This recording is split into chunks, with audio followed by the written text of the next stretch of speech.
In the year 737 of the age of the universe, on planet Vegeta, the Saiyan Prince Vegeta stood with his hands in his pockets, gazing at the clouds drifting across the sky, a subtle smile gracing his lips.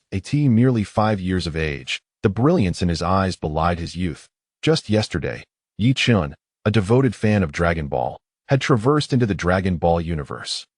Finding himself in the body of the 5-year-old Saiyan Prince, Vegeta, this revelation left Yi Chun in a state of bewilderment. How could I have become Vegeta, the perennial second in the Dragon Ball realm? However, soon after, a wave of excitement and anticipation surged within him, a tumult of emotions flooding his heart. Ultimately, Yi Chun held a fondness for the character of Vegeta. Unlike the whimsical Goku, Vegeta possessed a more distinct personality, aligning more closely with Yi Chun's own character. From this day forth, I shall embody Vegeta, becoming the mightiest Saiyan in this world. I am Vegeta. Kakarot, from this moment on, you shall take a back seat. Vegeta, with his hands still in his pockets, looked skyward at the drifting clouds. The time is near. Frieza would soon obliterate planet Vegeta. As someone who had only recently arrived, Vegeta had already adapted physically. He felt no emotional attachment to the planet destined for destruction and had no intentions of trying to save it, primarily due to the short time he had been given. What could I possibly do to save it? Moreover, the true mastermind behind the impending doom of planet Vegeta was Beerus. Should I confront Beerus directly?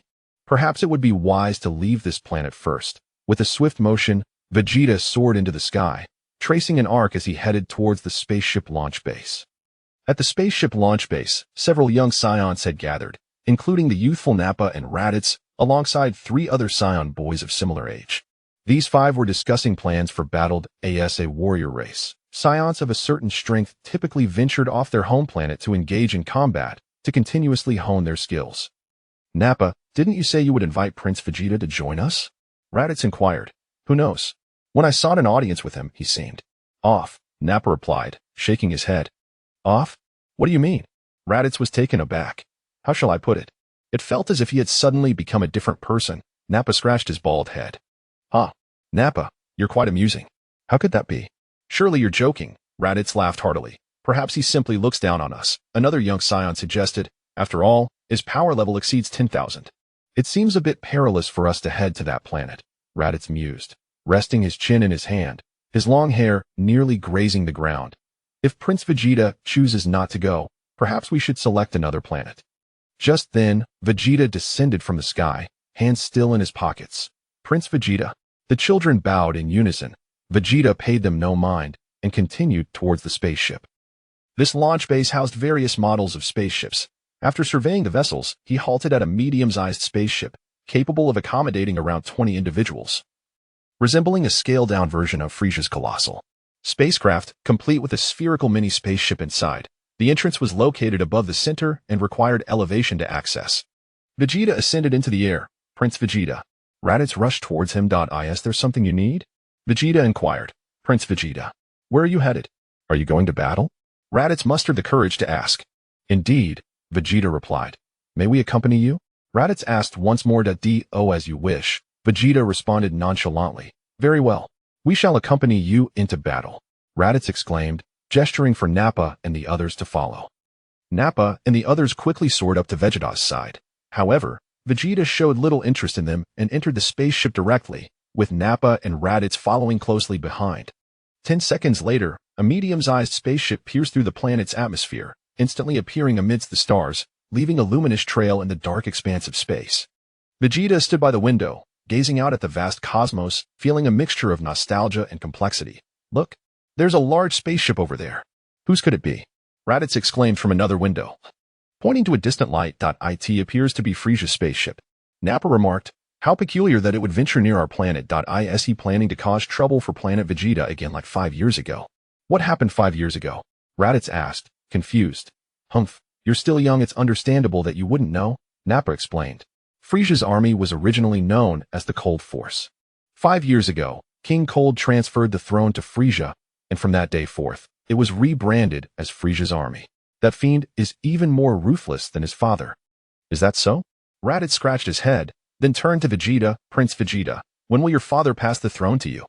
I have no interest in the Saiyan throne, Vegeta replied calmly, removing the scouter from his eyes.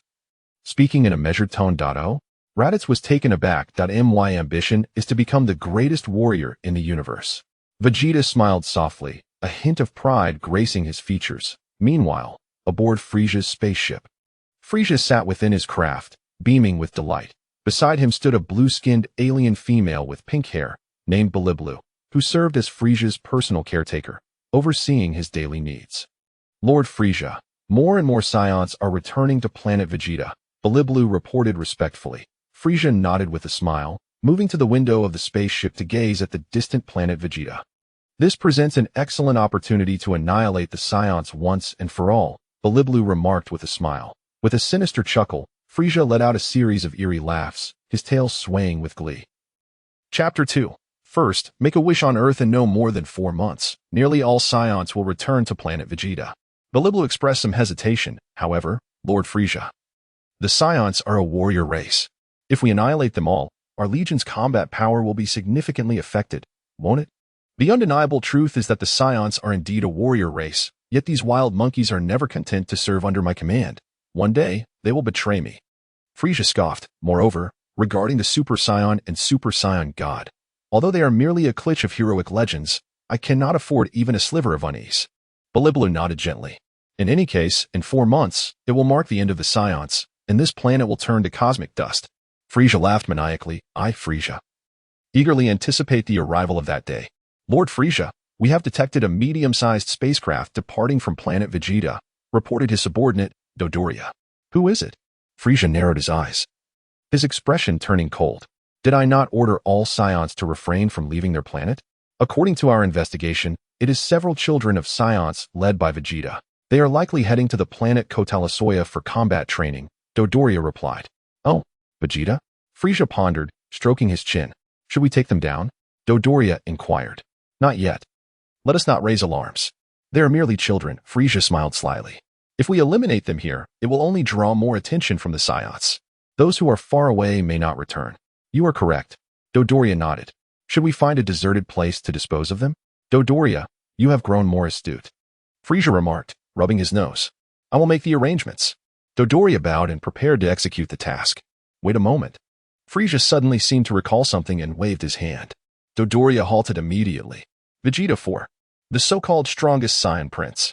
Frieza chuckled. In other words, he is the one most likely to become a Super Saiyan? Dodoria scratched his head, uncertain of Frieza's intentions. Forget about them. Let them fend for themselves, Frieza huffed. I, Frieza, am also a genius warrior. Wouldn't it be rather dull without an opponent? Deliberations, Dodoria, and Sabo exchanged puzzled glances. If a lack of opponents is dull, then why go to such lengths to annihilate planet Vegeta? They found Frieza's thoughts inscrutable. Suddenly, Vegeta's spacecraft soared swiftly through the cosmos.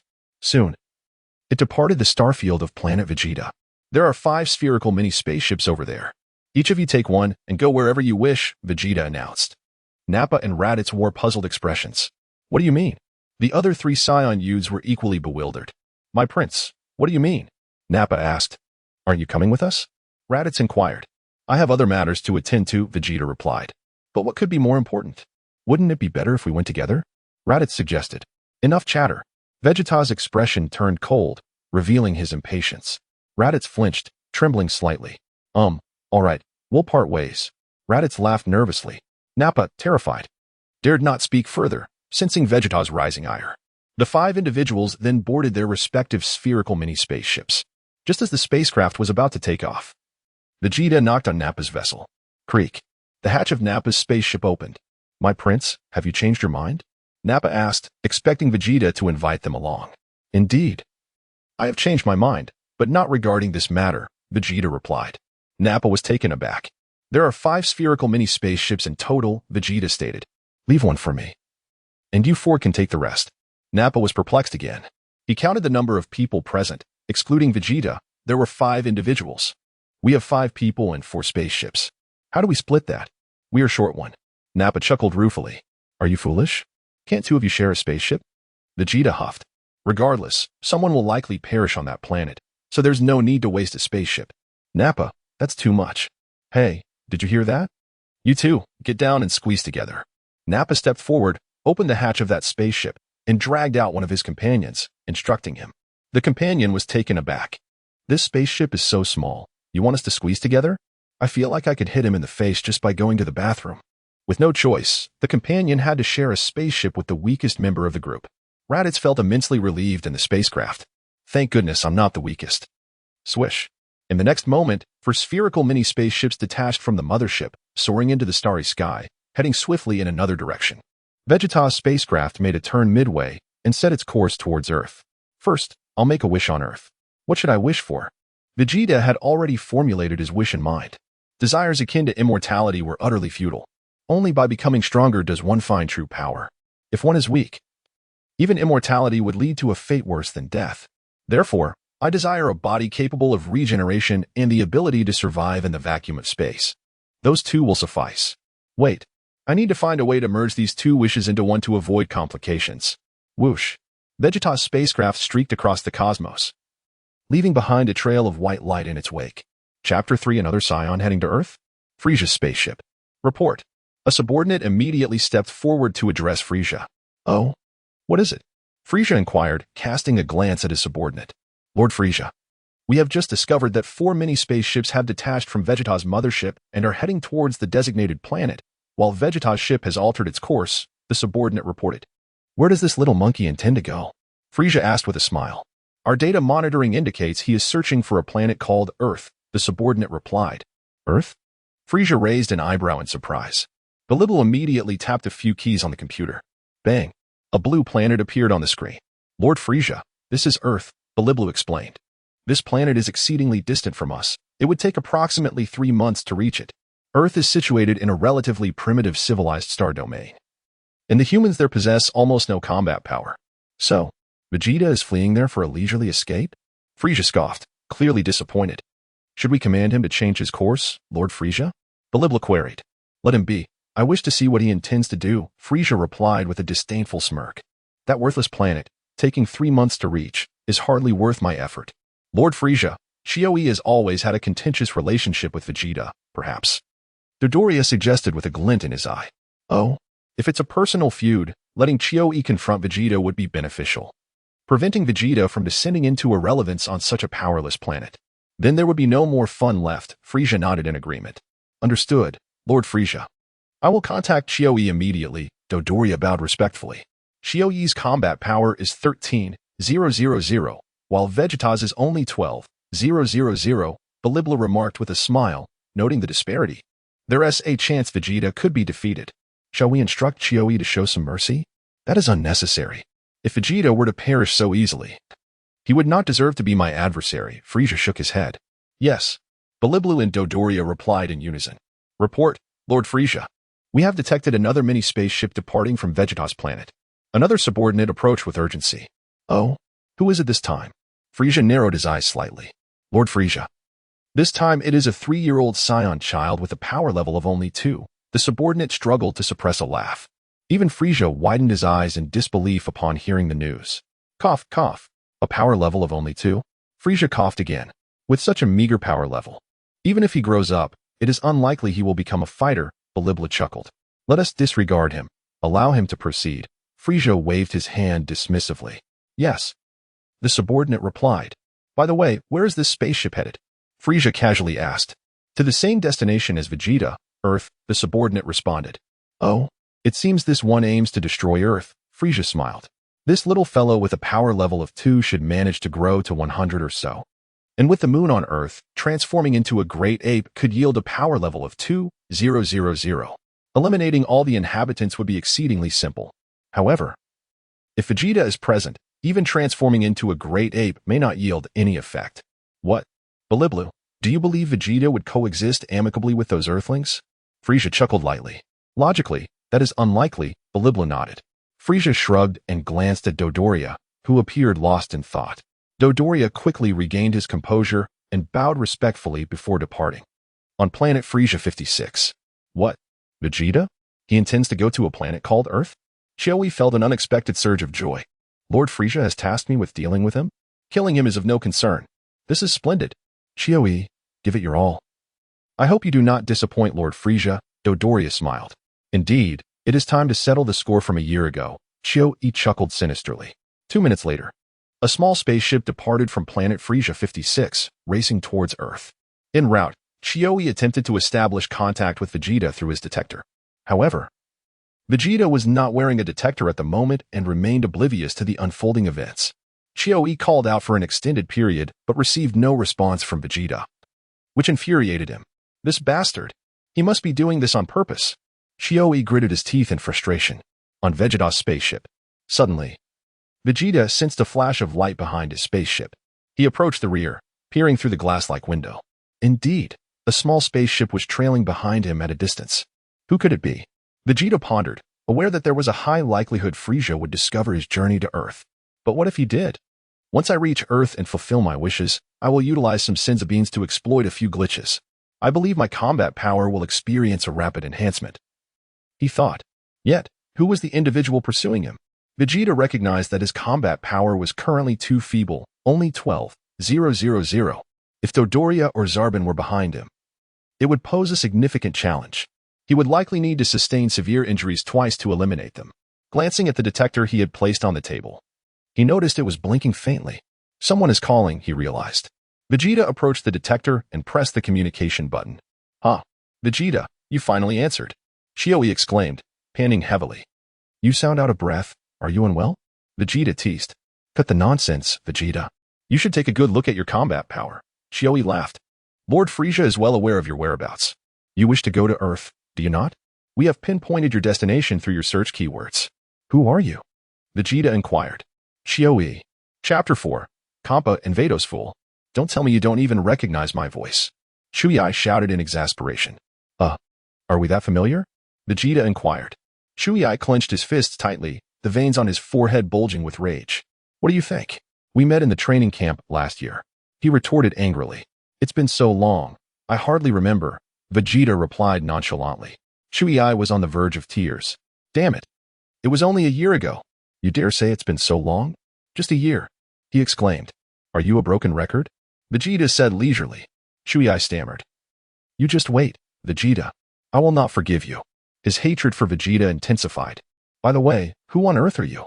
Vegeta asked curiously. "I am." Chioi was about to reveal his name, but then he thought better of it. "Never mind, it doesn't matter." Vegeta shook his head, dismissing him as nothing more than a worthless being. With that, he abruptly ended the call. Chioi looked up at the vast expanse of stars, feeling bewildered aboard his spaceship. "Am I really just a worthless being? Have you lost your mind? My battle power exceeds yours by 1,000. He seethed. "Who gave you such confidence, Vegeta? And how dare you hang up on me? I will personally ensure you face the consequences of insulting me." Chioi felt an overwhelming urge to chase down Vegeta's spaceship and devour it. However, the speeds of their spaceships were quite similar, and the distance between them was too great for a ki blast to reach. Frustrated, Chioi dialed Vegeta's number again. "Back again." Vegeta scoffed. "Vegeta, you better take a good look at your battle power." Chioi huffed. "Mine is 1,000 higher than yours." "And so?" Vegeta replied. Chioi was utterly flabbergasted. "And so?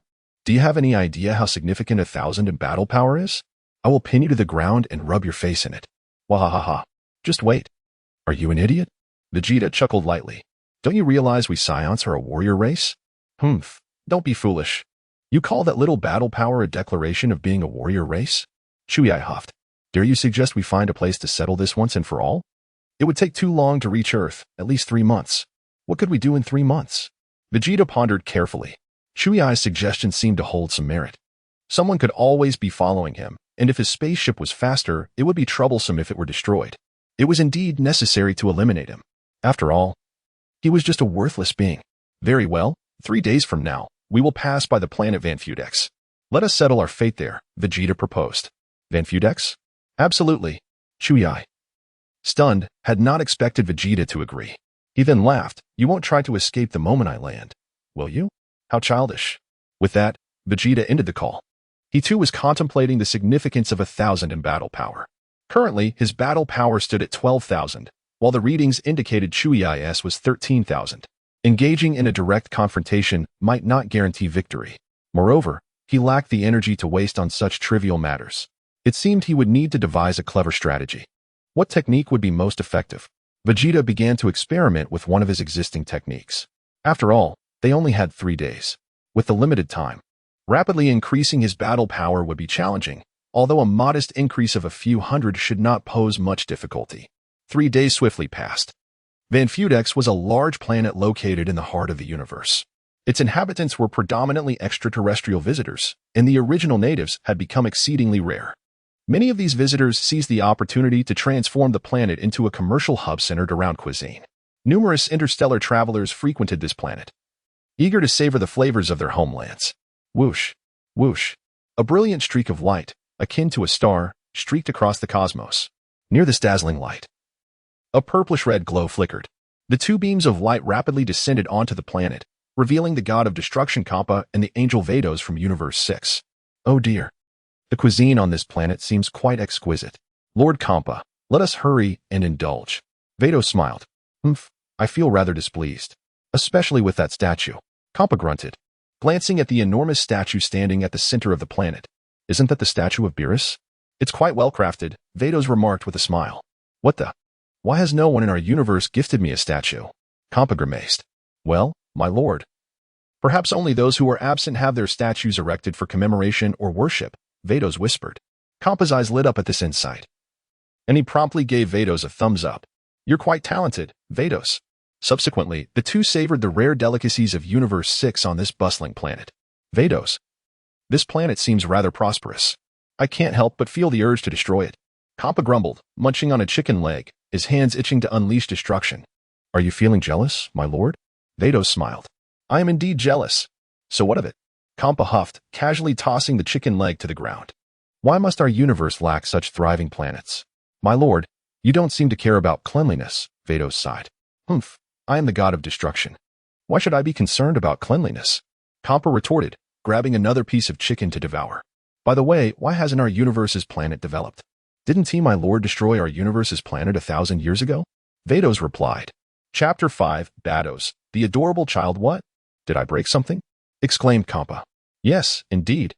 Lord Kappa believes this planet has appeared in an inappropriate position, detracting from the elegance of the cosmos. It seems rather unsightly, situated at the universe's center, thus. Vados sighed. Kappa lamented. What a blunder. How could I have done such a thing? He cradled his head in regret. Suddenly, as they conversed, 2 streaks of light flickered across the sky. Is that a spaceship? Kappa gazed upwards. Oh dear, it appears it may land near us, Vados predicted. Unwitting fools. Choosing to land beside me. Kappa fumed, carelessly tossing a half-eaten drumstick. Whoosh. The drumstick zipped through the air, narrowly missing Vegeta's spaceship, and struck Chui's vessel instead. Vegeta. Is this the grave you have chosen for yourself?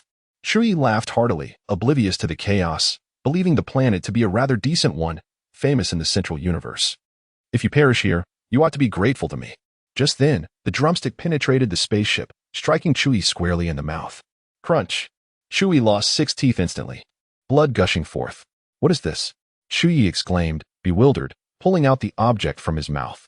Isn't this a chicken leg? How did it end up in my spaceship? Before Chui could fully comprehend the situation, his spaceship began to deflate like a punctured balloon, careening through the air before crashing to the ground, colliding with a massive Beerus statue. Boom. The statue lost its balance and collapsed with a thunderous crash, leaving the scene in utter disarray.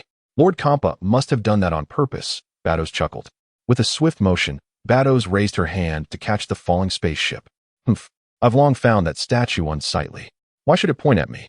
Kappa scoffed, though he acknowledged Vados' gentleness towards the spaceship. We angels are always gentle, Vados replied with a smile. Why did Lord Kappa choose to strike the spaceship behind us rather than the one in front? Vados inquired playfully. Hitting a smaller target is far more exhilarating, Kappa grinned. Vegeta, wide-eyed, was incredulous. Isn't that Kappa and Vados? How did they end up in the 7th universe? A flash of light had just caught his attention. Yes, they went behind. Vegeta turned to look back. There, he witnessed the calamity befalling the spaceship. Vegeta fought to maintain his composure. I've barely crossed into the 5th day, and I'm already facing hellish challenges. I can't afford to provoke these two. In the next moment, he noticed Vados extending her hand to catch the spaceship. A realization struck him. It seems our spaceship landed incorrectly, inadvertently coming too close to Kappa and Vados. No wonder it was struck. Without hesitation, Vegeta pulled the handbrake to its fullest extent, simultaneously pressing his feet firmly against the brakes. Clap. The spaceship came to an abrupt halt approximately 10 meters from Vados. Phew. Vegeta exhaled, though he knew the danger had not yet passed. As a Saiyan with barely over 10,000 in battle power, I am inconsequential before Kampa. Oh, Kampa raised an eyebrow. Glancing at Vegeta's spaceship, Vados, surprised, looked over as well. She had anticipated catching the vessel herself. However, she hadn't expected it to come to a halt. The commotion should have drawn a crowd, but they were preoccupied with the collapse of the Beerus statue, an event far more severe. As that statue represented the very soul of the planet. Now that the soul had crumbled, the planet was surely facing dire consequences. People gathered around the statue, engaging in lively discussions. Clap. Vegeta emerged from the spaceship and gracefully descended before Vados. Oh dear, what a child. Vados remarked with a smile. That mischievous child, is he recklessly piloting his family's spaceship? Kampa frowned, contemplating whether to discipline him on behalf of his parents. Little one. What you did earlier was very dangerous. Vados squatted down, gently taking Vegeta's hand. Vegeta, this is ridiculous. I'm being treated like a child. But then again, I am only 5 years old. To them, what else could I be? Understood, Vegeta replied succinctly. Kiki, this little one is quite charming, Vados said, pinching his chubby cheeks playfully. Vegeta, just you wait. I will repay you for this. If you dare pinch my cheeks again, I shall pinch yours right back. Look, Vados, you've made the little rascal drool. Kampa laughed nearby. Oh dear, how impolite.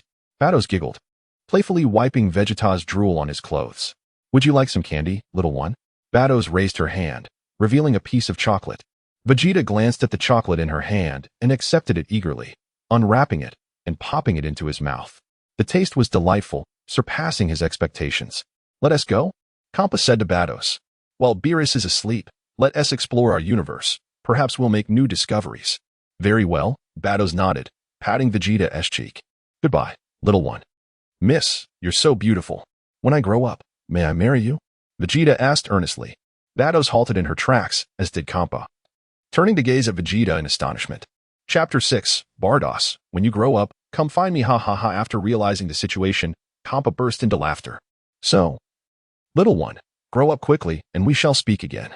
Bardos, after a brief moment of surprise, winked at Vegeta. Is that so? It's a promise then.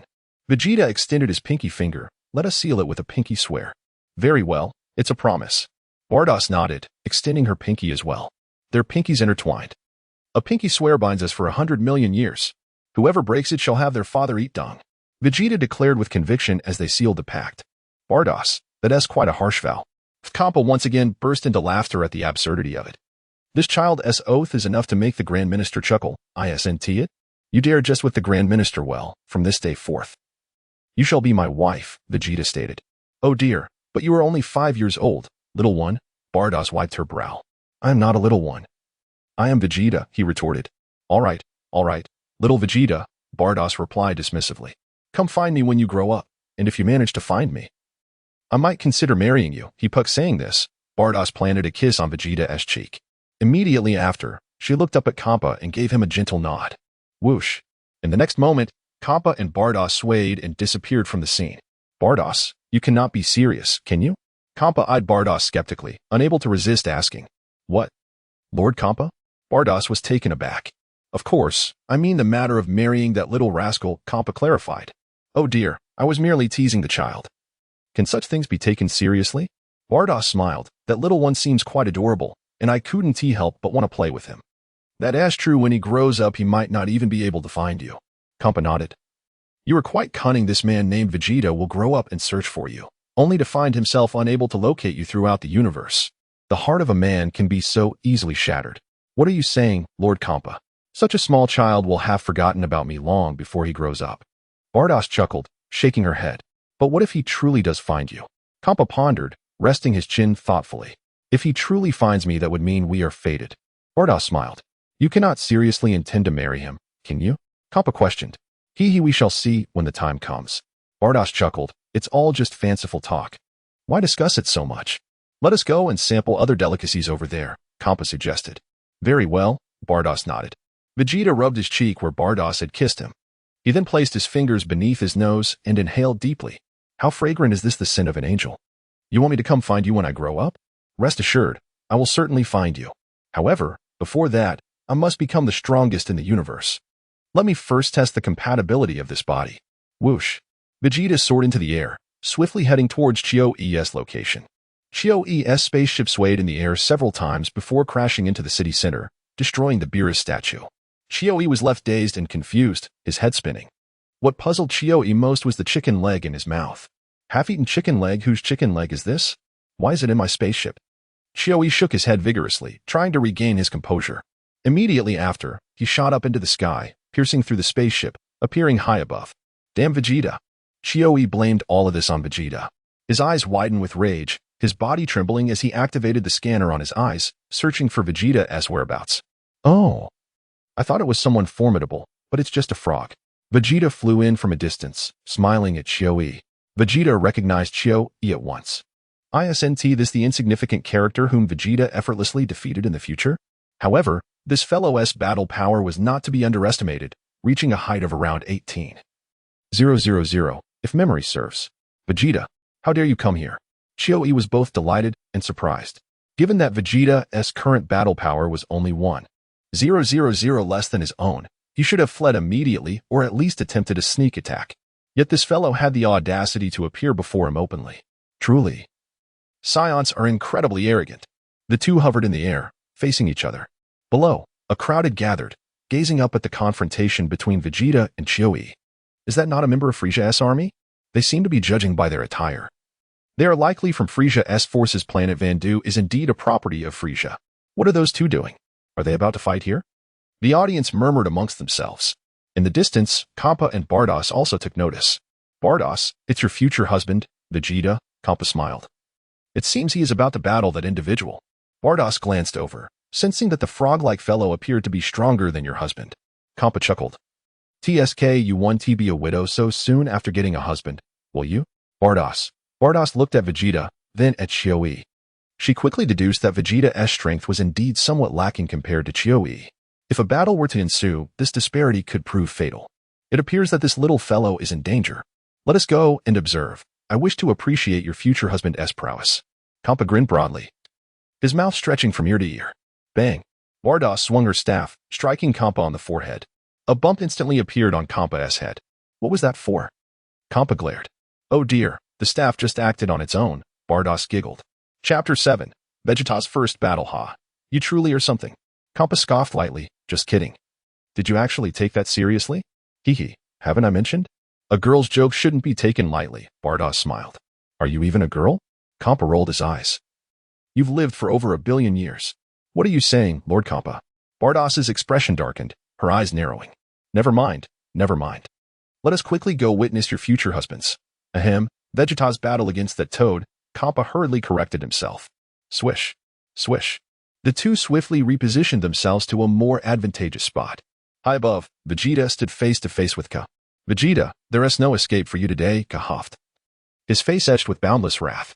What did you say? Vegeta inquired. I said, you will not escape today. This place will become your grave. Ka laughed maniacally. Perhaps you should refrain from speaking. With those missing teeth, it seems you're just blowing hot air, Vegeta sighed. Ka immediately felt 1,000 points of critical damage. Which bastard attacked me with a chicken leg? I hope I don't encounter him. Ka fumed with rage. Anyone capable of penetrating your spaceship and knocking out a few of your teeth without killing you must possess formidable strength, Vegeta noted. You ought to pray that you never cross paths with him. Ka was momentarily taken aback, suddenly realizing the validity of Vegeta's words. The one who struck him with a chicken leg surely had impressive combat power. Wait, I just scanned the area with my detector. I am the strongest on this planet. I can walk freely here. How could that chicken leg assailant possibly be my match? Ka shook his head, dismissing those thoughts for now. The priority was to thoroughly punish Vegeta. Enough of this nonsense. I'll make sure to give you a proper beating. Ka sneered. Do you truly believe you are my opponent? Vegeta chuckled. Vegeta, you need to understand something. Ka pointed to the detector on his eyes. The readings show I surpassed you by 1,000. Oh? You trained on your spaceship? Your power increased by 300.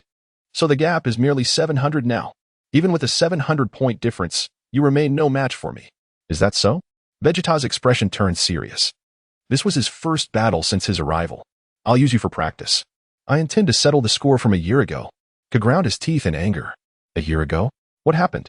Vegeta was taken aback. How infuriating. What angers me most is that you've forgotten what happened a year ago. Ka trembled with rage. Well, if I was in the wrong, I might consider apologizing, Vegeta smiled. Oh? Ka was slightly taken aback. feeling that this was not something Vegeta would say. Could this guy actually apologize to him? Back in the training camp, you bullied me quite a bit when my power was inferior to yours, Ka huffed, clenching his fists tightly. Oh, is that so? Vegeta suddenly understood. Humph, although I was weaker than you in the training camp a year ago. After a year of rigorous training, my power has finally surpassed yours. I am elated to seek my revenge. Ka laughed heartily, filled with excitement. Vegeta, today is your doom. Enough chatter. Let us begin, Vegeta replied coldly. Seems you are eager to meet your demise. I shall oblige. Ka chuckled softly, his hand sweeping forward. Whoosh. A beam of energy surged toward Vegeta. Bang. Vegeta swiftly countered, deflecting the incoming energy with a slap. At that moment, Ka closed the distance rapidly. Vegeta immediately increased his speed, ducking under Ka's punch. Bang. Bang. Bang. The two engaged in a fierce aerial battle. For a moment, it appeared as if they were evenly matched. After approximately 3 minutes of combat, bang, Vegeta launched an uppercut targeting Ka's chin.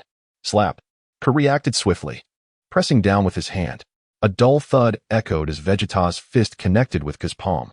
Not bad, Vegeta, Ka grunted. This 300 power boost allows you to slightly close the gap. Yet, it remains far from sufficient. Whoosh. Ka seized Vegeta's arm, pulling him downwards at high speed. Boom. Vegeta crashed into the planet's surface, leaving a crater in his wake. Ka, on the other hand, wore a smug expression. Hey, Vegeta, you're not dead, are you? Ka called out to the crater. The spectators gasped in shock, the intensity of the battle instilling a sense of dread within them. Both warriors were immensely powerful. Truly worthy of Frieza's army. What a primitive battle, Kappa shook his head. Bardoss remained silent. Bardoss, will you not assist your future husband? Kappa chuckled. Oh dear. It seems my staff is becoming unmanageable again. Bardoss waved her staff, prompting Kappa to take a cautious step back. You trickster. You claim that all angels are gentle. Is this your idea of gentleness? Ahem. Slip of the tongue. Slip of the tongue. Will you not help that little brat? Kappa smiled. No need. He'll be fine, Bardoss replied. Hey, Vegeta. If you're alive, hurry up and come out. Ka shouted into the crater. Whoosh. Vegeta shot up from the pit, landing a punch in Ka's abdomen. Pooh. Ka immediately spat out a mouthful of bile. Vegeta propelled Ka into the sky. Swish. Vegeta swiftly positioned himself directly above Ka. Hey. Vegeta executed a reverse heel kick, striking Ka in the face. Ka plummeted rapidly towards the ground. As Ka neared the ground, he stretched his arms slightly, energy radiating from his body. Bang. Ka halted about a meter above the surface. Chapter 8. The artificial full moon is that all you are capable of, Vegeta? Chuyi chuckled with self-satisfaction. Gallic gun. Vegeta, perched high above, swept his hand downward, unleashing a torrent of energy. Boom. The energy blast enveloped Chuyi, leaving a crater in the ground where he landed, deeply embedded within it. This little brat is not to be underestimated, Xiangpa remarked, unable to contain his astonishment. It seems at first, Vegeta's attacks were somewhat awkward. But now his assault is fully unleashed, Bardoss analyzed. Thus, this gap can be bridged by his combat style.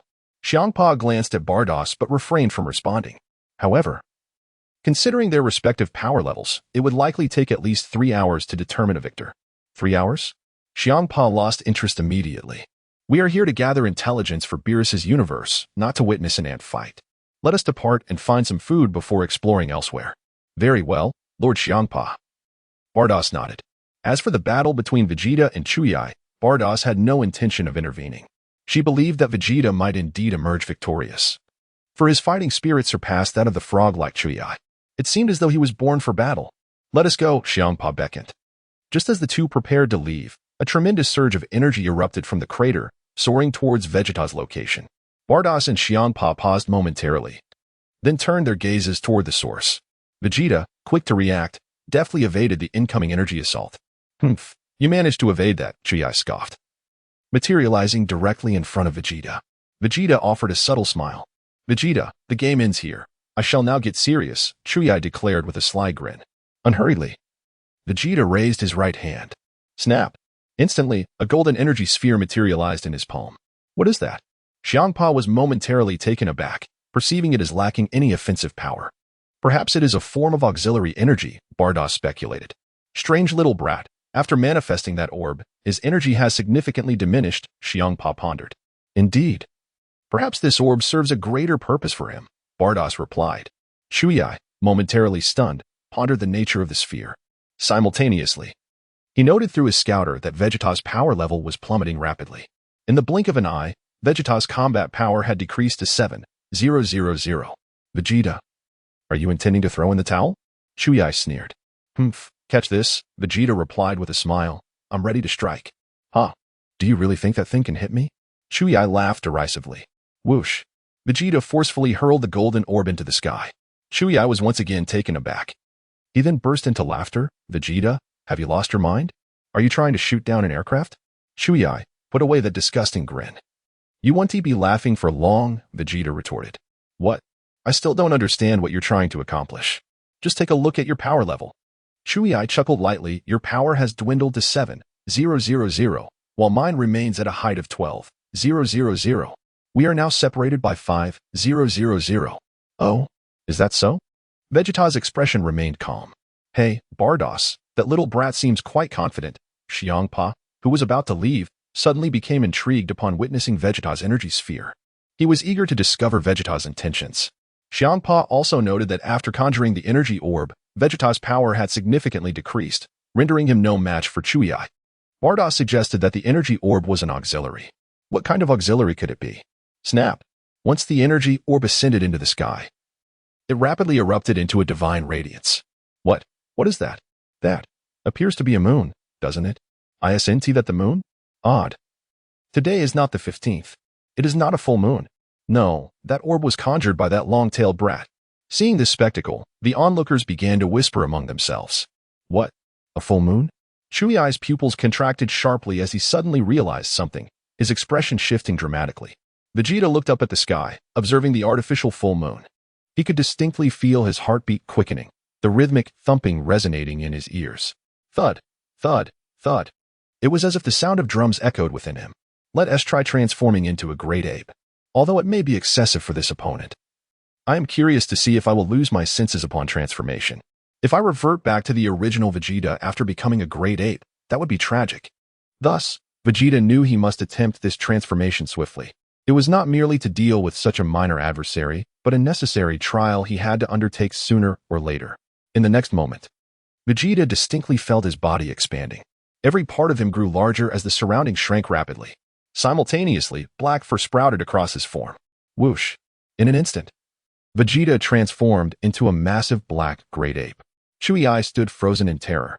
Vegeta, you cheat. You're actually transforming? After a brief moment of shock, Shuyi turned to flee. Vegeta, you aren't playing fair. This is becoming increasingly entertaining. Xiangpa's eyes widened in surprise, not expecting the little brat could transform. Oh dear, after his transformation, Vegeta's power has increased at least tenfold, Bardos smiled. Tenfold? Quite impressive, Xiangpa chuckled. It seems the ensuing battle holds no suspense. Indeed, Bardos nodded. TSK, judging by their appearances. We initially underestimated that little brat, Vegeta, Xiangpa remarked. Haha, who can argue with that? Bardos replied, smiling. After all, everyone aspires to beautiful things.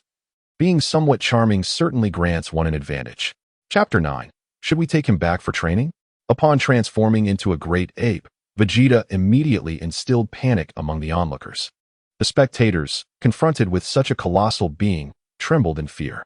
Many soon regained their composure, realizing that this young man was a Saiyan. It was no wonder he looked familiar with that tail. Saiyans are known for their malevolence. Our planet was ravaged by them.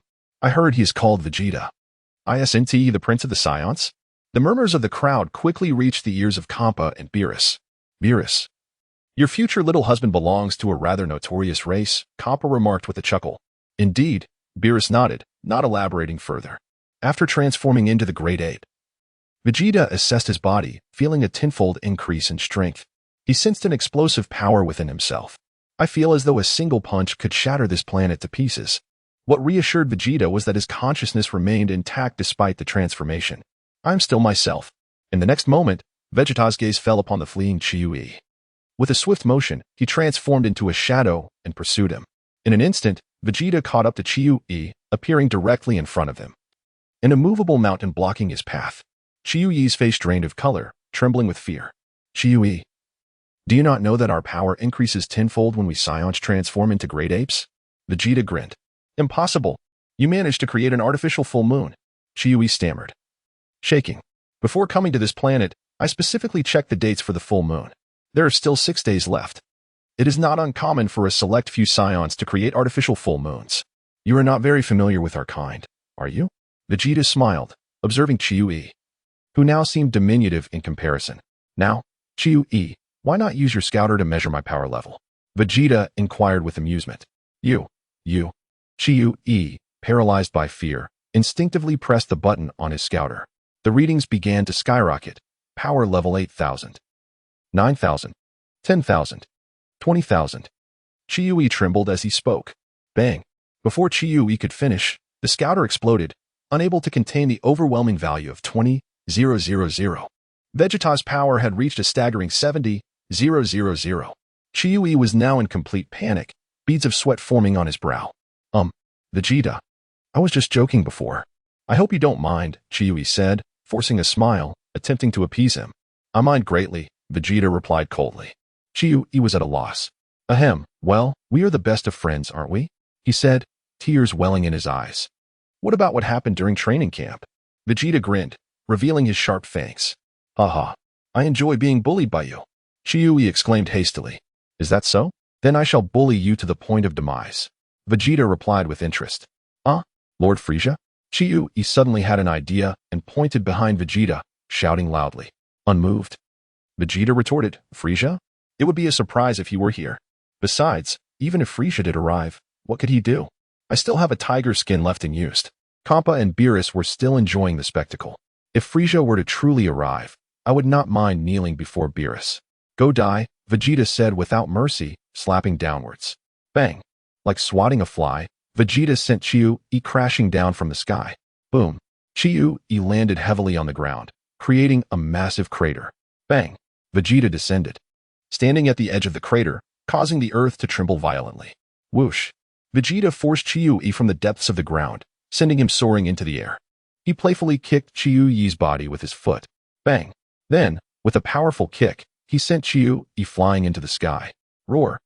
Vegeta opened his mouth wide, unleashing a torrent of energy that enveloped Chiyu-E completely. Boom. Chiyu-E was instantly reduced to nothingness, utterly defeated. After obliterating Chiyu-E, Vegeta pointed at the artificial full moon in the sky. The moon descended rapidly, landing in his hand. Clap. Vegeta absorbed the energy from the artificial moon into his body. In a flash, Vegeta's form shrank back to his usual self. With his hands in his pockets, he let out a huff. The scene fell into a deathly silence. All, except for Kappa and Beerus, were left in shock.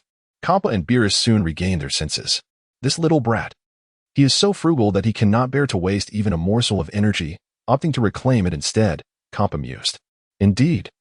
This energy expenditure must have depleted a significant amount of his reserves, Beerus contemplated. Upon absorbing this energy, he might restore some of his strength. However, it must be said, this lad's fighting style is rather impressive, Kappa remarked. With proper cultivation, he might become an exceptional god of destruction one day. Are you considering retirement, Lord Kappa? Beerus queried. While I do not wish to retire, it would not be a poor choice to find a successor ahead of time, Kappa replied thoughtfully.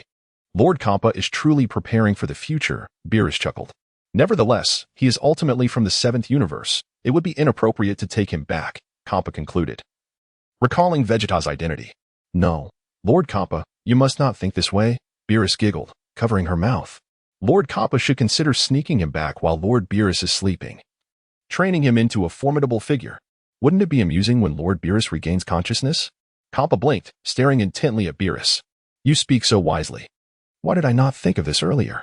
It would be best to cultivate him to be stronger than any human in the 7th universe. When Lord Beerus awakens, we could have him compete against all the humans of the 7th universe. How satisfying that would be, Beerus suggested with a smile. Chapter 10 Champ, can you cook?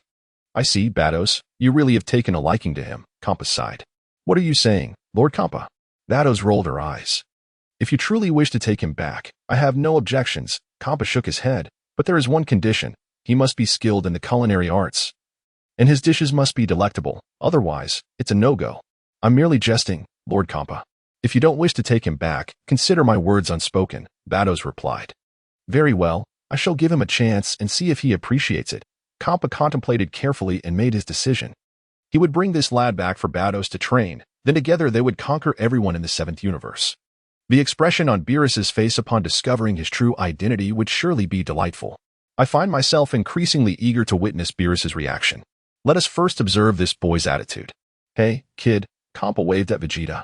Vegeta approached, hands in his pockets. What does this guy want with me? Kid, I see potential in you. Compa paused, smiling, then inquired. By the way, how are your cooking skills? I can make canned peaches. My canned peaches are delicious, Vegeta responded. Compa? Bados? The two exchanged a bewildered glance. What are canned peaches? I've never heard of such a thing. Are they truly as delicious as he claims? The term canned sounds quite appetizing, thought Compa, smacking his lips. Bados also licked her lips, seemingly a bit tempted. Make some for me to taste right now, Compa commanded. That may not be possible at the moment. I have a very important task to complete first. I'll let you know once I'm done, Vegeta replied, looking somewhat troubled. What task are you referring to? Compa's expression darkened. This boy dared to refuse me. Give me a way to contact you.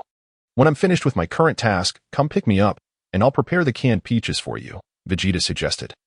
Or I can complete the task and make the canned peaches, then wait for you to come.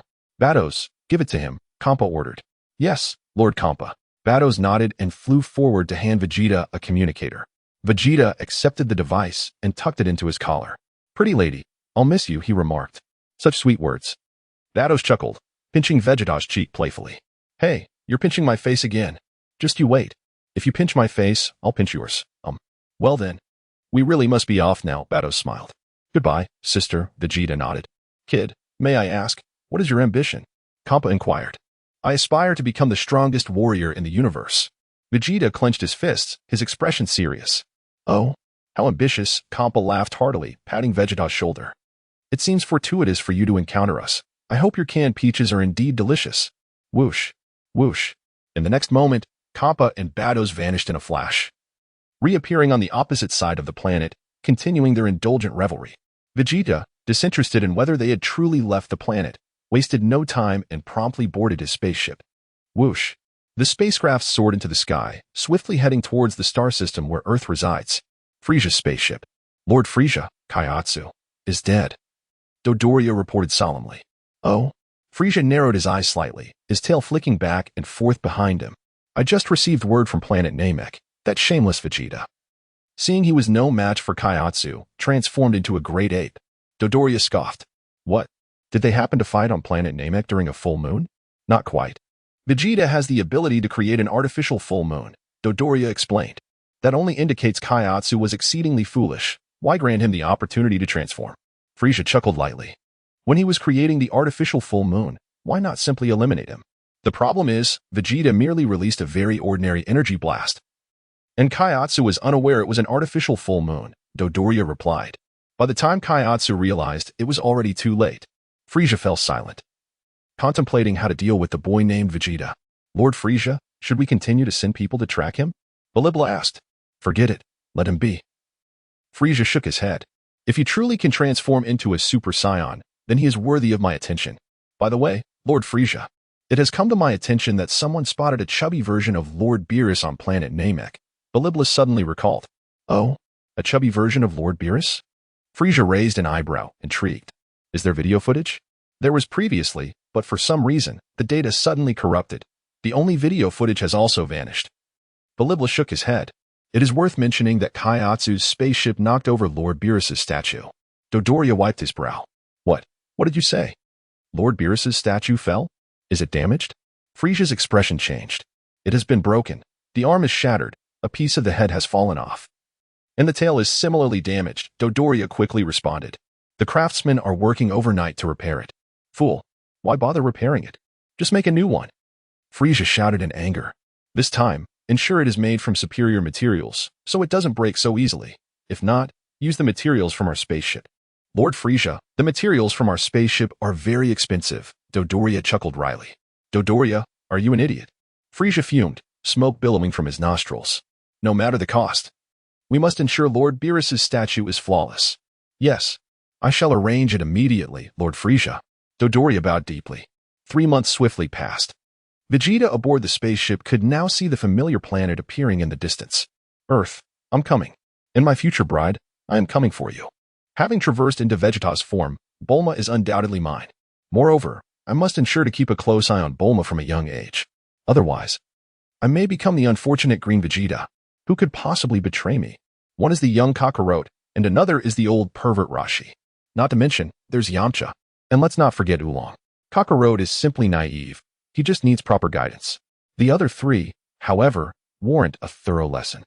Chapter 11. The God of Earth in the Celestial Temple of Earth. The divine being furrowed his brow as an immense object loomed in the sky, his expression shifting in a tumultuous manner.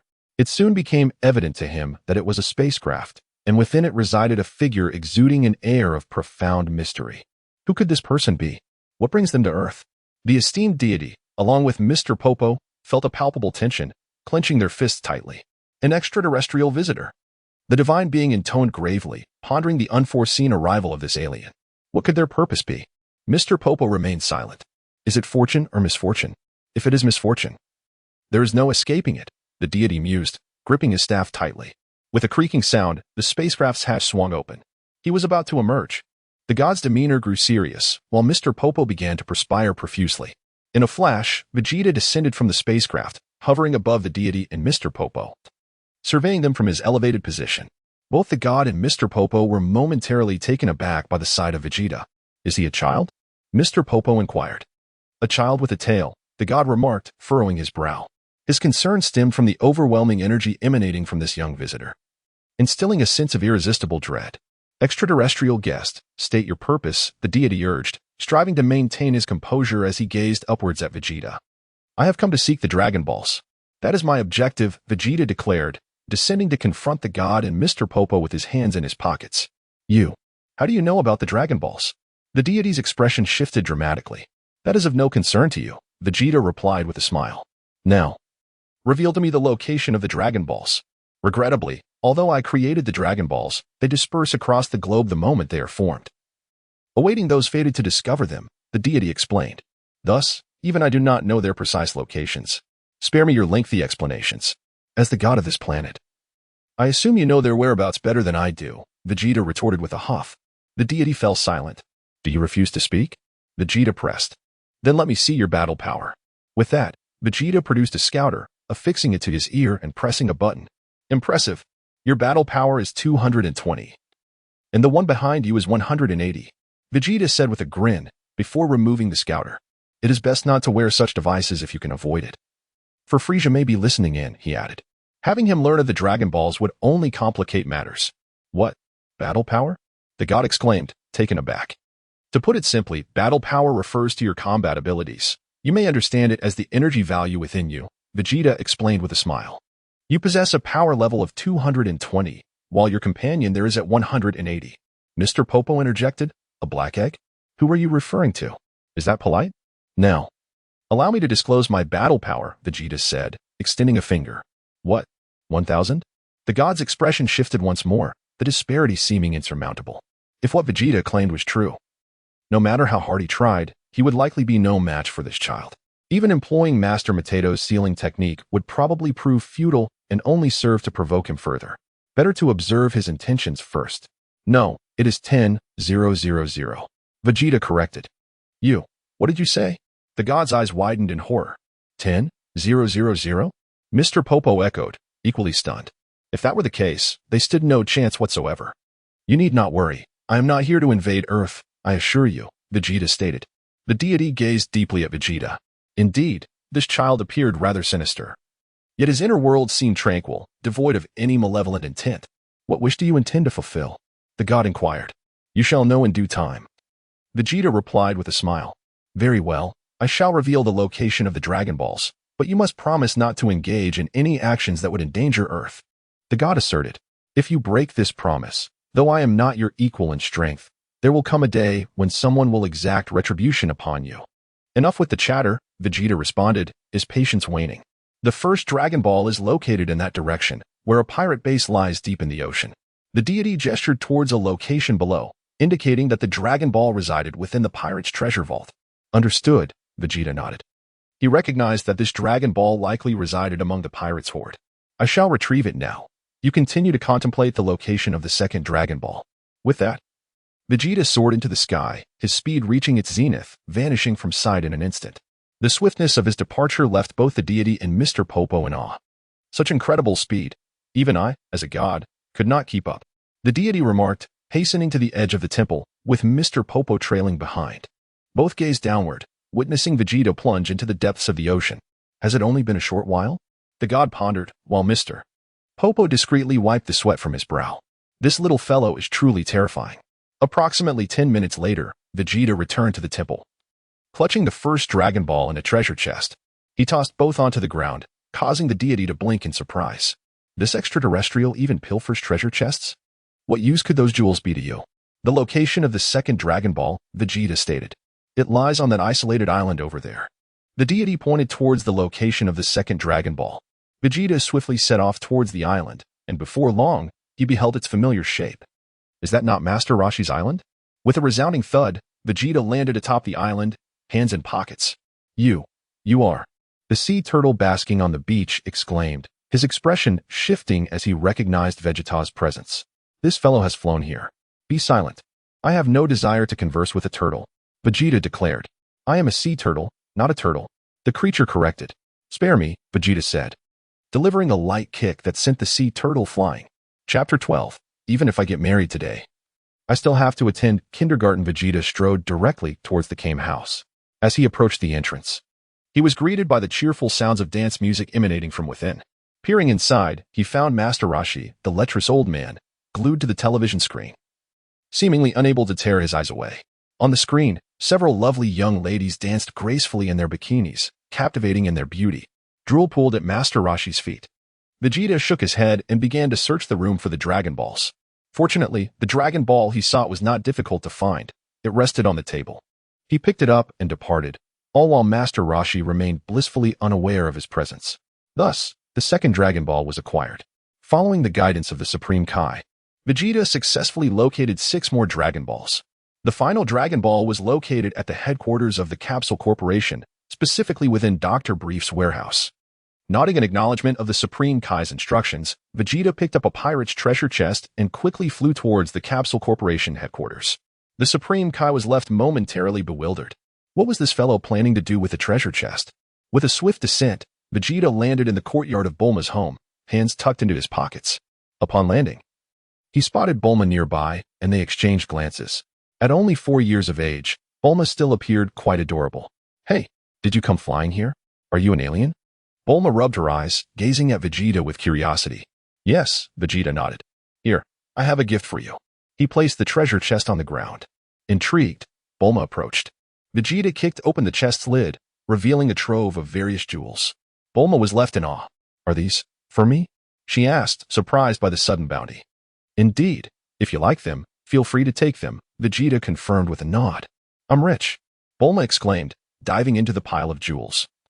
Envisioning herself luxuriating in their splendor, Vegeta observed, wealth seems to enchant the affluent even more.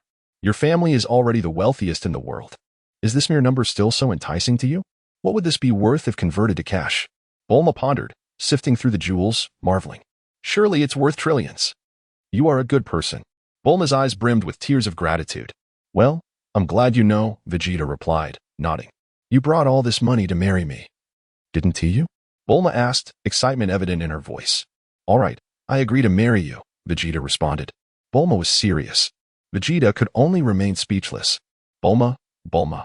At that moment, Bulma's mother, Panchi, called out from a distance. Oh no, my mom is coming. I promised I would marry you, Bulma exclaimed. What does your mother's arrival have to do with marrying me?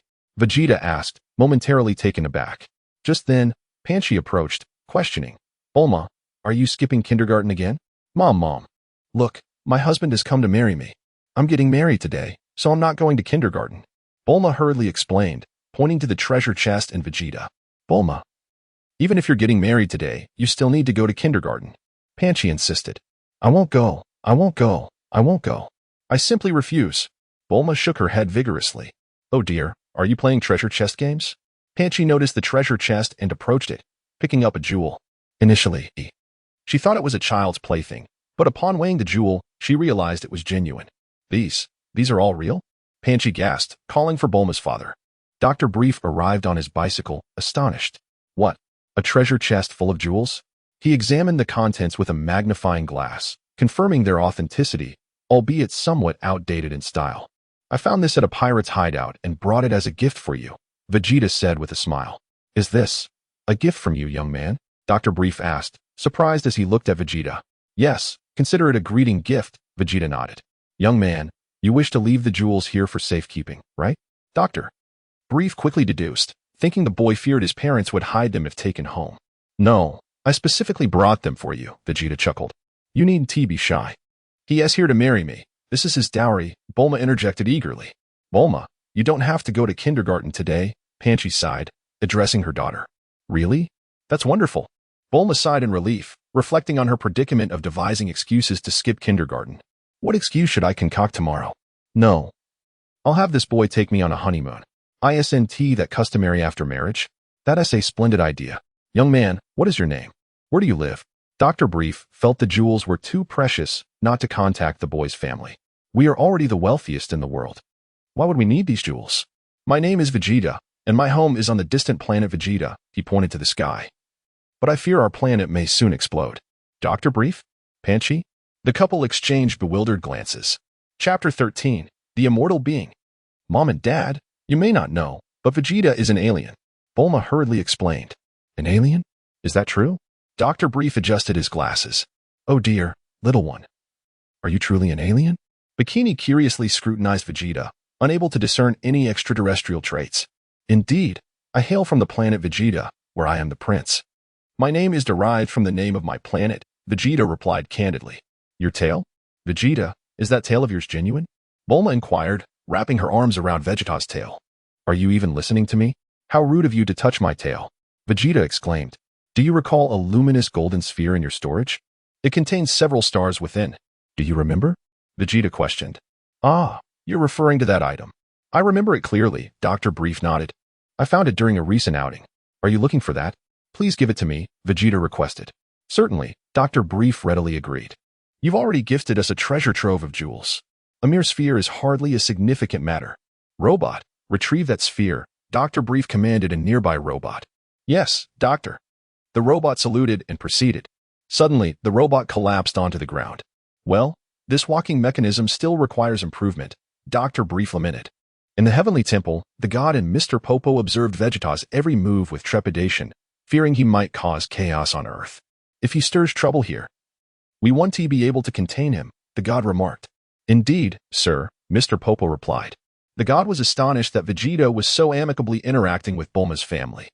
By the way, was that treasure chest specifically prepared for them? What are your intentions? I'm uncertain of his motives. I suppose we shall observe for now. The god responded, relieved that, for the moment, no malevolent actions were apparent. At the headquarters of the Capsule Corporation, the robot swiftly retrieved the Dragon Ball, presenting it to Vegeta with both hands. Thank you. I shall take my leave now, Vegeta said as he accepted the Dragon Ball, expressing gratitude to Bulma's family. With a whoosh, Vegeta ascended into the air. In the next instant, he vanished from sight. Dr. Brief's eyes widened in astonishment.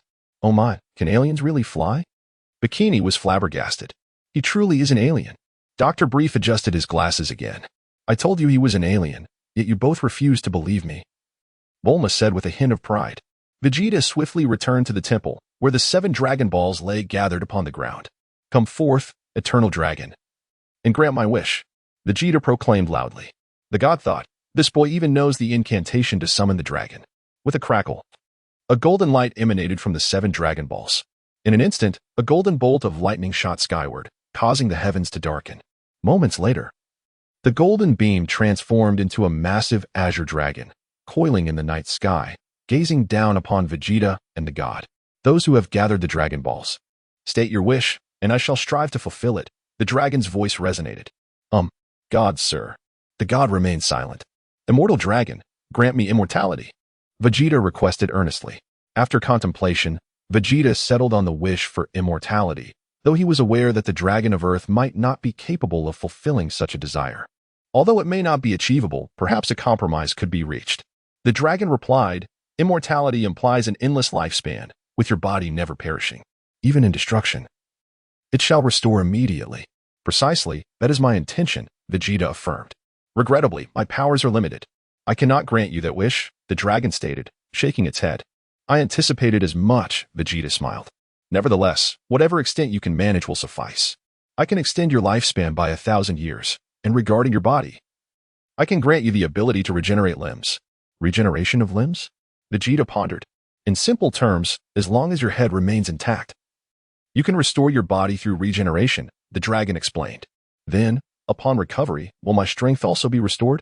Vegeta inquired. Unfortunately, that is not possible, the dragon replied, shaking its head.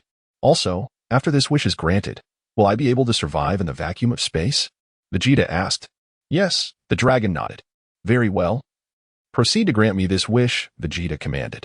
Understood, the dragon said, its eyes shimmering with an unseen divine power. This power enveloped Vegeta, who distinctly felt his body undergoing rapid transformation, filled with boundless vitality. Your wish has been granted. Farewell. Upon uttering these words, the dragon transformed back into the 7 Dragon Balls. With a whoosh, the 7 Dragon Balls turned to stone and scattered across the globe. The sky regained its brightness.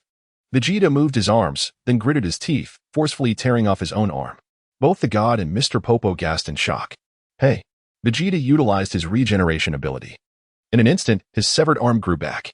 Remarkable, Vegeta inspected his newly restored arm, pristine and devoid of any scars. The god and Mr. Popo were left speechless. So you were merely testing your regeneration abilities. Excellent.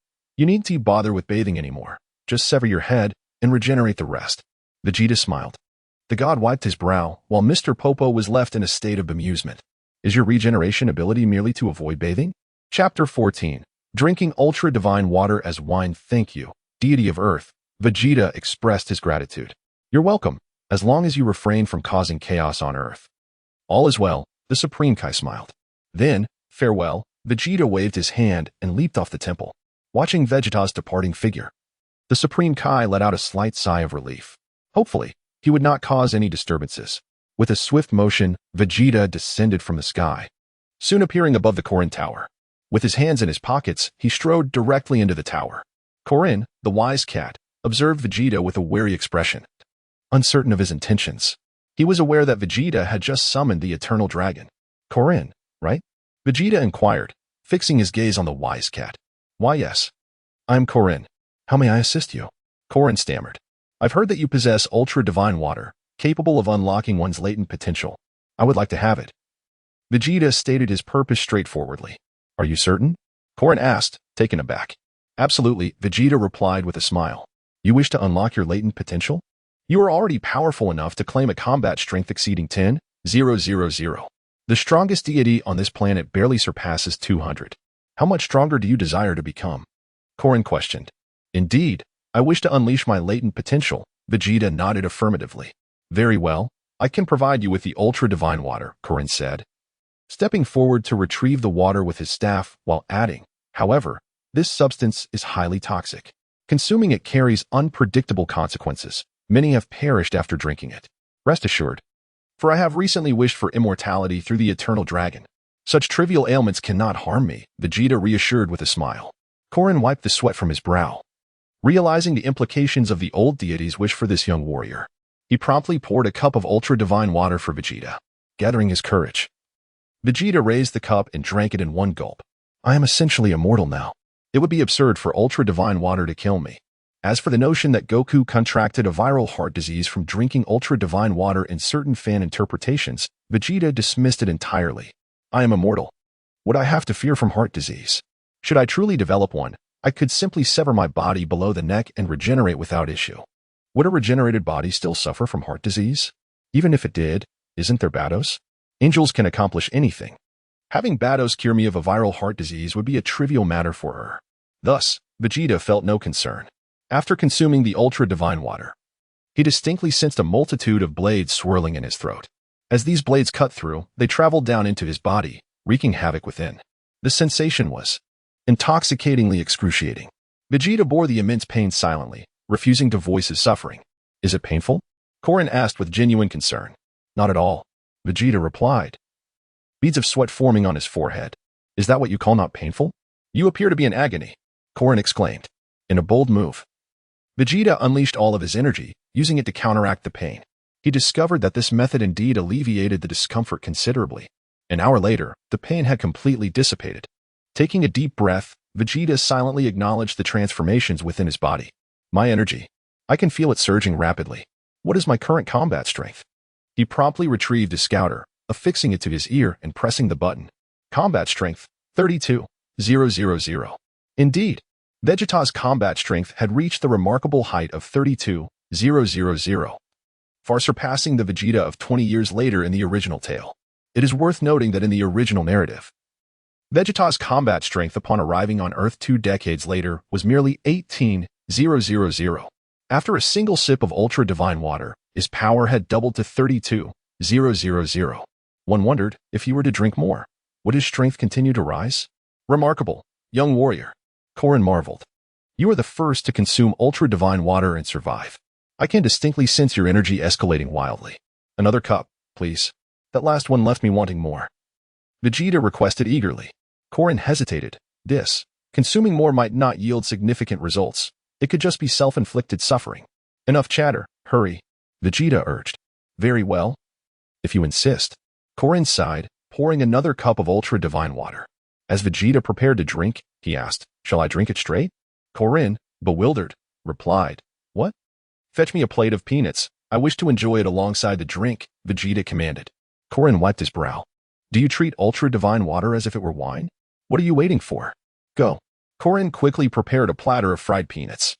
Vegeta alternated between sips of Ultra Divine Water and bites of peanuts, relishing the experience. Korin was left in disbelief. Is that truly Ultra Divine Water? Why do you appear to be in no pain?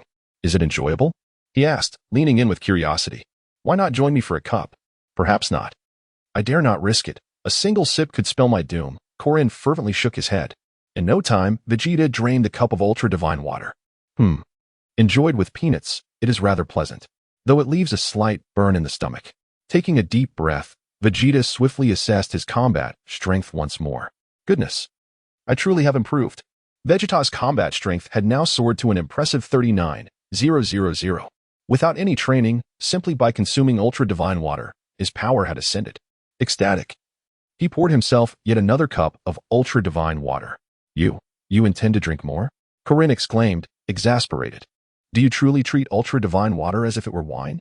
Chapter 15. Bulma, we're going on our honeymoon tomorrow. Bring me a few more cold dishes. A plate of peanuts is hardly satisfying, Vegeta commanded. All right. Fine, Master Roshi replied, somewhat speechless, and quickly prepared a plate of cucumbers and a plate of shredded potatoes. With the addition of these two cold dishes, Vegeta found his drinking experience considerably more pleasant. He soon finished another cup. Vegeta assessed his battle power. Battle power, 57,000. Was this increase entirely random? He continued to drink. 3 hours passed swiftly, and the bottle of Super Divine Water was nearly empty. Is this it? Vegeta inquired. Well, it takes some time to regenerate. Mainly because you've been drinking so quickly, Master Roshi wiped the sweat from his brow. This kid truly treated the Super Divine Water as if it were wine. The question was, how could he drink so much and not perish? Are you even human? Vegeta felt a surge of delight. Having consumed an entire bottle of Super Divine Water, his battle power had now reached an impressive 120,000. He wondered if this substance could be consumed indefinitely. Wait a moment. I recall that this Super Divine Water can be used by many people. Vegeta squinted at Master Roshi. He remembered that in Dragon Ball GT, the beings controlled by Baby were eradicated using the Super Divine Water. Those were humans from an entire planet. Yet, this little amount of Super Divine Water had vanished so quickly. You consumed 2 pounds of it already. Master Roshi wiped his brow. This bottle of Super Divine Water takes about 3 days to regenerate a full jug. Forget it. Vegeta decided not to dwell on it too much. Feeling slightly tipsy, unbeknownst to him, he had downed 2 pounds. Furthermore, he speculated that the Super Divine Water in Dragon Ball GT might have been diluted for use.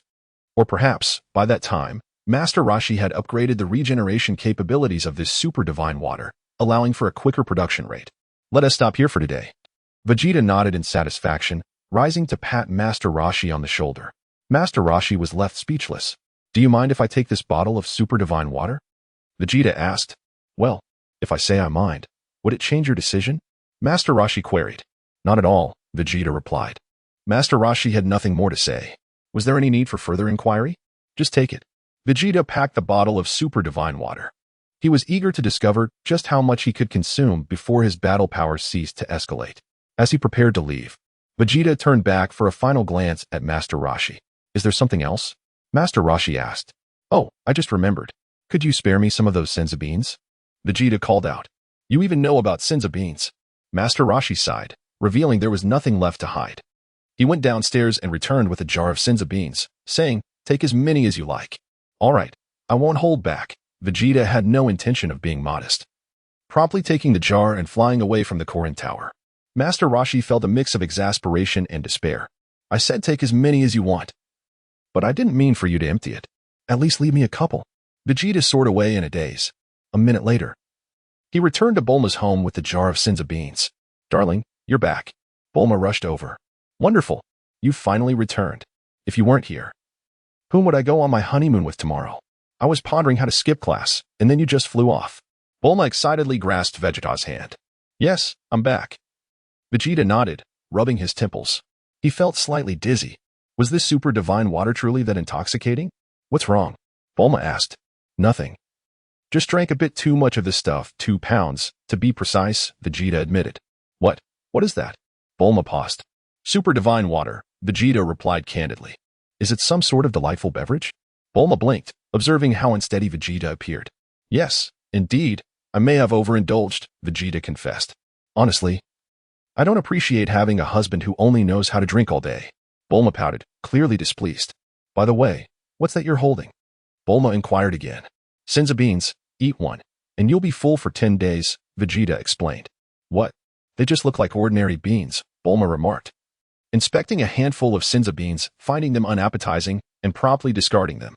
I'm going to take a nap over there, Vegeta beckoned to Bulma, pointing toward a distant lounge chair. So, you're not leaving? Bulma asked, somewhat excited. Not for the time being, Vegeta nodded, striding toward the lounge chair. Splendid. Tomorrow, we shall go on our honeymoon. Bulma clapped her hands in delight. Honeymoon, my foot. You're just a 4-year-old kid. You certainly know a lot. However, I have no interest in going on a honeymoon with someone so young. We can discuss it once you grow up. Vegeta dismissed Bulma, swaying toward the lounge chair. This is absurd. I truly drank too much just now. I feel as if my body is on fire. If I were to drink myself to death, I'd be left speechless. Should I detach my head before the toxins reach my brain? Vegeta contemplated this but ultimately decided against it. Such an action would be a waste. After all, having consumed so much, perhaps once the super divine water is entirely digested, my battle power would undergo a qualitative enhancement. Having reached a battle power of 120,000, that was merely the surface. I am eager to discover just how much potential energy lies hidden within me.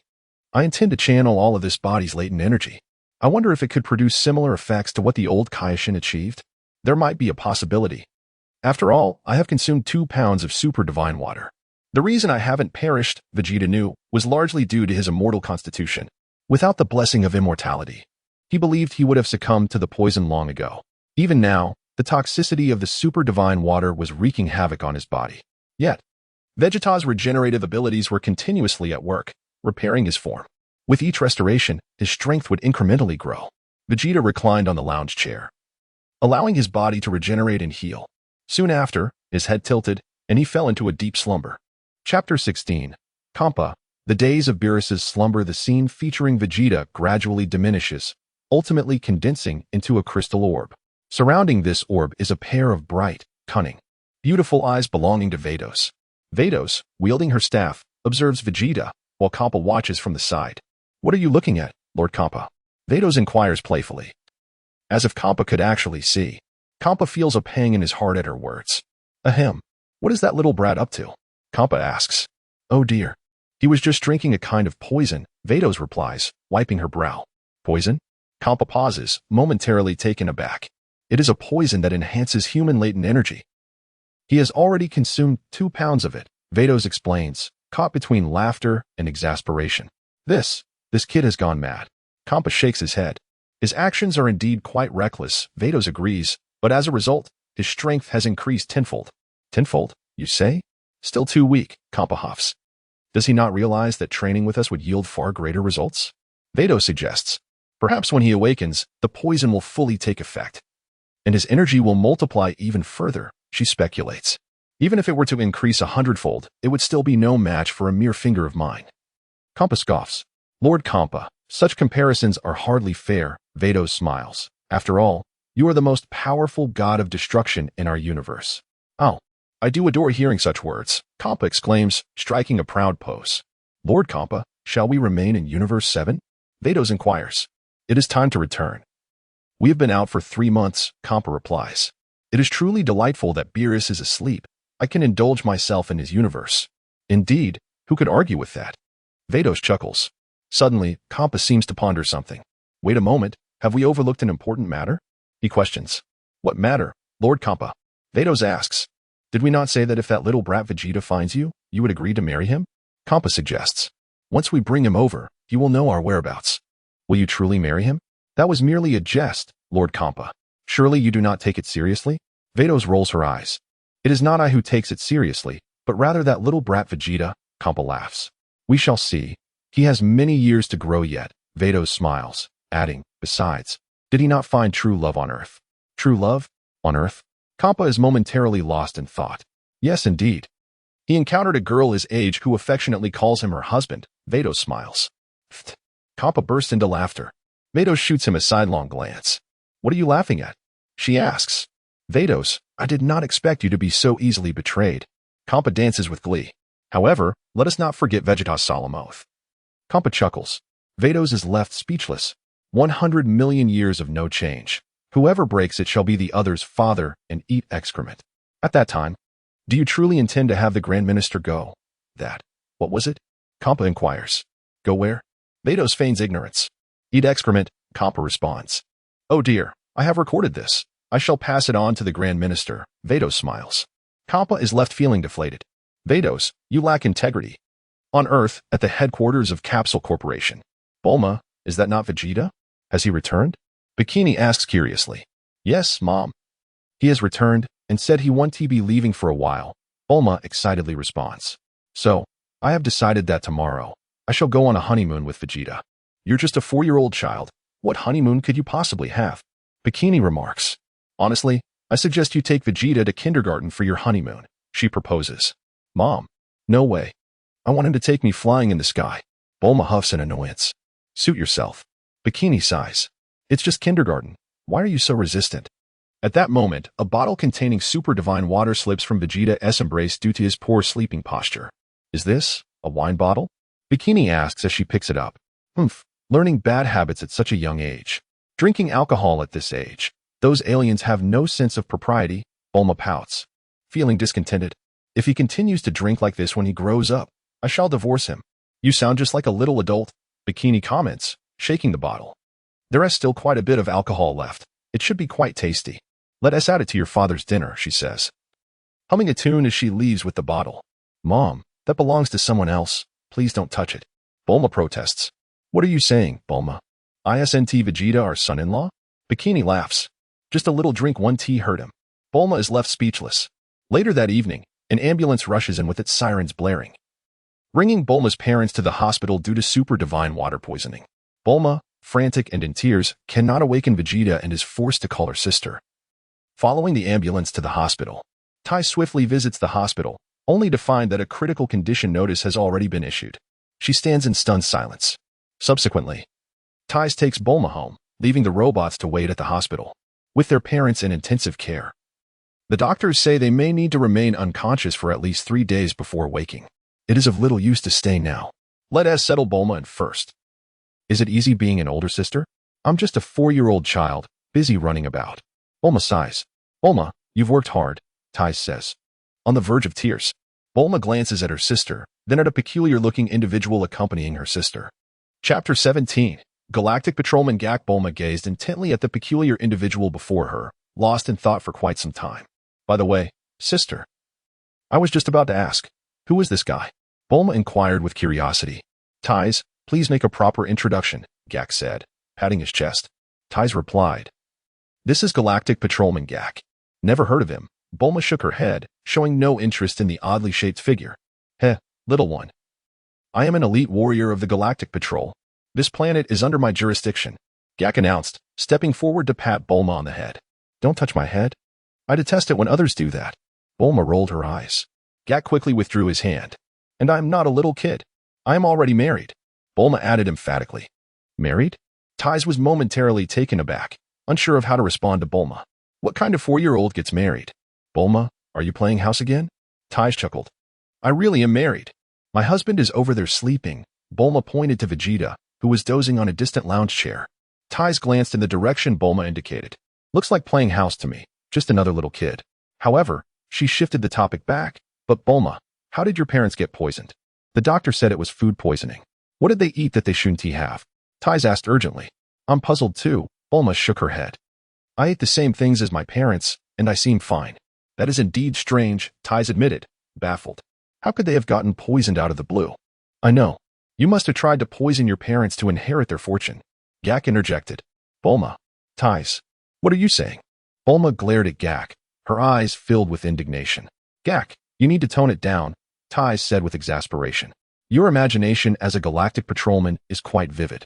If you had said Bulma would poison her parents when she grows up to inherit their estate, I might have believed you. But she has only 4. Even if there were an inheritance, it would belong to me as the eldest daughter, Tais joked lightly. Sister, you. Bulma felt tears welling up. What kind of family are we? By the way, did your parents drink alcohol? Could it be alcohol poisoning? Gak suddenly pondered aloud. Now that you mention it. It might just be alcohol poisoning, Bulma exclaimed, slapping her forehead. Vegeta brought back a fancy wine flask, and Mom took a little to drink with Dad. Then they just passed out. Vegeta? Gak raised an eyebrow, feeling the name sounded oddly familiar. What? You're only telling me this now? Why didn't you mention it at the hospital? Tais was both amused and incredulous. Quick, bring that flask to me. With haste.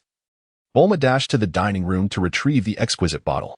Moments later, she returned, cradling it. Here it is. Bulma handed the flask to Tais. Let me see. Gak said confidently. As an elite warrior of the Galactic Patrol, even if it is poisonous, it won't affect me. Tais passed the flask to Gak. Gak lifted the flask, giving it a gentle shake. There is still quite a bit of alcohol inside, he noted. Bulma and Tais nodded in agreement. The flask was indeed peculiar, with no openings other than the spout. Gak examined it closely. Bulma, where did you acquire such a strange bottle? Tais asked. It belongs to Vegeta. He got drunk from it. Bulma pointed to the still sleeping figure of Vegeta in the distance. Regardless, if we can find the culprit. My parents will wake up sooner, Tais stated decisively.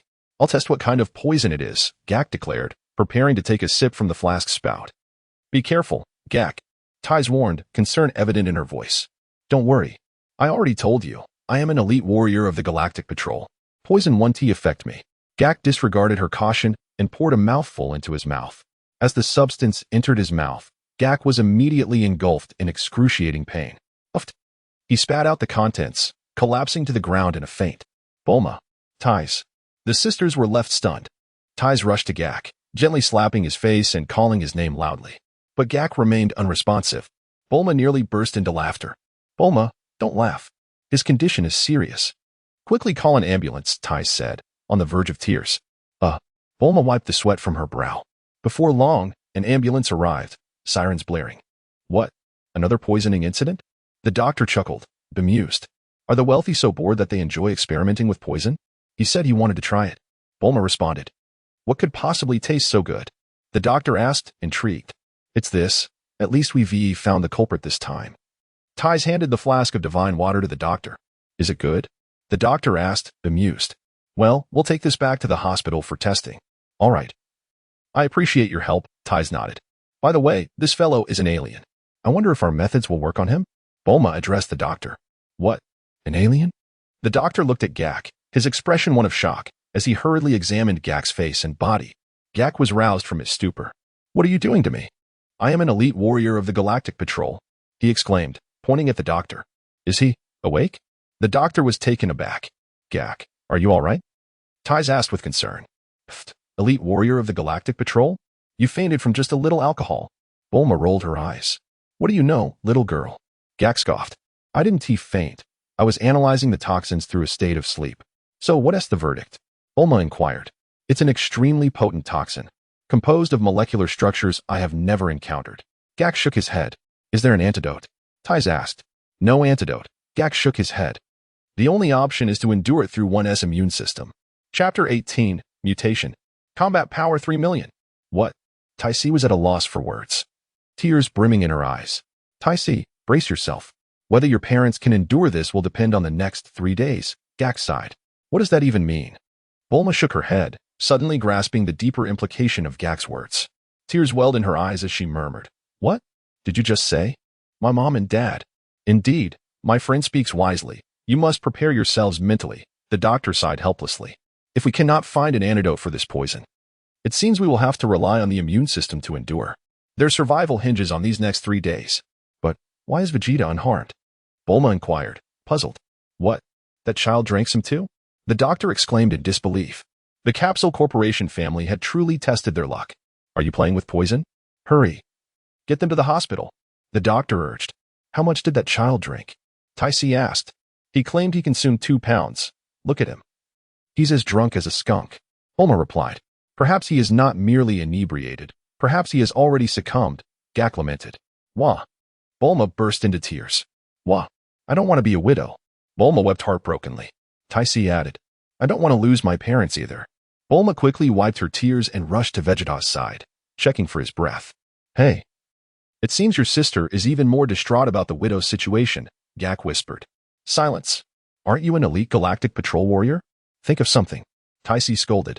"If we could contact our galactic patrol headquarters, perhaps they could send an excellent healer. This poison can be neutralized," Gak explained. "But don't forget, my spaceship's communicator is broken. I have no way to reach headquarters." "This is terrible," Taisi sighed helplessly, then suddenly turned to Bulma.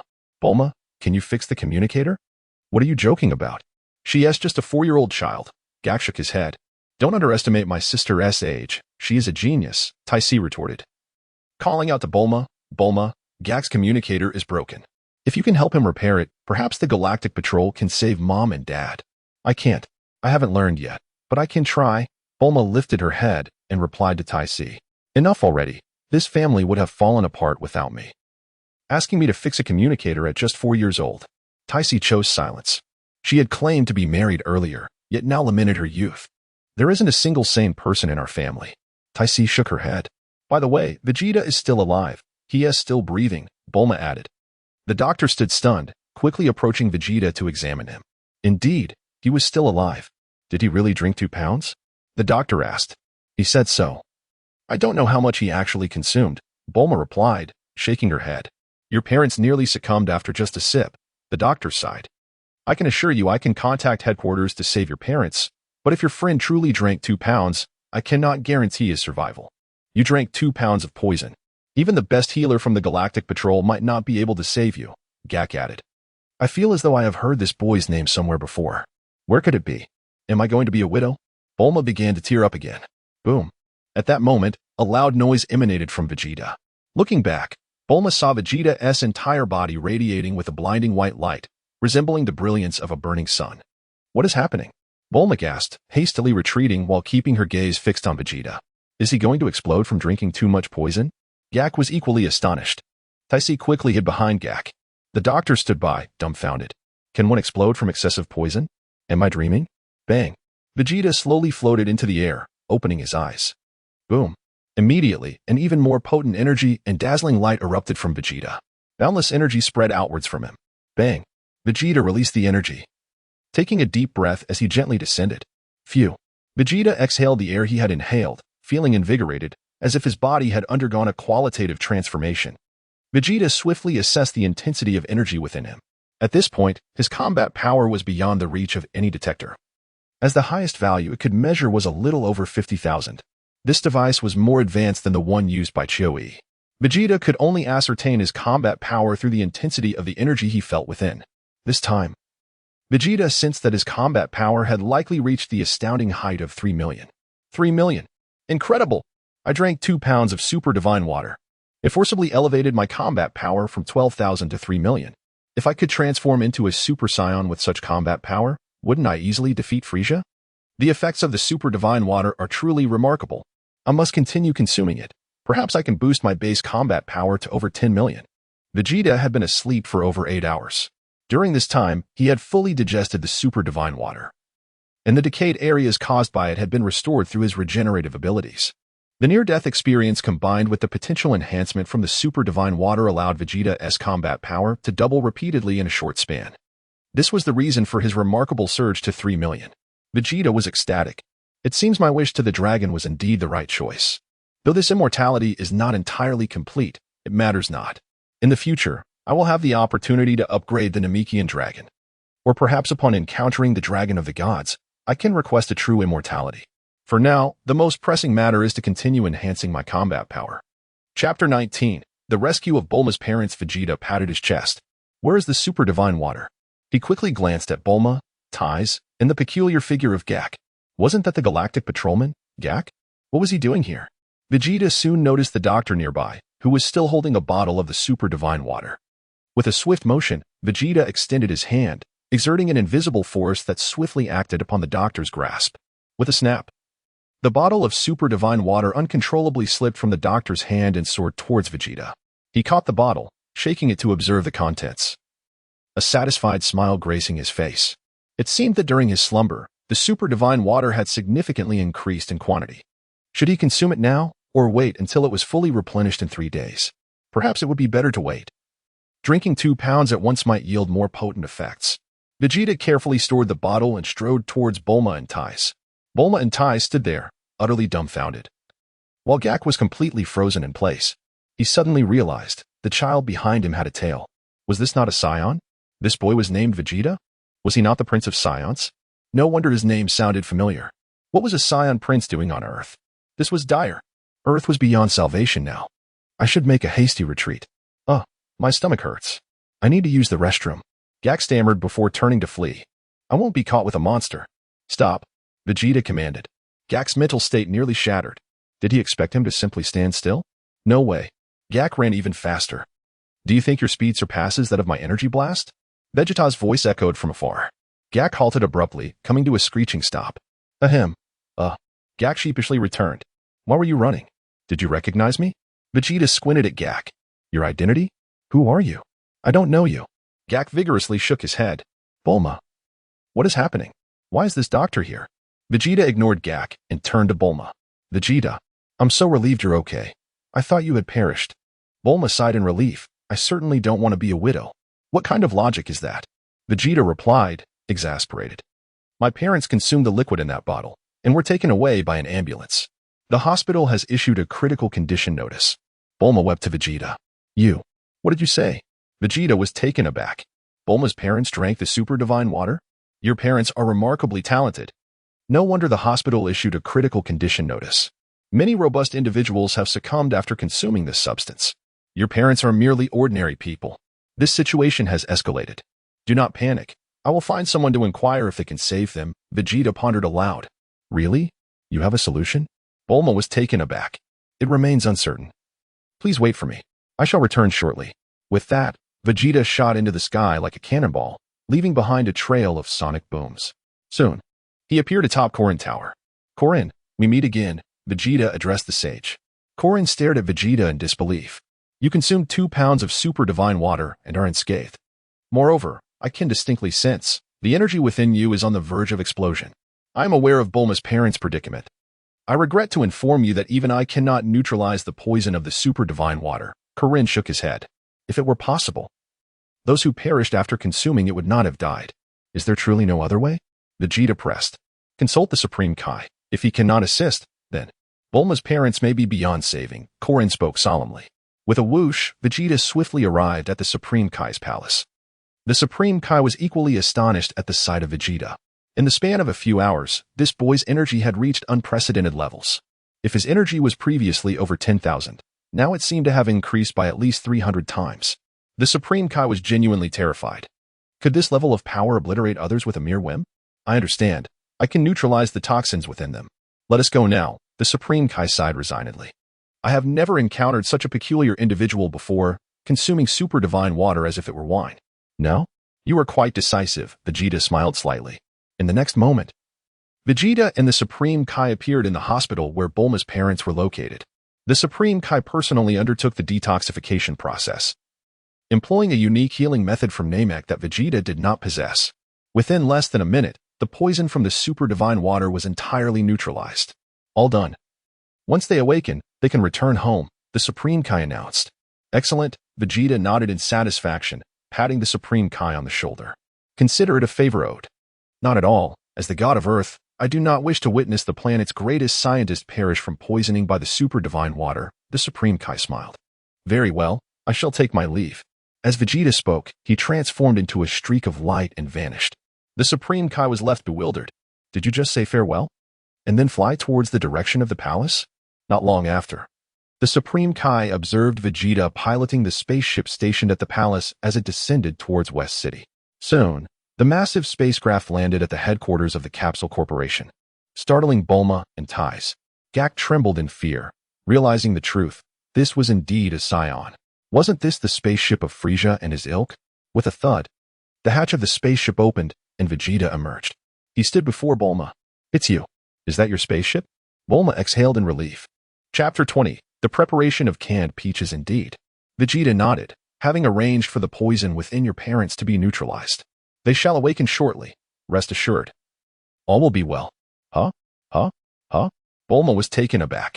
Taisi was equally stunned, unable to comprehend the situation. You've already neutralized the poison? You were gone for less than 10 minutes. Wait, what? They're already awake? Their vital signs are completely normal? The doctor, who had received a phone call, was momentarily flabbergasted. Bulma and Taisi turned to the doctor. My colleague just informed me that Dr. Briefs and his wife have fully recovered. Truly, this is a medical miracle, the doctor exclaimed in awe. This has nothing to do with medicine. Bulma shook her head in disbelief. Bulma, do not be unreasonable. Taisi chided softly, showing gratitude towards the doctor. But returning to the matter at hand, Bulma, did your parents really wish to consume that? Vegeta inquired. My mother found your flask rather unique. She thought the wine within must be delightful, so she prepared some dishes for my father, Bulma explained. Vegeta, you all actually drink that as if it were wine? 3 days later, Dr. Briefs and his wife, Bikini, had fully recuperated. Vegeta resumed his routine of drinking the divine water. Simultaneously, he entrusted his spaceship to Dr. Briefs for research. Vegeta no longer harbored any fear of Frieza. Even if Frieza were to arrive on Earth now, I am confident I can transform into a Super Saiyan in no time. As for Galactic Patrolman Gak, upon realizing that Vegeta bore no ill intentions towards him, he too felt a weight lifted from his heart. Dr. Briefs repaired Gak's spaceship. Fearing that Vegeta might change his mind, Gak promptly piloted the spacecraft back to the Galactic Patrol headquarters. Vegeta, as before, continued to drink the divine water as though it were wine. Once again, he polished off an entire bottle of divine water. Afterward, Vegeta sought a place to rest. More than 8 hours elapsed. Boom. A tremendous surge of energy erupted from Vegeta once more. He sensed the intensity of his energy. Excellent. My base fighting power has reached an impressive 5 million. The divine water truly is remarkable. When I next encounter Bardock, I must have him examine my body. I hope my base fighting power has increased without the poison reaching an irreversible level. It shouldn't, considering my body is inherently immortal.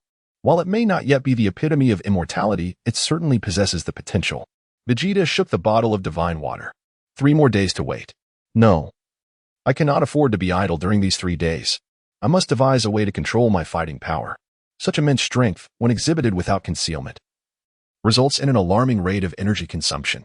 Yes, I shall pay Master Roshi a visit. I need to train alongside that fellow for a while. Bulma. I shall be leaving for a bit, Vegeta informed her. Huh? Where are you going? Bulma asked. I am going out to train. I cannot say when I will return. Vegeta replied. Going out to train? You truly are something else. You're only 5 years old and already so dedicated? Bulma marveled. How else can I become the strongest warrior in the universe? Vegeta smiled. You wish to become the strongest warrior in the universe? Bulma was momentarily dumbfounded. In the meantime, please prepare some yellow peaches, along with rock sugar and glass jars, Vegeta requested. Also, could you make me a watch? It should be able to hold those Senza beans. Why so many yellow peaches? Bulma was taken aback. I'm off, Vegeta stated curtly, showing no intention of elaborating, and took to the skies. Vegeta swiftly appeared above the island where Master Roshi resided, descending gracefully. Smack. Vegeta landed, hands in pockets. You again. The turtle was startled upon seeing Vegeta, shivering slightly as cold sweat trickled down his face. You're back? Vegeta smiled. I'm back, the turtle stammered, visibly shaken. You're an eyesore. Vegeta shot a sidelong glance at him. The turtle, how am I an eyesore? What have I done to you? Never mind, my temper is good today. I want to hold it against you this time. Vegeta ignored the turtle and entered the room directly. The turtle, I haven't done anything to provoke you. What a little demon. As Vegeta reached the doorway, he heard lively dance music emanating from within. The familiar melody and rhythm filled the air. Master Roshi was still fixated on the television, his face nearly pressed against the screen. On the screen, several lovely maidens were dancing gracefully. Vegeta, not in a hurry to interrupt Master Roshi, sat back on the couch and enjoyed the program. To his surprise, the maidens danced quite beautifully. 5 minutes later. That concludes today's program. We shall meet again at the same time the day after tomorrow, announced the voice from the television. Then, the program shifted to advertisements. Master Roshi displayed a face of disappointment. Is that all? What a pity, what a pity. Master Roshi sighed deeply, stretching his old back and loosening his arms. The next moment, Master Roshi sensed a disturbance behind him. He quickly turned to see Vegeta seated on the couch. Huh, whose child are you? How did you get here? Master Roshi inquired hastily. I am here to learn martial arts from you, Vegeta replied with a smile. Learn martial arts from me? Master Roshi was taken aback. This little fellow, so young yet already possesses the spirit to learn martial arts. Commendable indeed. When can we begin? Vegeta asked. However, I have decided not to take on any disciples. You should leave, Master Roshi chuckled. I didn't intend to become your disciple. I merely wish for you to teach me how to control my energy, Vegeta smiled, for the energy within me is exceedingly potent. And I worry I might inadvertently shatter the earth. Chapter 21. I am the god of martial arts. The turtle sage was momentarily taken aback. Following this, he fixed his gaze intently on Vegeta. Ha ha ha, you little rascal, you certainly possess an entertaining spirit, unlike anyone else I've encountered. The turtle sage chuckled heartily. You ought to be aware of my identity, right? I am revered as the god of martial arts, Master Roshi. Even I lack the power to shatter the earth with a single blow. Vegeta merely smiled in response. Let us not talk about shattering the earth. First, allow me to witness your strength and determine if you are worthy of my instruction. The turtle sage smiled back. Let us step outside. It would be rather inconsiderate to destroy your home. Vegeta remarked. Ha ha ha, as if this were to be a particularly fierce battle. The turtle sage laughed heartily. Very well. Let us proceed outside. In the next moment, Vegeta followed the turtle sage out of the house. Come, little one, unleash your full power upon me. The turtle sage beckoned to Vegeta. Then I shall not hold back. To be cautious, Vegeta replied. Rest assured, nothing will happen, the turtle sage assured with confidence. The sea turtle nearby was brimming with anticipation. Am I mistaken? Is this little brat truly challenging Master Roshi? How delightful. This is a perfect opportunity for Master Roshi to teach this little demon a lesson. Let us commence, the turtle sage called to Vegeta once more. All right. Vegeta gently waved his sleeve. Whoosh. An invisible wave of energy suddenly materialized directly in front of the turtle sage. Bang. With a muffled thud. The turtle sage was caught off guard and propelled backward at great speed. Crash. The turtle sage's body crashed through the back of the house and emerged from the other side, subsequently rolling across the ground several times before landing in the ocean. The water surged to heights of several dozen meters. The turtle sage continued to tumble through the waves. When he finally came to a stop, his head tilted at an odd angle, nearly losing consciousness. The sea turtle nearby was utterly dumbfounded. What just happened? What on earth occurred? Oh no. I still failed to control my strength, Vegeta sighed, swiftly launching himself into the air and appearing beside the turtle sage in an instant. Slap. Vegeta grasped the turtle sage's shell and hoisted him out of the water, bringing him back to the island. Then, Vegeta retrieved a Senzu bean from his pocket and placed it in the turtle sage's mouth. Once consumed, the turtle sage opened his eyes wide, looking at Vegeta with a hint of fear. Cough, cough. Little one, what did you just say to me? The turtle sage asked, beads of sweat forming on his forehead. I said, I wish to learn martial arts from you, Vegeta replied. The turtle sage, cough, cough. Are you serious? You are already so powerful, and you still wish to learn from me? The turtle sage felt tears welling up. It is precisely because I am so strong that I wish to learn from you, Vegeta responded. The turtle sage fell silent. What kind of logic is that?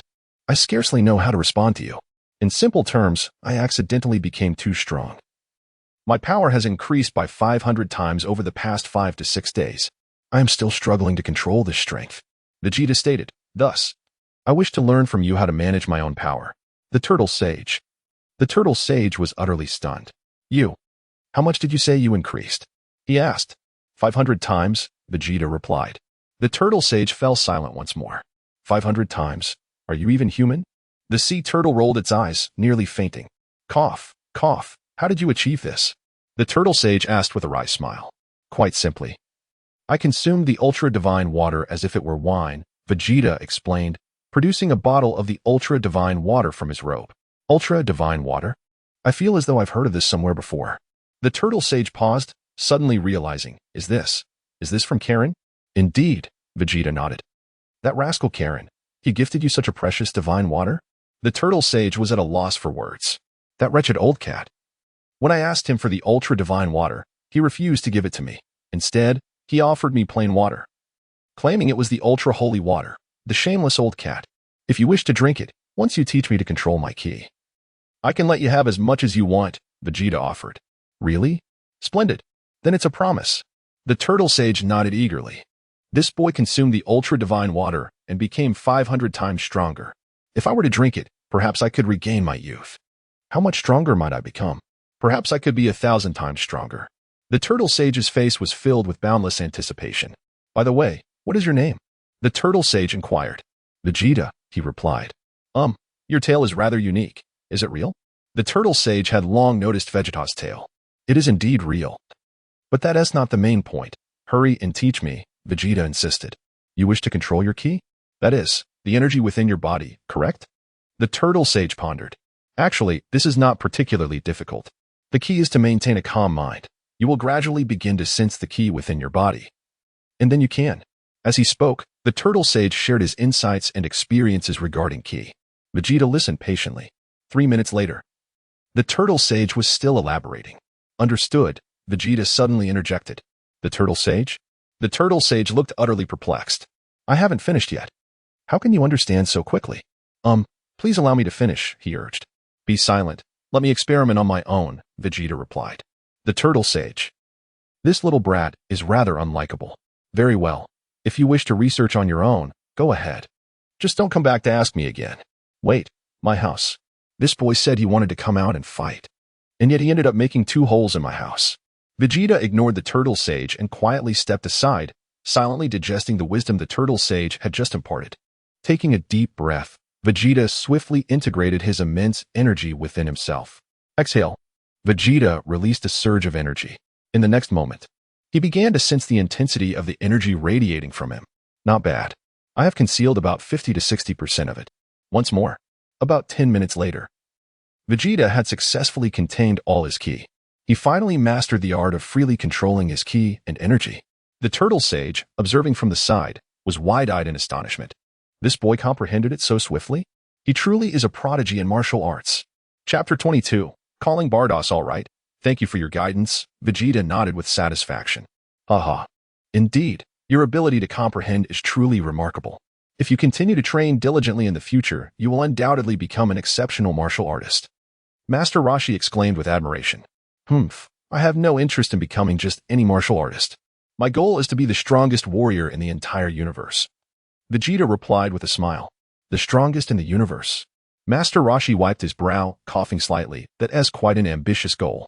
After saying this, Master Roshi fixed his gaze curiously on the bottle of ultra-divine water hanging from Vegeta's side. Vegeta, according to our agreement, that ultra-divine water. Master Roshi chuckled slyly. Bring me a cup, and I'll pour you a drink. A cup? Master Roshi felt a wave of disappointment wash over him. You're only going to let me have a cup? You're quite stingy. You treat this like wine, which is why you've become so powerful. And when it's my turn, you only give me a cup. Exactly. You said a cup. You didn't specify the size. Vegeta retorted. I'll find a larger cup. Master Roshi dashed into the room and returned with a bowl-sized cup. A cup is a cup, he said. Vegeta frowned. Bring me a regular cup. His nostrils flared with irritation. Filling this thing will take 3 days. I still want some for myself. Are you not worried about poisoning yourself if you drink so much, you miser? Master Roshi sighed helplessly, then quickly grabbed a large wine glass. Vegeta shook his head and poured a small amount for Master Roshi. Is this all? Pour me some more, Master Roshi insisted. That's all there is. You can pour it yourself, Vegeta said, handing the bottle of ultra-divine water to Master Roshi. Master Roshi shook the bottle. Indeed, it was empty. This stingy little brat. I should at least taste it first. He turned to the sea turtle nearby. Hey, turtle, what are you dawdling for? Prepare me a plate of peanuts. The sea turtle replied, You want me, a sea turtle, to prepare peanuts for you? It quickly fetched a plate of peanuts from the kitchen. Now, I'm ready to enhance my strength. After finishing this cup, Perhaps my power will multiply 100-fold, Master Roshi said, a look of boundless anticipation on his face. He took a bite of peanuts and followed it with a sip of the ultra-divine water. As the ultra-divine water entered his mouth, Master Roshi's expression transformed dramatically. Ah! He let out a cry, why is this so spicy? Oh right, I forgot to mention, this stuff is highly toxic. Only by overcoming the damage from the poison can one's strength significantly increase. Vegeta casually remarked from the side. Master Roshi's eyes widened in shock, and he hesitated, unsure whether to swallow the ultra-divine water. However, he soon gritted his teeth and downed it in one go. That kid drinks this like it's wine. And he is fine. I'm the god of martial arts. How could it possibly harm me? He thought. Then, Master Roshi's head tilted, and he fainted. Hey, turtle, come here, Vegeta called out to the sea turtle. I'm a sea turtle, not a tortoise. The sea turtle corrected him. Stop whining. Do you believe I'll toss you to the other side of the ocean, where you'll never find your way home? Vegeta warned. The sea turtle felt despondent. What have I done to deserve this? It hurried over. This old fellow may be in a deep slumber for a while, or he might even die. Keep an eye on him, Vegeta advised. If he dies, then there is nothing to keep an eye on, right? The sea turtle replied, half laughing, half crying. You're right. Vegeta nodded, slowly ascending into the sky. Well then, good luck. With that, Vegeta transformed into a streak of light and vanished in an instant. Before long, Vegeta returned to the headquarters of the Capsule Corporation. Vegeta, back so soon? Bulma rushed to his side. Have you finished your training already? Yes, I've nearly completed it. Vegeta affirmed. When are we going on our honeymoon? Bulma asked, her eyes sparkling with anticipation. Your parents have been discharged. While there was no immediate danger to their lives, Bulma sighed with relief. However, a new worry soon followed. She would have to return to kindergarten. She longed to go on a honeymoon with Vegeta immediately. We'll go on our honeymoon when you're older, Vegeta replied. I will be leaving Earth soon. Wait? You're leaving Earth? Where will you go? Didn't you say your home planet exploded? Bulma asked in surprise. I need to continue my training, Vegeta stated matter-of-factly. More training? But haven't you already trained enough? Bulma questioned, puzzled. I'm still working on the most basic techniques. I want to train alongside a true deity. Vegeta explained. A true deity? Bulma was taken aback. Well, there will be plenty of opportunities to meet again. Vegeta ruffled her hair gently. When you turn 16. I'll be back. 16. Bulma shook her head in disbelief. Vegeta no longer lingered, retrieving the communicator meant for Bardoss from his chest. It's time to seek Bardoss for some serious training. What is that? Bulma inquired, intrigued. This is a communicator to contact the gods, Vegeta smiled. Pressing the button and calling out, Bardoss, are you there? Bardoss? The name sounds like a girl S, Bulma mused. Meanwhile, on the distant planet Kampa in Universe 6, Bardoss immediately received Vegeta's call. Oh my, it's little Vegeta. Have you taken care of everything on your end? Bardoss smiled warmly. I've taken care of it all. As agreed, I'm coming to train with you, Vegeta replied. Have the peach cans been prepared? Bardoss asked. Her concern shifting to the peach cans. Chapter 23. An encounter with the Angel Kess of the 10th universe. How long will it take you to get here? Vegeta inquired. You are on Earth in the 7th universe, correct? Bardoss pondered. If I fly over, it will take at least 6 hours. That will be more than enough time. Please come over now. We can eat once you arrive, Vegeta replied. All right, I shall see you in 6 hours, Bardoss nodded. The conversation came to an end. And Vegeta swiftly began to prepare canned peaches. What on earth? Are you preparing so many peaches to make cans for that girl? Bulma questioned, slightly displeased. She is not just a girl. She has lived for over 1 billion years, Vegeta explained while preparing the cans. Oh, then she must be an old hag. Bulma exclaimed in astonishment. Is there really someone who can live that long? She possesses eternal life, Vegeta stated. Is that so? She must be an old fool by now. Bulma muttered. Meanwhile, Bardoss greeted Kampa. Lord Kampa, I am heading to Earth in the 7th universe. Has that brat finished his tasks? Kampa inquired. Yes, he has. Bardoss confirmed with a nod. Are the canned peaches ready? Kampa asked again. Oh dear. I am indeed going for the canned peaches, Bardoss chuckled. That's good. If they are not delicious, do not bring them back, Kampa suggested. Understood, Bardoss nodded in agreement. With a gentle tap of her staff upon the ground, Bardoss emanated a radiant glow reminiscent of stars. In a flash, she transformed into a dazzling spectrum of light, swiftly vanishing into the cosmos toward the 7th universe. 6 hours swiftly passed, and Vegeta was fully prepared. Before departing, he generously gifted his spaceship to Bulma's father for research purposes. He had little to carry with him. Just a vial of super divine water. This is a splendid item. I can drink it to replenish, my energy during my leisure time, he mused. She is here. Vegeta looked up at the sky, noticing the brilliant glow approaching. Tap, tap, tap. Bulma quickly hid behind a tree. The old hag has arrived. I wonder how hideous she must be, yet her voice sounds quite pleasant. With a clap, Bardoss descended gracefully beside Vegeta. Here, give this a try, Vegeta said, handing her a jar of canned peaches. Is this the canned peach? Bardoss scrutinized the jar, murmuring softly. Indeed, Vegeta nodded, offering her a spoon. Bardoss took a small taste. And upon savoring the canned peach, her eyes brightened with delight as the burst of flavor enlivened her senses. Oh my, this is delightful, sweet, and crisp. Truly a delicacy of the mortal realm, she exclaimed. Bulma was taken aback for a long moment. This woman is not an old hag at all. She is quite beautiful. Vegeta, you are a deceiver. Does she resemble someone who has lived for 1 billion years? She appears to be a vibrant young girl. What about the other canned peaches? Bardoss inquired. They're all in this ring. Vegeta jangled the ring on his finger. Is that a storage ring?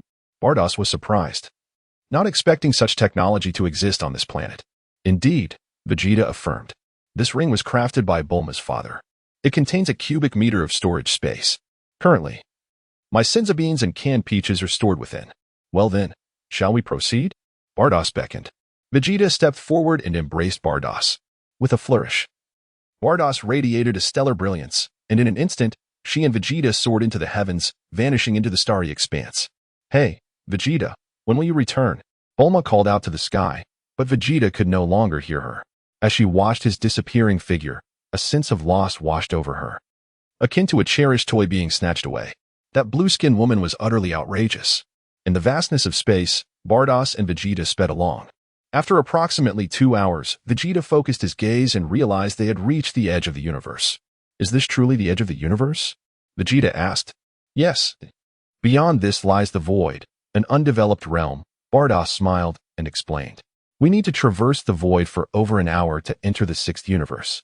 The journey is indeed quite extensive, Vegeta acknowledged. Indeed, coming to fetch you is rather troublesome, Bardoss chuckled. With a swift motion, Bardoss took Vegeta into the void. The void was a realm of nothingness, devoid of all. Bardoss guided Vegeta through this emptiness at great speed. After flying for about 40 minutes, Vegeta suddenly spotted a radiant light in the distance. Bardoss, who was that over there? Vegeta asked. Bardoss noticed the brilliant glow as well. Oh dear, isn't that my sister? She smiled, accelerating toward it. Before long, Bardoss came to a halt beside the figure. Sister Kess, it has been a while, Bardoss greeted ceremoniously. The figure beside Bardoss was also an angel, a beautiful little angel resembling a charming young girl. Her name was Kess, the angel of the 10th universe, corresponding to the god of destruction, Rumshur. If you are unfamiliar with the 10th universe, you might know Zamasu. Indeed, Zamasu is the Kaioshin of the 10th universe. Vegeta examined the angel Kess thoroughly. To his surprise, this little angel had an appealing charm. Though petite, her youthful appearance was undeniably captivating. Bardoss. It has been a long time. Kess returned the greeting. Sister Kess, where are you headed? Bardoss inquired. Chapter 24, Bardoss, Sister Kess. I need your assistance having just returned from the 3rd universe. I was preparing to head back to the 10th universe. And you, Bardoss? Kess inquired. I've just come back from the 7th universe and am on my way to the 6th universe, Bardoss replied. Kess had already noticed Vegeta standing behind Bardoss. She began. This is Mr. Vegeta. Lord Kampa might be considering him as a potential candidate for a future destroyer god, Bardoss explained succinctly. He seems rather young, Kess noted with a smile. That's precisely why he should be nurtured from a young age, after all. Lord Kampa shows no signs of retirement just yet. Perhaps once Mr. Vegeta matures, Lord Kampa will contemplate retirement, Bardoss added with a chuckle. I see. Kess merely asked out of curiosity and did not press further. Sister Kess, please do visit us in the 6th universe sometime, Bardoss invited. Certainly, I will make time. Kess nodded. The two angelic beauties exchanged pleasantries before taking their leave, parting ways and swiftly ascending into the sky. Vegeta, observing the exchange, remarked, Is the conversation among angels always this tedious? A bit of gossip would suffice. Instead, it was utterly mundane. He shook his head in discontent. As Bardoss flew, her staff suddenly vibrated. She paused momentarily, then turned to examine the staff. Oh dear, it's the Grand Minister, she murmured, momentarily taken aback. Vegeta was equally startled. Could it be that my vow of making the Grand Minister eat dirt was overheard? If that's the case, it could spell trouble. Give me a few years to develop before you confront me. I can hardly contend with you right now. Please, just remain silent. Do you understand? Vados cautioned Vegeta. Rest assured, I am quite discreet, Vegeta replied. Vados retorted. I sense there is more to your words, yet I cannot discern it. Ignoring Vegeta's presence, Vados immediately activated the communication through her staff. Grand Minister, it has been a while, she greeted politely. Vados, I need you to come to Lord Zeno's palace. I have matters to discuss with you, the Grand Minister responded. Right now? Vados asked, slightly taken aback. Yes, at this very moment. Is there a problem? The Grand Minister smiled. No problem at all, of course not, Vados assured him. Then I shall await you at the entrance of Lord Zeno's palace, the Grand Minister concluded. Understood, Vados replied, changing her course mid-flight. You may come alone. The Grand Minister added before ending the call. Vados sighed, realizing Vegeta had clearly overheard their conversation as she had been on speakerphone. Vegeta listened intently, growing increasingly frustrated. Grand Minister, what do you mean by allowing Vados to go alone? What about me? Am I to be abandoned here? I could perish in this desolation. No, wait. I shouldn't die, right? I am essentially immortal, albeit in a beta version. But still, I should be safe. You heard all that? Vados remarked, revealing her exasperation. The Grand Minister is the most powerful deity in the universe. Vegeta already knew this and was not particularly surprised. What truly vexed him was the thought of being left behind. Are you really just going to leave me here? What is your plan? Am I to be stranded? Even if I can survive in this environment, I will ultimately starve to death. Vegeta grumbled inwardly. What do you mean by that? Did you hear my comment about making you eat dirt? If you truly overheard that, it would be rather unfortunate.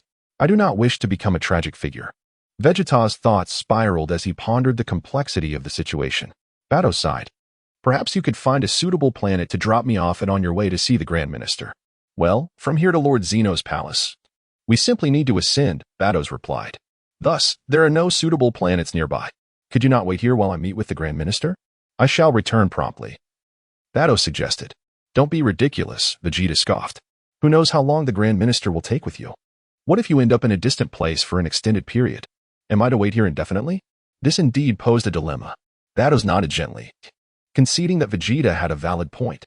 Can't you just take me with you? Vegeta inquired. That is not possible. The Grand Minister specifically instructed me to go alone. Vados responded, shaking her head. Vegeta retorted. Is it really just about making you eat dirt? Must you leave me stranded here? How about we ask Sister Kes for assistance? Since we just saw her, she could escort you to the 10th universe. And I can come to get you once I return. Vados considered the proposal. That's a reasonable suggestion, she agreed, not opposing it. Going to the 10th universe works for me. My main goal is to train alongside the destroyer gods and angels, so it matters little with whom I go. Besides, Kes from the 10th universe is rather charming. All right then, I shall leave you here while I promptly meet with the Grand Minister, Vados said. I will contact Sister Kes on the way and have her come to retrieve you. Please do not wander off. This is the Void Realm, and one can easily become lost. Understood, Vegeta nodded, offering no objections. The Grand Minister must be envious of my striking appearance. Hence, he refuses to meet me, he thought. Descending from Vados and floating in the Void Realm. Farewell, Vados waved, transforming into a brilliant streak of light as she ascended rapidly. While en route, Vados immediately contacted Kes through her staff. Vados? Kes responded, slightly surprised. We just parted ways. What brings you to call? Sister Kes, may I ask a favor of you? Vados inquired. Of course. What is it? Kes replied. The Grand Minister has summoned me, though I am uncertain of the reason. He has requested that I meet him alone. Previously, I was accompanied by Mr. Vegeta, so I must leave him in the Void Realm for the time being, Vados explained. Chapter 25 The Summons of the Grand Priest. Are you suggesting I assist you in bringing him back to the 10th universe? Kes inquired. Indeed. I shall go to retrieve him after returning from the Grand Priest, Vados replied. Very well, Kes did not object. I will send his location to my sister and ask for her assistance. As Vados spoke, she sent Kes a location pin. There is no need for such formality among us angels, Kes smiled. After concluding the call, Kes turned and swiftly flew away. Vegeta floated silently in the void, feeling as though he had been abandoned by a lover. This is absurd. I stand alone in this desolate void. Not even a ghost in sight. Even a ghost would suffice to alleviate my boredom. I wonder if Kess will come to fetch me. If not, I shall truly become a tragic figure. What does having a combat power of 5 million matter in this emptiness? What can I achieve here? Fortunately, after a brief wait, Vegeta spotted a radiant light shimmering in the distance, akin to a star. Whoosh! Kess flew towards him at great speed. Vegeta breathed a sigh of relief. Vados, you are quite reliable. Kess, you deserve commendation for indeed coming to fetch me. Mr. Vegeta, Vados instructed me to bring you to the 10th universe first. She has informed you, correct? Kess asked. Yes, she did. Vegeta nodded obediently. Then, let us depart, Kess beckoned. All right, thank you for your efforts, Vegeta responded, stepping forward to embrace Kess's slender waist. Hiki, that tickles. Kess chuckled lightly. Did I touch a sensitive spot? Vegeta queried. Yes, indeed. Please hold me elsewhere. That spot is quite ticklish, Kess replied. Vegeta shifted his grip slightly. Kess remarked, you are not holding me properly. Wiping her brow. If it weren't for your youth, I might take offense. Surely you are unaware? This seems to be a more secure grip, Vegeta suggested. Release me. Kess's expression darkened. Is it because I cannot hold here? Vegeta feigned ignorance. Yes, Kess affirmed. I didn't know. Vegeta quickly adjusted his position. And Kess felt much more comfortable. By the way, Mr. Vegeta, how old are you? Kess inquired, taking a deep breath. Me? I'm 5 years old, Vegeta replied. Only 5? You are indeed just a little child, Kess noted, realizing he must not have intended to act inappropriately. Well, I forgive you. Let us set off. Kess dismissed the earlier incident and, with Vegeta, transformed into a brilliant streak of light, soaring towards the 10th universe. At the entrance of the Xenos Palace, the Grand Priest stood with his hands clasped behind his back, patiently awaiting Vados' arrival. Beside him stood a young man, his skin also blue, adorned with an angelic halo around his neck. The young man held a scepter and gazed skyward. After several minutes, Vados arrived, descending swiftly from the heavens. Bang! Vados landed directly in front of the Grand Priest. Upon landing, she immediately noticed the boy who stood next to the Grand Priest. Vados, you have arrived. The Grand Priest greeted with a smile. Greetings, Grand Priest. Vados bowed respectfully. Rise, the Grand Priest instructed. Vados stood upright. Lam-Z, allow me to introduce you to your sister. Vados, the angel of the 6th universe, the Grand Priest announced. Yes, Grand Priest, Lam-Z bowed. Hello, sister. Vados, this is your younger brother Lam-Z. A recently formed angel of the 7th universe, the Grand Priest continued. Oh my, we have gained another member among our ranks. Vados exclaimed joyfully. Have you decided where to train? I summoned you specifically for Lam-Z's training, the Grand Priest replied. I initially intended for Whis to guide him, but he is currently occupied in the depths of the universe, and it will take time for him to arrive. Since you are nearby, I have called upon you. Since Lam-Z is an angel of the 7th universe, it would be most suitable for him to train there, Vados suggested. Exactly, as an angel of the 6th universe. You are familiar with the 7th universe, which is its mirror. It is indeed a wise choice for you to accompany Lam-Z on his training journey, the Grand Priest affirmed. Leave this matter to me, Vados declared confidently. Thank you, replied the Grand Priest. Thank you, sister, Lam-Z echoed, bowing once more. Lam-Z, no need for such formality, Vados said, patting Lam-Z on the shoulder. Shall we set off? Yes, Lam-Z replied. Lam-Z, the Grand Priest addressed him. Yes, Grand Priest, Lam-Z bowed deeply. You are to venture into the mortal realm to comprehend good and evil, but do not stray to extremes. I hope you diligently cultivate your heart and strive to become a full-fledged angel in due time, the Grand Priest advised. Yes, Grand Priest, Lam-Z bowed again. Go forth. And give it your all, the Grand Priest smiled. Understood. Lam-Z nodded seriously. Then, Father, we shall take our leave, Vados said, also bowing. The Grand Priest inclined his head slightly. Lam-Z, you can fly, correct? Vados asked. Yes, Vados' sister, Lam-Z affirmed with a nod. Let us depart, Vados beckoned. Whoosh, whoosh. The two transformed into radiant streaks of light, swiftly heading towards the 7th universe. Lam-Z, what kind of place do you wish to train in? Vados inquired. Just as the Grand Priest mentioned, I wish to explore the concepts of good and evil in the mortal realm. Lam-Z responded. Thus, sister, please suggest a location that would facilitate my understanding of these concepts. Let me ponder for a moment, Vados mused. Thank you, sister, Lam-Z replied. After contemplating for about half an hour, Vados exclaimed, I have it. In the 7th universe, there exists an individual known as the Emperor of the Universe. Vados elaborated. His name is Frieza. Chapter 26, Lam-Z arrives at the Galactic Patrol Headquarters Cosmic Emperor? Lam-Z was momentarily taken aback.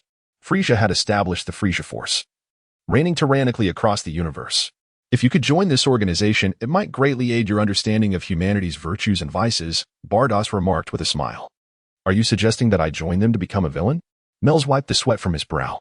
It is not about becoming a villain, rather. It is a journey of experience, Bardoss clarified. Well, may I observe first? Mel's offered a wry smile. Very well, I shall take you to see it. If it doesn't suit you, we can find another place, Bardoss nodded. In an instant, Bardoss guided Mel's as they sped through the 7th universe.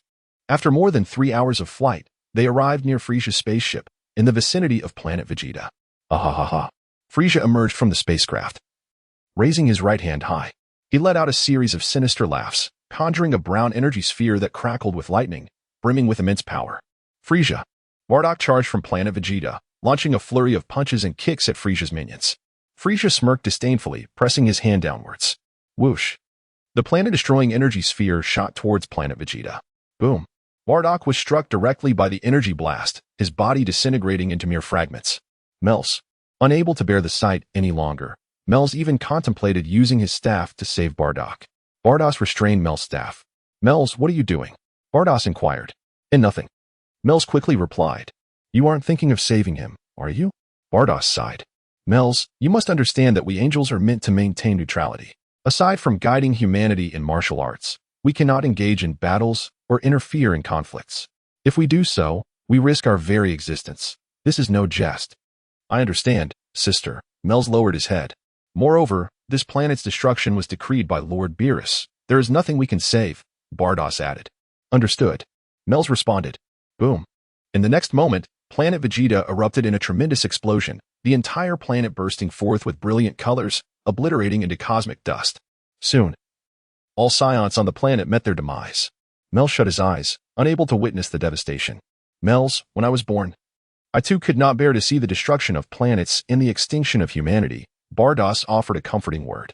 However, as you mature, you will come to realize that the destruction of planets and the extinction of humanity are inevitable laws of cosmic evolution.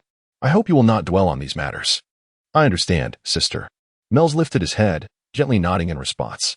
Sister, it is evident that the Frieza Force is not suitable for me. Could you find me another place for my experience? I too have come to realize that the Frieza Force is not right for you. Let me think. Let's leave this place for now, Bardoss suggested. All right, Mel's replied. In an instant, they departed and soared through the starry expanse of the 7th universe. Bardoss pondered carefully. There is another organization in the 7th universe known as the Galactic Patrol. How about becoming a Galactic Patrol officer? Bardoss proposed. Galactic Patrol? What is their purpose? Mel's inquired curiously. The Galactic Patrol is an organization dedicated to upholding cosmic justice, Bardoss explained. If you could join the Galactic Patrol, it would greatly enhance your understanding of good and evil in the human realm. It should suit you far better than the Frieza Force. That sounds promising. Mel's nodded, but I would like to see it first. Very well, let us first check the environment there, Bardoss suggested. Whoosh, whoosh. The two transformed into radiant streaks of light, swiftly heading toward the Galactic Patrol headquarters. After several more hours of travel, Mel's finally arrived at the Galactic Patrol headquarters located within a space station. Bardoss accompanied Mel's outside the headquarters, using her staff to observe the situation inside. Upon witnessing the workings of the Galactic Patrol, Mel's quickly took a liking to the place. Sister, I have made my decision. I want to stay and become a Galactic Patrol officer to understand the good and evil of humanity, Mel's declared. This indeed seems more fitting for you, Bardoss gently nodded. Since you have made your decision, I shall alter your appearance slightly. With a flick of her staff, Bardoss pointed at Mel's. In an instant, Mel's skin transformed from blue to a light purple hue. Simultaneously, the halo around Mel's neck vanished, and the angelic attire was replaced with a snug uniform. Thank you, Sister Bardoss. Mel's bowed. Now, I shall register to join the Galactic Patrol. Higi, with your capabilities, you will surely become an outstanding member of the Galactic Patrol with ease, Bardoss smiled. Indeed, Mel's nodded. But remember, during your training here, do not utilize your angelic powers, Bardoss cautioned. I understand, Sister Bardoss, Mel's waved. I shall take my leave now. Wait, will you fly over directly? Bardoss asked, pointing her staff once more. With a snap, a miniature spaceship materialized on the scene. Mel's expressed his gratitude again and boarded the spaceship. As he looked out the window, he waved goodbye to Bardoss. Whoosh. Mel's piloted the spaceship, racing toward the Galactic Patrol headquarters. Galactic Patrol Headquarters. Training Camp. Hello everyone, I am Iliku from the Southern Universe. The novice team members greeted. Hello. I am Melz from the Northern Universe. My aspiration is to become an exceptional Galactic Patrol officer. Melz bowed. Excellent. I am your instructor, Jack said. Hands behind his back, surveying the new recruits. Little did Jack know that Melz would become the top recruit of the entire Galactic Patrol Headquarters within a mere 3 years. Melz etched his name into the proud legacy of the Galactic Patrol through his actions and achievements. Yet, who would have guessed that this individual was, in truth, an angel, a divine being disguised in human form? Chapter 27, The Taste of First Love, Universe 10, Planet Lam-Z.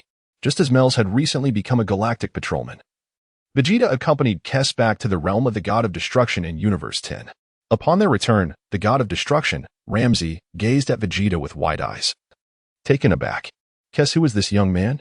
Lam-Z inquired, swaying his trunk-like nose. This is Mr. Vegeta, from Universe 6, Kess explained. Unbeknownst to Kess, Vegeta hailed from Universe 7, as she had not taken the initiative to investigate further. After all, she held little interest in Vegeta. Does it matter to me whether he is from Universe 6 or 7?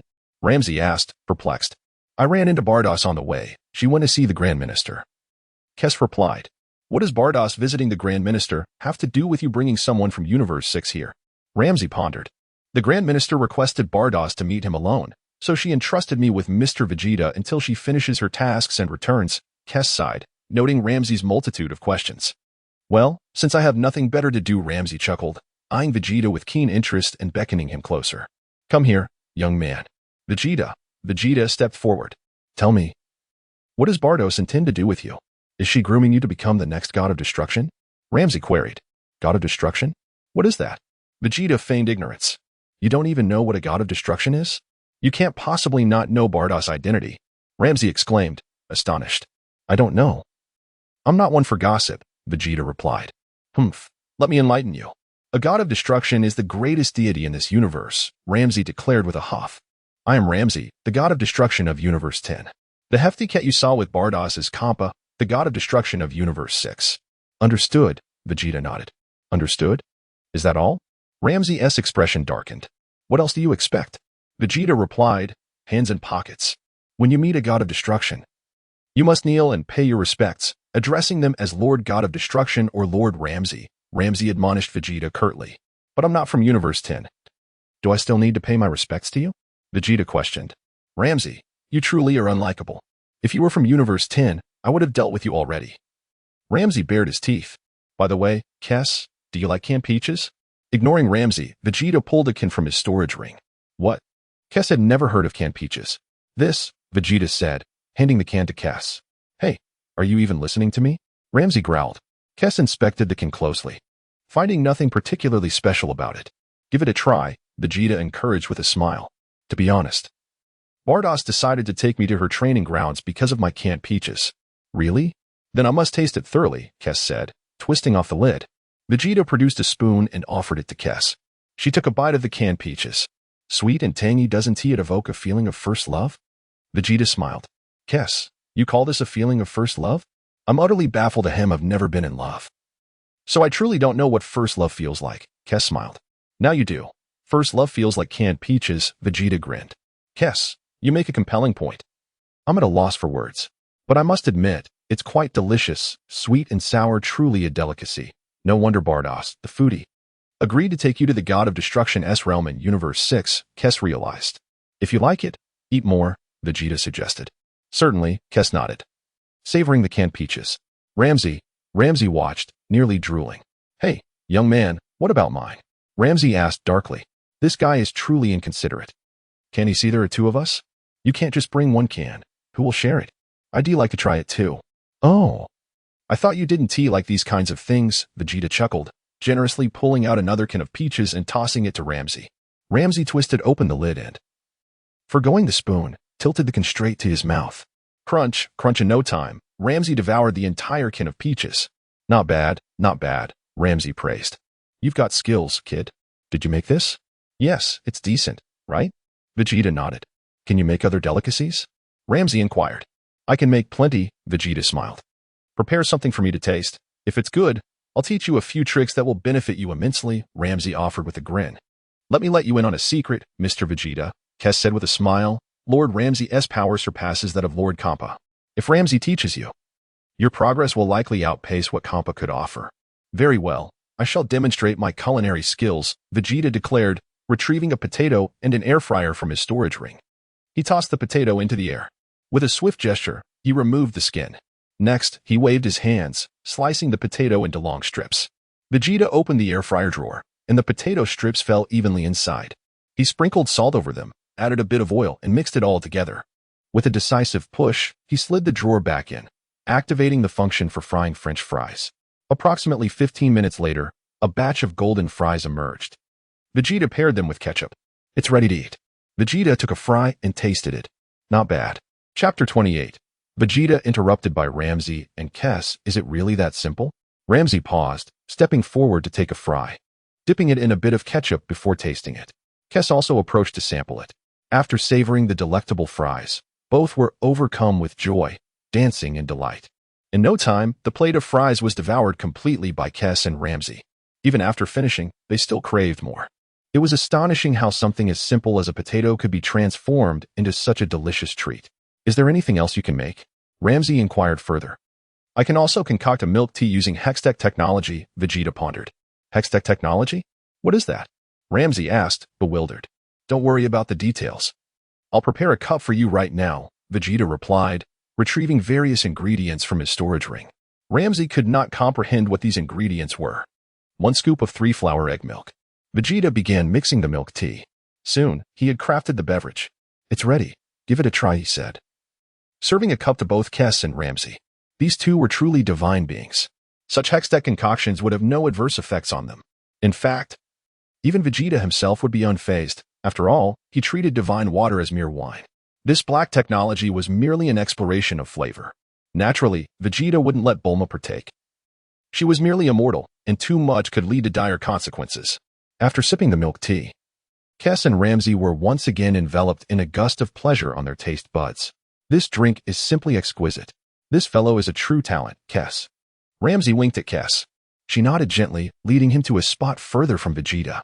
Kes, this kid is extraordinary, not to mention the milk tea he made. If it were in our 10th universe, it would undoubtedly top the beverage charts, Ram-Z remarked, savoring another sip and smacking his lips in delight. Indeed. I have never tasted such a unique drink before, Kes agreed wholeheartedly. The fries earlier were quite delightful as well, Ram-Z continued. Yes, particularly when dipped in ketchup, Kes responded. Ram-Z fell silent, gazing at Kes. What does Lord Ram-Z mean by that? Kes asked.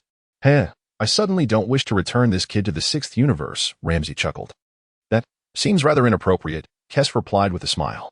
What is inappropriate about it? Ram-Z grinned, suggesting, what if we say he perished? Kes, you're quite ruthless. Connect with Beerus and inform him that Vegeta contradicted me, leading to his demise, Ram-Z suggested with a laugh. In that case, Beerus will likely not come back. Kes realized, finding this plan rather clever. How about this? We cultivate this kid, and during the process, let him prepare more delicious dishes for us. It's a splendid idea, isn't it? Ram-Z beamed brightly.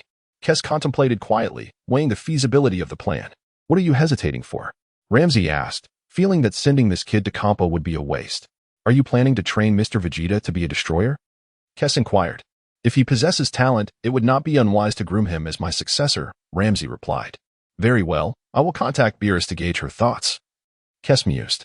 Make haste, Ram-Z nodded, sipping the milk tea again, growing ever more fond of its unique flavor. With such delightful milk tea available, why should I send Vegeta to that fellow Kampa? I shall intercept.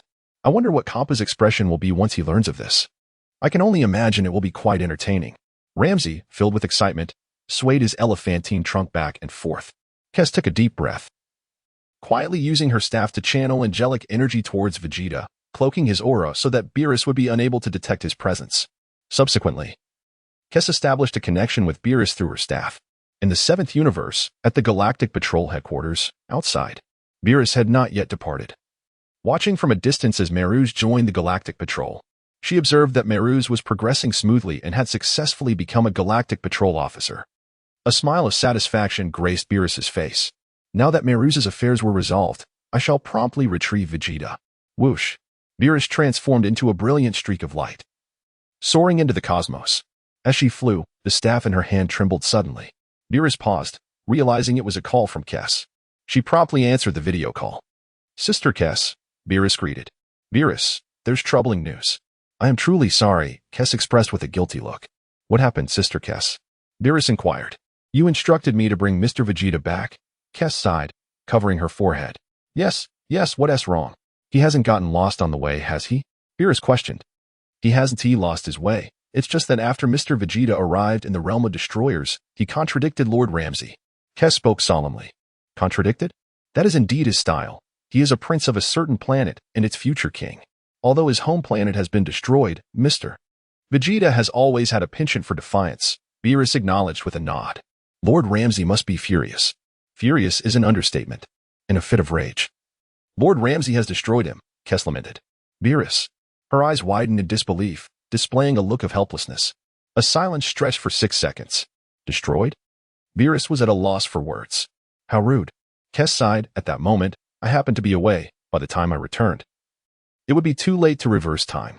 I shall have Lord Lam-Z find a suitable successor from our universe to send over." Chapter 29. I still possess a communicator, Bardoss coughed, wiping the sweat from his brow. "What do I need your successor for? My interest lies solely in Vegeta's canned peaches. Alas, it appears there will be no peaches to enjoy now. I had envisioned relishing those peaches after bringing Vegeta back. It seems my hopes have been dashed. Since it was Lord Rumsus who caused Vegeta's demise, it is likely that his storage ring has also been thoroughly destroyed." Sighing deeply, Bardoss lamented, "Perhaps this is his fate. It is a pity that he was only 5 years old. I have admonished Lord Rumsus. Why quibble with a child?" Kess nodded in agreement. "Well, since we are at this juncture, further discussion is futile," Bardoss said, feeling a tinge of disappointment. "I am truly sorry, Bardoss," Kess reiterated. "It is quite all right, Sister Kess." "I believe this is not the outcome you wish to see either," Bardoss replied. "Do you truly not require my assistance in finding a suitable successor for Lord Kampa?" Kess inquired. "No, we shall seek one ourselves in Universe 6, Bardoss responded. "Besides, Vegeta is not originally from our universe." However, Bardoss withheld the thought that discussing such matters was now meaningless. Vegeta had already been destroyed by Rumsus. Does it truly matter from which universe he hails? Indeed, it no longer holds significance. It is merely unfortunate for that little fellow, Vegeta. He had promised to come and marry me when he grew up. Your dreams have thus been shattered, Bardoss concluded. I must return to Universe 6 now. I am truly sorry, Bardoss, Kess repeated. I must also extend my apologies, Bardoss. Rumsus said, coming forward to express his regret. I had no idea that boy meant so much to you. It is quite all right, Sister Kess, Lord Rumsus. Perhaps this is simply his destiny, Bardoss replied, not doubting the situation. Little did Bardoss realize that the person he had painstakingly come to admire had been snatched away by the inhabitants of Universe 10 due to a can of peaches, a plate of fries, and a cup of milk tea. I shall personally make amends when the opportunity arises, Rumsus declared. Your intentions are appreciated, Lord Rumsus, Bardoss nodded slightly. Choosing not to elaborate further, he waved farewell to Kess, concluding the conversation. With a deep sigh, Bardoss felt an overwhelming sense of helplessness. Was Vegeta truly destroyed? Surely his very soul had vanished alongside him. Why provoke anyone at all? Why must you challenge the god of destruction? My fault, my fault. I seem to have neglected to inform you about the god of destruction, Bardoss lamented, feeling a pang of sadness, transforming into a brilliant stream of light. Bardoss swiftly departed towards Universe 6. With Vegeta lost, Bardoss felt powerless. If it were merely death, he could devise a means to resurrect Vegeta. However, with the soul extinguished, Bardoss found himself at an impasse. In Universe 10, after concluding the call, Kess and Rumsus exchanged knowing smiles. They suddenly found amusement in their deception, especially in misleading Bardoss of Universe 6. Rumsus swayed his elephantine trunk, delighting in the jest. Oh dear, if Bardoss ever discovers this. I can only imagine the scolding I will receive, Kess sighed. Our two universes seldom interact. She should remain oblivious, Rumsus chuckled. I recall your last encounter with her was a millennium ago. Indeed, Kess nodded. Had it not been for our chance meeting in the void, I fear you might never have crossed paths again, Rumsus remarked. Quite so, Kess agreed. I estimate that boy, Vegeta, will be fortunate to live another 300 to 500 years if he cannot ascend to the status of god of destruction, Rumsus joked. You speak wisely, Lord Rumsus. Kess smiled. Thus, the matter is settled. You need not dwell on it. Focus on your current tasks, Rumsus concluded cheerfully. Indeed, Kess nodded. Hey, what are you two discussing? Vegeta approached from a distance, oblivious to Kess and Rumsis's previous conversation. After all, Vegeta was merely an ordinary human, not a deity. Oh dear. I just contacted Bardos to inquire when she might come, Kess sighed. What's the matter? By your expression, does she not wish to come? Vegeta frowned, questioning her. Not that she does not wish to come, but rather that she is preoccupied with numerous matters and will not be able to arrive just yet, Kess explained. And so? Vegeta pressed. Kess replied. You are asking me? I should be the one asking you. What are your future plans? Will you continue to wait here? Or shall I send you back to Universe 6 for the time being? This shameless woman, how untrustworthy. Vegeta exclaimed, frustrated. We had an agreement. I told her that when I grew up, I would marry her. Kess's eyes widened in disbelief. Her ears perked up. Is Bardosh truly to marry this little boy? Impossible. Surely she is merely jesting, finding his youthful charm amusing. Rumsis was equally astonished. Bardosh to wed this child? He must be boasting. Very well, I shall contact her personally. I must ascertain her thoughts. Even if I must wait, she should provide me with a precise timeline, Vegeta declared, immediately retrieving a communicator from his pocket. Upon seeing the communicator, Kess and Rumsis panicked. If the signal were to be sent, their carefully woven fabrications would be exposed. Rumsis swiftly turned to Kess. Without hesitation, Kess's staff emitted a surge of ethereal angelic power, enveloping Vegeta's communicator. Just then, Vegeta pressed the button on the device. And then, there was nothing more. The communicator had been rendered powerless by Kess's formidable angelic energy, preventing any signal from escaping. Vegeta pressed the button again, calling out for Bardos, only to discover that the device was utterly useless. What is happening? Is this thing broken? Vegeta inquired, looking at Kess. Chapter 30, Angels do not deceive, let me take a look, Krix said. Without further thought, Vegeta handed the communicator to Krix. She took it and pretended to inspect it meticulously. Oh dear, it truly is broken. Krix nodded as if she were genuinely concerned. Just repair it, Vegeta instructed. Well, even if it were fixed, it would only allow communication with me. Krix fabricated a story explaining that the device contained angelic power, which had inadvertently leaked due to a breach caused by Bardos. Therefore, there was no way to contact her.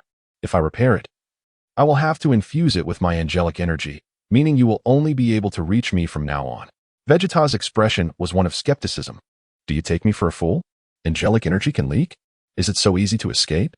Look, there's a crack here. Perhaps it was damaged when you unleashed your energy, Krix said, lightly tracing a fissure with her finger while pointing it out to Vegeta. He leaned in to examine it closely. Indeed, there was a barely noticeable crack. Angels do not deceive, Krix smiled. Is angelic energy so prone to leakage? Even if it were water, would such a tiny crack drain it so quickly? Vegeta remained unconvinced. Oh, you might understand that angelic energy is compressed power. In a sealed container, once a crack forms, the internal pressure can cause the energy to disperse rapidly and vanish, Krix asserted confidently. Vegeta grasped the concept, likening it to a gas canister. Even the slightest fissure would cause the liquefied gas to escape and evaporate swiftly. Fine, repair it, and you can replace it with your contact information. It might come in handy later, Vegeta replied. Mr. Vegeta is right here on our planet, and we are together every day. Is there really a need for this communicator? Krix smiled back. Keep it. It may prove useful in the future, Vegeta stated. Krix, why are you hesitating? Ramusi interjected, unable to endure any longer. Just give him a communicator to avoid further suspicion. All right, I'll fix it for you, Krix nodded gently, covering Bardos' angelic energy with her own and mending the crack. She then returned the communicator to Vegeta. Vegeta pressed the button. Krix, are you there?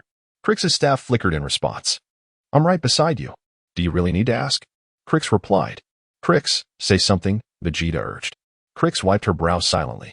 Received, she finally answered reluctantly. Yes, it's working. This device is quite effective, Vegeta nodded with satisfaction, putting the communicator away. Krix sighed in relief, feeling she had successfully deceived him for the moment. Surely, he would harbor no further doubts now. By the way, Krix, this communicator should function no matter where it is placed, correct? Vegeta inquired. Indeed, Krix affirmed with a nod. That's good, Vegeta smiled slightly. So what are your plans next? Krix asked. Bardos should not be coming back anytime soon. Ask her when she will arrive, and give me a specific time frame, Vegeta instructed. She mentioned that she won't have time for at least the next 2 years, Krix replied. The Grand Minister has important matters for her that may take at least 2 years or longer. Vegeta felt a surge of frustration, mentally chastising Bardos. How shameless of her. Is she leaving me here? But, well, training with anyone is still training. Crix, this little girl seems rather appealing. Are you going to stay here waiting for her? Or do you have other thoughts? Crix queried. If you ask me, what are you doing in the 6th universe? Cook for us. And I'll teach you the skills of a destroyer god, Ramosi added. Are you serious? Vegeta questioned. What's not serious about it? This isn't difficult. Teaching you won't take much effort, Ramosi scoffed. Of course, that's assuming you have some talent. I wouldn't you want to waste my time if you can't grasp anything. I lack the patience for that. And you, Crix? Can you teach me? Vegeta turned to her. Certainly. Just prepare us delicious meals, and I will teach you, Crix stated her terms. All right, it's settled then, Vegeta declared.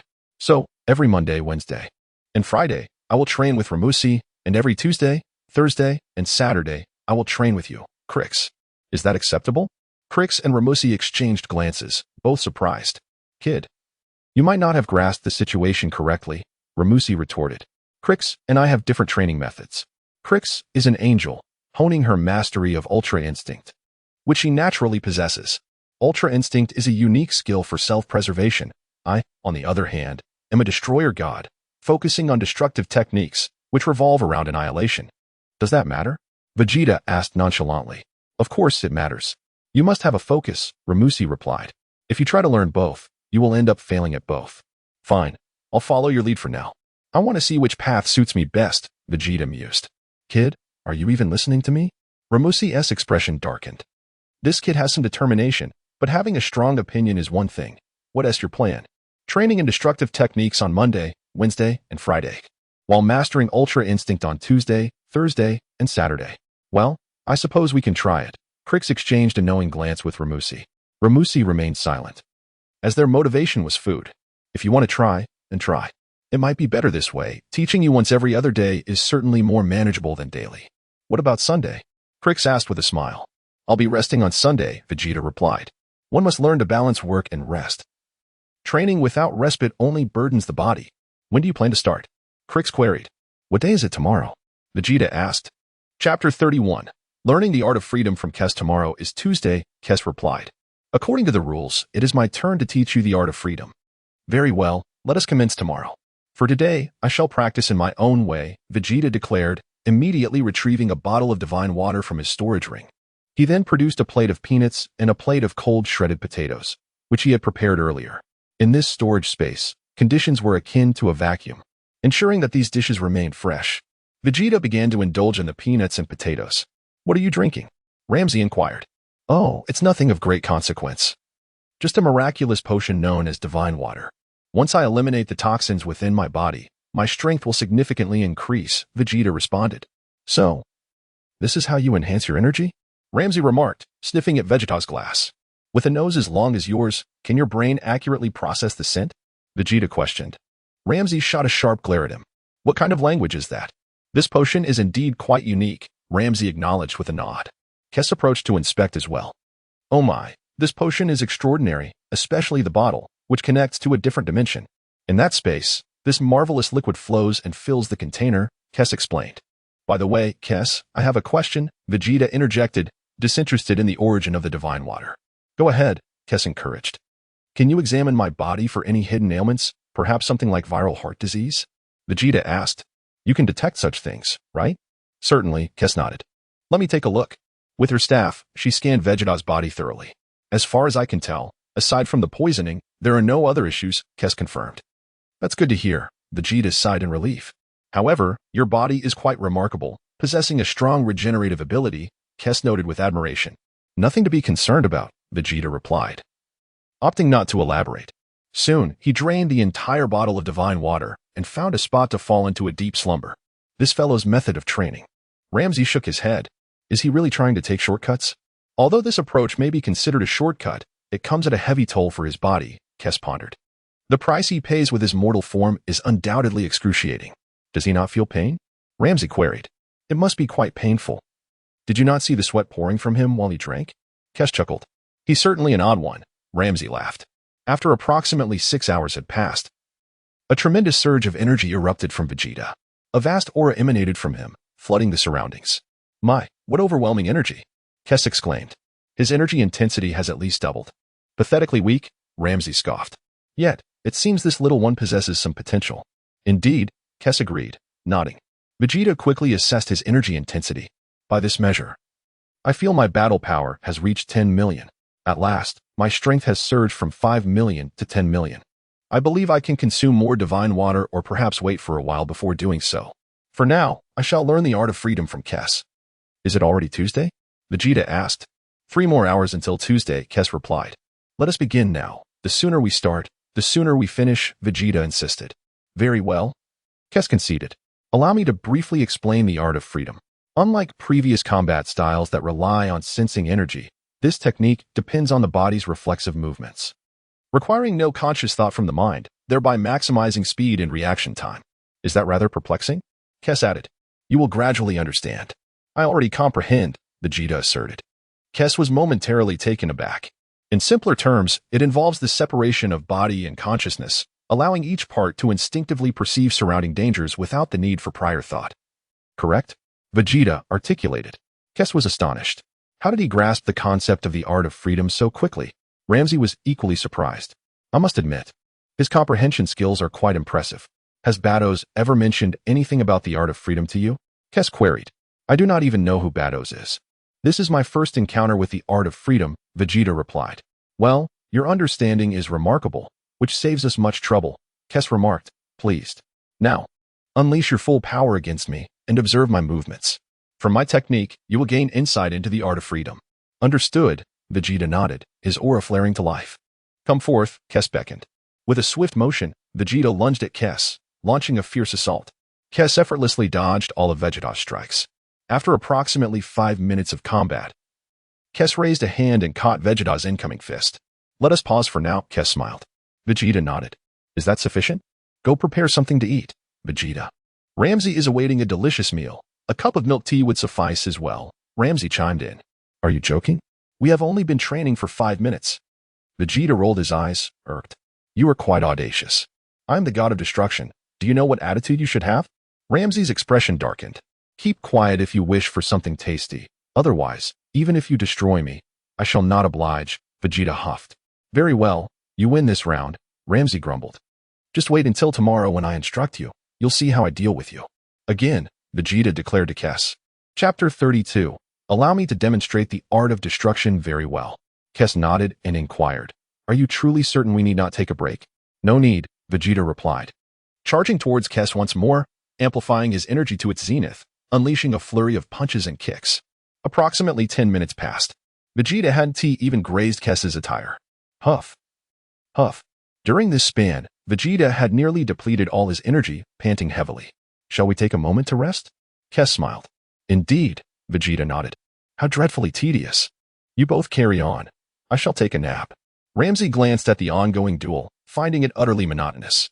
To Lam-Z, Vegeta's current combat prowess seemed alarmingly rudimentary. Despite Vegeta's battle power reaching 10 million, it remained insignificant in the presence of a god of destruction. Lam-Z stretched lazily and retreated to the castle for respite. Kess. Why not enjoy a cup of milk tea to unwind? Vegeta suggested, retrieving milk tea ingredients from his storage ring to prepare a cup for Kess. Kess remarked. How unfortunate for Lord Lam-Z. Just as you depart, I am treated to milk tea. Savoring the drink, Kess relished the delightful flavors that danced upon her palate. After a brief respite, Vegeta replenished some of his energy and engaged Kess in an intense battle once more. As Vegeta drained his energy yet again, Kess introduced him to the essence of the Ultra Instinct technique. Vegeta listened intently, gaining invaluable insights. That evening, Vegeta presented a can of yellow peach to both Kess and Lam-Z, effectively appeasing them. Regardless, Kess and Lam-Z indulged joyfully in their treat.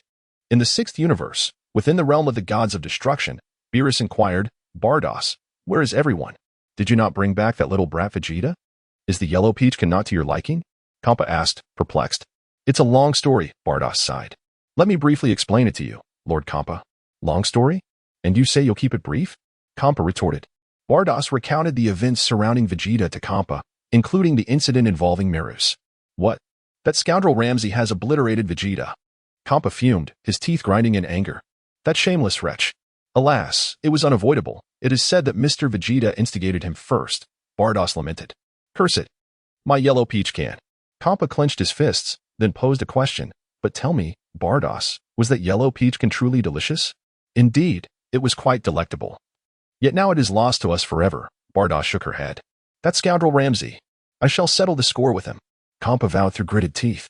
I doubt you'll be a match for Lord Lam-Z, Bardoss chuckled. Kampa, momentarily disheartened, conceded. Very well, I shall wait until I have trained further to confront him. The matter of Vegeta seemed to reach a temporary conclusion. Perhaps it was simply his fate, Bardoss mused. Humph. It is entirely that boy's arrogance to blame. I am far too lenient, Kampa grumbled. Had it been Lam-Z, with his volatile temperament, he would have obliterated him without a second thought. Indeed, Bardoss sighed. This also falls upon me. I ought to have informed Mr. Vegeta of our identity sooner. Yet, I can't shake this nagging feeling of unease. What do you mean? Lord Kampa? Bardoss inquired. Do you think Lam-Z might be deliberately deceiving us? Keeping Vegeta close to prepare him yellow peach cans? Kampa pondered. Thus fabricating a reason to obliterate him.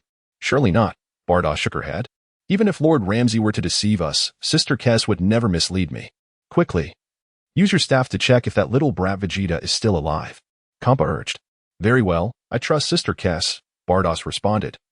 Retrieving her staff to search for Vegeta in the 10th universe. 3 minutes swiftly elapsed. No, he has indeed vanished, Bardoss declared, shaking her head. What about the communicator you gave to Vegeta? Try contacting it, Kampa suggested again. The communicator was likely destroyed along with Lord Lam-Z, so there should be no response. Bardoss replied, attempting to connect via the staff and communicator. Indeed, there was no reaction. Now do you believe, Lord Kampa? Bardoss smiled. I am certain Sister Kess would not deceive me. What a pity, Kampa lamented. I have yet to taste the yellow peach can. Ah, Lord Kampa. You shall have to imagine it, Bardoss replied. Kampa. In the 10th universe, within the realm of the gods of destruction. The next morning dawned. Listen, today I shall instruct you and reveal the art of destruction. Lam-Z grinned widely. At last, I have the chance to deal with this brat. I have long found him insufferable. Let me briefly introduce the concept of destruction. Simply put, destruction entails completely erasing a target from existence, reducing it from 1 to 0. Do you comprehend? Understood, Vegeta nodded. Destruction. Lam-Z waved his hand gently over a stone. A purplish-red energy enveloped the stone in an instant. Crack. The stone disintegrated into nothingness, utterly vanishing from sight. Did you see that? This is destruction, Lam-Z proclaimed proudly. No matter how formidable an opponent, they will be rendered helpless before this technique. Indeed. Vegeta acknowledged. Yet, why do I sense your demeanor remains unaffected? Lam-Z remarked, feeling a lack of accomplishment. I know you are strong, so there is no reason for astonishment. Vegeta replied. Very well, I have imparted the essence of destruction to you. Now, unleash your full might upon me, Lam-Z beckoned. Agreed. Vegeta did not hesitate, his energy erupting wildly. In an instant, Vegeta transformed into a streak of light, hurtling towards Lam-Z with remarkable speed. Chapter 33, Vegeta's Extraordinary Life Bang. Bang. Bang. Vegeta was met with a fierce onslaught from Lam-Z. Soon, Vegeta found himself battered and bruised, his face disfigured from the blows. How does it feel, boy? This is the gap between you and me, Lam-Z boasted, a triumphant smirk on his face. Not enough force behind your punches, Vegeta retorted, shaking his head dismissively. What? What did you say? Lam-Z's eyes widened in disbelief. You seem rather pleased with yourself. It appears that until I inflict some real pain, you won't comprehend the might of a destroyer. Humph, it doesn't hurt, Vegeta scoffed. What is this trivial pain? I've consumed enough super divine water. Its invigorating effects far surpass your punches. Though battered and injured, Vegeta wore an unconcerned expression. If I were to cry out in pain, I wouldn't be Vegeta. If I can't endure a little suffering, how can I aspire to be the strongest warrior in the universe? It matters not. Once my strength increases, I shall retaliate. Very well, let's continue, Lam-Z declared, swiftly appearing directly before Vegeta. Wait a moment, Vegeta suddenly interjected. Lam-Z paused. He then noticed Vegeta retrieving a small notebook and a pen. What are you doing? Lam-Z asked, puzzled. I'm making a note, so I don't forget later, Vegeta replied, flipping open the notebook to jot down a number. 178. Lam-Z scratched his head, bewildered. What does this 178 mean? All right, we can proceed now, Vegeta stated, tucking the notebook back into his storage ring. Then let us continue. Lam-Z resumed his barrage of punches and kicks against Vegeta, who endured the brutal assault, sustaining serious injuries. Yet, for him, this was of little consequence. Vegeta's physique was akin to a prototype of immortality, endowed with self-repairing capabilities. While he couldn't restore his stamina, he had procured a jar of Sinza beans from Karin. Without hesitation, he retrieved one from his storage ring and consumed it. Boom. A surge of immense energy erupted from Vegeta. Having teetered on the brink of death moments before, his restored vitality sent his fighting power skyrocketing. Vegeta assessed his energy levels. His combat strength had now reached an astonishing height of 20 million. What? Lam-Z gasped in astonishment. What is happening with this kid? It's as if he has transformed after rising from the brink of death. Ah. Those miraculous beans can restore your injuries and energy? Crix inquired, intrigued. They're called Sinza beans. Consuming one allows for immediate recovery of injuries and energy, Vegeta confirmed, nodding. With nothing to hide from an angel. Your stamina has not only been restored, but has also doubled your energy intensity, Crix mused. Indeed.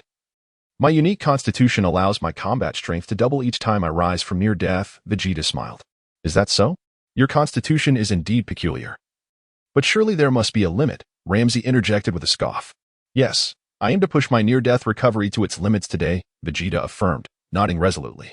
With that, Vegeta charged towards Lam-Z. Bang, bang, bang.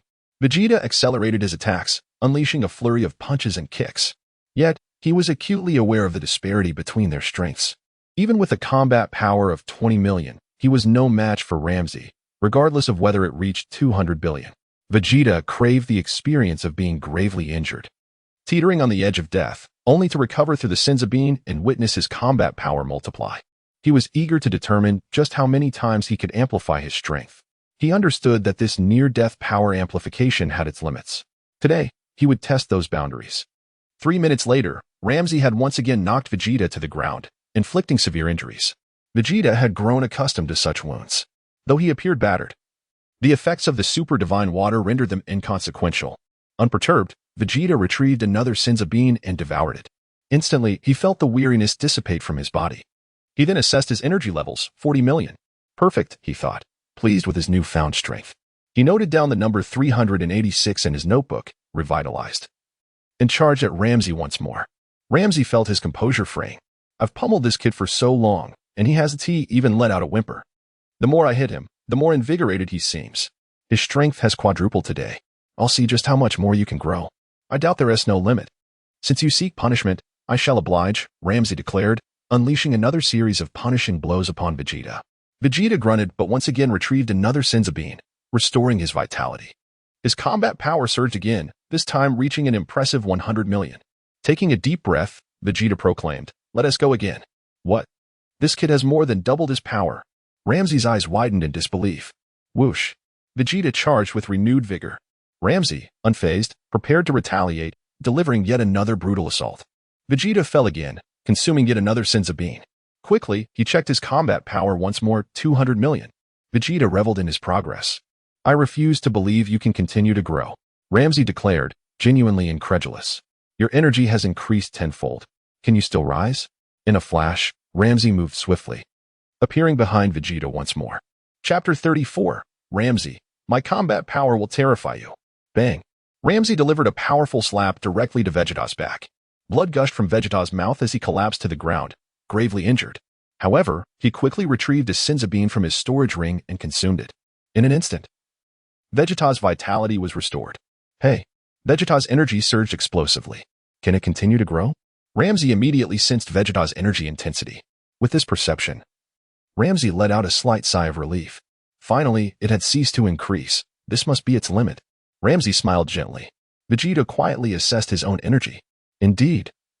After reaching a staggering combat power of 200 million, there was no further enhancement. The method of rebirth through near-death experiences had halted Vegeta's progress. Nevertheless, Vegeta showed no signs of discouragement. Let us take a break. I'll grab a drink, Vegeta said as he promptly prepared 2 cups of milk tea for Lam-Z and Kess, tossing them casually. Subsequently, Vegeta leisurely took out a small notebook and inscribed the number 1088. What does that number signify, kid? Lam-Z inquired as he leaned in. Nothing much. Don't concern yourself with the details. You'll understand in time, Vegeta replied, tucking the notebook away. Kess glanced silently at Vegeta, contemplating. That number seemed familiar. I have an inkling of what it signifies. This kid certainly holds grudges. After putting away the notebook and pen, Vegeta swiftly retrieved a bottle of ultra-divine water. This time, he drank about a pound of the freshly produced water directly from the bottle. I'm going to take a nap, Vegeta announced before running off to sleep. He slumbered for over 4 hours. Lord Lam-Z, have you noticed? Kes pondered aloud. Noticed what? Lam-Z asked. Mr. Vegeta's energy seems to have increased again, Kes stated. What? Increased again? Are you joking? Lam-Z's eyes widened as he turned to look at Vegeta. Indeed, Vegeta's energy was surging wildly. What in the world? Wasn't he already at his limit? Lam-Z was utterly astonished. Boom. Vegeta suddenly erupted with even greater energy. He soared into the air, eyes wide open, radiating a brilliant white light. Vegeta quietly assessed his energy intensity. Combat power, 500 million. This method is remarkably effective. After reaching my limit and drinking a pound of ultra-divine water, I surprisingly broke through my constraints. This is splendid. Let us do it again. Vegeta grinned, turning to Lam-Z. Lam-Z found himself at a loss for words. Whoosh. Vegeta lunged swiftly towards Lam-Z. Lam-Z felt a tinge of reluctance to engage. The boy's energy was escalating far too rapidly. Bang. Just as Lam-Z's mind wandered, Vegeta kicked him squarely in the face. The damage was minimal, yet the insult was profound. Lam-Z's expression shifted, fury etched across his features. You little brat. Have you lost your mind? Lam-Z roared, slapping Vegeta down to the ground. Vegeta was injured once more. Without a hint of panic, he pulled out another Senzu bean and consumed it. Boom. Vegeta's energy surged once again. He silently assessed his combat power. Combat power, 1 billion. What? Lam-Z was completely dumbfounded. Hadn't he already reached his limit? How could he recover and still increase his energy? What on earth is happening? Keep it coming, Vegeta grinned, revealing a set of gleaming white teeth. Today, I aim to elevate my combat power to 10 billion. Lam-Z. Cough. Do you really consider this energy combat power? What would you say this energy intensity equates to in combat power? Lam-Z asked. Currently, it's around 1 billion, Vegeta replied. So, you can still increase it tenfold? Lam-Z pondered. I'm unsure if it'll succeed, but I believe it's worth a shot, Vegeta responded. Let us rest for a bit before proceeding. Lam-Z felt conflicted. This boy's power was escalating far too rapidly. In just a day, if calculated by his combat power, Vegeta's initial strength upon arrival must have been around 5 million. Now, it had reached 1 billion. How many times had it multiplied? The issue was that he had only been training for 2 days. If this continued, I fear he may one day surpass me. Lord Lam-Z, are you afraid? Kes teased as she approached Lam-Z, whispering in his ear. Afraid? Never. Lam-Z scoffed. I am the most powerful destroyer in this universe. By his method of calculating combat power, my strength cannot even be quantified. That is true, Kes contemplated. However, given Vegeta's current growth rate, if it were to persist, I believe that within 10 years, he could reach a level comparable to Lord Lam-Z. What? What did you say? 10 years? Lam-Z felt a wave of dread wash over him. In just 10 years, he could match my strength? Of course.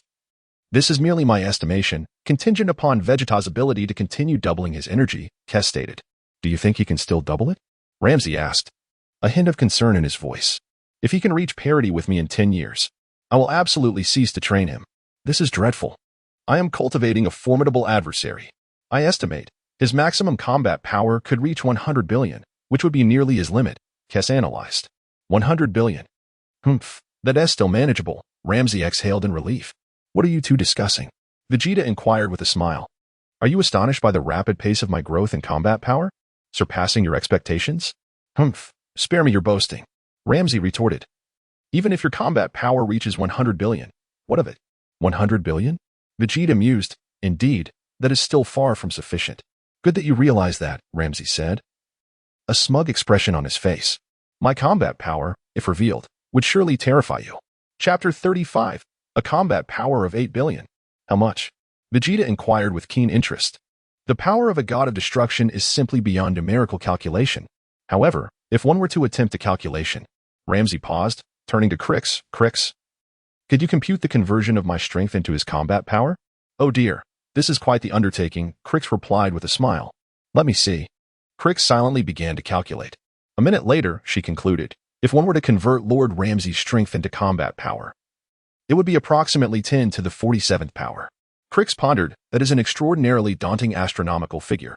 Vegeta remained silent. 10 to the 47th power, indeed an astronomical number, with 47 zeros trailing behind it. However, it cannot be so simply quantified. After all, gods possess their unique means of combat, while numbers serve as a unit of measurement. The true essence of a god of destruction's battle lies in the energy of destruction, Krix explained. Understood, Vegeta nodded. Krix remarked.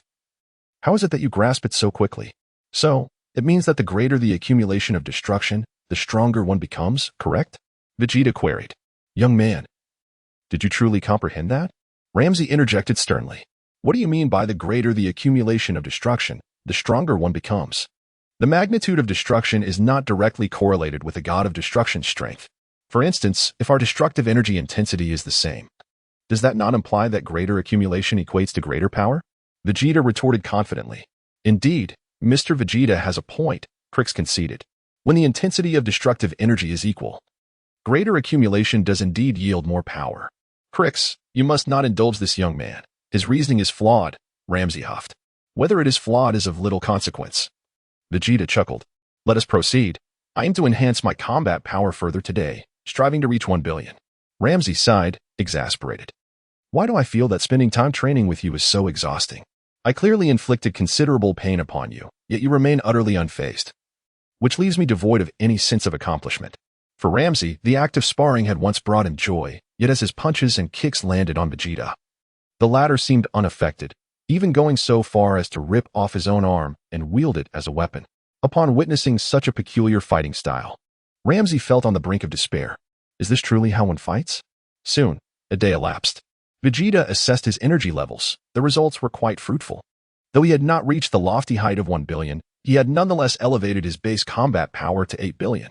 This super divine water is indeed a marvelous substance. I had thought I had reached my limit, yet after consuming the super divine water, my potential has expanded anew. Now, with my combat power at 8 billion, it appears I can continue to double it. Vegeta's heart swelled with delight. That evening, in a buoyant mood, Vegeta treated Krix and Lam-Z to an extra chicken leg each, Orlan-style roasted chicken. Upon savoring the delicious leg, Lam-Z felt a significant alleviation of his earlier vexation. Hey, kid, what are your plans for tomorrow? Lam-Z inquired. Will you continue training with me? Of course not. Tomorrow, I shall train with Krix. Did we not agree that on Mondays, Wednesdays, and Fridays I train with you, whilst on Tuesdays, Thursdays, and Saturdays I train with Krix? Vegeta shook his head. Balancing work and rest is essential. Vegeta understood this principle well. Constantly training with Lam-Z, pushing himself to the brink of death to enhance his combat power was not a sustainable strategy. Vegeta required a process of adaptation, which he would achieve by training with Krix. Coincidentally, this day spent with Krix would allow him to maximize the combat power he had recently gained. Hearing that he would not need to accompany Vegeta for training the following day, Lam-Z breathed a sigh of relief. I feel as though after training with you for a day, I am more fatigued than you are.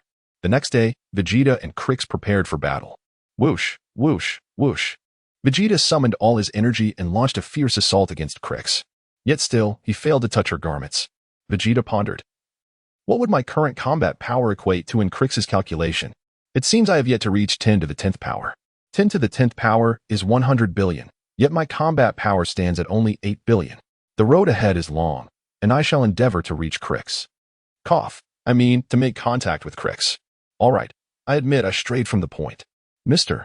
Vegeta is currently relying on his intellect to guide his body's reactions, Krix smiled. The essence of the Ultra Instinct lies in the ability for each part of the body to move freely.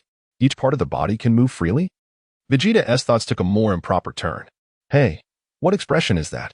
Krix wiped her brow. I can't shake the feeling that your thoughts are drifting into inappropriate territory. You seem to be but 5 years old. Did children these days mature so quickly? Never mind. There's no need to dwell on such details, Vegeta grinned widely. The day of training concluded swiftly. Although Vegeta perceived no increase in his combat power today, he was acutely aware that despite the lack of numerical growth, his energy had undergone a qualitative transformation. If previously it was a matter of quantitative change, now it had transitioned into a qualitative change. Vegeta distinctly felt that his energy was gradually converting towards divine power. Although this transformation is a lengthy process, the presence of such signs is indeed a positive development.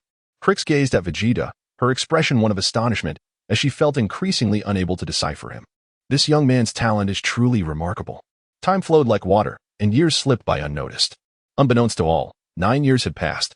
According to their agreement, Vegeta trained with Lam-Z on Mondays, Wednesdays, and Fridays.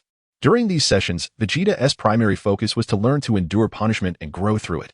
For Vegeta, Such pain was trivial, utterly incomparable to the effects of the super divine water. However, after every training session with Lam-Z, Vegeta would take out a small notebook and pen to jot down a number. Lam-Z, perplexed, wondered, what does this number signify? Chapter 36.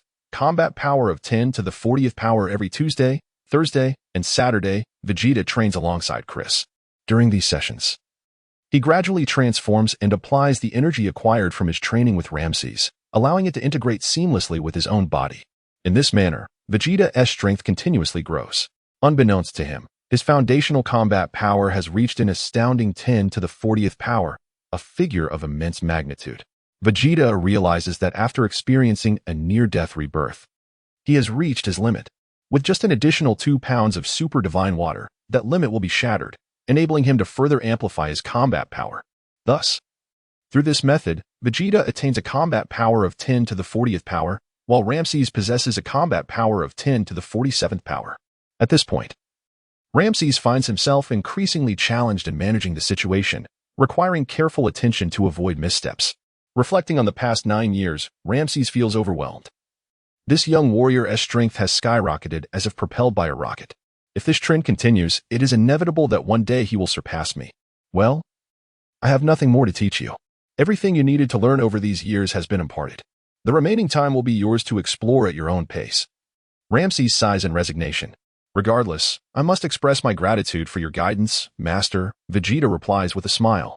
However, it's worth noting that in these 9 years, you haven't grown at all, Lam-Z remarks. You won't remain this short forever, will you?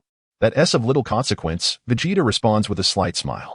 Over the course of these 9 years, Vegeta's stature has remained unchanged, and he is indifferent to such matters. He understands that this is a characteristic of Saiyans. They can maintain a youthful appearance for an extended period before experiencing a sudden growth spurt. Following this phase, Vegeta will retain the appearance of a young adult indefinitely, especially since, through a wish from the dragon, he has secured a lifespan of over 1,000 years.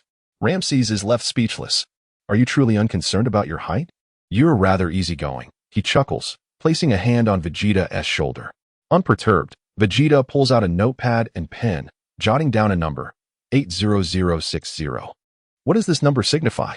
Lam-Z inquires, but then shakes his head. Never mind, you never reveal anything when I ask. It doesn't matter.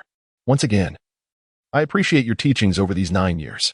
Vegeta bows respectfully, demonstrating the courtesy expected of a disciple. After this bow, we'll no longer be connected. No need for pleasantries, prepare me a cup of milk tea instead, he adds. Very well, Lam-Z replies, swaying his trunk. Of course, Vegeta agrees readily, preparing a cup of milk tea for Lam-Z. Vegeta, I believe I've taught you all I can. Your mastery of the Ultra Instinct is nearing completion. Isn't it? Chris smiles. Aren't you going to teach me more? Vegeta queries. That's not feasible. My strength pales in comparison to yours, Chris responds. Compared to Lord Lam-Z, you also fall short. Why shouldn't he teach you? Chris counters playfully. Do as you please. I'll spend the remaining time honing my skills independently. If I encounter difficulties, I can always ask you both for assistance, right? Vegeta proposes. Agreed. That's acceptable. Chris nods in agreement. But you must continue preparing delicious meals for us, Lam-Z adds with a grin. Deal, Vegeta affirms. In the subsequent 3 years, Vegeta embarks on a path of self-cultivation, determined to assimilate all he has learned over the past 9 years and transform it into his own essence. Skills such as Ultra Instinct and the techniques of the God of Destruction are inherently tied to angels and gods of destruction. Saiyans possess their own unique methods of training. After 3 years of diligent effort, Vegeta finally converts all this knowledge into the energy he requires. With a deep breath, he exclaims, What? What have you accomplished? Lam-Z asks. Taken aback by Vegeta's declaration, Lam-Z, it has been 3 more years. Shall we engage in a sparring match? Vegeta smiles. Perhaps it would be wiser to refrain. You must understand that no matter how hard you strive, you can never rival a god of destruction, Lam-Z warns. Is that so? Vegeta replies with a knowing smile. You don't seriously believe you can defeat me, do you? Lam-Z chuckles lightly. Let us save that for another time. Now is not the moment. Vegeta muses with a smile. Having spent 12 years in the realm of destruction, I feel it is time to venture out. Do you have any recommendations for places to visit? You wish to go out? Lam-Z responds, momentarily surprised. Very well. It has indeed been some time since I last destroyed a planet. You may accompany us. Sounds good, Vegeta nods. Chris, we shall set forth. Ramses calls out. And without hesitation, Vegeta steps forward and embraces Chris from behind. You're rather casual about this, Chris remarks, though she says nothing further. After 12 years of companionship with Vegeta, it would be unrealistic to claim she feels no attachment. It's time to commence our duties, Ramses reflects. Perfect timing, Vegeta. You can familiarize yourself with the workflow of a god of destruction. In the future, such tasks will be yours to undertake. Absolutely, Vegeta readily agrees. Although he has consented. Whether he follows through remains to be seen. Whoosh. The three transform into beams of light, swiftly disappearing into the starry expanse, arriving in the cosmic space of Universe 10. After a brief flight, Ramses halts above a massive crimson planet. Do you see that, Vegeta? Ramses gestures toward the enormous red sphere below. This planet's existence has severely disrupted the balance of the universe. It must be destroyed. Understood, Vegeta replies, hands in pockets. Nodding slightly before extending his right hand toward the planet. With a clap, a purplish-red energy coalesces in Vegeta's palm, forming a sphere the size of a basketball in an instant. Destruction. Vegeta proclaims, sweeping his hand downward as the destructive energy hurtles toward the red planet below. Ramses. Chapter 37. Let me destroy this planet. In an instant, Ramses appeared beneath the destructive energy unleashed by Vegeta. With a swift motion, he slapped away Vegeta's energy, sending it flying. What are you doing? Vegeta inquired. Kid, could you let me finish my sentence? Ramses gritted his teeth.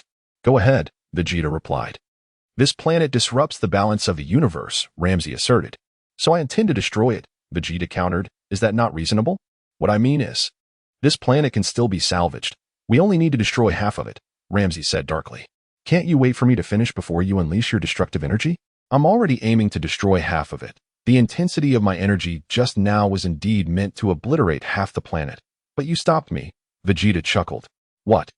What did you say? Ramses was taken aback. Indeed, Mr. Vegeta's destructive energy would annihilate half the planet while allowing the other half to flourish, Kess analyzed. Ramses cleared his throat. Well done, your understanding is commendable. He chuckled awkwardly, unsure of how to respond. Make way. I've never destroyed a planet before, Vegeta declared, gathering another surge of destructive energy. Ramses was left speechless. This kid was really getting into it. With a whoosh, Vegeta's destructive energy hurtled towards the crimson planet below. This time, Ramses did not intervene. On the surface of the red planet, two deities were visiting the palace courtyard. The planet's sovereign graciously served them refreshments. Lord Kaishin, please enjoy this tea, the sovereign offered with both hands. You are too kind, Lord Kaishin. Jiva smiled. Accepting the cup and taking a sip, excellent tea, the flavor is exquisite. If you like it, do take some back with you, the sovereign promptly suggested. Zamas. You should try some as well, Jiva's called to his disciple Zamas. Yes, master, Zamas responded with a bow. The sovereign immediately poured a cup for Zamas and presented it respectfully. Zamas took a small sip, his expression remaining largely unchanged. This is my disciple Zamas. Recently, I have been contemplating retirement. When that time comes, Zamas will inherit the position of Kaishin. Jiva's informed the planet's sovereign. The sovereign's attitude towards Zamas underwent a complete transformation. He had previously regarded him merely as the Kaishin's junior, but now he recognized him as the future Kaishin. The development of this planet to its current scale was intricately linked to the Kaishin's guidance. Master Zamas, I humbly request your continued support, the sovereign said with great respect. Humph. The humans on this planet have been waging wars for years. Do not think I am unaware, Zamas scoffed. The sovereign was momentarily at a loss for words, breaking out in a cold sweat. Master, the incessant wars among the humans on this planet should be eradicated, Zamas stated firmly. The sovereign trembled, his expression shifting dramatically. Zamas. We are Kaishin. Our mission is to quietly guard humanity and guide the planet towards a better future, Jiva's counseled. Do not speak in such a manner again. Zamas fell silent. And you, as the sovereign, should do your utmost to prevent such wars. Do not wait until they reach an irretrievable state. By then, the planet could face utter catastrophe, Jiva sighed wearily. Yes, I understand, Lord Kaishin, the sovereign quickly replied. However, the wars on this planet are not instigated by me. While I am the ruler, my power is limited. Master, what is that? Zamas suddenly pointed to a purplish-red energy orb appearing in the sky. Jiva's turned to look. The color of that energy orb seems familiar, Jiva's murmured, gazing upwards. What is that? The sovereign felt an ominous premonition. In the starry sky, Vegeta had just released his destructive energy. Oh dear. Lord Kaioshin is on that planet, Kes suddenly remarked. What? What did you say? Lam-Z's face turned pale. Indeed, Lord Jeevas is visiting that planet, Kes replied. Given the trajectory of Vegeta's destructive energy, it might land near Lord Jeevas. Lam-Z's mind raced with panic. Without hesitation, Lam-Z took a deep breath and emitted a powerful sound wave that swiftly caught up with Vegeta's destructive energy. With a resounding crack, Lam-Z's ultrasonic wave shattered Vegeta's energy into fragments. Sighing in relief upon seeing Vegeta's energy dissipated, Lam-Z's heart finally settled. Thank goodness I reacted quickly, otherwise, if that old Kaioshin had perished, I would vanish alongside him. Why is that old man on this planet?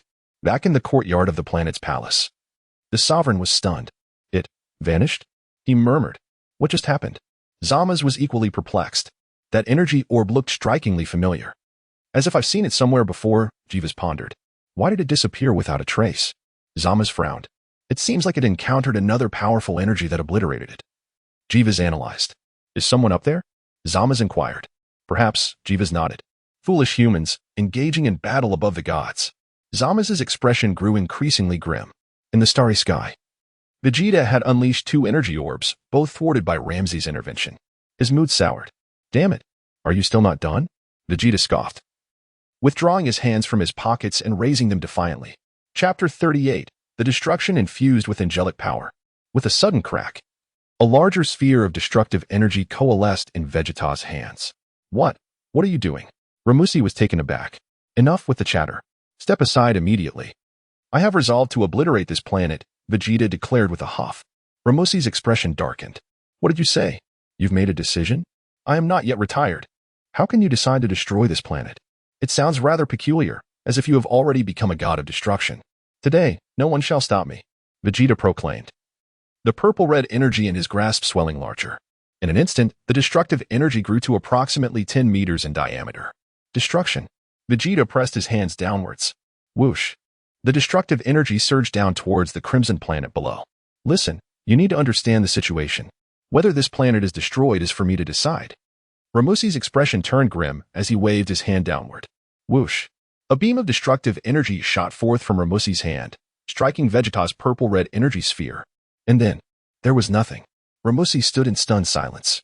According to his expectations, his destructive energy should have shattered Vegeta's sphere upon contact. But why was it unharmed? Continuing its descent toward the planet? What is happening? Ramusi's eyes widened. Vegeta remained silent. You arrogant fool. Don't get cocky. Ramusi bellowed angrily as he swiftly pursued the destructive energy.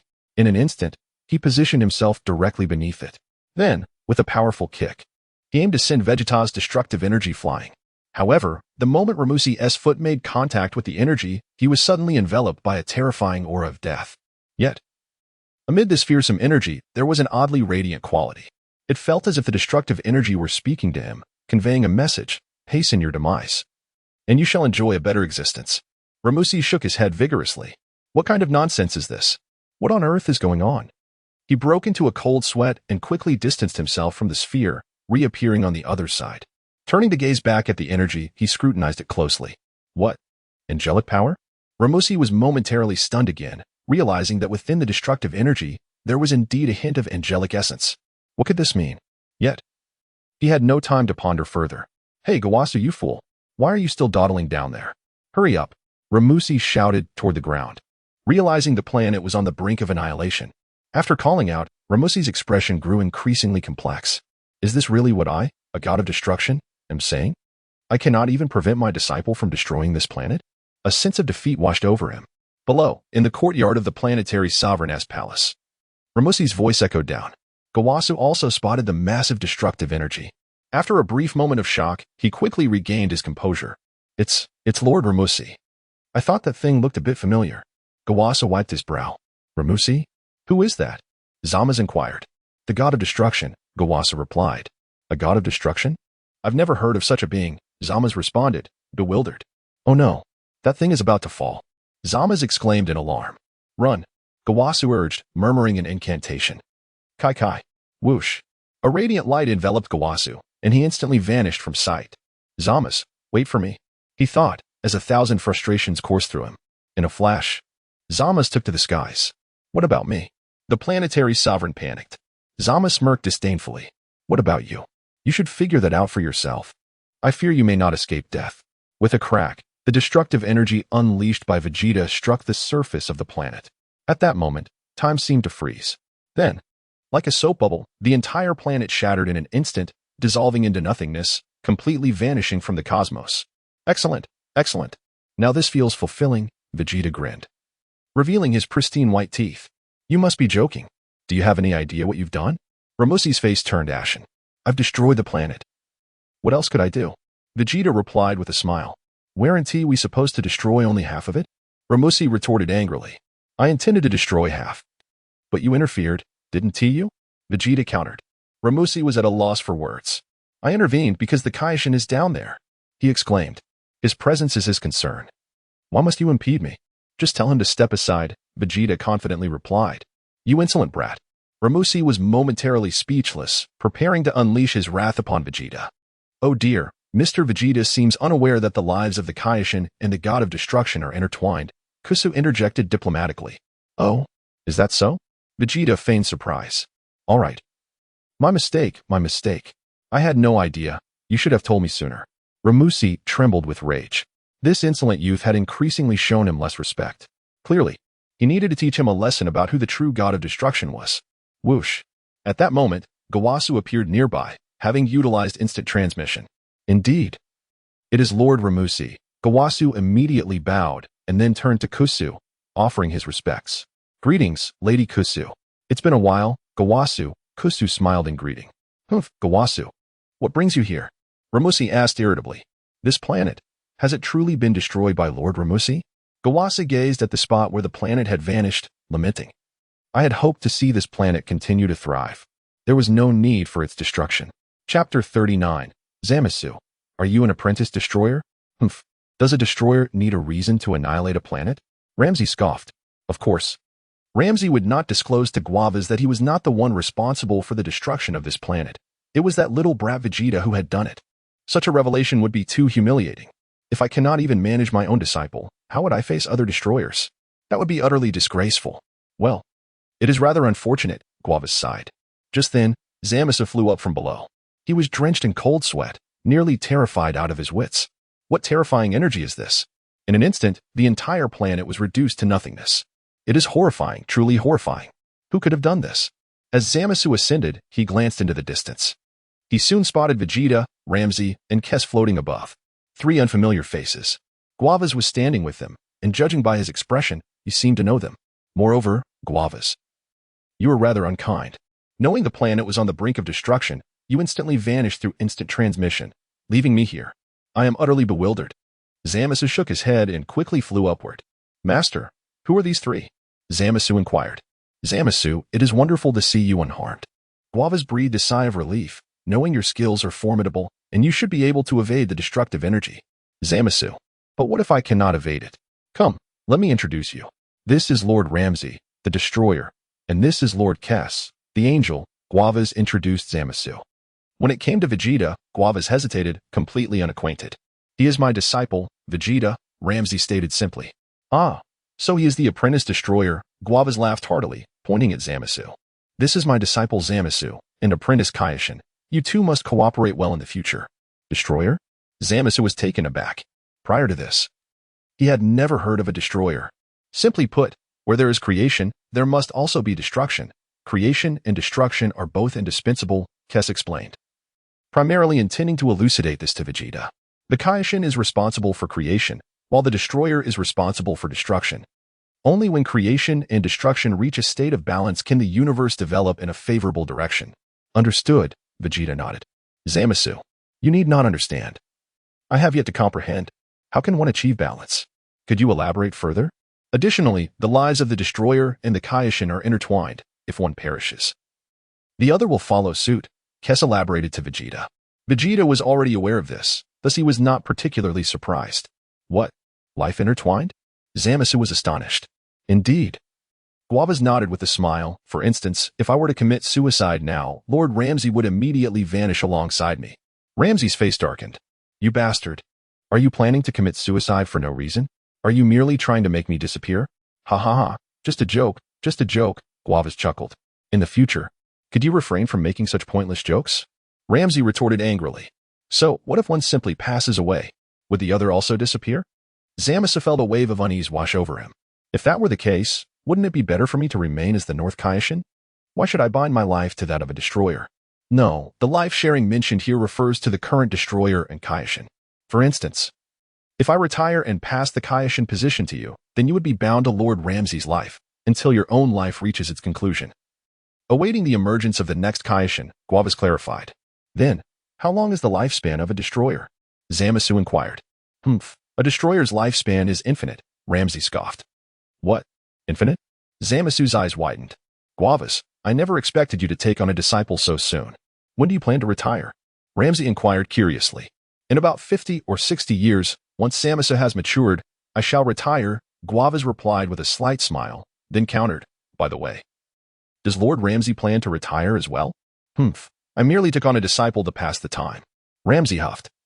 Having a disciple would indeed make the task of destroying planets much more convenient, without needing to do it myself, right? Ha ha ha, indeed, Guavas laughed heartily. Your disciple seems quite promising. Did you select him from the Kaishin? Lam-Z glanced at Zamasu and asked. Yes, Zamasu is the North Kaishin. I observed his exceptional qualities and talents. Thus I decided to cultivate him as a Kaishin, Guavas replied. Over there, Zamasu occasionally glanced at Vegeta. Hey, you are the apprentice destroyer? Zamasu called out. What business is it of yours? Vegeta retorted. Zamasu. At that moment, Zamasu felt utterly disheartened. You, what did you say? Anger flashed across Zamasu's face. I greeted you politely, and yet you insult me. We are all apprentices of the gods. Do you think such behavior is appropriate? Get lost. If you do not wish to be beaten, then shut your mouth.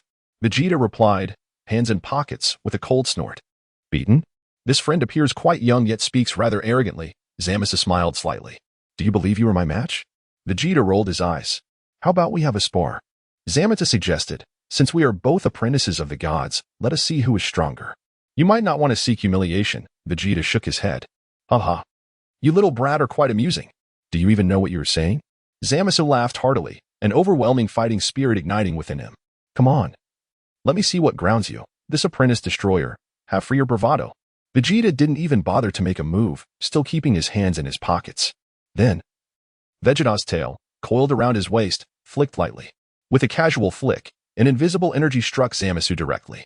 Bang! With a muffled thud. Zamasu was unfortunate enough to take the hit and was sent flying away. Chapter 40. What is the nature of your condensed destruction? Boom. Zamasu plunged headfirst onto a distant meteor, his body piercing through its surface. Immediately following this, he tumbled through the cosmic expanse for several hundred rotations. Once Zamasu finally came to a halt, he expelled a copious amount of blood and lost consciousness. Zamasu! Guavas exclaimed in alarm. Ha, Guavas, it appears your disciple is lacking. Lam-Z laughed heartily. Guavas, astonished, turned his gaze towards Vegeta. How could this young lad be so formidable? Among the many Kaishins, Zamasu ranked among the strongest. Yet, this little fellow merely flicked his tail from afar, and Zamasu was rendered unconscious? How astonishing! Guavas, you must return and train your disciple properly. He is still quite inexperienced in martial arts, Lam-Z said, patting Guavas' shoulder with excitement. Guavas remained silent. Chris, let us depart. Lam-Z and Guavas had little more to discuss. Upon witnessing Vegeta's strength, Lam-Z felt a stirring within him and suddenly conceived a new idea. Why not take Vegeta out for a display of prowess? Very well, Lord Lam-Z. Chris nodded, bowing to Guavas. So, Guavas, we shall take our leave. Zamasu had merely fainted. He was not gravely injured and would recover with a bit of rest. Indeed. Guavas nodded, reasoning that it would be beneficial for him to face some hardship. Swish. Vegeta quickly flew over and embraced Chris from behind. Chris, Guavas, we are leaving. Lam-Z smiled. All right, Chris nodded. Whoosh. Whoosh. Chris, accompanied by Vegeta and Lam-Z, transformed into two streaks of vibrant light and swiftly soared into the distance. The trio soon departed from the scene. After Vegeta and the others left, Guavas promptly flew to Zamasu's side to awaken him. Zamasu blinked groggily, his expression turning grim. Zamasu. There is no need for despair. Do not be deceived by his youth. He is an apprentice god of destruction, Guavas reassured him. An apprentice god of destruction? Is he truly more powerful than I, an apprentice Kaishin? Zamasu questioned in confusion. The god of destruction is the mightiest deity in this universe. Thus, an apprentice god of destruction would naturally surpass us Kaishans, Guavas explained. After all, god of destruction is tasked with obliterating planets. While we Kaishans are responsible for creating them and fostering life, our duties are inherently different. Can the god of destruction annihilate those warring humans? Zama's pondered. Guavas, that is one way to interpret it. Guavas nodded. Zama's fell silent. I should aspire to become a god of destruction. I believe I am ill-suited to be a Kaishan. And that detestable apprentice god of destruction named Vegeta. Am I so easily defeated? I refuse to concede. Upon my return, I shall train diligently. One day, I will defeat you. In the vastness of space, Vegeta and his companions sped onward.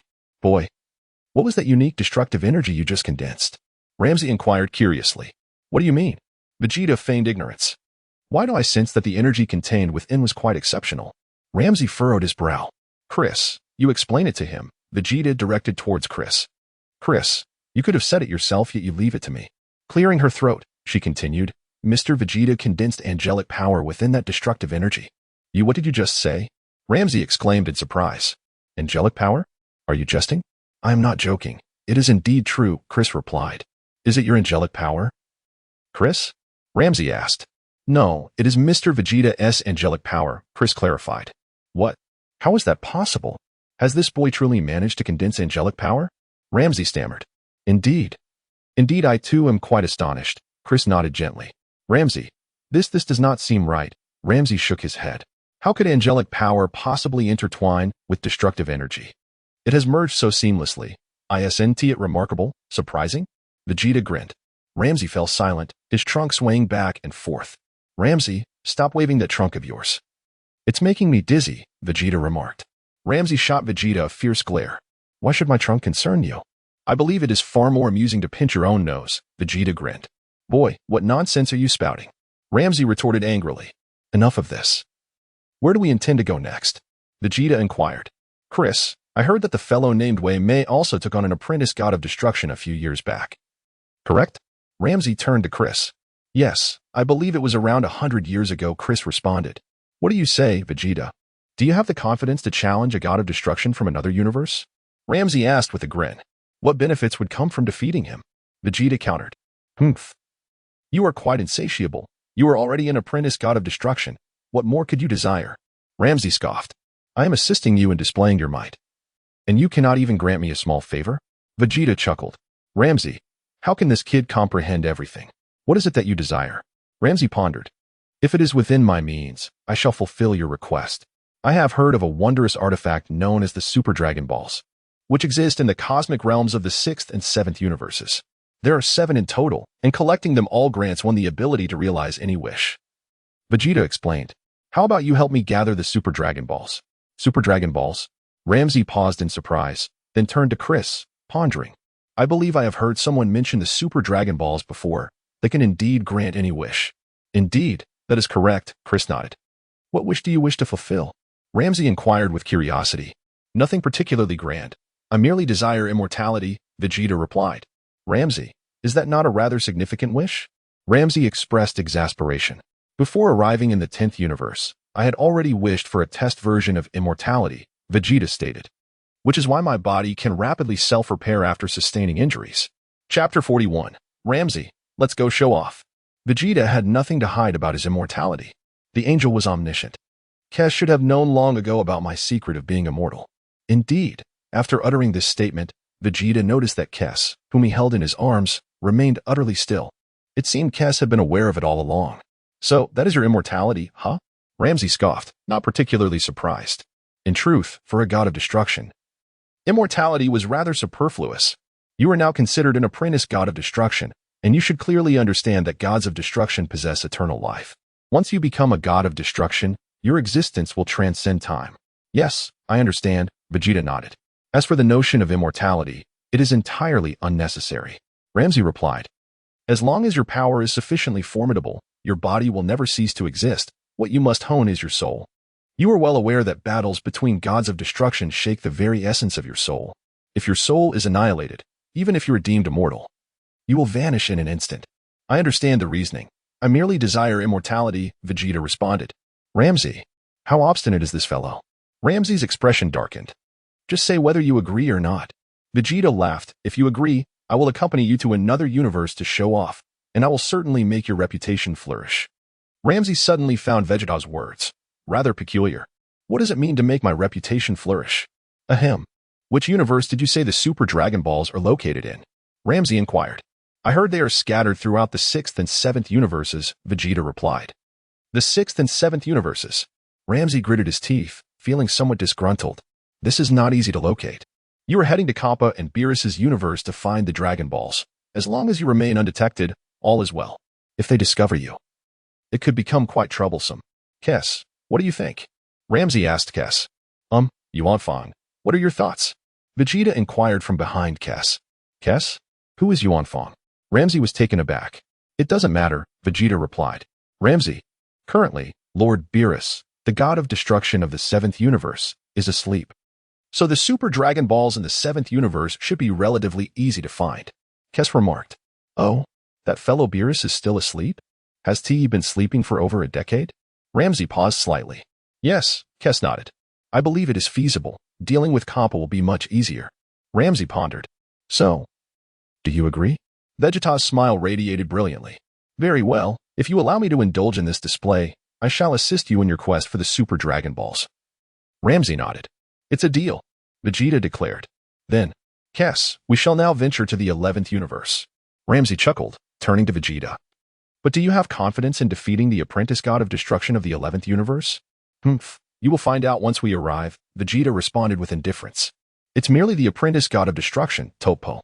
If I cannot defeat him, all my 12 years of training would have been in vain. Very well. We shall set forth immediately. Lam-Z suddenly felt intrigued. I have long found that fellow Topo rather displeasing. Who else do you find displeasing? I'll help you deal with them, Vegeta offered. I also find Beerus of the 7th universe distasteful. You go handle him, Lam-Z suggested. Understood, Vegeta nodded. I will deal with him one day, as a token of gratitude for your teachings over the years. Lam-Z felt a slight warmth in his heart. Young man, it seems our efforts over the years have not been in vain. Lam-Z laughed heartily. Unhurriedly, Vegeta took out the small notebook he had previously. Glancing at the numbers inscribed within. 80,060.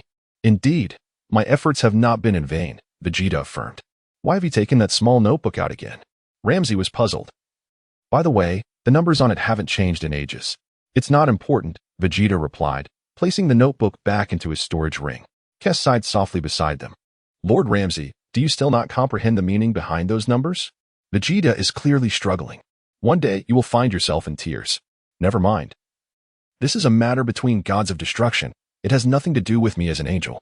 Fortunately, the only gods of destruction Vegeta can surpass should be the gods themselves, as he is still far from surpassing an angel. However, his angelic power seems to be growing at an alarming rate. Let us depart.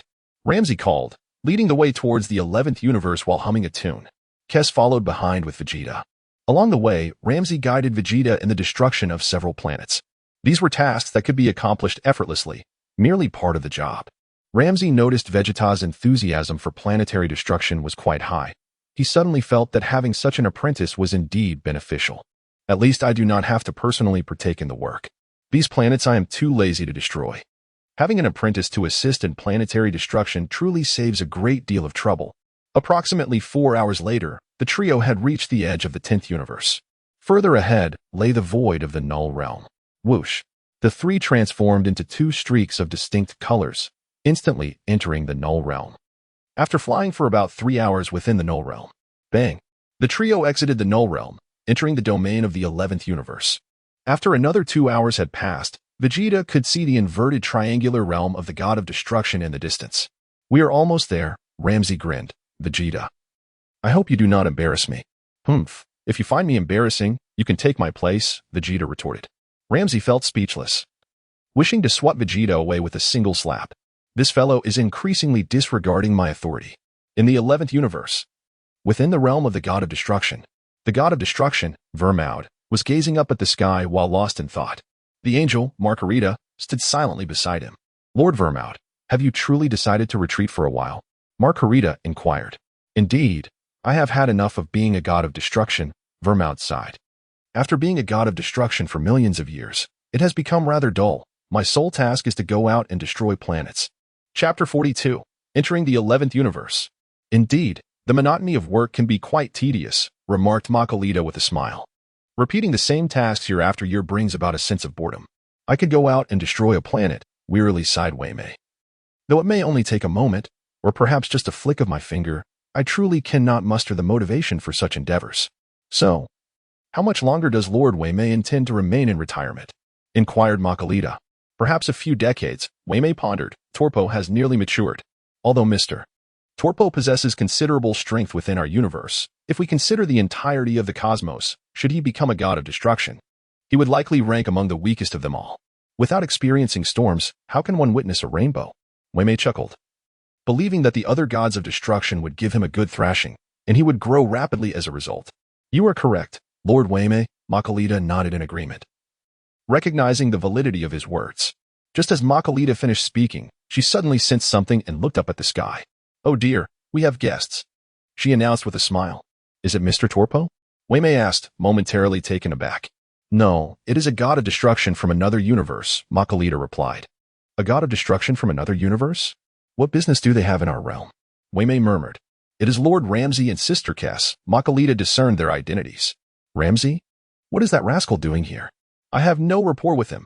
He should leave at once, huffed Waymay, adding, if that fellow Hellas were to arrive, I might find some interest, as she is the only female god of destruction, and I enjoy engaging with female gods of destruction. Indeed, there's little amusement to be found with a massive elephant, Makalita chuckled. Who could argue with that? Waymay nodded, his eyes brightening at the thought. However, it may be amusing to bully him a bit and then toy with him. Lord Waymay, it may be best to avoid conflict. Our universe cannot withstand a battle between the two of you gods of destruction, Makalita sighed. We shall see, Waymay replied, gazing at the heavens. Two streaks of light of different colors flickered across the sky. Whoosh, whoosh. In the next instant, Vegeta and his companions descended, landing opposite Waymay and Makalita. Ah, I was wondering who it might be. Is that not Lam-Z? What brings you here? Waymay grinned at Lam-Z. Soon, Waymay's attention was drawn to Vegeta, who was cradling Kess. Quick to react, Waymay thought, could he be Lam-Z's apprentice? If so, is he hoping for a spar between his apprentice and mine? Kess and Makalita exchanged greetings, while Vegeta remained fixated on Makalita. The angel, with her twin ponytails, possessed remarkable beauty. Lam-Z, have you begun to take on apprentices? Waymay smiled. What is your intention? Planning to retire? Retirement is not in my immediate plans. I merely find myself with idle time and thought I might take on an apprentice for fun. Lam-Z chuckled lightly. What do you think, Waymay? Your apprentice seems to have been under your tutelage for over a century, while mine has only been trained for 12 years. Shall we have them spar? Of course, Waymay readily agreed. What of your apprentice? Lam-Z inquired, noticing the absence of Torpo. He is honing his skills on Pride Planet and rarely returns, Waymay replied, then turned to Makalita, instructing, Makalita, please contact Torpo and ask him to return promptly. Very well. Lord Waymay, Makalita nodded, taking her staff to reach out to Torpo. She quickly established contact. What is your plan? When will you arrive? Lam-Z asked. Returning from Pride Planet will take at least 2 days, Makalita responded. What? Such a lengthy time? Lam-Z exclaimed, his impatience evident. Makalita, go fetch him, Waymay suggested, recognizing that 2 days was indeed quite long. Moreover, during this time, they would need to attend to Waymay's hospitality. After all, it would be remiss not to entertain guests. Understood, Lord Waymay, Makalita agreed. And bring back Torpo's senior apprentice as well. Waymay winked at Makalita. Senior apprentice? Makalita mused. That would be Jiren. Have you forgotten that I took on 2 apprentices? Waymay grinned with pride. Makalita suddenly realized Waymay's strategic intent. It appeared that Waymay was determined to ensure victory. Waymay seemed concerned that Torpo might not be able to contend with the other apprentice, thus bringing Jiren along would certainly bolster their chances of success. Senior apprentice? Lam-Z blinked, surprised. You have taken on 2 apprentices? Naturally, did you think I would only take one? The other was accepted long ago, Waymay smiled, but he has already graduated. And I have not seen him in quite some time. Lam-Z suddenly felt a sense of foreboding. This was a miscalculation. I never anticipated that this fellow would have another apprentice. He quickly turned to Vegeta, his gaze seemingly asking, do you have confidence? Forget the number of apprentices. It is inconsequential, Vegeta replied calmly. And how long will it take for that beautiful angel to make a round trip? It would take at least 40 minutes, Makalita grinned. Beautiful angel.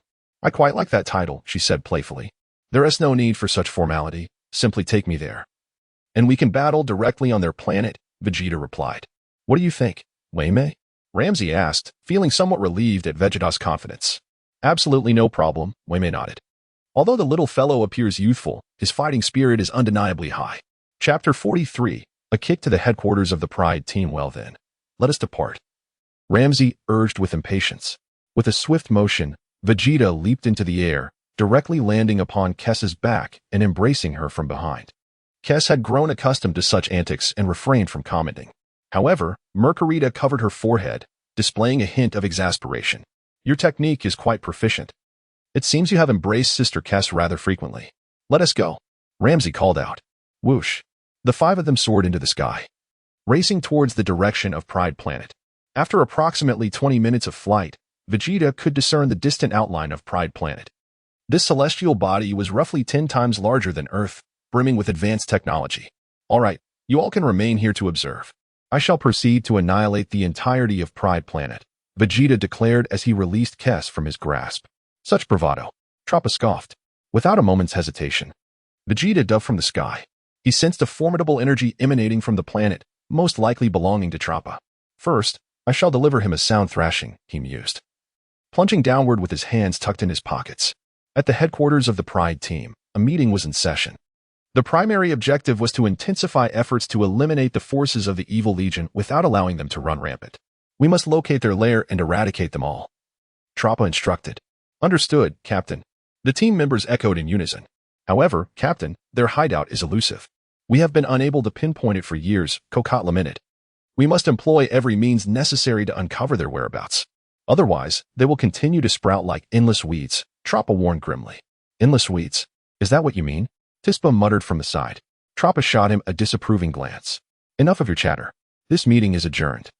You must find the Evil Legion's stronghold. Do you understand? Yes, Captain, we understand, the team members replied, saluting.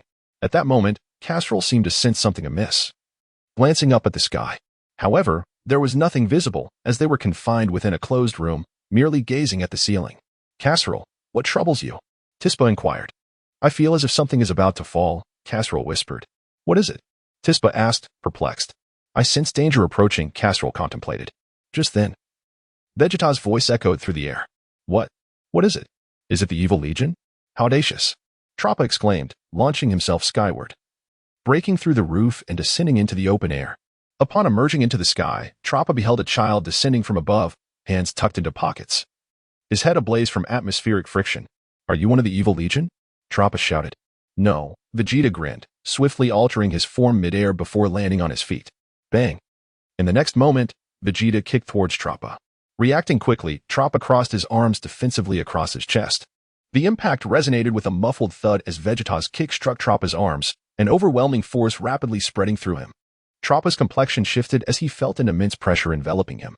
He was propelled backward, crashing through a skyscraper. Who are you? Trappa demanded, unleashing an energy blast from his palm.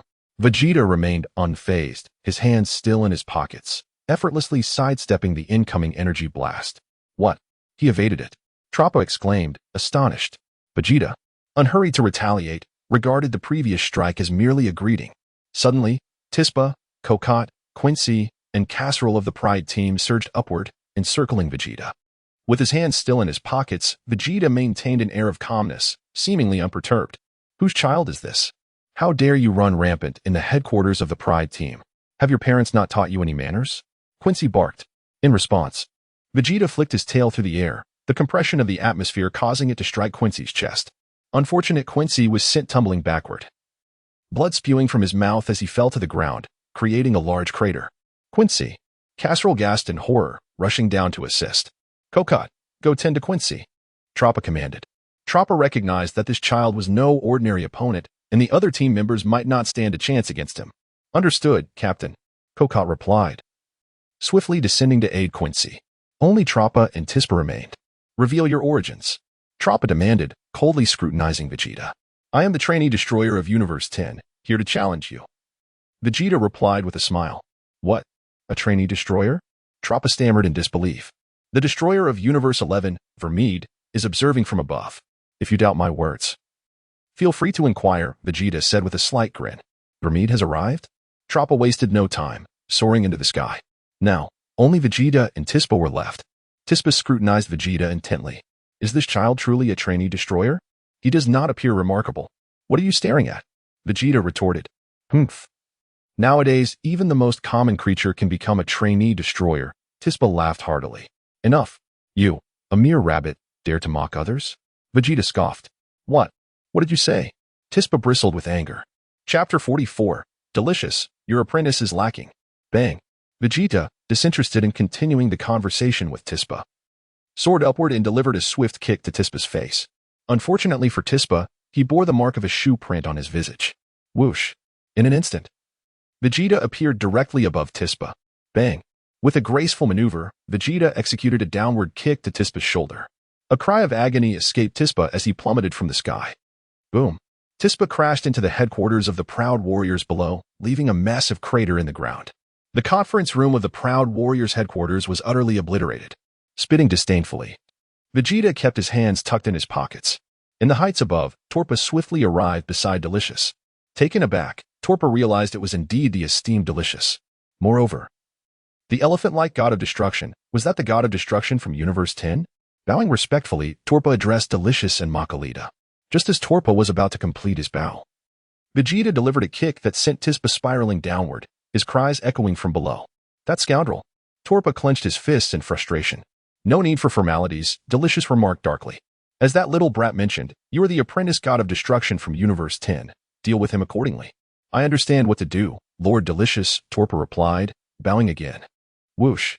Immediately, Torpa dived down towards Vegeta. Lam-Z, your apprentice is quite formidable, Delicious chuckled. He's decent, Lam-Z laughed heartily, his expression brimming with pride. Shall we have them merely exchange blows, or should we spice things up a bit? Delicious inquired with a smile. What do you have in mind? Lam-Z asked. How about the losing party works for the winner for 100 years? Delicious proposed, a deal that seemed quite enticing. 100 years of servitude? Lam-Z mused, shaking his elephantine trunk. I plan to retire within that century, so if you lose, you'll serve my apprentice for 100 years, allowing him to become familiar with the duties of a god of destruction. Delicious smiled. And if I win?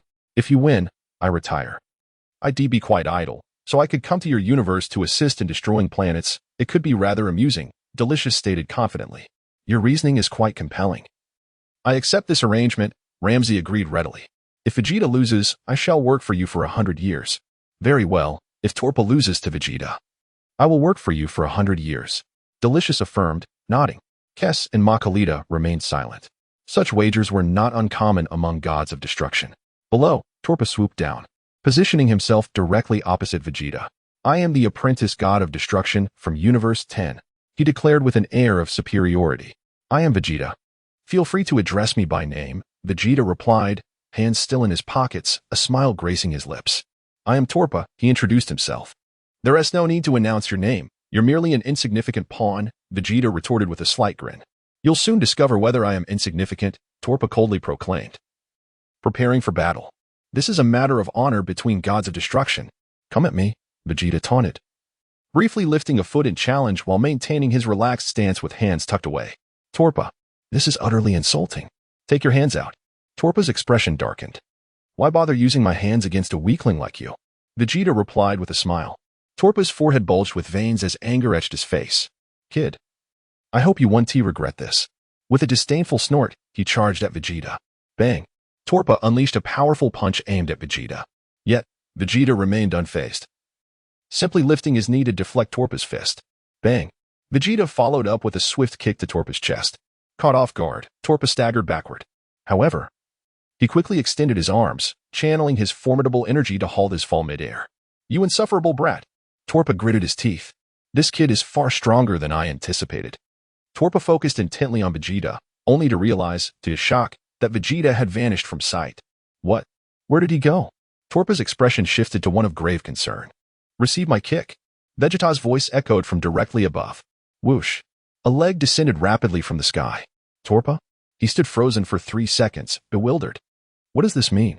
Why do I feel as though a leg is falling upon me? Did you accidentally kick off your leg when trying to strike me? Bang.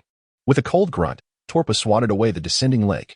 Just as he did, Vegeta suddenly reappeared directly in front of him. Bang. Vegeta thrust his knee upward, connecting sharply with Torpa's chin. "Ow!" Torpa cried out, unfortunate to be caught in the blow. Bang, bang, bang. Vegeta unleashed a flurry of kicks upon Torpa. "Torpa, you've only one leg left, and yet you kick with such vigor?" Whoosh. After delivering several kicks, Vegeta ascended to hover directly above Torpa. Bang. With a swift flick of his tail, he struck Torpa's face, leaving a vibrant red mark. "Another kick for you," Vegeta declared, diving towards his severed leg and launching it at Torpa's face. Whoosh. Vegeta's severed leg soared towards Torpa, landing a solid blow. Torpa rolled several times before regaining his composure. While Vegeta calmly regenerated his lost limb, hands still tucked in his pockets. "Hey." Torpa extended his arms, unleashing a surge of energy to stabilize himself. Wiping the blood from his lip, his expression grew increasingly serious. In the heights above, Lam-Z laughed heartily. "Delicious, your apprentice is lacking. He has much to learn." Chapter 45, The God of Destruction Form of Toppo. Toppo has yet to truly engage. Waymide chuckled lightly, seemingly unfazed. "Even if Toppo were to lose to that little brat, what of it? I still possess a formidable trump card. That card is Jiren. When the time comes, I shall have Jiren retaliate. Although this boy named Vegeta is impressive, he pales in comparison to Jiren. Jiren's strength ranks just below mine. You are merely boasting. You should prepare yourself to serve me for 100 years, remarked Ramses with a wild laugh. Humph, don't celebrate too soon, until victory is determined. All is mere chatter, Waymide smiled. Below, Toppo inquired, when did you become a trainee god of destruction? About 12 years ago, Vegeta replied with a smile. What? 12 years ago? So you have only trained for 12 years? Toppo's eyes widened in disbelief. Indeed, my true training has only spanned 12 years, Vegeta nodded. He was correct. Vegeta had already been 5 years old when he arrived in this world and began his training from that year. Thus, he had trained for merely 12 years. How old are you now? You appear quite young, Toppo asked. 17, Vegeta answered. Humph, you look as if you are not even 8, Toppo scoffed. I am naturally short. That is all, Vegeta replied calmly. Toppo fell silent. The boy's demeanor appeared remarkably serene. Typically, those who are shorter tend to be sensitive about such remarks. Yet, this lad spoke of it as if it were the most natural thing. Presently, Vegeta still resembled his 5-year-old self. At times, he pondered whether his arrival in this world had caused him to retain the appearance of a child at 17. However, such thoughts were inconsequential. Even if he did not grow taller, he could always wish upon the dragon to remedy that. Moreover, Vegeta believed in himself. One day, he would surely grow into adulthood. After all, he is a Saiyan, and possessing a unique physique is quite normal. Very well, you are indeed remarkable. You have held the upper hand in the recent skirmish. Toppo remarked with a gentle smile. However, the fact that you have kept your hands in your pockets indicates you are concealing your true strength. Am I correct? Indeed. Vegeta nodded. I too have hidden my strength. Did you know? Toppo said with a smile. I am aware. Vegeta nodded again. Then let us determine the victor. Toppo declared with a smile. In the ruins of the Pride Troopers' headquarters below, Cassiler pondered. Can the captain defeat that little brat? Damn it, that arrogant little brat. Tispa gritted his teeth in frustration. Deputy, are you all right? Kakarot asked with concern. I'm fine. Tispa shook his head, gritting his teeth. Captain, you must give that little brat a thorough beating. Does he think he is impressive just because he is a trainee god of destruction? Are the people of the 10th universe so shameless? Quincy huffed. Even if they wish to challenge us, they need not demolish our conference room. The conference room. Was it not the captain who burst through the ceiling? Kakarot corrected. Kakarot, be silent. Tispa snapped irritably. In the sky, Vegeta and Toppo stood facing each other. Boom. A purplish-red aura suddenly erupted from Toppo, the god of destruction form. In contrast, Vegeta remained with his hands in his pockets, his expression utterly calm, devoid of any aura. Are you certain you will not use your hands? Toppo's expression grew cold as he narrowed his eyes at Vegeta. There is no need. Do I require my hands to deal with someone like you? Vegeta smiled. Do not underestimate me. You will soon regret it. Toppo coldly snorted and swiftly charged towards Vegeta. Bang, bang, bang. Toppo unleashed a furious barrage of strikes at Vegeta. With his hands still in his pockets, Vegeta utilized his legs to block all of Toppo's attacks. After several exchanges, bang, Vegeta's foot collided with Toppo's fist, sending both of them flying backward. They quickly distanced themselves from one another. Then, Vegeta launched a kick from afar, only for his leg to be sent flying. Toppo, what the hell? Not again. Bang. Toppo retaliated, kicking Vegeta's leg away. Vegeta swiftly regenerated his leg. Whoosh. In the next moment, Vegeta surged forward once more. Bang, bang, bang. The two engaged in a fierce aerial clash, appearing evenly matched. After hundreds of exchanges, Vegeta delivered a powerful kick that struck Toppo's arm. Crack! Toppo's arm emitted a sharp sound as he gasped in pain. Umph, is it merely a fracture? Does it hurt that much? Vegeta scoffed disdainfully. My leg was severed, yet you did not hear me utter a sound. Toppo, you shameless brat. Do you not feel pain? I do, but I have endured so much pain that this is nothing in comparison, Vegeta smiled. Moreover, the more it hurts, the more it ignites my fighting spirit. Whoosh. With that, Vegeta soared upward, ramming his head into Toppo's chest. Puff. Blood gushed from Toppo's mouth, feeling as though his chest were caving in. Bang, bang, bang. Seizing the moment, Vegeta unleashed a flurry of kicks at Toppo. Toppo found himself unable to retaliate. Bang. Vegeta landed another kick squarely on Toppo's forehead, sending him hurtling downward like a shooting star.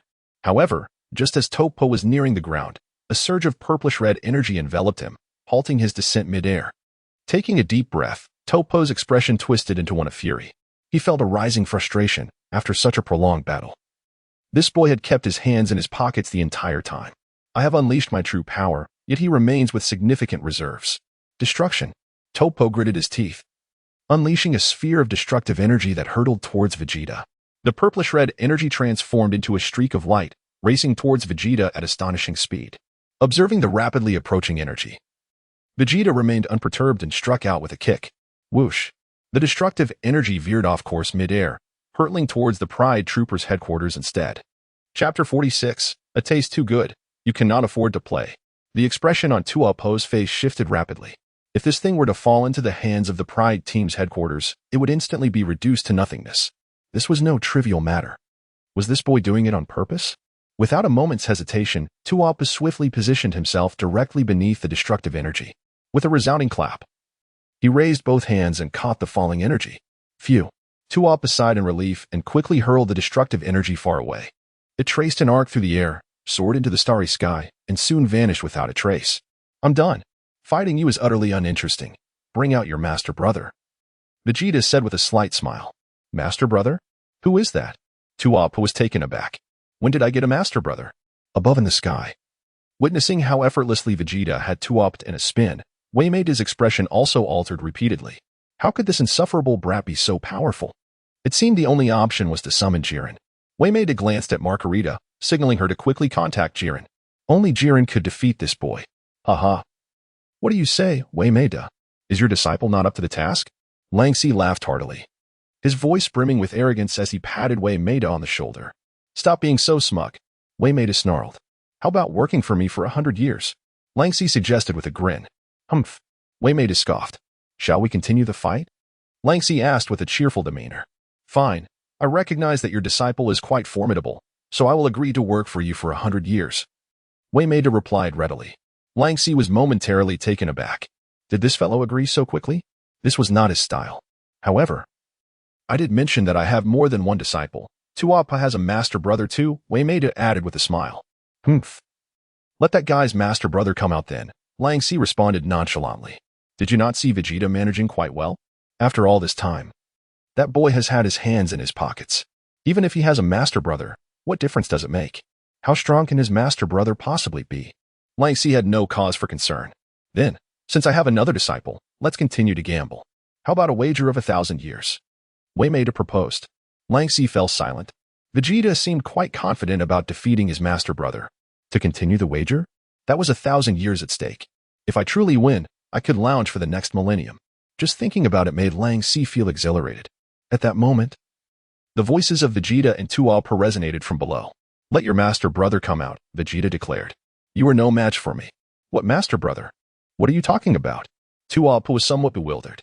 Don't you have a master brother? Vegeta smiled. Since you are not my opponent, it is only natural to call upon your brother for assistance. I have no recollection of having a master brother, Toppo replied in confusion. Waymaida, this foolish disciple, can't you just go along with his words? Must you insist that you have no master brother? Now the truth is exposed. Lam-Z looked at Waymaida with a smile. What? Toppo actually has no knowledge of his master brother? Lam-Z chuckled. Humph. It's only natural he doesn't know, for Jiren departed early. Waymaida gritted his teeth and immediately descended from the sky. In an instant, Waymeda appeared beside Tuapa. Master Waymeda. Tuapa bowed, his face bruised and battered. Waymeda was initially quite angry. But upon seeing Tuapa's pitiful state, he was momentarily at a loss for whether to be angry or not. You fool, your master brother is Jiren. I've told you before, Waymeda reprimanded. Jiren? Is he my master brother? Tuapa was bewildered. Why can't I recall? Isn't Jiren's master Lord Jekching? Waymeda. In that moment, Waymeda was ready to explode with expletives. Are you truly a fool? How did I end up with such a dim-witted disciple? No, Tuapa wasn't always this foolish. Did that little brat Vegeta knock some sense out of him? Waymeda scrutinized Tuapa closely and indeed noticed that his head had been kicked to a slight deformity. It was only natural that his mind couldn't keep up. This is quite tragic. Swish. Lam-Z also descended from the sky, quickly landing beside Vegeta. Oh, so the master brother you mentioned, Jiren, is Lord Jekching's disciple, Lam-Z said with a smile. Waymeda's heart sank, and his expression shifted slightly. This is bad. He has heard it. This was indeed a significant oversight. Do you have any shame, Waymeda? Lam-Z chuckled lightly. Lord Lam-Z. Didn't you have a wager with him before? Vegeta inquired. Indeed, for the next 100 years, he will be responsible for destroying planets in our universe. Working in my stead, Lam-Z nodded. Very good. This will save me the trouble of intervening, Vegeta nodded in satisfaction. Stop being so smug. Jiren is truly my disciple. Believe it or not, I don't care. Waymeda exclaimed, growing frantic. Boy, do you dare to face Jiren in another battle? I want to fight. Vegeta decisively refused. Although I am confident in defeating Jiren, I simply refuse to do so. Lord Lam-Z, we can depart now. This trip was not in vain. Was it? Vegeta grinned. Yes, I think it went well. Lam-Z swayed his elephantine nose, grinning mischievously. Waymeda was now quite agitated. You can't back out now. If you do, I will have to work for that Lam-Z fellow for 100 years. It takes several hours just to reach Universe 10. Boy, are you afraid? Waymeda gritted his teeth, provoking Vegeta. Vegeta, let us go. Lam-Z laughed heartily, grabbing Vegeta's arm and swiftly ascending into the sky. Waymeda was left in disarray. You are going too far. You start a fight and then just walk away. I've seen shamelessness, but not this level of it. Do not leave. Waymeda was determined not to let Lam-Z go so easily, transforming into a streak of light to pursue them. Swish. Waymeda stretched out his arms, blocking Lam-Z and Vegeta's path. Are you unable to afford this game, Waymeda? Lam-Z chuckled lightly. The one who cannot afford to play is you. How can one play a game and then just quit? Waymeda roared. Chapter 47. The arrival of Jiren. You never mentioned you wanted to keep playing, laughed Lam-Z heartily. We can't even decide what to say about how delicious this is. After a brief silence, if you don't want to play, that's fine. But I challenge you to a match, said Waymeda with a huff. Are you sure? Lam-Z scoffed. You wish to battle here? Aren't you afraid of shattering your universe? Waymeda replied. So, how do you want to play? I'm all ears. Suddenly, Vegeta interjected. What if you fought Jiren? How does that sound? Waymeda's eyes brightened at Vegeta's suggestion, instantly invigorated. And then what? Vegeta inquired with a smile. If Jiren loses, I will work for 900 years in the 10th universe, totaling 1,000 years. Of course, if Lam-Z loses, he must work for 1,000 years in our universe. Are you joking? Vegeta chuckled. Lord Lam-Z has already won 100 years. If he loses, he has to work for you for 1,000 years? Did you learn your math from a gym teacher? Waymeda retorted. How dare you speak to me like that? You, a mere apprentice destroyer, have the audacity to disrespect me, a rightful destroyer. Infuriated, Waymeda lunged at Vegeta. Smack. Lam-Z raised his hand to block Waymeda's attack. Waymeda, don't go too far. Lam-Z huffed. If you want to fight, I will gladly oblige. If you dare bully my disciple, I'll make sure he teaches you a lesson. Tropo, standing aside, silently wiped his sweat. Am I getting caught in the crossfire too? The proper wager should be this, Vegeta responded. If I accidentally lose, then the previous 100 years will be waived. That would be fair. What did you say? Lam-Z shouted in anger. So if I win, I only gain 100 years, but if I lose, I owe 1,000? This kid is shameless. Let us just drop it then. Vegeta continued. Yes, let us drop it, Lam-Z thought to himself, giving Vegeta a thumbs up. Thank goodness this kid is quick-witted. Otherwise, I might have been ensnared by Waymeda. I've already won 100 years. If I compete again and lose, how is that fair? I'm glad I didn't agree earlier. Waymeda, consider this carefully. If not, then let it be, Lam-Z chuckled, his ivory teeth gleaming with pride. How about this? If I win, you owe me 100 years. If I lose, I owe you 1,000 years. That should be fair, right? Vegeta, what do you think? Lam-Z asked, mainly concerned about Vegeta's capability in battle. If Vegeta lacked confidence in winning, what was the point of wagering? Better to secure the 100 years first rather than engage in a futile struggle with Y-Might. No, I don't have confidence in winning. Vegeta replied. So there's no need to take the risk. Y-Might felt disheartened. This kid has a good sense of self-awareness. He actually knows he might not be Jiren's match. This complicates things. You are absolutely right, Vegeta. Lam-Z laughed heartily. This kid has potential. Knowing when to retreat is a true skill. Let us leave this place quickly. Lam-Z urged, pulling Vegeta along. As they were about to depart, he added, Y-Might, remember, 100 years. Y-Might trembled with rage. This scoundrel cannot simply get away with this. 1,000 years for 1,000 years, how about it? I'll work for you for 1,000 years if I lose. But if you lose, just cancel the 100 years of work you owe me. Is this condition acceptable? If you lose, you won't be at a disadvantage. Lam-Z immediately looked at Vegeta. What do you think? It makes sense. He's right, Vegeta chuckled. If I lose, I won't be at a loss. Lam-Z pondered, if I happen to win, then someone will work for you for 1,000 years. Wonderful. That 1,000 years could mean relaxation for me, Lam-Z exclaimed, filled with excitement. But do you have confidence? Not much. But it's worth a try, Vegeta mused. If you aren't confident, let us forget it. I believe 100 years is reasonable, Lam-Z considered. No. I meant I have no confidence in beating him with my hands in my pockets, Vegeta clarified. Lam-Z exclaimed. After all this, you seem quite confident. Then take your hands out of your pockets. Lam-Z insisted. That won't do.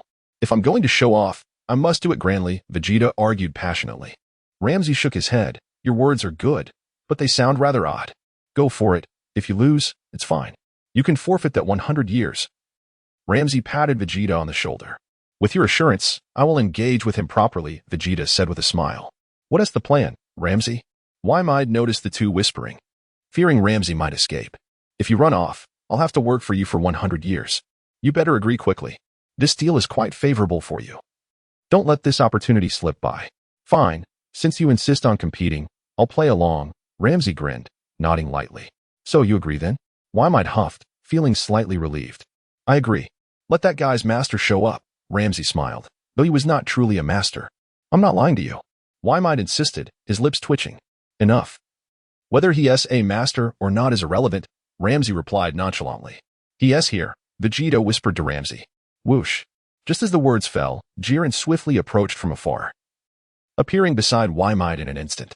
Master Y-Might, Jiren's expression remained calm. Jiren. Tropo's eyes widened in realization. Now I understand. Master Y-Might was referring to you. What master? Jiren looked puzzled. Chapter 48. Now you may extend your hands in that moment. Troop exerted himself to squint. Jiren remained oblivious.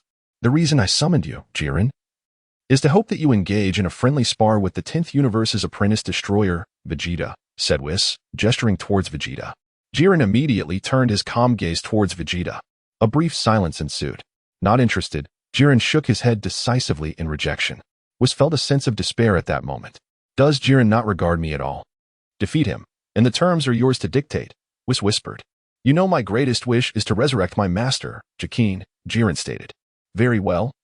If you can defeat him, I will find a way to bring your master back, Whis pondered. What method do you have? Jiren inquired. Whis, please do not put me in a difficult position. I will find a way, you have my word, Whis assured. So, if I defeat him, you will truly find a way to resurrect my master? Jiren asked again. Indeed, Whis nodded solemnly.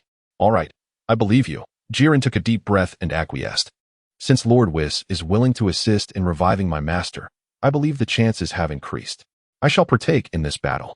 At that moment, KRS and Margarita appeared on the scene. Earlier, it was Margarita who had contacted Jiren through her staff. Jiren had hastened over from a distance. Oh dear. It seems the competition must continue, KRS smiled. How many more years do you plan to stay, Lord Whis? Margarita inquired playfully. If Jiren loses this time, I shall work for Lam-Z for 1,000 years. Whis huffed. What if you win? Margarita asked. If I win, the previous 100 years will be wiped clean. Whis replied through gritted teeth. Margarita. So, it appears that regardless of winning or losing, Lord Whis gains nothing of value. Margarita sighed helplessly. Whis felt a pang in his heart. Margarita, must you speak so bluntly? Enough already. It feels as though I gain nothing from this. Lord Whis, If Mr. Jiren wins, he could explore other competitions, Margarita whispered in Whis' ear. Oh, such as? Whis' eyes sparkled. For instance, I heard that the Supreme Kai of the 10th universe has an apprentice as well. Margarita smiled, suggesting a match between the apprentices of the Supreme Kai. However, our Supreme Kai in the 11th universe is still in his prime and has yet to take on an apprentice. Whis shook his head. It is not too late to take one now. Margarita smiled, suggesting Mr. Tiz as a fine candidate. Whis' eyes glowed with excitement. This plan is quite brilliant. If Supreme Kai takes Tiz as his disciple, then a match could ensue between Tiz and the 10th universe's disciple. Perhaps I could reclaim my victory. Never mind. I cannot dwell on that now. Let's focus on having Jiren win the match as quickly as possible. You too may begin, Whis smiled. With Jiren in the fray, that lad named Vegeta will hardly stir any trouble. Go, Jiren. Troop cheered for Jiren. Jiren cast a deep glance at Troop. This little fellow managed to defeat Troop. He's quite remarkable. However, in comparison to me, he still falls short. Let us commence. Come forth. Jiren beckoned to Vegeta. Vegeta remained with his hands tucked in his pockets, showing no intention of engaging. The battle commences, Whis declared. Lam-Z inhaled deeply. A new round of combat was about to unfold. I wonder if Vegeta can secure 1,000 years for me. I shall attempt this move. Vegeta remarked as he slightly twitched his tail, aiming the tip directly at Jiren. Jiren looked at Vegeta expressionlessly. Whoosh. In the next moment, beams of radiant light erupted from Vegeta's tail, hurtling towards Jiren. Upon witnessing the swift approach of the crimson beams, Jiren let out a cold huff, swatting each beam away effortlessly. Jiren effortlessly neutralized the fiery assault from Vegeta. Suddenly, Vegeta's form shimmered and vanished from sight. In the blink of an eye, Vegeta reappeared behind Jiren. Bam! Vegeta launched a kick aimed at Jiren's back. Jiren appeared to have sensed it beforehand, gently raising his right hand and slightly tilting his body to block the incoming kick. Smack! Jiren swiftly grasped Vegeta's ankle, spinning him around in place. 1 spin, 2 spins, 3 spins. Suddenly, Jiren noticed a release in his grip, as if something had flown away. Jiren was momentarily stunned, his eyes widening in disbelief as he realized he was merely holding a leg. Vegeta's body had vanished. What on earth? Bam!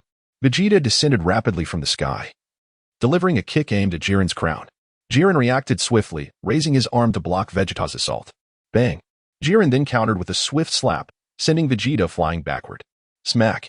As Vegeta was propelled backward, he quickly regenerated the severed leg. Jiren furrowed his brow slightly. Oh dear, what peculiar tactics are these? Margarita mused. KRS held his forehead, displaying a look of exasperation. These methods seem novel, yet they lack efficacy. Whis, on the other hand, huffed quietly. Lam-Z remained silent, having recognized that this Jiren fellow was indeed formidable. Vegeta had engaged in combat with him for several minutes without gaining any advantage. And you, Vegeta, promptly remove your hands from your pockets. Even now, you stand there with your hands tucked away. Indeed, you are far more powerful than I had anticipated. Jiren remarked with a smile directed at Vegeta. I concur with that assessment, Vegeta replied with a grin. Now, may you extend your hands? Jiren smiled gently. Chapter 49, Transformation. Super Saiyan 2. There is no need for that. Vegeta shook his head. It seemed he had to get serious. Jiren, speaking, suddenly accelerated to his utmost speed. In an instant, Jiren found himself behind Vegeta, who had barely registered his presence. Bang! Jiren's fist struck heavily at the back of Vegeta's heart.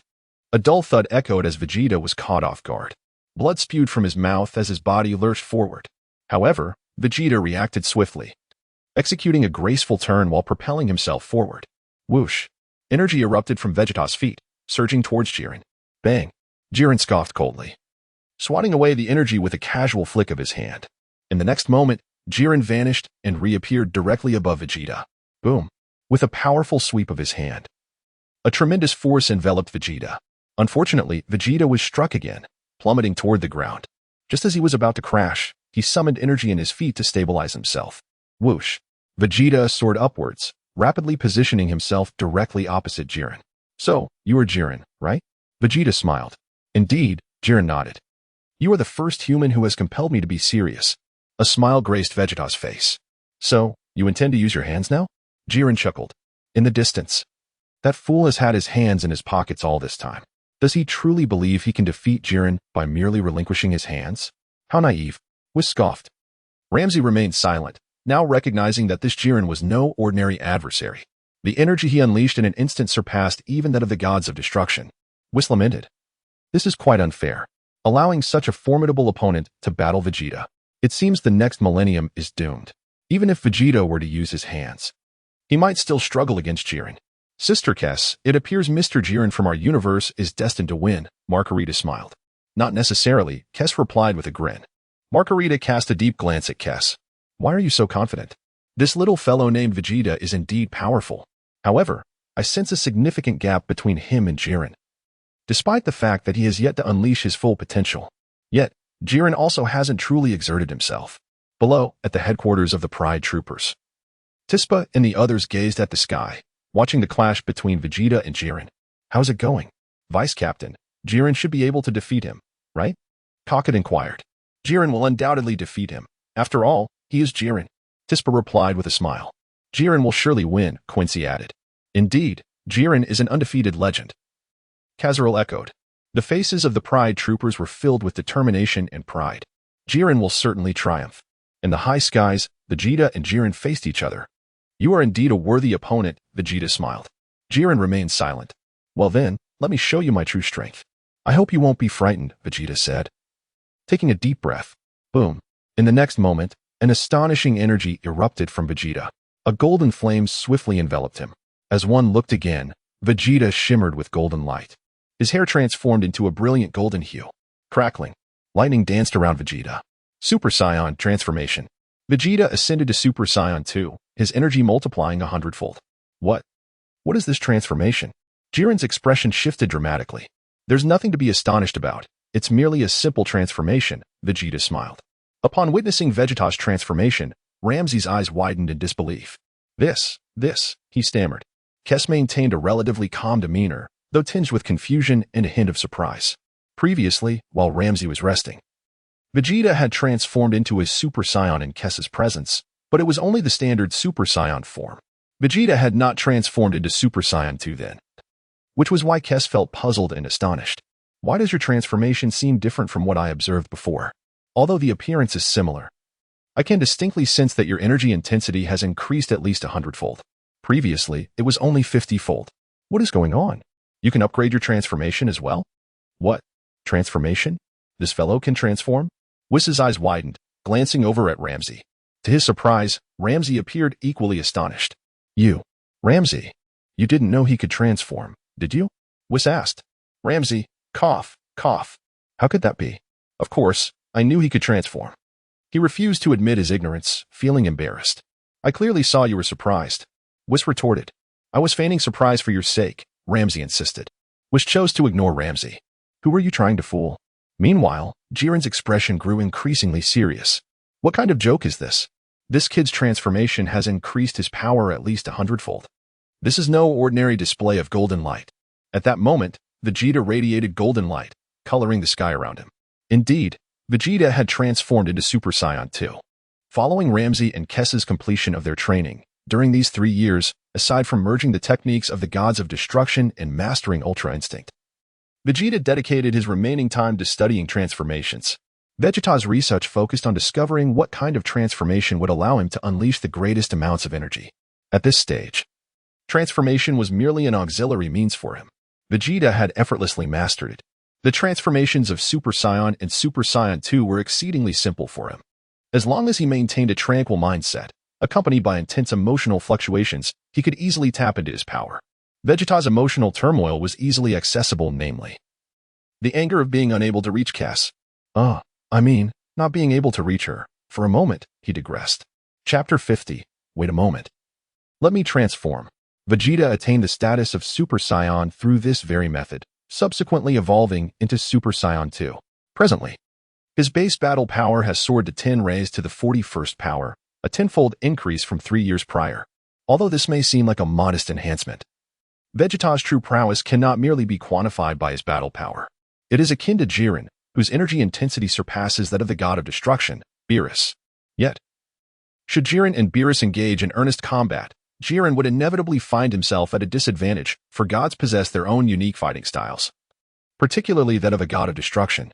Come on, Jiren, let us proceed, Vegeta declared, still with his hands tucked into his pockets. Against a mere human. If I resort to using my hands, I would consider it a defeat. You are not worthy of my full strength.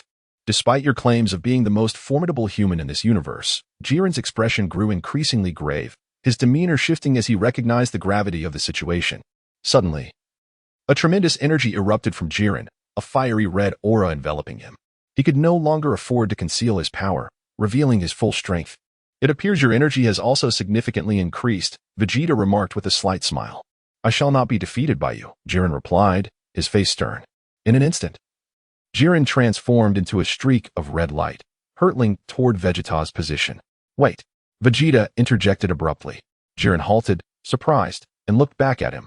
What do you wish to wait for? Jiren, unperturbed, was curious to see what further tricks Vegeta had up his sleeve. Is it only 100-fold increase in power you possess? Do you think I have revealed my true strength? Vegeta asserted, I may yet prevail against you. Jiren silently regarded Vegeta, recognizing that while this so-called Vegeta had achieved 100-fold increase in power, he had not unveiled his own true capabilities. Beerus scoffed, asserting that Jiren's might was beyond anything one could fathom. The atmosphere shifted palpably as the energy intensities of both fighters became apparent. It was evident to Lam-Z that Jiren's energy intensity had indeed surpassed Vegeta's numerical strength. If Vegeta's battle power was at 10 raised to the 41st power, after transforming into Super Saiyan 2, it had escalated to 10 raised to the 43rd power. Lam-Z, sensing the energy, felt a chill as he calculated Jiren's energy intensity, which, when converted to battle power, equated to 10 raised to the 44th power. Though it was merely an increment of 1 power, the disparity was significant. Lam-Z could only hope that Vegeta's destructive prowess would prove beneficial. Moreover, was it not true that this individual also wielded the most rudimentary form of angelic power?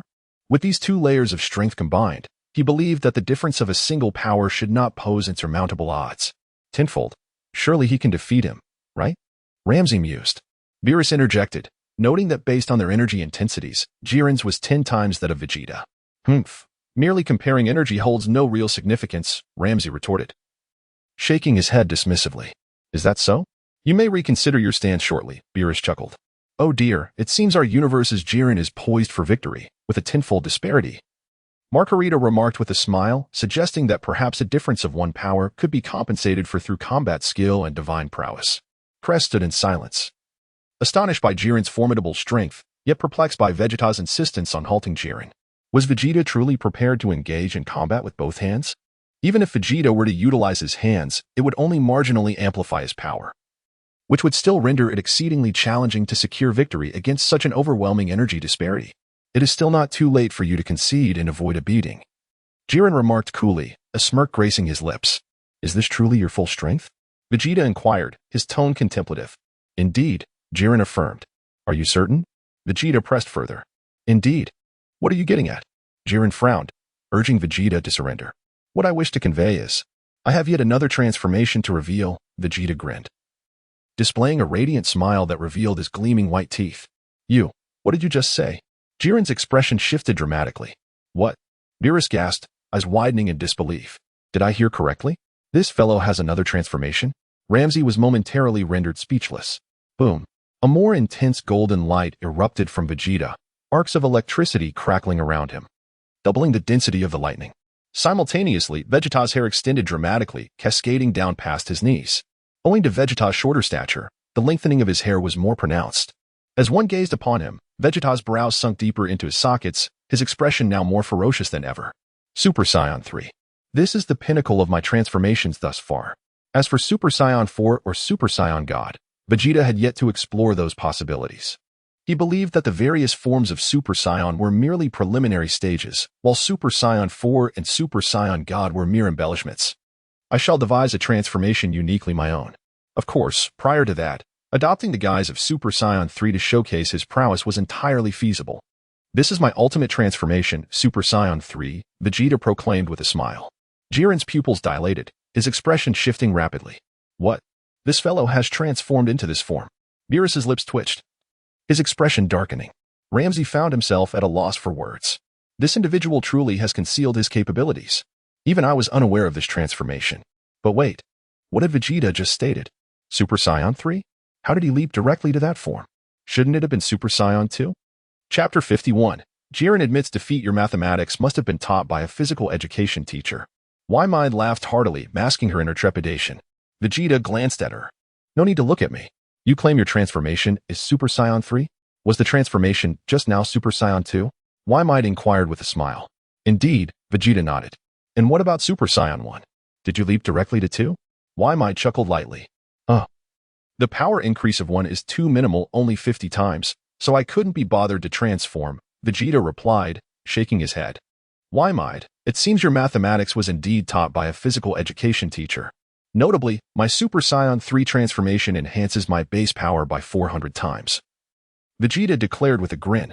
Now, if my base combat power is 10 to the 41st power, answer me loudly, what is my current combat power? 10 to the 45th power. Why-Mind stammered, her expression shifting dramatically. Congratulations, you've learned to buzz in, Vegeta remarked. Is it so shocking that I said 400 times? Even that wouldn't elevate my power from the 41st to the 45th. In truth, my base power is 10 to the 43rd power. I was intentionally deceiving you. Why-Mind? Why-Mind gritted her teeth in frustration, yet her astonishment only grew. According to his method of energy calculation, my combat power seems to hover around 10 to the 47th power. His transformation has already reached 10 to the 45th. In other words, his strength is merely 100 times weaker than mine. Has this little fellow really only trained for 12 years? It's just an increase in energy, nothing remarkable. Jiren clenched his jaw. If it were merely an enhancement of energy, I could elevate my own to 10 to the 47th power. Oh, is that so? Show me, Vegeta smiled.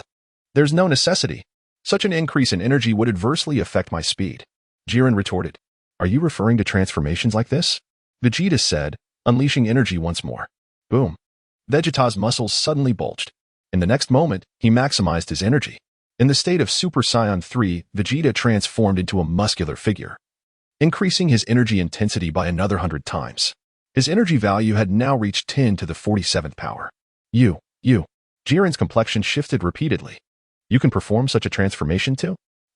It's merely an increase in energy, Vegeta chuckled lightly. While bulging muscles amplify energy, they also impede speed. Jiren, you're astute. So you must understand that this transformation is not advisable. Swish. After speaking, Vegeta relaxed slightly, and his muscles vanished in an instant. He reverted to his ordinary Super Saiyan 3 form. Jiren fell silent. Now, let us settle this once and for all, Vegeta said with a gentle smile. Hands still in his pockets. Swish. Without a moment's hesitation, Vegeta dashed towards Jiren. His speed was astounding, given his combat power had reached 10 to the 45th power, while Jiren's was only 10 to the 44th. The disparity was tenfold. Swish. In an instant, Vegeta appeared directly opposite Jiren. The speed was so swift that Jiren's eyes widened in shock. Bang. Vegeta delivered a kick, striking Jiren squarely on the chin. Ack. Jiren let out a cry, his body flipping in the air several times. Take this. Vegeta reappeared above Jiren, delivering another kick. Bang. This time, he hit Jiren squarely in the chest. Jiren plummeted to the ground. Boom. Jiren crashed to the earth like a cannonball, causing a violent tremor. Even the majority of the Proud Team headquarters was left in ruins. Whoosh. Vegeta's tail aimed at the falling Jiren, launching a barrage of energy blasts. Jiren landed in a crater, disoriented and dizzy. At that moment, he looked up to see the incoming energy blasts. Pale with fear, Jiren quickly crossed his arms to shield himself. Boom. The scene erupted in another explosion, enveloping everything in thick smoke. As the smoke gradually cleared, Jiren emerged, disheveled, soaring back into the sky. Bang. Just as Jiren ascended, Vegeta kicked once more, landing squarely on Jiren's chest. Puff. Jiren spat out a mouthful of blood, his body flying backward. However, he quickly surged forward. Vegeta pursued him. Wait a moment. Jiren panicked, waving his hands. Vegeta halted, honoring the pause he had previously allowed Jiren. I admit defeat, Jiren gritted his teeth, unwilling to concede fully. That's it. I haven't even taken my hands out of my pockets. Vegeta shook his head. With that, he withdrew his hands from his pockets. Jiren. At that moment, Jiren felt a crushing blow of realization. The gap between him and Vegeta was insurmountable. After a brief silence, Jiren declared, I will not lose to you. In 30 years, I will surely defeat you. Without hesitation, he transformed into a streak of light, swiftly disappearing into the building below. You're banking on 30 years? Vegeta's voice echoed behind him. In 30 years, not only I, but even the second best fighter in our universe could defeat you effortlessly. Jiren visibly trembled at Vegeta's words, yet he dared not protest. Defeat was defeat. This time, Jiren accepted his loss with grace. Without further delay, he returned to his dwelling, commencing a rigorous training regimen. In 30 years, I will surely triumph over you. What does your universe's second-best fighter even matter? Why might? Why might appeared utterly despondent. Ha ha ha. Lam-Z laughed heartily, a mischievous grin plastered on his face. Why might remained silent, her expression dark as night. Chapter 52, 1,000 years, oh 1,000 years. 1,000 years. How delightful. Lam-Z was overjoyed, patting Why-Might on the shoulder. Get off. Remove your filthy hands. Why-Might gritted his teeth, speaking with disdain. 1,000 years. 1,000 years. Lam-Z's excitement caused his trunk-like nose to sway back and forth. Why-Might trembled with anger. He never expected even Jiren to be defeated by this little brat. I have truly underestimated him. Kess, we can return now. Lam-Z called to Kess, then turned to Why-Might. Admonishing, Why-Might, remember to come to work tomorrow. If you delay the progress of our universe, I shall not forgive you. Why-Might's face turned pale. How infuriating. Let us go, Vegeta. Lam-Z found Vegeta increasingly agreeable. Vegeta nodded and flew beside Lam-Z. Swish. Kess also returned to Vegeta's vicinity. Clap. Vegeta, not one for pleasantries. Embraced Kess from behind. We are leaving, Why-Might. Remember to come to work. Lam-Z laughed heartily. Makarita, my lord Why-Might, I apologize for the disturbance. Farewell. Kess waved her hand. Whoosh. In the next moment, Kess, along with Vegeta and Lam-Z, transformed into two streaks of different colored light, swiftly vanishing into the starry sky. Soon disappearing from Makarita and Why-Might's sight. Watching where Vegeta and the others had vanished, Why-Might's expression darkened to its utmost. I am practically on the verge of retirement, and yet I must work for the 10th universe for 1,000 years. Why-Might felt tears welling up. What a predicament, my lord Why-Might. Please accept my condolences. Makarita smiled gently. It's merely 1,000 years. It will pass in no time. You speak lightly of it. Makarita. Why-Might replied, his face darkened. It's not you who has to work. Oh dear, we'll think of a way to win back our dignity. Makarita chuckled softly. What other methods could there be? Even Jiren lost to that guy. Why-Might clenched his teeth. Are you suggesting that I, a formal destroyer, challenge an apprentice destroyer? That would be utterly embarrassing if word got out. Didn't I mention before? We could consider holding a competition between apprentice Kais, Makarita suggested. That is indeed a possibility. However, the question remains, would Lam-Z be willing to gamble again? Why-Might pondered. What if I were to lose another 10,000 years? I believe Lord Lam-Z would be tempted. Makarita replied. 10,000 years? Don't joke with me. Why-Might nearly broke down. 1,000 years is already too much for me to endure. If I lose again, I would have nothing to do during my retirement. Wait, what kind of retirement is that? I would be working for the 10th universe. My lord Why-Might, do consider it. It's not me who will be losing. Makarita said with a smile. Why-Might felt a pang in his heart. A competition between apprentice destroyers? This idea seems feasible, but it also feels somewhat unreliable. I previously thought Jiren was all but guaranteed to win. What happened? He still lost to that little brat named Vegeta. That little brat is quite infuriating as well. Actually, there is another way. Makarita proposed. Do tell. Why-Might inquired. My lord Why-Might could challenge other universes to a competition between apprentice destroyers, winning the opportunity for another destroyer to take your place. Once victorious, they could work for the 10th universe. Makarita shared her thoughts. Why-Might's eyes lit up at that moment. This method is quite good. Since I cannot defeat the 10th universe, bullying another universe would also be a fine choice. But which universe should I choose? Upon considering this, Why-Might's enthusiasm dwindled. This needs further contemplation. Makarita chuckled, quickly responding. Why-Might, there are no apprentice destroyers in other universes. This poses a significant problem. This matter requires careful deliberation. A foolproof plan is essential. Why-Might mused. Let us return for now. Indeed, my lord Why-Might, Makarita nodded. My lord Why-Might, I sincerely apologize. From now on, I will diligently train. Toppo stepped forward to apologize. You embarrassing fool, Why-Might spat, followed by a helpless sigh. Well? Jiren lost to him as well indeed. If Jiren is not a match for that little brat, what can I expect from Toppo? Why-Might ceased further discussion, transforming into a streak of purplish-red light, swiftly vanishing. Makarita consoled Toppo briefly, her radiant form merging into the starry sky. Toppo remained, his body trembling violently. Just wait, Vegeta. I will surely defeat you. In the cosmic expanse. Vegeta, who did you say is the long-standing runner-up of our universe? Lam-Z suddenly inquired. You wouldn't know him, Vegeta replied. Are you joking?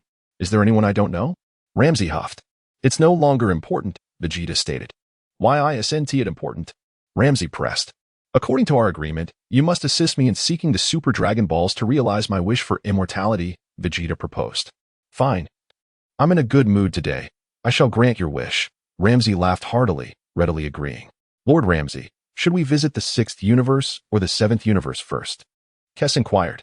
Let us start with the 7th universe, Lam-Z suggested. After all, Beerus from the 7th universe is still asleep. Let us gather the Dragon Balls from the 7th universe first, then we can steal the Dragon Balls from the 6th universe. Understood, Lord Lam-Z. Kess nodded. The three took a turn in the starry sky, swiftly heading towards the 7th universe. Vegeta felt a surge of excitement within. So, in a few days, I shall become truly immortal? Vegeta, while I agreed to help you gather the Dragon Balls to fulfill your wish. The notion of immortality warrants further consideration, Lam-Z proposed. As a destroyer, even if you attain immortality, it holds little significance. Then I shall ask for an immortal soul. Vegeta replied. An immortal soul? Utterly useless, Lam-Z shook his head. Even if you possess an immortal soul, you are merely unkillable. Should you provoke the Omni King? He would still erase you with his own hands. Vegeta, the road ahead is long. I shall seek and explore. Even an immortal soul is insufficient to prevent annihilation by the Omni King? Erasure is a process from existence to non-existence, although the soul remains. It is as though it has ceased to exist. Is that not tragic? Lam-Z sighed. Moreover, regarding immortality, even if you possess it, if you encounter an insurmountable foe who seals you away, in that moment, living would be worse than death. Chapter 53. Go find the Super Dragon Balls. Enough with the alarmist rhetoric, Vegeta scoffed. When faced with an insurmountable opponent, the only solution is to devise a means to defeat them. You make a valid point. Lam-Z nodded. Given your current strength, as long as you do not provoke a god of destruction, I dare say there is no one in the entire universe who could rival you. Do not flatter me, I might become conceited, Vegeta smiled. Lam-Z, Chris, consider the matter of immortality carefully. After all, gathering the Dragon Balls will take some time, Lam-Z remarked. Then it is settled. I shall choose immortality. Vegeta replied resolutely. It has been my desire for eons, and I intend to fulfill it. A wish from eons past? Lam-Z was taken aback. Regardless, we must first gather the Dragon Balls, Vegeta stated firmly. Without them, all is mere talk. You have a point, Lam-Z nodded. The trio soon entered the Void Realm. After 2 hours had passed, Vegeta and his companions traversed into the 7th universe.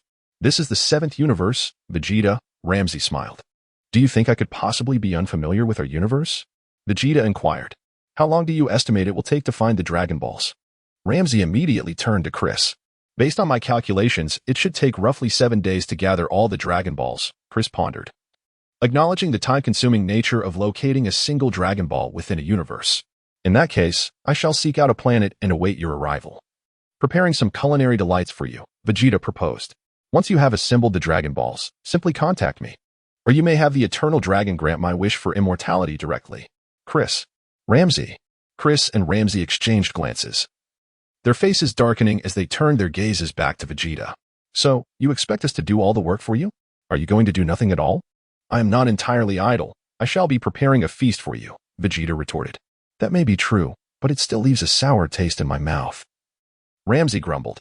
If you think about it, someone has been working for you for 1,000 years. 7 days of searching for Dragon Balls hardly seems burdensome in comparison. Vegeta countered. Now that you mention it, I feel much better, Lam-Z mused, nodding thoughtfully. And what about me? Chris rolled her eyes. I shall treat you well in the future, Chris, Vegeta grinned. By the way, have you ever tried milk? Milk? Chris was momentarily taken aback.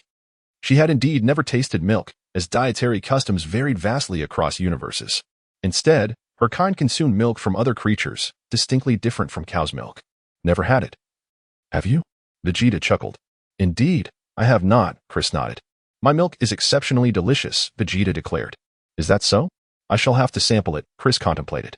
Agreed. Vegeta said, excitedly grasping Chris's hand. Chris looked puzzled. Is it really just about drinking your milk? Why are you so enthusiastic? Let us not dwell on this triviality. We must prioritize finding the Dragon Balls, she decided.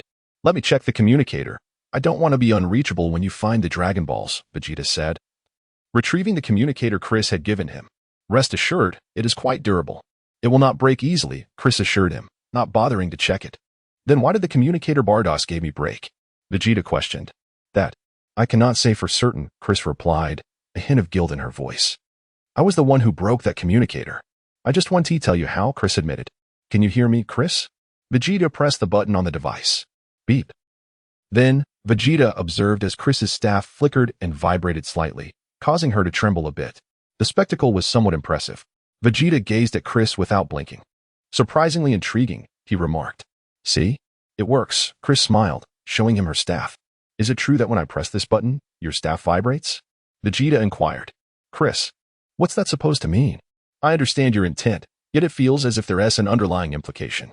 Yes, that is correct, Chris admitted. Next time. May I borrow your staff? It seems quite entertaining, Vegeta grinned. What do you need my staff for? Chris was taken aback. For my girlfriend, of course. Vegeta replied with a chuckle. Your girlfriend? How old are you? Do you already have a girlfriend? Chris was speechless. Age is irrelevant, Vegeta laughed. I can't argue with you. Let us expedite our search for the Dragon Balls, Chris suggested. Which planet do you plan to visit next? I will roam around. Let us part ways here. Vegeta stated to Chris and Lam-Z. Kid, the universe is vast. Do not stray too far, Lam-Z cautioned.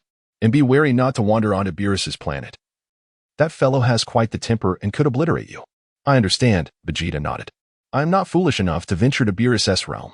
I merely wanted to ensure you were aware, Lam-Z replied, turning to Chris. Chris, have you located the position of the first Dragon Ball? I have found it. Let us proceed, Lord Lam-Z, Chris affirmed. Then let us go, Lam-Z nodded. The two transformed into streaks of light, racing toward the location of the first Dragon Ball. After Chris and Lam-Z departed, Vegeta floated amidst the cosmos, slowly closing his eyes. He then extended his senses, attempting to perceive the entirety of the universe. Vegeta's sensing ability radiated outward from his core, swiftly enveloping the surroundings. He could distinctly sense the presence of Frieza from an immense distance, along with Frieza's brother Cooler and their father King Cold. Even the auras of Dodoria and Zarbon were palpable to Vegeta. However, Vegeta held little interest in Frieza and continued to extend his senses outward. Chapter 54. Sensing the angelic power of Meru's, approximately 10 minutes passed when Vegeta suddenly detected a concealed angelic power. Who could it be?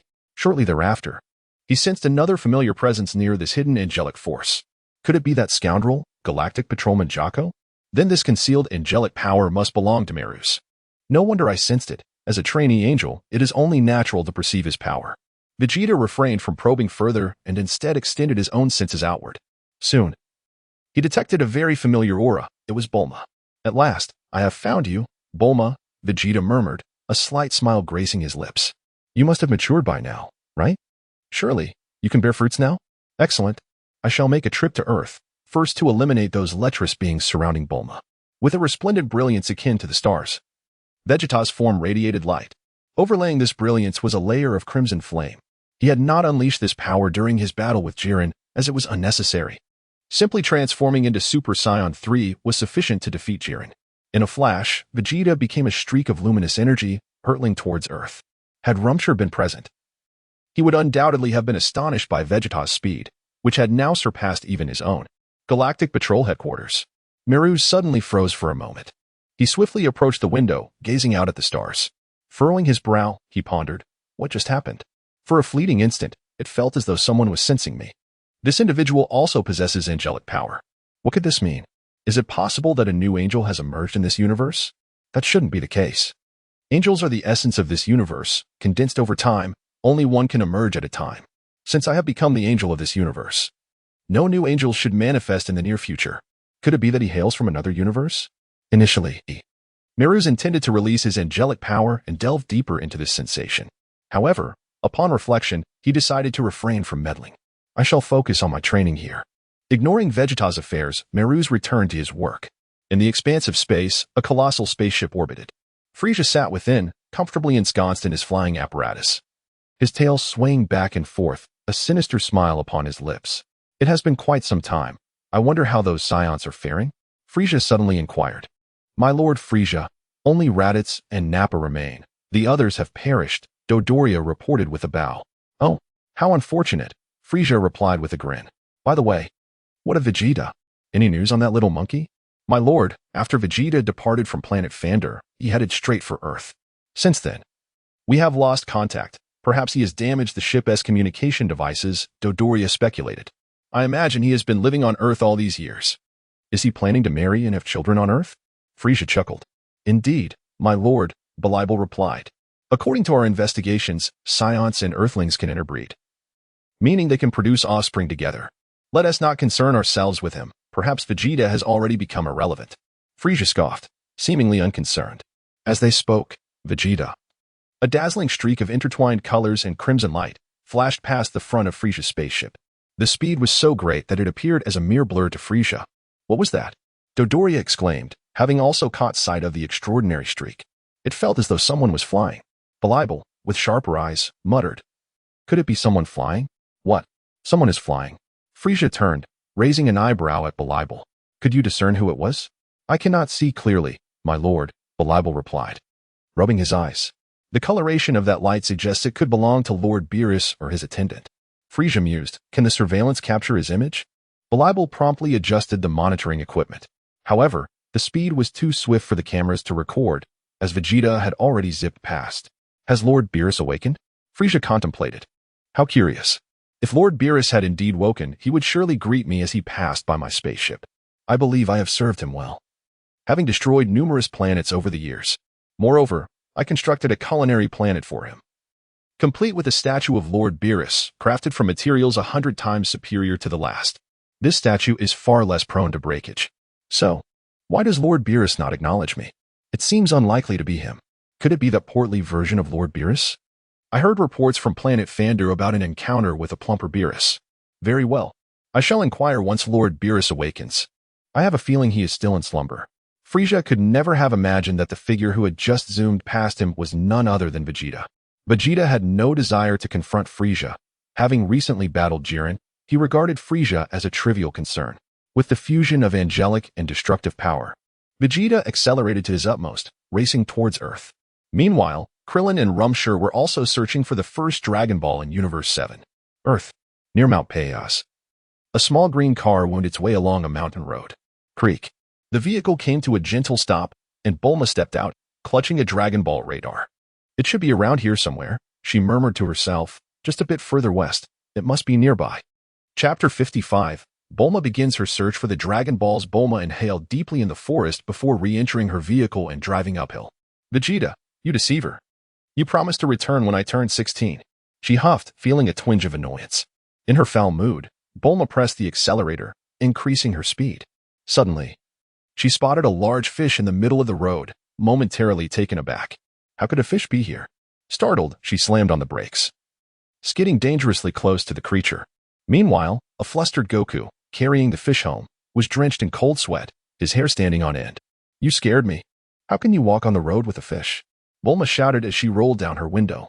Goku looked utterly bewildered. Are you a monster? Do you want to steal my fish? He asked, stepping forward and effortlessly lifting Bulma's car before tossing it aside. The impact left Bulma dazed and confused. What just happened? Where did this wild child come from? Shaking her head, she retrieved her pistol and climbed out of the wreckage. Ah, a fairy has emerged from that monster. Goku gasped in astonishment.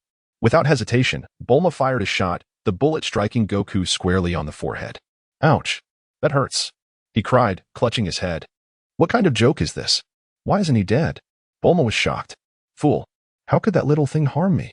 My body is as strong as steel, Goku retorted, brandishing his power pole. Wait, I'm not a monster. I'm human, Bulma pleaded, raising her hands in surrender. Human? Really? Goku asked, his skepticism evident. Yes, just like you. Look at me. Bulma pointed to herself. Don't move, Goku ordered, circling her. You are quite suspicious, Bulma remarked. Goku scrutinized her, his chin resting in his hand. You do look a bit fragile, he pondered. Of course, I'm different. I'm a girl, and you are a boy, Bulma explained. Ah, you're a girl? Goku was taken aback. You've never seen a girl before? Bulma inquired. It's my first time, Goku admitted. My grandfather told me to treat girls well. Your grandfather was absolutely right. But you mustn't get any funny ideas. I already have a boyfriend, Bulma chuckled. Boyfriend? Can you eat that? Goku asked, curiosity piqued. Bulma, well, sometimes yes, she nodded. Goku scratched his head, deep in thought. Your expression seems serious. No tail? How fascinating. Goku exclaimed, suddenly noticing Bulma's lack of a tail. Tail? Do you have one? Bulma was momentarily stunned, then noticed Goku's tail. Men have tails, Goku affirmed. What nonsense? Do you know someone named Vegeta? Bulma questioned. Vegeta? What does he do? Goku scratched his head. Perhaps he is your kin, Bulma mused. Kin? What does that mean? Goku asked, confused. Never mind. It seems you don't know him, Bulma sighed. Disappointment evident. I don't understand what you're saying, Goku said, increasingly perplexed, then pointed at the car. But what is this monster? Is it called Vegeta? Bulma replied. That is not a monster. It is a car made by humans, and it is not Vegeta. She sighed, finding Goku's intelligence rather concerning. So this is a car? I've heard of them. They look nice but aren't very sturdy. Goku jumped onto the vehicle and stomped on it. Bulma wiped her brow. Thankfully. My family is the wealthiest in the world. Vegeta also left us a large sum of jewels before he departed. You can play with this car. Are you from the city? Goku inquired. I come from West City, Bulma replied. Come with me. As a girl, I want to treat you to a good meal. Goku insisted. I must clarify that I have a boyfriend, and he is quite formidable. If you try anything funny, he won't forgive you, Bulma warned. Goku, what are you talking about? I don't understand at all. Follow me. I'll treat you to grilled fish, he called as he led the way. Bulma pondered. Observing that Goku, having a tail, should belong to Vegeta's kin. Perhaps through him, she could find Vegeta. All right. I seek the Dragon Balls in the hope of locating Vegeta. Having this little one assist me in my quest for the Dragon Balls could be beneficial. Following Goku, she ascended towards the summit of Bowsy Mountain, where Goku's home awaited. Upon arriving, Goku exclaimed, Grandpa, look, a girl has come to our home. He bowed before a 4-star Dragon Ball resting on the table. Bulma's eyes lit up. A Dragon Ball. I found it here, she exclaimed, rushing to seize it. Don't touch my grandpa, Goku protested. This is a Dragon Ball, not your grandpa. Bulma smiled, unable to resist teasing him.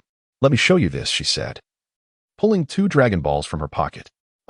You have a grandpa too? 2 grandpas. Goku was momentarily stunned.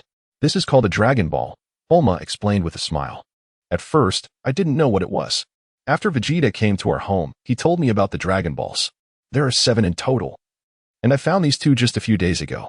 Gather all 7, and the Eternal Dragon will appear to grant you any wish. Chapter 56, Vegeta's Return to Earth. It seems quite interesting, exclaimed Goku with excitement. I have made up my mind. I want to ask the dragon to help me find Vegeta, Bulma said with a smile. Vegeta? Is he the boyfriend you can eat? Goku inquired. Bulma. Ahem. You could interpret it that way, she nodded. Where has he gone? Can't you just look for him? Goku asked. What do you know? He might have already left Earth, Bulma replied. Left Earth? What is Earth? Goku asked, bewildered. I'll explain it to you later, Bulma said, not wishing to elaborate. How can you be so clueless? Hand over your 4-star Dragon Ball, Bulma demanded. No way, this is my grandfather's relic. Goku firmly refused. Then let us search for the Dragon Balls together, Bulma suggested. After all, you have nothing better to do. A man should explore and hone his skills. When Vegeta was your age, he had already traveled to many places. But this ball needs to stay with me, Goku stated. All right. Then let it remain with you, Bulma conceded. After leaving the room, Bulma casually tossed out a universal capsule. Boom. The capsule transformed into a sports car. Wow. You truly possess magical powers, Goku exclaimed in astonishment. Fool, this isn't magic, it's a universal capsule. Now, hurry and get in the car, Bulma urged. Goku, still somewhat skeptical, climbed into the vehicle. The car roared to life, speeding forward. This is fantastic. It's much faster than I can run. Goku marveled. By the way, what is your name? Bulma asked. My name? I'm Goku, he replied, then asked, and you? I'm Bulma, she answered. Bulma. Hot hot Bulma. Goku laughed heartily. Bulma frowned. Is my name that amusing? My mother's name is much funnier. 20 minutes later, the car gradually came to a stop. Wait here for a moment. I'll be right back, Bulma said. What's wrong? Where are you going? Goku asked, taken aback. You silly boy. When a girl says that, it means she needs to use the restroom. Bulma snapped. How did I end up with such a fool searching for Dragon Balls? With that, Bulma dashed off. Oh, so she needed to use the restroom, Goku realized, scratching his head. But why run so far for that? Whoosh. As Goku pondered, a figure descended from the sky. Vegeta had finally arrived. Vegeta gracefully landed beside Goku. Huh? Goku stared blankly and turned to Vegeta. You are. I am Vegeta, he replied. Vegeta? Are you Bulma's boyfriend? Goku rubbed his eyes, gazing at Vegeta. Bulma's boyfriend? Vegeta was taken aback. That's what Bulma said. And she mentioned you could be eaten, Goku mused. But you don't seem edible. Kakarot, when a girl goes to the restroom, you should understand the need to look away, Vegeta remarked. Look away? Goku was confused. Yes, it's impolite to stare, Vegeta explained. Got it. But my name isn't Kakarot. It's Goku, Goku responded. Your true name is Kakarot, Vegeta smiled, because you are a Saiyan, just like me, with a tail. As he spoke, Vegeta's tail, which was wrapped around his waist, unfurled. A tail? It's quite normal to have one. Goku scratched his head. Only my grandfather didn't have one. He was peculiar. Suddenly, Bulma's voice echoed from a distance. Help! Somebody save me! She cried out. What happened? Did she encounter a snake? Goku asked. Whoosh! Vegeta instantly soared into the sky. Goku was left in awe. Incredible! Bulma's boyfriend can fly. In a mere moment, Vegeta appeared beside Bulma, who had been captured by a pterosaur. Excellent! It has been ages since I feasted on a girl's flesh. Time for a delightful meal, the pterosaur proclaimed gleefully. Bulma trembled in fear. Just then, she caught sight of Vegeta hovering in the air, grinning at the pterosaur. Am I about to die? Isn't that Vegeta? Am I hallucinating? Bulma sobbed, tears streaming down her face. She soon cried even harder. It truly is a hallucination. It has been 12 years. Vegeta should have grown up, yet he looks the same. What else could this be but a mirage? Please don't eat me. I'm not tasty. Bulma pleaded desperately. You little brat, don't interfere, the pterosaur said coldly. Do you even know who that woman is? Vegeta retorted icily. She is my girlfriend. I relish devouring others' girlfriends. The pterosaur scoffed. I'll give you one last chance. Release my girlfriend, and I will grant you a swift death. Otherwise, I will roast you alive, Vegeta declared. You little brat. Do you know who you're talking to? Do you think being able to fly makes you impressive?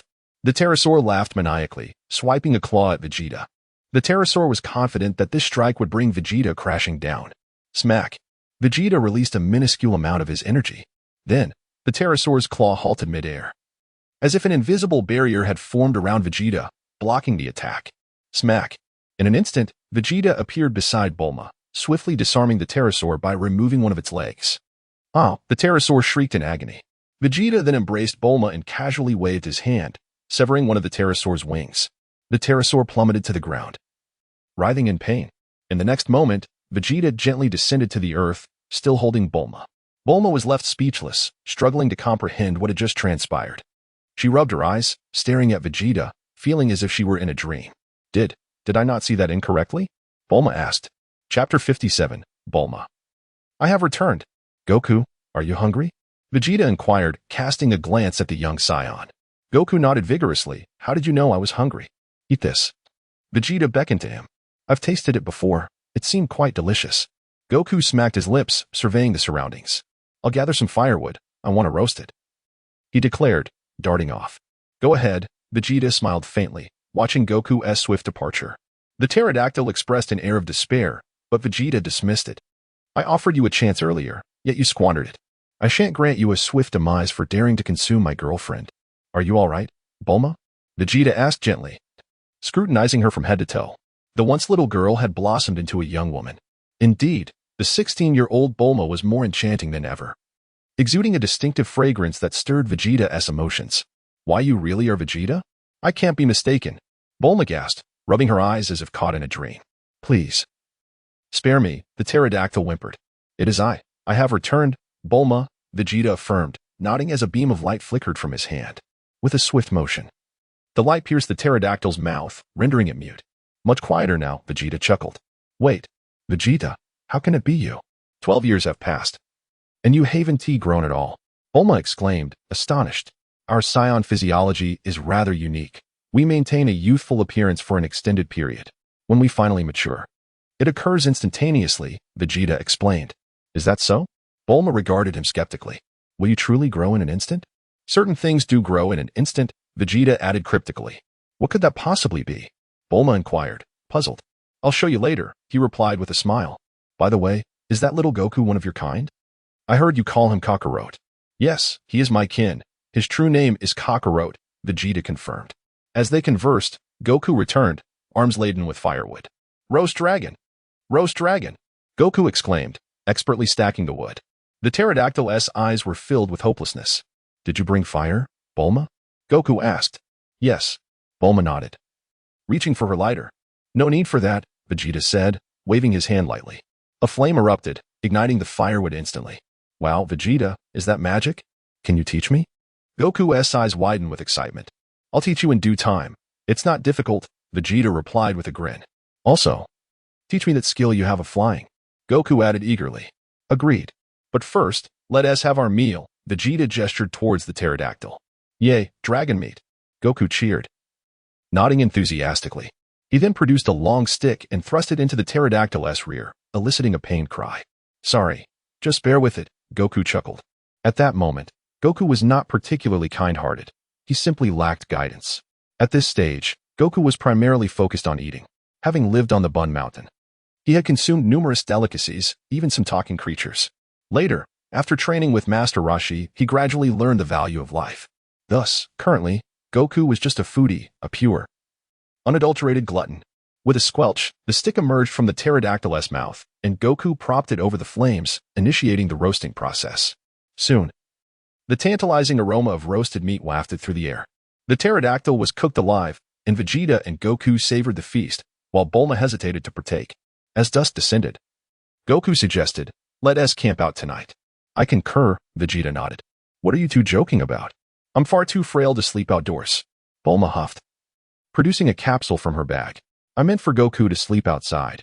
You and I can stay indoors, Vegeta said with a chuckle. Bulma approached Vegeta quietly. Isn't that inappropriate?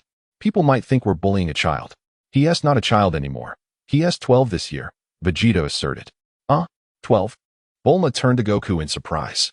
Goku, are you really 12? Goku counted on his fingers, shaking his head. I'm 14. 14. Bulma wiped her brow. Indeed. You Saiyans do not seem to grow. Vegeta, you must be 17 now, right? Vegeta nodded. And Goku, 11 comes before 12, not 14. Oh. Then I'm 12. Goku realized. Note, regarding Goku's age, there is a minor inconsistency. Initially, he stated he was 14, but during the World Martial Arts Tournament, he claimed to have learned arithmetic from Master Roshi, realizing 11 comes before 12. Thus, he should have been 12 upon his first appearance. According to official records, Goku was sent to Earth at the age of 3, while Vegeta was 5, leading to some confusion regarding their ages.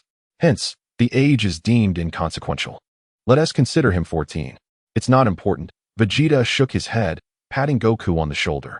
Kakarot, remember this. There is a distinction between genders. You should not engage in any intimate contact with a girl like Bulma. It is simply impolite. I understand, Goku nodded. However, I am different, as I am her boyfriend. And boyfriends can engage in intimate contact with their girlfriends, Vegeta added with a smirk. Chapter 58. I can't compete with her father. Little Goku seemed to comprehend only partially. In the future, you will have a girlfriend, and it is quite normal to have intimate contact between you, Vegeta explained, elaborating on certain matters concerning relationships to little Goku. With these explanations, little Goku became considerably more respectful towards Bulma, refraining from any inappropriate actions. Bulma remarked that a boyfriend could indeed be indulged. After hearing this, little Goku turned to Bulma and spoke a sentence. Bulma silently wiped her sweat. How did you remember that? The concept of a boyfriend indulging you is far too profound for you. I shall explain it to you later, Vegeta elucidated. So, what should you do tonight? Vegeta inquired. I sleep outside, and you and Bulma sleep together. Is that it? Little Goku asked.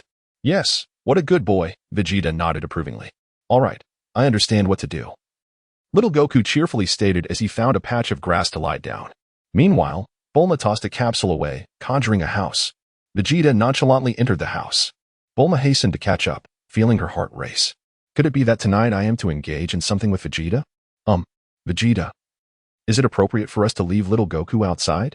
Bulma queried. There is nothing inappropriate about it. He will gradually become accustomed to it. Vegeta smiled as he settled onto the sofa. Should we take a shower first? Bulma asked, her face flushed. What are you thinking? Vegeta was taken aback.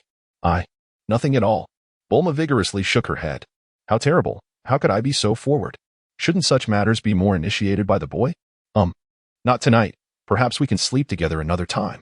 Vegeta said, somewhat disappointed. Can't you see I am still a child? My body has not matured yet. Being with you now, I fear I would disappoint you. It would be best to wait until I am a bit older. Do not speak so directly, Bulma quickly interjected. It's merely a matter of time, Vegeta smiled. Let us change the topic. What have you been doing all these years? I have been diligently training. Vegeta replied. Have you been training with that blue sprite named Bardock? Bulma expressed her displeasure. No, it was not her. I eventually parted ways with her due to certain circumstances, Vegeta clarified. Really? Bulma sighed in relief. Indeed, Vegeta confirmed, initially. She intended to take me to the 6th universe for training, but due to some reasons, she left me in a void. Huh. Have you been training in that void all these years? You didn't T-starve to death? Bulma asked, her face filled with concern. Bardock is quite loyal. She sent her sister to retrieve me, Vegeta added. Sister? Bulma was taken aback. Yes, another blue sprite, Vegeta nodded. Bulma suddenly felt an ominous premonition. Later, I went with her sister to the 10th universe and have been training there until today, Vegeta divulged. Is her sister beautiful? Bulma was particularly interested in this detail. She is quite all right, Vegeta nodded vigorously. Hey, you've drooled. Bulma felt overwhelmed. Vegeta wiped his mouth and inadvertently rubbed against Bulma. How could I have such a shameless boyfriend? Bulma was on the verge of tears. You must have done something inappropriate with that blue sprite's sister, Haven T.U.? I assure you, I did not. Vegeta raised his hand in affirmation. Really? Bulma was skeptical. Absolutely, Vegeta nodded again. This is unlike your usual style. Bulma regarded Vegeta with suspicion. There is nothing to doubt. It's because I cannot defeat her, Vegeta replied. Bulma fell silent. You didn't do anything inappropriate because you cannot defeat her? What if you were able to defeat her? Bulma probed further. That would still not suffice. Vegeta shook his head. Bulma was momentarily stunned. Why would you not take action if you could defeat her? Because I cannot contend with her father, Vegeta added. Bulma covered her forehead, wishing to remain silent. A moment of silence ensued. Is her father very strong? Bulma inquired. Very strong. It is said he is the most powerful god in the universe. Vegeta's expression turned serious. Huh? The most powerful god in the universe? Bulma gasped in astonishment. Thus, the road ahead is long. I must continue to train diligently, Vegeta lamented. When will you be able to defeat her father? Bulma pressed on. What is there to hesitate about? Naturally, I would want to. Well, you understand, Vegeta candidly stated. Bulma huffed. I shall not speak to you any longer, and stormed into the bedroom, locking the door behind her. Vegeta was not in a hurry to be with Bulma, primarily because his body had not matured yet. The thought of being labeled a little dog would indeed be a tragedy. Why hasn't my body matured yet? At 17, I should be growing, he pondered. Never mind.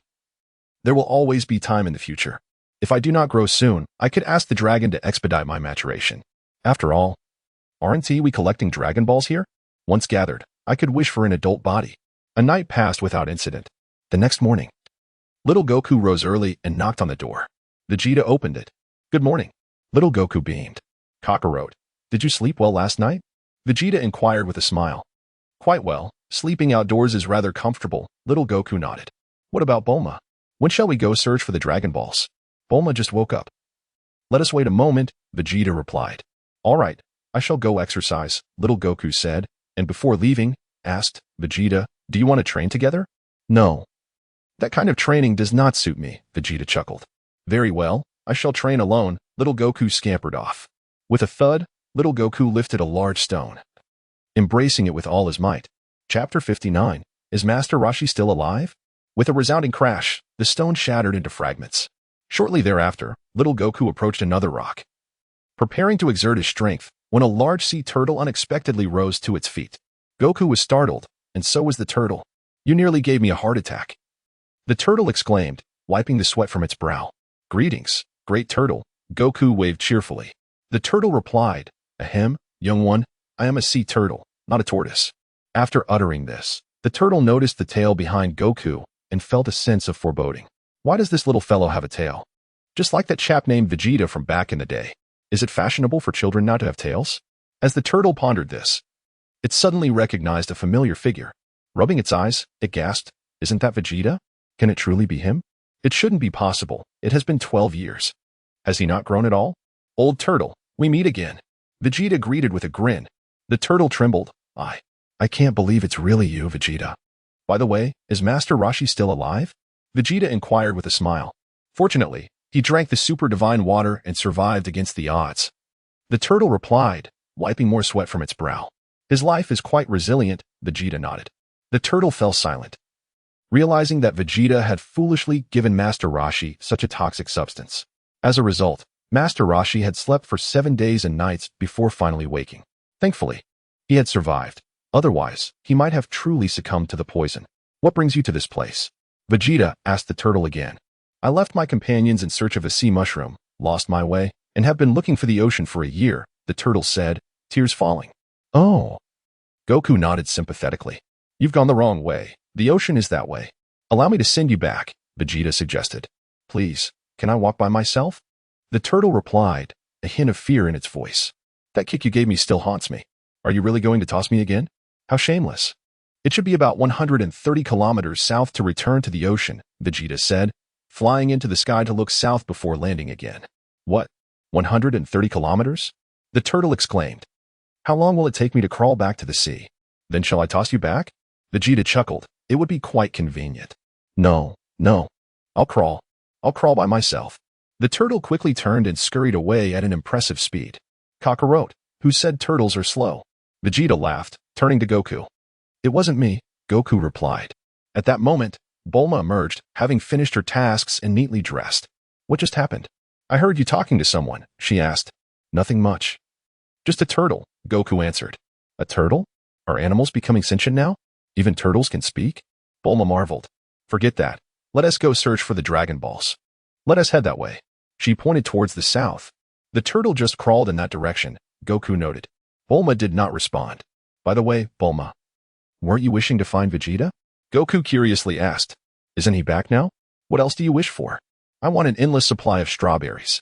Is that so wrong? Bulma huffed. Goku appeared puzzled.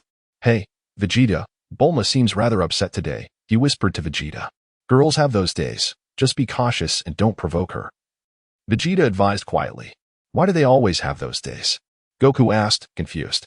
You wouldn't understand. Explaining it is too complicated and involves human anatomy. I'll tell you later. Vegeta replied. It does sound quite complex. Goku scratched his head. Humph. Bulma puffed at Vegeta again, tossing out a capsule. Instantly, a car materialized. I haven't driven in ages. My driving skills are excellent, Vegeta declared, taking the driver's seat. Humph. Bulma pouted, looking displeased. You didn't even try to comfort me when I was so angry last night. I can't stand you, Vegeta.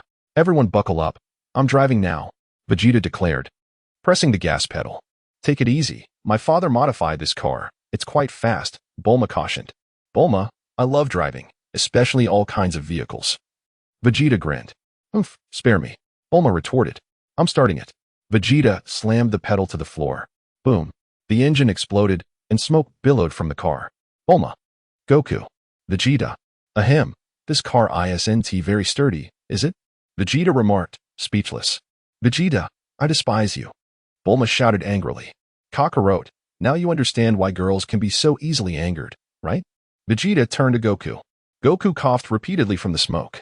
Fortunately, Bulma had more capsules. She threw out another car capsule. I'll drive, Bulma exclaimed, getting into the driver's seat. Vegeta took the passenger seat, while Goku sat in the back. The car sped southward. Hey, isn't that the big turtle? It's moving rather quickly, Goku pointed to the turtle ahead. Let us say hello, Vegeta suggested. Okay. Goku nodded, rolled down the window, and waved at the turtle. Goodbye, great turtle, Goku called.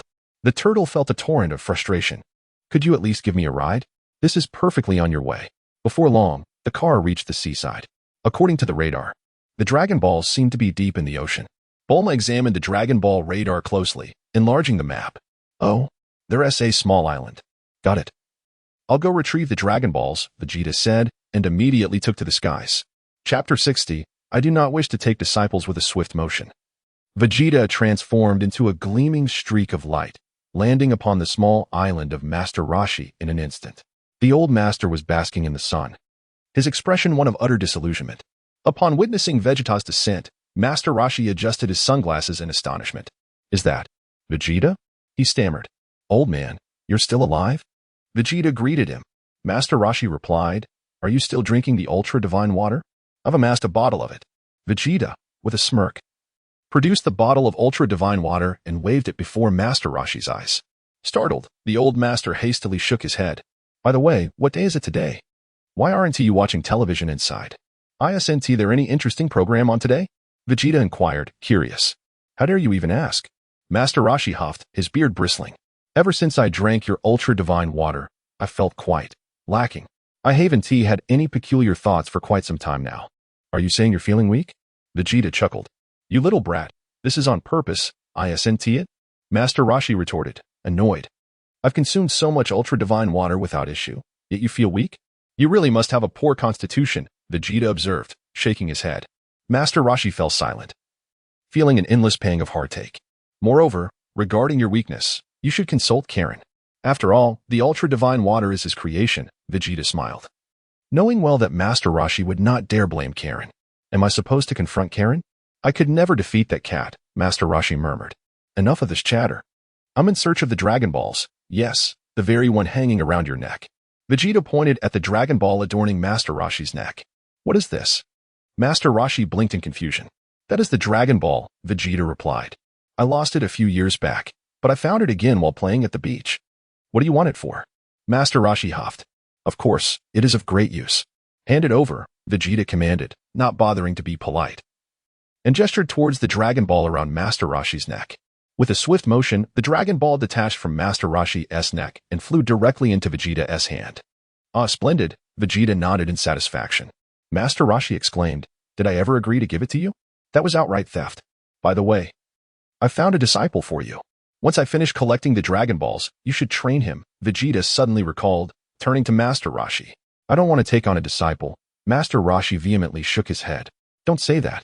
Let me introduce you to him, Vegeta insisted, stepping forward and grabbing Master Roshi's shell before soaring into the sky.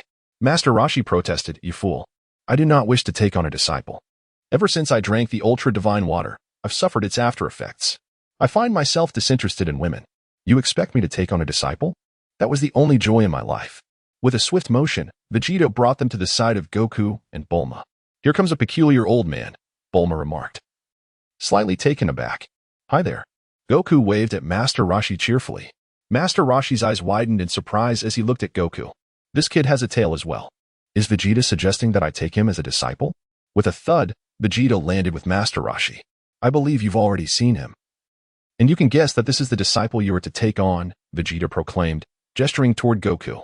Master Roshi, with tears in his eyes, reluctantly agreed. Disciple? Master? Goku was still in a state of confusion. Kakarot, once we collect the Dragon Balls, you'll come and learn martial arts from this old man, Vegeta proposed. You must work hard. Will following him make me stronger? Goku asked, excitement in his voice. Do not set me as your goal, or you shall be met with despair. Vegeta chuckled. Goku remained silent. With a light kick, Vegeta nudged Master Roshi. Why did you kick me? Haven't I already accepted him as my disciple? Master Roshi protested. Is there anything else you want me to do? Hey, that girl is quite pretty. Yet, I cannot muster any interest. How unfortunate, Master Roshi lamented. Kakarot. You must perform the disciple's bow, Vegeta instructed Goku. Kneel and bow. Ahem, there's no need for such formality. Master Roshi quickly waved his hands. Then it's settled, Vegeta nodded. Just as Goku prepared to kneel, he hesitated, unsure of what to do. Vegeta, do I still bow? Goku inquired. No need. Your master has said no need for such formalities, Vegeta smiled. All right, I want to be formal, Goku beamed. Master Roshi fell silent. Old man, you've already accepted your disciple, and he has bowed to you. Surely you should present him with a gift or something, Vegeta jested. Master Roshi replied, Did he bow? Also, this Kakarot kid is hardly likable. Vegeta said no bowing, so he won T-bow. Who exactly is your master here? Hurry, I'm quite busy. As the greatest deity in this universe, you should feel honored to be playing around with me, Vegeta remarked, impatience creeping into his tone. Master Roshi wore a bewildered expression. You are the greatest deity in this universe? What nonsense are you spouting? I am still the god of martial arts, the one who nearly perished after drinking the ultra-divine water, and yet I feel weak. Forget it. I cannot defeat Vegeta. I shall simply grant his wish. Come forth, immortal phoenix, Master Roshi shouted. However, nothing appeared. Goku looked perplexed. Nothing is here, Bulma added. It seems the immortal phoenix died from food poisoning. Master Roshi muttered. Can even the immortal phoenix die? Bulma wiped her brow. The reason it is called the immortal phoenix is to wish for its life to endure. Master Roshi pondered. Never mind, let us summon another. With a grand gesture, he called out, Come forth, flying Nimbus. Whoosh. A golden cloud raced from afar, swiftly hovering beside Master Roshi. It's a golden cloud. The golden cloud has arrived, Bulma exclaimed. This is the flying Nimbus, Master Roshi explained. I believe Vegeta has seen such a thing before. There are many at Karen's place. I obtained this one by asking Karen. Chapter 61. Vegeta's angelic power. How can one consume such precious clouds? Little Goku mused, smacking his lips. The turtle hermit frowned. Sitting atop the Nimbus, able to go wherever he wished. Can it fly into the sky? Little Goku asked with anticipation. Of course it can. The turtle hermit replied with a smile, but those with impure hearts cannot ride the Nimbus. Only good children may do so. Allow me to demonstrate. With that, the turtle hermit gracefully leaped onto the Nimbus. See? Just like this, he said. Vegeta glanced at the turtle hermit, astonished that this old fellow could ride the Nimbus. I understand now. In the original tale, the turtle hermit could not ride the Nimbus because of his improper thoughts upon seeing Bulma, and he was often quite lecherous. However, having consumed the super divine water, he has lost much of his former virility. Now, he is considerably more docile, so it is not surprising he can ride the Nimbus. With a sudden leap, the turtle hermit jumped down from the Nimbus. Little one, if you can ride it, the Nimbus will belong to you, he proclaimed proudly. As for that wicked brat Vegeta, he will certainly never be able to ride it. That little tail wagger won't be able to fly either. No cheating allowed. I'll give it a try, little Goku said, leaping lightly onto the Nimbus. The turtle hermit widened his eyes in surprise. This child is quite remarkable. At the very least, he is better than Vegeta. But alas, my Nimbus. Let us go. Little Goku called to the Nimbus. Whoosh. The Nimbus swiftly performed a somersault in the air. And little Goku danced with joy. The turtle hermit felt a pang of regret. This is infuriating. Vegeta, have you found the Dragon Balls? Bulma turned to inquire. Yes. Vegeta replied, handing the Dragon Ball to Bulma. Excellent. This is the 4th Dragon Ball. We only need 3 more to complete the set, Bulma exclaimed excitedly. Little Goku spun around in the air and suddenly spotted a large turtle swiftly crawling below. He dove down to hover above the turtle. Hello, big turtle. Little Goku waved. The turtle's eyes widened. Isn't that Master Roshi's Nimbus? You're moving quite fast, big turtle, little Goku remarked. That Nimbus belongs to Master Roshi, right? The turtle asked. It's mine, little Goku corrected. No, I mean, it was given to you by Master Roshi, right? The turtle quickly clarified. No. It was given to me by the turtle hermit, little Goku shook his head. I won't say more. I have things to do. Let's go, Nimbus. Whoosh. The Nimbus zipped away, leaving the turtle bewildered.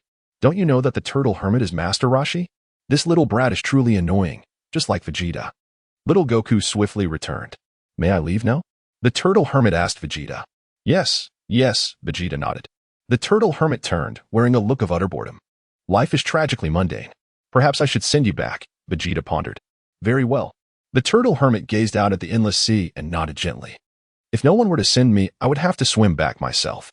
Without further ado, Vegeta grasped the turtle hermit's shell and took to the skies, quickly transporting him back to his little island. Vegeta, what are you collecting those magical orbs for? The turtle hermit asked curiously. They say that gathering all 7 can grant any wish, Vegeta replied with a smile. What? Any wish? Can it restore my former manhood? The turtle hermit asked, eyes gleaming with excitement. Let me treat you, Vegeta offered. You? Treat me? The turtle hermit looked at Vegeta in disbelief. It shouldn't be a problem. Vegeta replied with a grin. Let us see. With a swift motion, Vegeta raised his right hand, and a radiant point of light, akin to a star, coalesced above it. However, this point appeared somewhat murky, unlike the pure angelic energy emitted by KRS and Bardock. It seemed as though a veil of mist obscured its brilliance. What is this? The turtle hermit exclaimed, wide-eyed. Here, give it a try. I feel confident it will work, Vegeta said with a grin. What do you mean it should work? Am I to be your guinea pig? The turtle hermit wiped the sweat from his brow. With a flick of his finger, Vegeta sent the star-like light directly into the turtle hermit's body. The turtle hermit shivered at once. A minute passed. Vegeta pulled the turtle hermit into the living room and switched on the television, which was broadcasting an exciting dance program. The turtle hermit rubbed his eyes vigorously, nearly drooling. Huh? Am I healed already? It worked. This thing truly has healing powers. Vegeta chuckled. You didn't know this was a healing technique? The turtle hermit wiped his brow. I didn't know, Vegeta shook his head. The turtle hermit fell silent. Are you not afraid of ruining me? He asked with a wry smile. What I have to fear? You should be the one worried, Vegeta replied with a laugh. This is too much. The turtle hermit was at a loss for words. If you think I'm being excessive, I can easily revert you to your previous state. Vegeta waved the bottle of super divine water. The turtle hermit quickly covered his mouth, fearing further remarks. I'm leaving. Take care of yourself. Vegeta said before soaring through the roof, leaving the turtle hermit speechless. You came here just to cause havoc? Vegeta soon returned to Bulma's side. Bulma, let us set forth. He called. Vegeta, that old man mentioned a master Karen, who has many of those golden clouds. Could you ask him to send me one? Bulma inquired. You won't be able to ride it, Vegeta replied. What nonsense! How could I not ride it? I am adorable, beautiful, and so gentle and gracious. Bulma huffed. Chapter 62. The first Super Dragon Ball, while charming and adorable, is certainly not a fault. The notion of being gentle and virtuous seems somewhat out of place, Vegeta mused. Shaking his head. What do you mean? Bulma glared at him. Immediately after, she beckoned to little Goku. Come down. I want to see if I can sit on it. Bulma huffed. Little Goku leaped down from the Nimbus cloud. Bulma lunged towards the Nimbus. Puff. Her body pierced through the cloud, plummeting to the ground below, where it made a rather intimate acquaintance with the earth. Why can't I sit on the Nimbus? Is being pretty a crime? Bulma sobbed. In the vastness of space, Kess and Lam-Z finally located the first Super Dragon Ball. Is it really this large? Lam-Z gazed in astonishment at the Dragon Ball, which was about the size of a planet. Indeed, it is quite substantial, Kess affirmed, noting the 2 stars within it. This is the 2-star Dragon Ball, she added. Let us transport this Super Dragon Ball to the cosmic center of Universe 7, Lam-Z suggested. Very well, Lord Lam-Z, Kess agreed without hesitation. Snap! Kess pointed her scepter at the Super Dragon Ball, and an invisible angelic force swiftly enveloped it. Let us proceed, Lord Lam-Z, Kess declared. Onward, Lam-Z nodded in agreement. Kess swiftly pulled the Super Dragon Ball along, while Lam-Z walked beside her. By the way, that fellow Beerus has yet to awaken, correct? Lam-Z inquired. Not yet, Kess replied. That's good. It would be quite troublesome if he were to wake up, Lam-Z grumbled, then added, but how did Vegeta learn about the Super Dragon Balls? Perhaps from Bardock or Lord Kampa, Kess speculated. That is a possibility, Lam-Z acknowledged. Things are manageable here in Universe 7. But we must exercise caution when we venture into Universe 6, lest Kampa discovers our activities. Furthermore, we intercepted Vegeta's quest for the Dragon Balls in Universe 6. As of now, Bardock and Lord Kampa remain unaware. Kess lowered her voice. They likely believe Vegeta has been eliminated by you. I almost forgot about that. It has been quite some time, Lam-Z remarked, tapping his forehead. In any case, let us proceed cautiously and covertly transport the Dragon Balls from Universe 6 to Universe 7. Kess smiled, confident that even Bardock could not vigilantly monitor the Super Dragon Balls at all times. Let us first gather the Dragon Balls from Universe 7, Lam-Z proposed. Agreed, Lord Lam-Z. Kess responded. The duo swiftly made their way towards the cosmic center, for Kess estimated that consolidating the Super Dragon Balls there would be relatively straightforward. Meanwhile, aboard Frieza's spaceship, Frieza sat within the control chamber, gazing into the vast expanse of the starry sky. Suddenly, he noticed a golden light racing towards them from afar. The dazzling light caught the attention of Dodoria and Biliblu, who exchanged bewildered glances. Is that a star? A golden star? Dodoria exclaimed in astonishment. It's my first time seeing a golden star in flight. Biliblu added, wide-eyed. Frieza remained silent, his astonishment beyond words. Let us approach, Dodoria suggested. Lord Frieza. Should we investigate? Biliblu inquired. There are many peculiarities in the universe. A flying golden star is hardly astonishing, Frieza scoffed. It must have strayed from its original star system into this region, Biliblu conjectured. It doesn't feel like a star. There's no warmth. Frieza shook his head. Lord Frieza, there appears to be a red pentagram at the center of that object. No, 2 red pentagrams, Dodoria gasped. What could it possibly be? Biliblu pondered. Frieza too exhibited a look of confusion. Should we not go and take a look? Biliblu pressed again. Forget it. Curiosity killed the cat. Frieza hesitated but ultimately chose not to pursue it. The size of the Super Dragon Ball was simply too immense. Unbeknownst to them, Kess and Lam-Z, carrying the Super Dragon Ball, had already vanished from their sight. After about 10 more minutes of travel, we shall arrive at the cosmic center, Kess informed Lam-Z. That brat Vegeta sent us to fetch the Dragon Balls, yet he indulges himself on some planet with food. Lam-Z grumbled, his displeasure evident. Lord Lam-Z. Do you remember the events of 1,000 years past? Kess smiled. Humph. It is precisely because I remember that I agreed to assist him in retrieving the Super Dragon Balls. Lam-Z retorted. The two left a trail of golden light across the starry sky. On Earth, during their subsequent journey, Vegeta, along with Bulma and little Goku, encountered Oolong. Vegeta, lacking any courtesy, immediately pummeled Oolong, leaving him bruised and battered. "What did I do? Did I provoke you?" Oolong stammered. "The reason I struck you is to convey that Bulma is my girlfriend. Should you harbor any improper intentions towards her, I shall transform you into a roasted pig." Vegeta threatened, stepping on Oolong's face. "I'd love to have roasted pig," little Goku declared, brandishing a knife and fork, smacking his lips at Oolong. Oolong trembled in fear. From Oolong, Vegeta's party acquired yet another Dragon Ball. Shortly thereafter, they ventured into a vast desert. Whoosh! Just as they entered the arid expanse, Leping, riding a motorcycle, sped towards them with purr. "Who are you?" little Goku asked, momentarily taken aback, sensing an ominous premonition. Oolong's expression shifted slightly.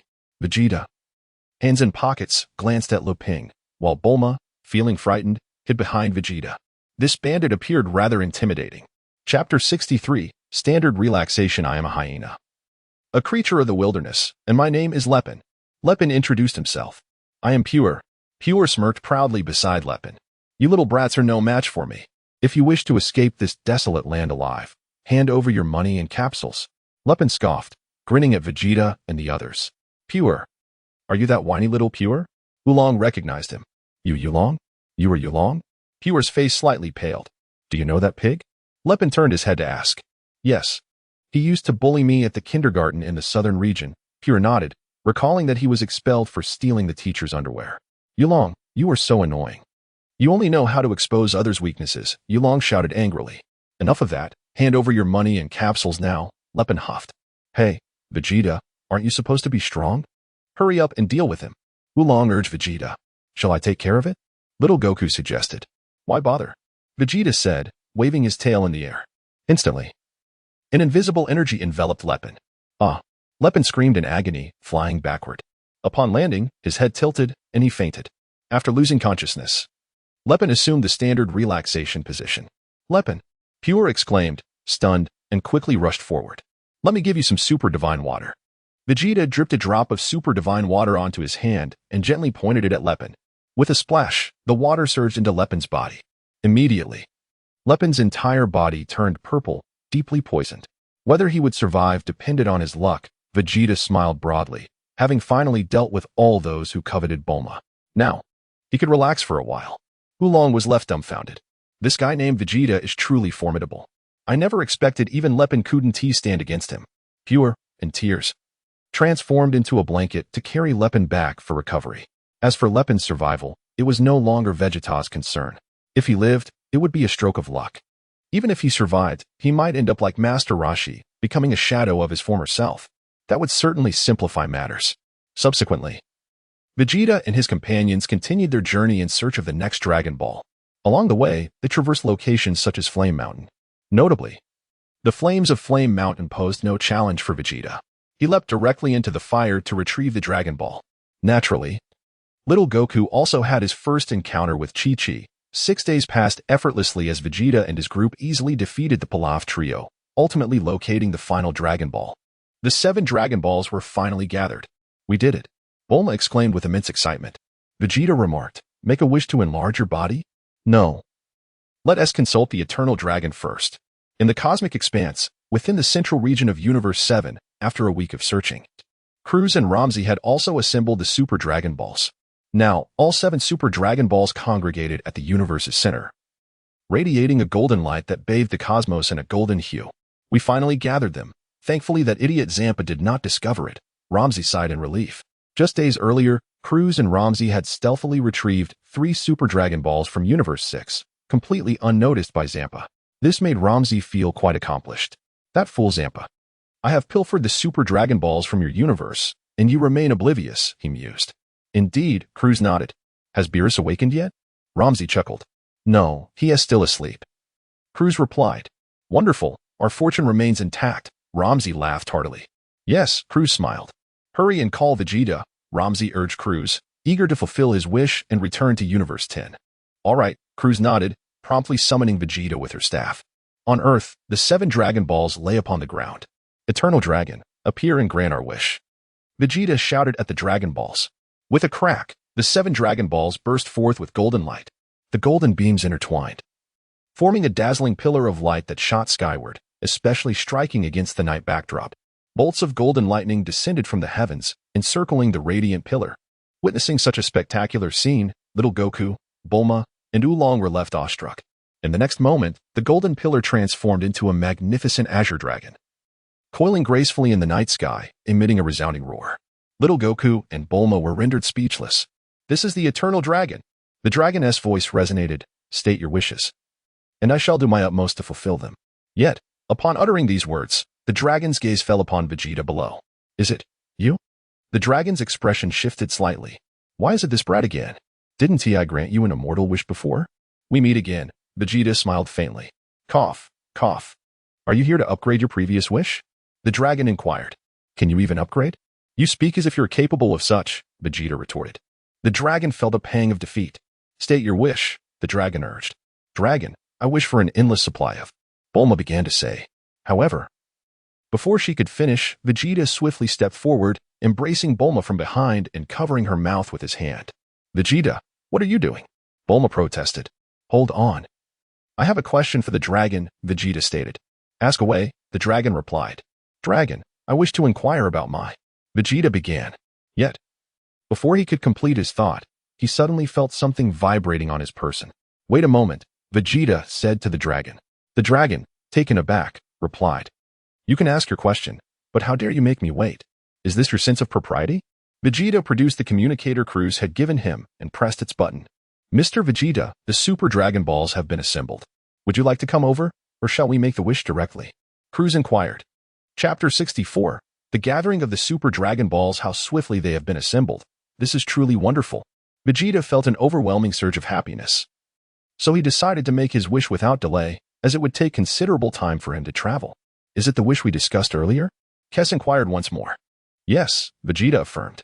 Very well, please hold on for a moment. The wish should be granted shortly, Kes replied, preparing to summon the Eternal Dragon. Wait a moment. Could you also ask the Eternal Dragon about my body? Why has it matured yet? Vegeta asked Kes. Oh my, it seems Mr. Vegeta is concerned about his physical growth. Kes chuckled. I thought you were indifferent to such matters. Who said I am indifferent? My stature is so diminutive. How can I enjoy playful moments with my girlfriend in the future? Vegeta huffed. Your size, how does it relate to playing with your girlfriend? Kes was momentarily perplexed. You will understand in due time, Vegeta replied. However, if I ask a question, it might be regarded as a wish. If it is construed as a wish, then so be it, Vegeta remarked. That is not the crux of the matter. I understand, Kes replied. I shall begin preparations now. Thank you, Kes, Vegeta said courteously. At this moment, it was indeed prudent to be polite. After all, one should not overreach. If he were to be impolite to Kes now, she might refuse to grant his wish, and he would have no recourse. The Eternal Dragon? The Eternal Dragon of Earth appeared visibly perplexed. A wish? Are there others making wishes elsewhere? A wish for Vegeta? What is the situation? The Eternal Dragon was genuinely intrigued. Not only the Eternal Dragon was curious, Bulma, Goku, and Oolong also gazed at Vegeta with confusion. Why would anyone wish for Vegeta? Are there multiple Eternal Dragons? Who was that person just now? Her voice was quite melodious. Bulma asked with a hint of envy. She is Kes, the sister of Bardos, Vegeta stated honestly. The sister of that blue-skinned creature? Bulma scoffed. She, too, has blue skin. I presume? Indeed, Vegeta nodded. How peculiar your taste is, to prefer blue skin, Bulma pouted, visibly displeased. Occasionally changing colors brings a sense of novelty, Vegeta grinned. Goku? Oolong, did you comprehend that? I find it difficult to understand what Bulma and Vegeta are discussing, Goku queried. It's better if you remain in the dark. Oolong could hardly bear to listen. This fellow named Vegeta seemed utterly shameless. He appeared to have another girlfriend of a different hue, and that girlfriend was currently gathering Dragon Balls for him, assisting in the fulfillment of his wish. Why didn't he have such an obedient girlfriend? Hey, I'm still waiting to grant your wishes. What are your desires? The Eternal Dragon asked, visibly annoyed. Eternal Dragon. Does asking you a question count as a wish? Vegeta inquired. Quite the coincidence. I have a question for you as well. Shall we exchange? The Eternal Dragon replied. Agreed. Vegeta conceded. Bulma, is this permissible? Go ahead and ask, the Eternal Dragon said. I wish to know, what is wrong with my height? When will I grow up? Vegeta questioned.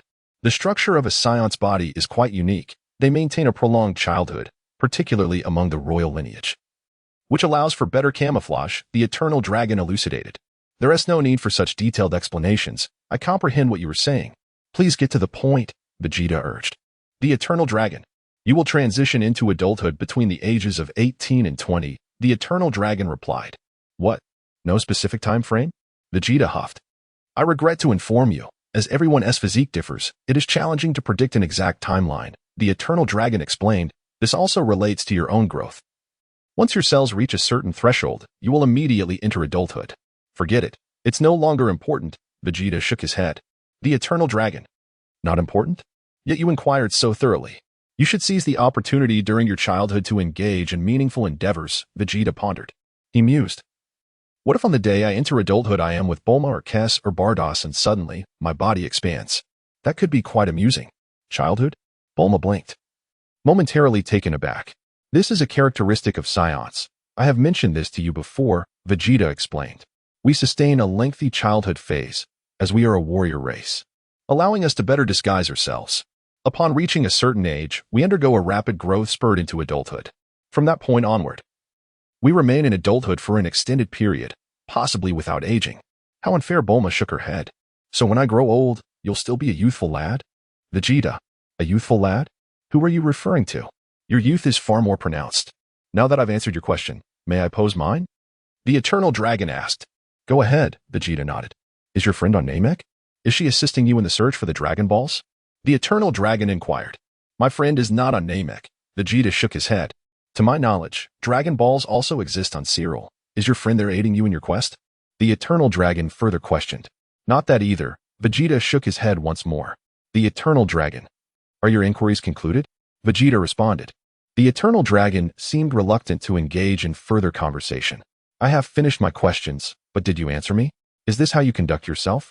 Vegeta probed. Pray tell, where are these Dragon Balls? Can't you sense them? Aren't you the eternal dragon? Surely you should possess all knowledge. The eternal dragon felt a pang of irritation. The reason I cannot sense them is that the other dragon has yet to appear. Once it does, I should be able to detect its presence, the eternal dragon replied, its expression darkening. I have no fondness for this individual. The last time I was summoned, I was treated with little respect. It seems to be the same this time. Were it not for the fact that I cannot overpower you, I would refuse to grant your wish. Very well, I merely ponder aloud. Even if I cannot best you, I must still fulfill your wish. Chapter 65, The Dragon of Divinity and the Divine Dragon. You shall soon discover that the dragon is likely on the verge of being summoned. Vegeta remarked with a smile. Well, let the performance commence. Divine Dragon, what performance am I to commence? Is it not merely the case that the dragons from Namek or Cyril appear? As if I would be particularly astonished. In the heart of the cosmos, 7 Dragon Balls, each the size of planets, converged. Kess and Lam-Z floated near the Super Dragon Balls. Is this how wishes are to be realized? Lam-Z inquired. To summon the Divine Dragon. One must invoke it to fulfill any wish, Kess replied. How does one summon the Divine Dragon? Hurry, let us not create too much commotion lest Beerus discovers us. Lam-Z urged. Lord Lam-Z seems quite apprehensive of Lord Beerus, Kess chuckled. Humph, do you think I fear him? Lam-Z retorted. After all, we are clandestinely operating within his universe. I would rather not give him any leverage against us. Very well, I shall now commence the summoning of the Divine Dragon, Kess responded, as one of the angels. And indeed the eldest among them, Kess was well versed in the art of summoning the Divine Dragon. Arise, Divine Dragon, grant us our wish. Kess called out to the 7 Super Dragon Balls. Instantly, a more intense golden radiance emanated from the Dragon Balls. In a heartbeat, the very center of the universe was bathed in gold. A colossal golden beam of light swiftly spread throughout the cosmos. Why do you say I want to issue a wish? Lam-Z asked curiously. I do not know. It is simply the incantation needed to summon the Divine Dragon, Kess replied. What a magnificent spectacle. Lam-Z marveled. The next moment, an immense golden dragon materialized before Kess and Lam-Z. The Divine Dragon was unimaginably vast, its massive form seemingly boundless. Filling the very center of the universe, golden rays radiated outward, coloring the entire 7th universe in gold. Countless stars appeared diminutive and dimmed in the presence of the golden dragon. Those who have gathered the Dragon Balls, speak your wish. I can fulfill any desire. The Divine Dragon's voice resounded with authority. On Earth, the Divine Dragon expressed confidence, regardless of whether it is the dragon from Namek or Cyril. I will sense its appearance immediately. Just as these words left the divine dragon's mouth, its expression shifted dramatically. The primordial one. The dragon was taken aback, its entire body trembling violently. Now do you comprehend which dragon has emerged? Vegeta smiled. You have summoned the primordial one. The divine dragon could hardly contain its astonishment, its eyes wide with disbelief, unable to articulate the depth of its shock. This is remarkable. The primordial one has indeed appeared. In that moment, the divine dragon forgot all about granting wishes. Primarily because Vegeta and his companions had yet to voice their desires. What is this primordial one? Bulma inquired, turning to Vegeta. To put it simply, the Dragon Balls on Earth were derived from the fragments of the Super Dragon Balls collected by the Namekians, Vegeta elucidated. Therefore, the wishes that can be granted are limited. Limited wishes? Bulma was taken aback. I thought any wish could be granted. The divine dragon glanced down at Bulma, feeling a twinge of disdain. However, upon realizing that Vegeta's friend had summoned the primordial one, the divine dragon regarded Vegeta with newfound respect. This individual was indeed extraordinary. Even the primordial one had been summoned by his companions. In the heart of the cosmos, the divine dragon's voice echoed, "Speak your wish. I can fulfill any desire." Kes mused, if I were to voice a different wish now, would that infuriate that little rascal, Vegeta? Lam-Z chuckled. I believe there is a possibility. But you, Lord Lam-Z, would also face his wrath, Kes replied. Humph, do you think I would fear that little one? Lam-Z scoffed. Are you truly considering changing your wish? Lord Lam-Z? Kes inquired. Just a passing thought. Never mind. After all, that little rascal helped me secure a millennium. This wish is a reward for him. Then I shall proceed with my wish, Kes declared. Go ahead. Lam-Z did not object. Divine Dragon, I implore you to grant Mr. Vegeta the true gift of immortality. Kes articulated the wish. You refer to Mr. Vegeta, the Prince of the Saiyans, Vegeta 4 of the 7th universe? The Divine Dragon's voice resonated. The Prince of the Saiyans from the 7th universe? Kes was momentarily taken aback. Lam-Z also appeared stunned. Currently, I am on Earth, having summoned the dragon of this realm. The Divine Dragon added. Wait, Kes, what is going on? Lam-Z queried, puzzled. Isn't that little rascal from the 6th universe? Oh dear. I too believed he was from the 6th universe. Kes nodded, realizing he belonged to the 7th universe. I understand now. It means that Kappa attempted to pilfer from the 7th universe to acquire individuals for his 6th universe, only for us to intercept him. Is that correct? Lam-Z mused, deep in thought. That seems to be the case, Kes affirmed with a light tap on his forehead. How utterly fascinating. I never anticipated that little Vegeta was indeed from the 7th universe, Lam-Z exclaimed with laughter. I too am taken aback, Kes sighed. Primarily, Kes had not delved into Vegeta's true identity. It was only upon the Divine Dragon's revelation that Kes and Lam-Z suddenly grasped the significance of Vegeta's origins. Divine Dragon. It is he, that very Mr. Vegeta. Please grant him the gift of immortality, Kes responded resolutely. Kes, are you certain? What if the wrong person is granted this boon? Lam-Z questioned. There will be no mistake. It is him, Kes assured confidently. A surge of golden light radiated from the Divine Dragon's eyes. Chapter 66. The true immortal body, your wish has been granted. Farewell. As the Dragon of God finished speaking, it instantly transformed into a brilliant golden flame. This golden flame rapidly dispersed across the cosmos. In the blink of an eye, the central region of Universe 7 returned to tranquility. Kes and Ramusi gazed silently at the vanishing Super Dragon Balls. On Earth, the dragon's eyes widened in astonishment, and its expression became remarkably vibrant. Vegeta. The dragon seemed quite taken aback. Bulma remarked. How could it not be surprised? Its ancestors have come forth to grant my wish, Vegeta chuckled. What wish do you intend to fulfill? Bulma inquired curiously. Nothing much, merely a wish for immortality, Vegeta replied with a slight smile, suddenly turning to glance diagonally behind him. Immortality? Little Goku was momentarily taken aback. It's here. Vegeta's smile broadened. That is the power of the ancestor. The dragon was also left in astonishment. What is coming? Bulma asked in confusion. There's nothing here. Little Goku scratched his head, looking around. I don't see anything either. Oolong shook his head. You can see it? The dragon looked at Vegeta in disbelief. I cannot see it, but I can sense it, Vegeta smiled. At that moment, an invisible divine power swiftly enveloped Vegeta. The divine energy immediately began to transform and upgrade his body. In an instant, Vegeta's transformation was complete. He had become the true immortal. Vegeta could personally feel the extraordinary changes within his body, as if boundless vitality had emerged within him. I must test the peculiar changes within my body, Vegeta thought, quickly soaring into the sky. Boom. Suddenly, Vegeta's body exploded. He transformed into a mist of blood. Dragon? Vegeta, what has happened to you? Bulma gasped in horror. Did Vegeta just explode? Little Goku was stunned. How could he have exploded like that? Oolong was utterly dumbfounded. A more shocking scene unfolded. The mist of blood that Vegeta had become rapidly coalesced. Crack.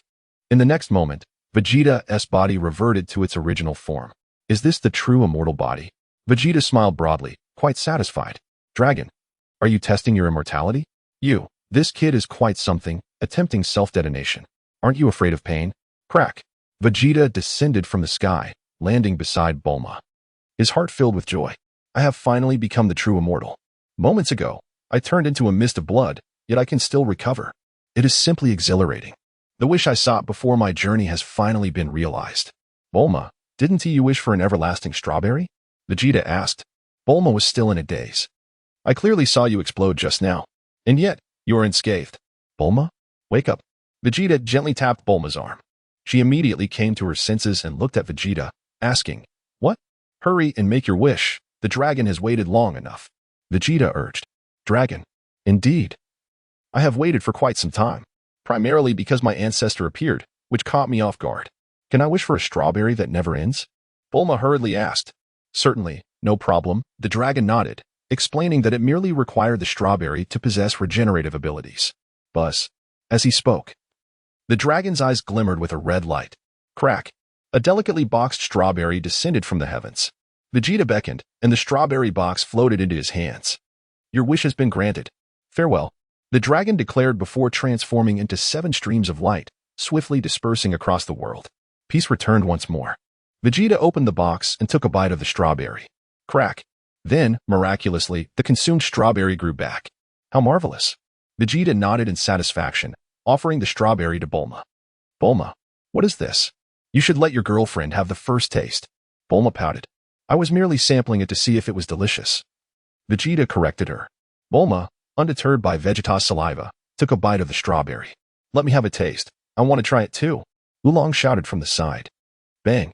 Vegeta swiftly kicked Oolong down. What business do you have here, pig? Is this food meant for you? After a moment of silence, Bulma suddenly felt that her wish paled in comparison to Vegeta's. After all the effort spent gathering the Dragon Balls, she ended up wishing for merely a strawberry. I should have asked the dragon for a body that never ages. Bulma felt a twinge of regret. No worries, the Dragon Balls will revive in a year. I will grant you a body that remains youthful, Vegeta promised. Really? Bulma looked at Vegeta with anticipation. Of course, how could my girlfriend ever grow old? Vegeta took Bulma's hand. Though the notion of growing old together was quite sweet, he preferred an everlasting bounty. Bulma. Oolong. Little Goku? Bulma, you understood that in an instant? Vegeta marveled. Humph, even pigs understand. How could I not? Bulma huffed. Oolong. You all continue your conversation. I'll take my leave, all right?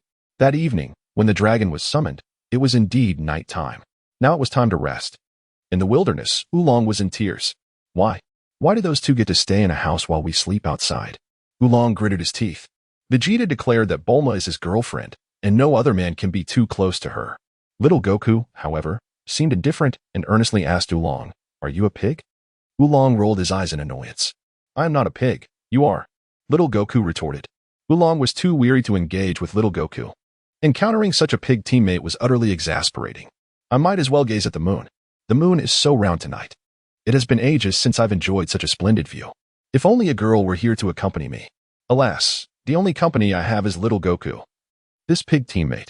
Chapter 67, Transformation. The Golden Great Ape. What are you watching, Oolong? Little Goku inquired with curiosity. Humph, none of your business, Oolong huffed. I want to see too. Little Goku tilted his head towards the sky. As he looked up, he beheld the round moon that graced the heavens. Tonight is a full moon, he remarked. Do you have a problem with that? Oolong retorted, irritated. A terrifying monster is said to emerge on a full moon. Little Goku stated earnestly. Stop spouting nonsense. Oolong scoffed. I'm not lying. That monster crushed my grandfather. Little Goku continued. Your grandfather was Son Gohan, wasn't he? A being so formidable was crushed? Oolong gazed at Little Goku in surprise, unable to restrain his curiosity. Is that monster truly so fearsome? Indeed. That monster not only crushed my grandfather, but also flattened our home and the trees outside, little Goku elaborated. What manner of creature could it be? Oolong asked, a tinge of fear creeping into his voice. I was asleep at the time and did not witness it. Little Goku shook his head. Weren't you just saying that the monster flattened the house? You must be foolish. Oolong thought little Goku's intelligence was questionable. My grandfather often told me that one should not gaze at the full moon, but I believe there's no harm in looking, little Goku remarked, glancing up at the moon once more. See, I looked again. A sudden sense of foreboding washed over Oolong. Could that monster be him? Thump, thump, thump, thump. Suddenly, Oolong heard a sound akin to drumming. What is that noise? He asked, perplexed. It feels like my heart is racing, as Vegeta would say. It's quite rhythmic. Little Goku pointed to his chest. Do you have a heart condition? Oolong queried. Wah! Little Goku suddenly exclaimed, his body expanding several times in size. In an instant, he transformed into a massive black gorilla. Oolong's composure shattered, leaving him terrified. Vegeta! Vegeta! He cried out in desperation. Roar! Little Goku roared, delivering a powerful punch that obliterated a distant mountain. Oolong felt his legs weaken in fear. Smash! Little Goku lifted the mountain overhead, preparing to hurl it at Oolong. Bang! With a deafening crash, Oolong was pinned beneath the weight of the mountain, howling in pain. Roar! Roar! Roar! Little Goku continued to pound his chest, his roars growing increasingly wild. In the room, Bulma emerged, bewildered by the commotion. What is happening? It's so loud. Did the earth just tremble? She asked, looking at Vegeta. Is it a full moon today? Vegeta inquired. Yes. What of it? Bulma replied, confused. We Saiyans transform into great apes under the full moon. I suspect little Goku may have already transformed, Vegeta explained. Great ape? Bulma paused. Let me see. Driven by curiosity, she approached the door. Then, Bulma locked eyes with the great ape Goku. Her face drained of color as she swiftly turned around and shut the door, pressing her back against it. Vegeta, is leaning against the door going to help? If Goku steps down, this house will be flattened. Vegeta soared through the window. Smack! With a subtle gesture, Vegeta blocked Goku's descending foot. Swish! A flick of Vegeta's finger severed Goku's tail. In an instant, Goku shrank back to his original form. Destruction. Vegeta pointed at the mountain that had crushed Oolong. Smack! The mountain disintegrated into nothingness, vanishing completely. Thank you for saving me, Vegeta, Oolong said, tears of gratitude streaming down his face. You are a good person. I misjudged you. Take off your clothes, Vegeta commanded. What did you say? Oolong stammered. Aren't you fond of Bulma? Are you not going to spare even a pig like me? Vegeta, enough with the nonsense. If I say take it off, you take it off. Believe me, I can turn you into a roasted pig. A flame ignited at the tip of Vegeta's finger. Oolong's mind collapsed under the pressure. I suppose I should just comply with him. I never expected Vegeta to have an interest in pigs. Oolong hastily removed his pants. All right. He gritted his teeth. Bang. Vegeta kicked Oolong to the ground. What is going on in that pig's brain? Oolong, you could have just told me to lie down. Why the roughness? Vegeta beckoned with his finger, magically dressing Goku in Oolong's pants. This pig is quite bothersome to look at, Vegeta grunted, delivering another kick that sent Oolong flying. Oolong, you should have said earlier. You could have just asked me to dress little Goku. Bulma quietly opened the door and stepped out. Vegeta, where's the great ape? She asked, glancing around curiously. Do you want to see? Vegeta inquired. That would be interesting, Bulma murmured. Very well, I'll show you. Vegeta tilted his head towards the full moon. Smack. In the next moment, Vegeta transformed into a massive black great ape. Bulma. Oolong. Once again, Oolong was paralyzed with fear, and Bulma's complexion turned pale. See, Bulma? Isn't it amusing? Vegeta chuckled. Not at all. Change back immediately. Bulma shouted angrily. I'll see if I can transform into something else. Vegeta pondered aloud. Smack. As he spoke, a golden light radiated from Vegeta, and he transformed into a Super Saiyan. In a moment, his hair shimmered golden. Vegeta glanced at his belt. Even this has turned golden. What a spectacular sight. Bulma. Hey, what are you looking at? Bulma wiped her brow. Are you looking or not? It's golden. Vegeta replied. I am not looking, not looking, not looking. Bulma exclaimed, panicking. Chapter 68. Transform again. Super Saiyan 4. Just say it's not worth watching, Vegeta remarked. If you say too much, I might think you want to see it more than you claim. Bulma's cheeks flushed a rosy hue, resembling a delicate rose in bloom. A moment of silence ensued. What is the purpose of your transformation into gold? Bulma inquired, taking a deep breath, her confusion evident. Vegeta, however, chose to ignore her, his demeanor turning gravely serious. With unwavering determination, he lifted his gaze to the vast expanse of the starry sky. In the blink of an eye, Vegeta's physique rapidly diminished and morphed. In an instant, he transformed into the form of Super Saiyan 4. His body was now adorned with a coat of crimson fur, and his eyes glowed a bright red. Even his tail had taken on the same vibrant hue. Furthermore, he towered over Bulma by more than 10 centimeters. What is this transformation? Bulma gasped, mesmerized, murmuring, So handsome. This transformation is quite impressive.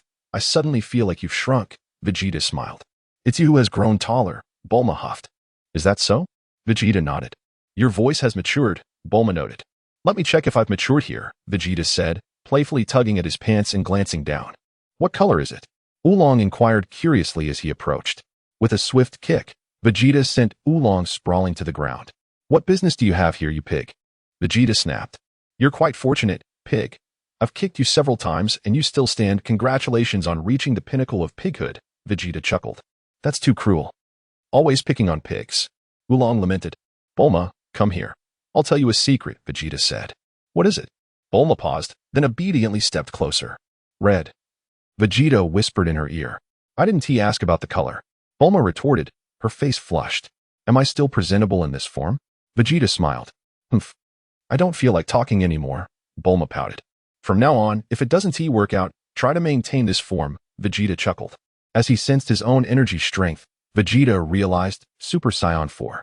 Energy intensity increased by 300 times. With a base combat power of 10 to the 43rd power. His strength would ascend to 10 to the 46th power upon transforming into Super Saiyan 4. Previously, the formidable Jiren had mistakenly assessed the transformation of Super Saiyan 3 as 10 to the 45th power. In reality, the boost in power wasn't that substantial. Vegeta had triumphed over Jiren due to his base combat power already reaching 10 to the 43rd power. Now, as he transformed into Super Saiyan 4, his strength had surged even higher. Yet, all this was merely a calculation of combat power.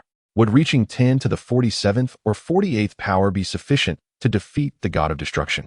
Vegeta understood the slim likelihood of that. Gods possess their own unique combat styles. While an increase in energy might amplify one's strength, merely relying on energy would not suffice to overcome a God of Destruction. However, Vegeta did not solely depend on energy. He had trained in Ultra Instinct and God techniques, the latter often referred to as self-instinct. With both forms of instinct at his disposal, Vegeta remained cautious. He recalled the manga of Dragon Ball Super, where Frieza had discovered a dimension with a slower flow of time, training there for 10 years. Upon his return, he had transformed into a black golden form and effortlessly annihilated Goku and Vegeta, who had both achieved Ultra Instinct. Just how formidable was that creature?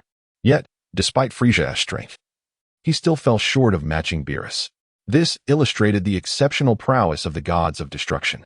Over the years, Vegeta had trained alongside Ramses. At times, he had managed to land a hit on Ramses, but he was acutely aware that it was due to Ramses' carelessness. In a true battle with a god of destruction, Vegeta felt that with his current strength, he might not be their match. The road ahead was long, and he had much more to explore. What is this transformation? Bulma exclaimed in astonishment. I'll tell you a secret. It's red, Vegeta whispered to her again. Don't repeat it. Bulma retorted, her face still flushed. Do you wish to see it? Vegeta asked. Absolutely not. Bulma huffed. You refuse to look at the gold. And now the red, what exactly do you want to see? Vegeta inquired, intrigued. Bulma fell silent. Is this merely a matter of color? Will you maintain this form moving forward? She asked. For now, that's the plan. Cherish the red elephant, Vegeta smiled. Why should I cherish it? Bulma asked, exasperated. Because soon enough, it may turn white. Vegeta replied. Turn white? That's from prolonged exposure. Bulma retorted confidently. Vegeta was left speechless. That aside, what are your plans now? Bulma asked.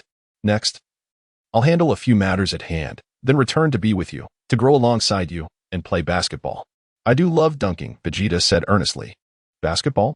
Bulma scratched her head, perplexed. What does basketball mean here? Why do I feel there is something more to your words? I can't quite envision how basketball relates to those matters. I once heard someone expound on the connection between basketball and hoops, but it was rather profound. Vegeta chuckled. I'll explain it to you gradually.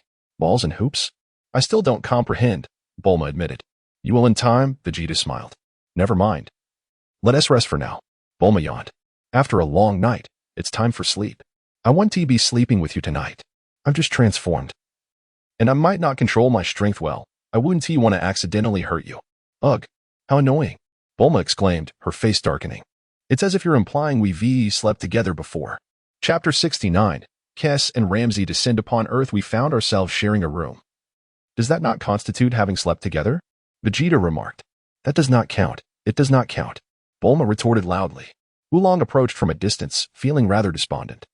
You two are flaunting your affection while I, this poor pig, am left out of the conversation. What kind of world is this? With a swift motion, Bulma tossed a multifunctional capsule. It transformed into a quaint little house. She opened the door, and both Vegeta and Bulma stepped inside, the door shutting behind them.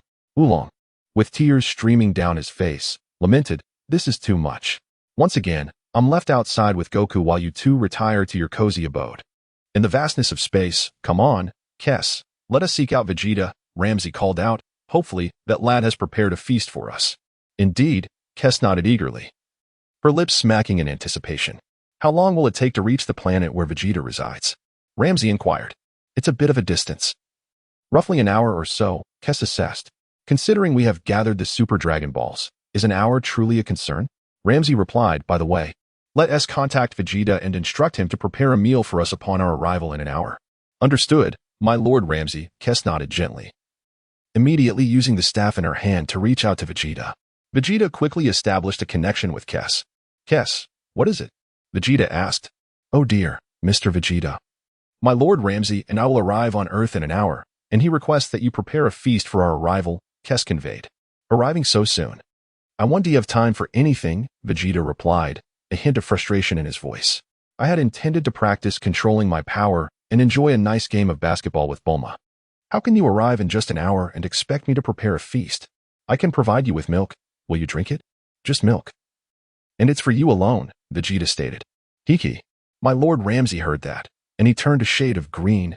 Kess chuckled, claiming he wishes to partake as well. Vegeta. Lam-Z, enough of this. Why must you meddle?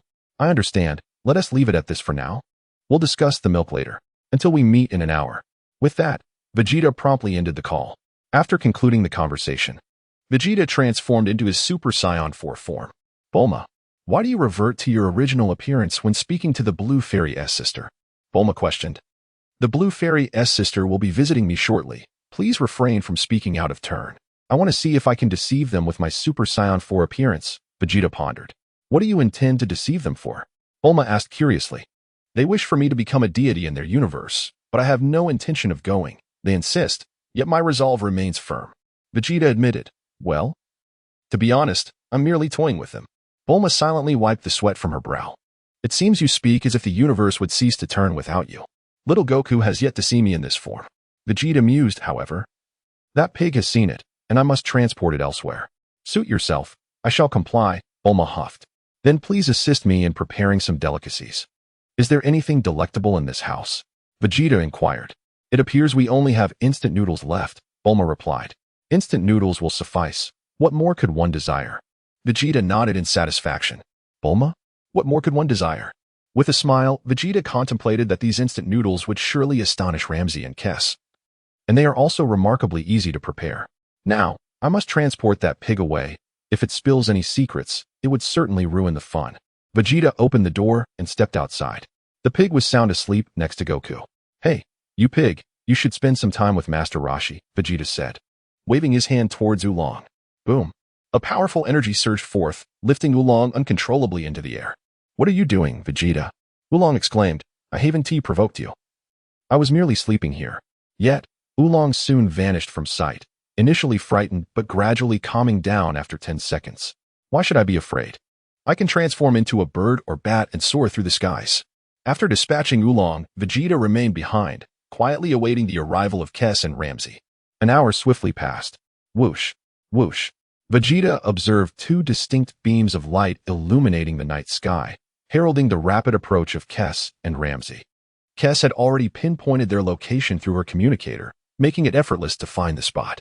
Kess and Lam-Z descended gracefully beside Vegeta. Greetings. Are you the esteemed Kess and Lam-Z? Vegeta inquired politely, hands casually tucked into his pockets. Kes paused momentarily while Lam-Z scrutinized Vegeta, who had transformed into Super Saiyan 4. Vegeta's appearance had drastically altered, making it nearly impossible to recognize him. Additionally, his voice had matured significantly. "Who are you? Where's Vegeta?" Lam-Z asked. "I am Vegeta's brother, Dar." "Vegeta has already departed from Earth," Vegeta replied. "What? Departed from Earth?" Lam-Z was momentarily taken aback. What kind of jest is this? Departing without informing us? Kes remained silent, casting a penetrating glance at Vegeta. "Kes, please contact Vegeta and ascertain his whereabouts," Lam-Z grumbled. "Understood, my lord Lam-Z." Kes prepared to reach out to Vegeta. "By the way, my brother instructed me to return this to you upon encountering you." Vegeta presented a communicator to Kes. "Lam-Z, what does that rascal mean by this?" Lam-Z furrowed his brow. "My brother stated, there is no need to search for him any longer," Vegeta replied. "What in the world does this mean? Just after gaining immortality, he decides to abandon us?" Lam-Z's expression darkened. Chapter 70. Lam-Z failed to recognize him. Chris remained silent, scrutinizing Vegeta from head to toe. Vegeta pondered, "It seems I can conceal my identity from the destroyer without much trouble. But to hide from the angel is indeed a formidable challenge. What on earth does this fellow intend to accomplish? Have I not treated him well enough?" Lam-Z huffed, uttering no words as he walked away, his demeanor suggesting a hint of disappointment. "How vexing. I have painstakingly nurtured a destroyer," he sighed. Chris continued to withhold her thoughts. "Chris, do share your perspective on this matter," Lam-Z inquired. Chris replied, "What perspective could I possibly offer? Vegeta is right beside you, is he not? If you cannot see it, then who can you blame? However, when did Vegeta learn this transformation? I must admit, it does look rather impressive. His journey to Earth has indeed yielded significant gains for Vegeta." "Chris, what are you pondering?" Lam-Z queried, his expression darkening. "I am contemplating whether or not to reveal Vegeta's true identity to Lord Lam-Z." Chris smiled. "What? His true identity?" Lam-Z was taken aback, re-evaluating Vegeta across from him, wondering what his true identity could be and if it held any significance. "Is it not apparent to Lord Lam-Z?" Chris asked. "What have you disowned?" Lam-Z scratched his head, scrutinizing Vegeta once more, muttering under his breath, "Yet, I must admit, this fellow's energy intensity is quite considerable, perhaps even surpassing that of young Vegeta's talent." "By the way, you are Vegeta's brother?" Chris responded. Vegeta chimed in.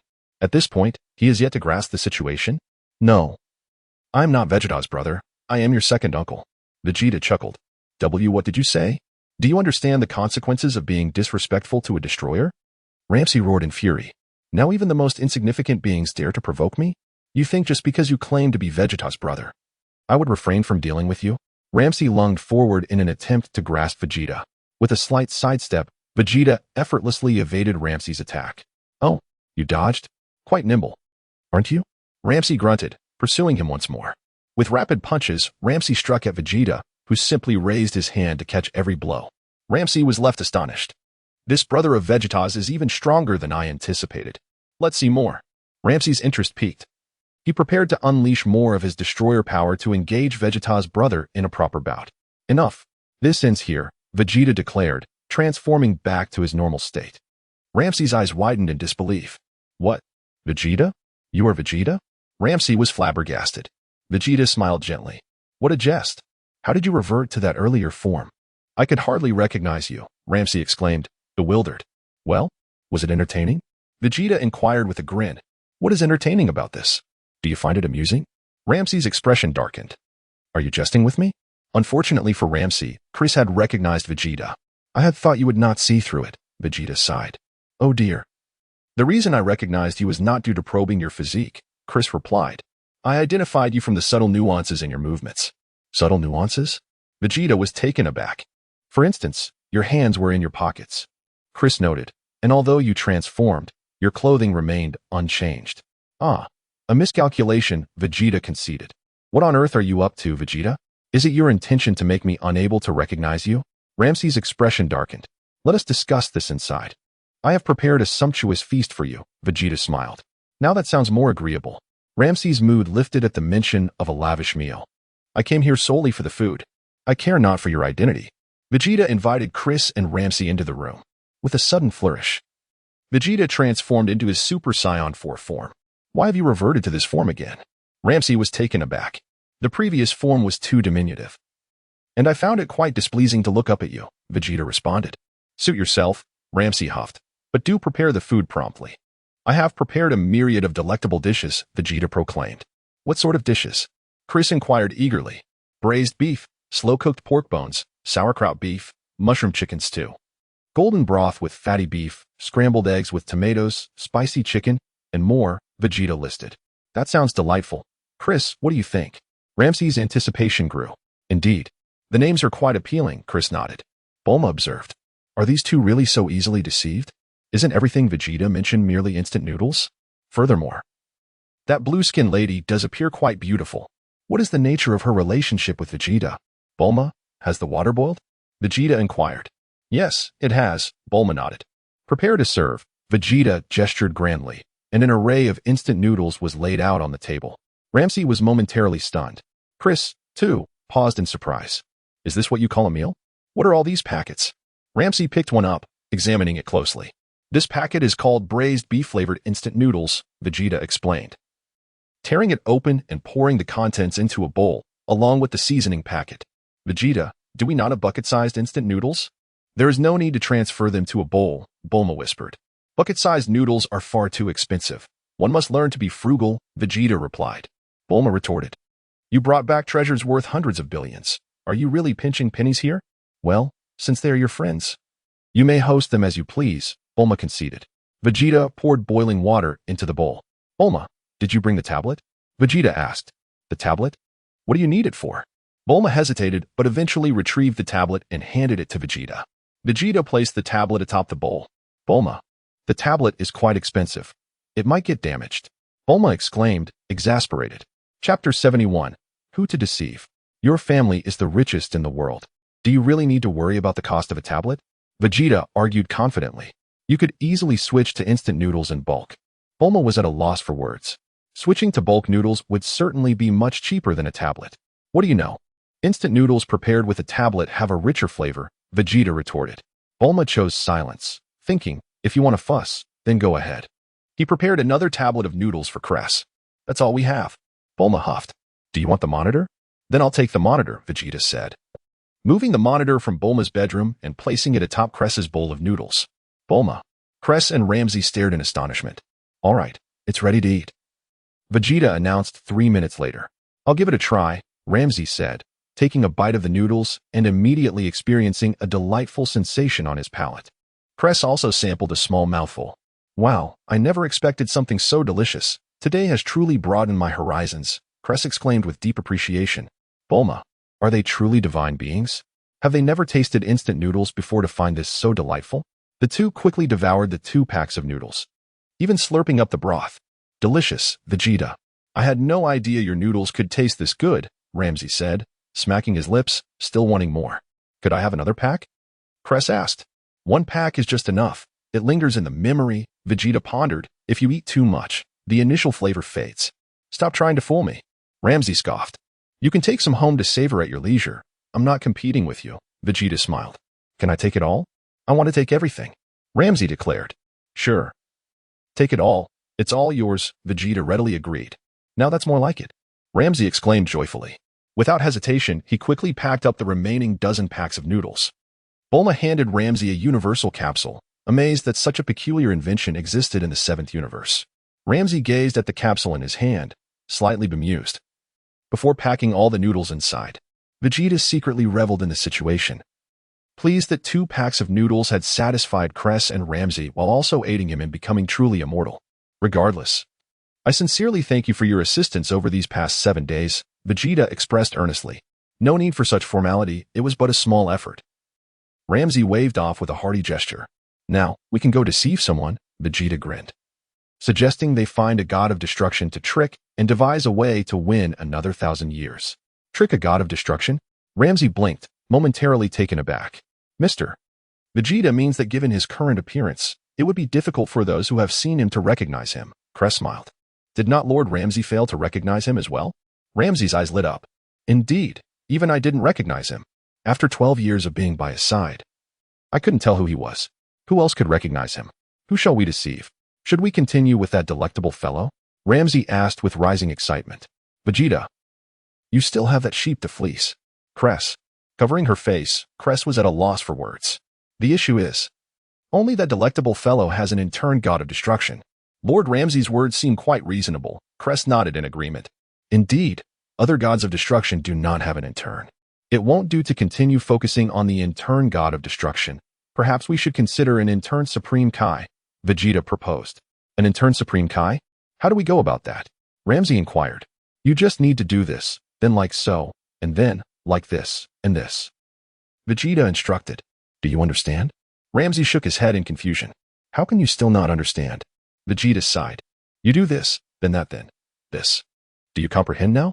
Roughly, Ramsey nodded, appearing to grasp the concept. Then let us prepare our strategy, Vegeta commanded with a wave of his hand. All right. It is settled. Ramsey nodded vigorously. Bulma, I must leave Earth for a while. It may take some time before I return, Vegeta informed Bulma. How long will you be gone this time? Bulma asked, visibly displeased. You just got back after 7 days, and now you're leaving again? It won't be too long. Vegeta replied. Once I finish my tasks, I will come back to keep you company. All right. Bulma consented with a nod. Ramsey was taken aback. Is this kid really going back to Earth? To the 7th universe? I must inquire further later. Then let us depart. Vegeta swiftly wrapped his arms around Crest from behind. However, now in his Super Saiyan 4 form, embracing Crest felt quite different. Crest, this is a bit strange. I preferred when that little one held me. Not accustomed to it? Vegeta asked. I too find it a bit odd. It feels like you've shrunk. Never mind, let us just go, Crest sighed helplessly. Just step outside before you embrace me. It's fine, you can carry me out, Vegeta suggested. Crest. With no other option, Crest carried Vegeta outside. Bulma was speechless. You two are far too affectionate. Soon, Crest brought Vegeta outside the house, and Ramsey followed suit. Bulma, we're leaving, Vegeta waved at her. Humph. Bulma grumbled, still somewhat displeased. Whoosh. Crest transformed with Vegeta into a radiant streak of light resembling stars, swiftly vanishing into the cosmos, disappearing from Bulma's sight in no time. Ramsey also shimmered with a purplish-red glow, swiftly disappearing as well. The three of them quickly soared into the starry expanse. Bulma looked up at the three disappearing figures, feeling a twinge of melancholy. However, she understood that Vegeta had important matters to attend to and did not wish to hinder him. Chapter 72. Target. The 10th Universe Kaioshin Realm. As the sun rose the following day, Goku yawned, awakening from his slumber. Good morning, he greeted Bulma with a wave. Good morning, Bulma replied. How much do you remember from last night? What happened? Goku asked, momentarily puzzled. Indeed, he recalled nothing. It seemed only Vegeta's transformation could trigger his memory, Bulma murmured. What did Vegeta transform into? Goku scratched his head in confusion. Suddenly, he collapsed to the ground. What's wrong? Bulma inquired. I just feel a bit unsteady, Goku replied, bewildered. Perhaps it's because you lost your tail. Your balance might be off, Bulma speculated. But I believe you'll adapt quickly. Tail. Goku paused, feeling behind him. Huh, it's gone. Where's my tail? Bulma sighed. Well, Goku shrugged nonchalantly. You're quite carefree. Bulma wiped her brow. My Nimbus. Goku exclaimed, spotting his flying cloud on the ground, and dashed over to retrieve it. What are your plans next? Bulma asked. What about Vegeta? Goku inquired, noticing his absence. Is he still asleep? He has left Earth, Bulma replied. Left Earth? Goku was perplexed. Essentially, he has gone to a distant place to continue his training, Bulma explained. Then I must also train diligently, Goku declared. I will seek Master Roshi as Vegeta advised. All right. We shall part ways here, Bulma nodded. I need to return home to West City. Nimbus, Goku called out. The cloud whooshed in. He mounted it. Hey, why are my clothes different? He wondered, scratching his head. Only just noticing? Bulma wiped her forehead. Never mind, it's not important, Goku chuckled. You've been led astray by Vegeta, Bulma sighed. Goodbye, Bulma, Goku waved. Take care, Bulma waved back. With a whoosh, Goku soared away on Nimbus. Bulma retrieved her plane capsule, swiftly heading towards the headquarters of the Capsule Corporation. As Goku rode Nimbus, he reflected on the recent quest for the Dragon Balls, realizing how much he had learned about the world and its diverse inhabitants. Wait, where's that pig? He considered. Oh well, he should be fine. I'll return home first and pack my belongings to stay with Master Roshi. Goku first returned to his home on Bunyan Mountain, gathering blankets and essentials. Then, he appeared on Master Roshi's small island atop Nimbus. Ah, great turtle, you're back? Goku alighted and spotted the giant sea turtle. I'll say it again. I'm a sea turtle, not a tortoise. The turtle corrected him. Never mind, Goku chuckled. By the way, where's Vegeta? The turtle hesitated, visibly anxious. I heard he left Earth. Left Earth? Is he facing retribution? The turtle exclaimed joyfully. Is Master Roshi home? Goku asked. You mean Master Mateto? Yes, he is home. The turtle nodded. And there's a little pig too. A pig? Goku scratched his head, entering the house. Inside, he found Master Roshi and Oolong transfixed by the television. Both drooling. A lovely lady on screen danced gracefully. What is this strange box with people inside? Goku wondered, leaning closer. Master Roshi and Oolong ignored him. Hey, Oolong. How did you end up here? Goku asked curiously. Shoo, don't talk. Oolong replied, not wanting to miss the show. What is so fascinating about this? Goku felt perplexed. Be quiet. Oolong snapped. Grandpa, I'm here. Goku shouted beside Master Roshi. Both Master Roshi and Oolong jumped, snapping back to reality, turning to face Goku. Is that you, Goku? Oolong blinked. How did you get here? What about that guy Vegeta? Yes, where is Vegeta? Master Roshi asked, a hint of concern in his voice. According to Bulma. He has already left Earth, Goku replied. Left Earth? That is wonderful news. Master Roshi sighed in relief. Is he really gone? Oolong asked, elated. What brings you here? Master Roshi inquired. Grandpa, as per our agreement, I've come to train with you, Goku stated.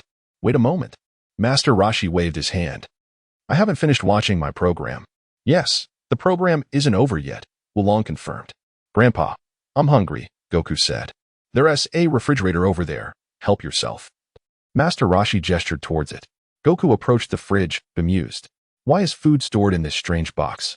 He muttered, opening it to find a cold interior, reminiscent of winter. Without hesitation, he began to devour the food within, clearing it out in no time. All right, see you next time. The lady on the television waved to the audience. Is that it? That was quite a lovely dance. Master Roshi wiped his mouth. Indeed, it was splendid, Oolong echoed, also wiping drool. Thus, Goku temporarily settled at Master Roshi's, commencing his martial arts training under the sage's guidance. The 10th universe. In the vastness of space, after several hours of travel, Vegeta and his companions had returned to the 10th universe. We're almost at the Kaioshin realm, Kes said with a smile. Vegeta nodded, gripping tightly. Could you loosen your grip a bit? Kes sighed. I prefer it tight, Vegeta retorted confidently. Kes, I can't shake the feeling that you have ulterior motives. Vegeta, are you certain this plan is feasible? Lam-Z pondered. Let us give it a try. Whether it works or not will depend on our execution. No matter how good my plan is, if you don't perform well, it will be for naught, Vegeta replied. Chapter 73. The fusion of angelic power and destructive force. Your words carry a semblance of truth, remarked Lam-Z, nodding thoughtfully before inquiring, by the way. You mentioned returning to the 7th universe, correct? Indeed, Vegeta replied. What purpose do you have in going back? Would it not be wiser to remain in the 10th universe as the Supreme Kai? Lam-Z suggested. If you were to become the Supreme Kai, our lives would be intertwined, which would grant me a greater sense of security. Perhaps it is best you abandon such thoughts. Vegeta shook his head in response. Should I ascend to the role of Supreme Kai, I would inevitably challenge all the gods of destruction. If I were to meet my demise, you would cease to exist as well. Lam-Z was left speechless. It seems this fellow might truly be capable of such a feat. Is your position as Supreme Kai merely temporary? Asked Chris. Merely a pastime, Vegeta grinned. Never mind, just help me secure a few thousand years of time, and I shall find solace in our universe. Lam-Z chuckled. I shall do my utmost, ensnaring every opportunity as a means to repay you for your guidance over the years. As Vegeta spoke, he suddenly remembered something and produced a small notebook he always carried. Lam-Z blinked in surprise. What do you need that notebook for again? Vegeta flipped it open, examining the figures inscribed within. 80, 060. The number remains unchanged, he noted. Lam-Z leaned in for a closer look. It hasn't changed. I feared I might forget, Vegeta replied, placing the notebook back. I cannot fathom your intentions, Lam-Z expressed his confusion. Once my power increases, you shall understand my purpose. Vegeta responded with a smile. Your power has already reached remarkable heights, particularly with this transformation. It must be on par with 10 to the power of 46. At least in terms of combat prowess, Lam-Z remarked. I am acutely aware that I am still far from sufficient, Vegeta sighed. You possess quite a degree of self-awareness. Lam-Z chuckled. Gods have their own methods of combat. I advise you refrain from provoking other gods of destruction, or I may not be able to protect you. Though you are immortal, the gods of destruction have their ways to deal with you. I understand, Vegeta nodded. Until I fully merge the powers of destruction and angelic energy, I have resolved to remain discreet. Merging? Lam-Z paused, taken aback. What are you implying? What do you intend to combine? The fusion of destruction and angelic energy, Vegeta declared. Are you jesting? I have warned you numerous times that these are two distinct forms of energy, and their fusion carries immense risks, Lam-Z exclaimed. If you continue this reckless pursuit, you may very well obliterate yourself. I am immortal. Death is not an option for me, Vegeta retorted. Lam-Z sighed. I almost forgot. Your immortality is a gift I bestowed upon you. There's no point in conversing further. I shall attempt it now, Vegeta declared, conjuring a sphere of angelic energy in his left hand and a sphere of destructive energy in his right. Stop this at once. Do you wish to annihilate our universe? Lam-Z shouted in alarm. Are you suggesting that merging these two energies could indeed destroy the universe? Vegeta questioned, momentarily taken aback. There is a possibility. Chris sighed in resignation. What calamity have I unleashed? If you bring about the ruin of our universe, I will not forgive you. Previously, Mr. Vegeta had merely mixed a hint of angelic energy into destruction, which posed no threat. However, if equal parts of angelic energy and destructive energy were to be fused, it could indeed yield a cataclysmic force. This is a venture best approached with utmost caution, Chris added. Very well. I shall reserve such experiments for other universes and abstain from using them here, Vegeta acquiesced, promptly retracting the energies into his being. You possess a modicum of conscience. Lam-Z sighed in relief. What if we attempt to condense just a little? Vegeta proposed, once again summoning a dazzling point of light in his left hand and a violet-red point in his right. Not even a smidgen. Do not even contemplate it, Lam-Z exclaimed, exasperated. It is merely a trivial amount. What is there to fear? Vegeta shrugged off the concern, scrutinizing the angelic energy further. I have noticed that since my transformation, my angelic energy appears significantly purer than before. Indeed, it is considerably clearer, indicating that your concentration of angelic energy has reached an impressive level, Chris observed. If the true concentration of an angel's energy is 100, yours now approaches 70. What was my prior concentration of angelic energy? Vegeta inquired curiously. About 40, Chris replied. And what of the concentration for a trainee angel? Vegeta pressed on. Trainee angel? Chris was taken aback. Previously, I sensed a hidden angel in the 7th universe. It could very well be a trainee angel honing their skills among the Galactic Patrol. My, you possess considerable knowledge. You can even cinch trainee angels, Chris remarked, slightly astonished. There is nothing particularly strange about it, Vegeta smiled faintly. The concentration of a trainee angel's energy can exceed 85, Chris added. So, it follows that my concentration of angelic energy is nearing that of a trainee angel, Vegeta mused. You still lack 15, Chris noted. Hence, you should refrain from forcibly merging these two energies. Your angelic energy was previously muddled and insufficiently concentrated, Lam-Z advised. Now that your angelic energy has increased, further fusion could lead to disastrous consequences. Hey, are you even listening to me? Or has my voice fallen on deaf ears? Oh dear. This is quite troublesome. Chris suddenly noticed Vegeta's subtle actions. Vegeta's left and right index fingers bore different energies that were beginning to collide. He was attempting to fuse the two luminous points of energy. Run, Chris. Lam-Z shouted urgently. In a flash, Chris effortlessly evaded Vegeta's grasp, disappearing in an instant. Wait for me. Lam-Z called out, preparing to flee as well. Previously, Lam-Z had turned a blind eye to Vegeta's lower concentration of angelic energy, but now, with Vegeta's concentration exceeding 70, the situation had become rather alarming. Chapter 74, The Power of Destruction. Behold, Vegeta forcefully amalgamated the essence of angelic power with that of destruction, compressing the luminous orbs between his hands and kneading them together. Do you not wish to merge? Do you not yearn to unite? He proclaimed. I shall be the matchmaker, compelling you to join as one. Stripped bare, you shall entwine, igniting a fervent blaze. Despite the inherent discord of these energies, Vegeta succeeded in forming them into a singular sphere. As he kneaded and rubbed, the two reluctant orbs embraced, albeit hesitantly. In an instant, Vegeta paused, suddenly sensing an immense surge of energy erupting from what was now a single orb. Oh no! The ground trembled as an overwhelming force exploded forth, illuminating Universe 10 in blinding brilliance. Accompanied by a thunderous roar, a black hole materialized, tearing through the cosmos. Not far off, Ramses found himself battered and bruised, appearing quite disheveled. Only Kes had managed to escape, darting away with remarkable speed and casting a protective shield around herself once she was at a safe distance. In this cosmic expanse, a black hole emerged, rapidly consuming the surrounding light and heat, a gaping void approximately 100 meters in diameter, which, within this universe, was not particularly vast. As for Vegeta, he was gone, obliterated by the sheer ferocity of the energy unleashed, reduced to a mist of crimson. Swiftly, Kess appeared beside Ramses. He is dead, Ramses murmured, rubbing his bruised face with gritted teeth. Indeed, Kess nodded solemnly. This fool, refusing to listen. And now he has perished, Ramses seethed, his teeth clenched. If it weren't for my immortality, I would surely be done for, Kess replied. Quickly, heal me. Before he regains consciousness, I cannot bear for him to see me in this pitiful state, Ramses commanded. Very well, Lord Ramses, Kess replied with a gentle smile, directing her staff towards him as angelic energy enveloped his form, swiftly mending his wounds. With a sudden burst, the mist of blood that was Vegeta coalesced, restoring him to his original form of Super Saiyan 4. Simultaneously, Ramses' injuries healed completely, prompting Kess to retract her staff. Vegeta turned to face Ramses and Kess, marveling at the sheer power of the explosion. Such might, he mused. You may revel in your strength, but had you not possessed immortality, you would have met your end, Ramses retorted darkly. It is precisely because of my immortality that I have no fear, Vegeta countered.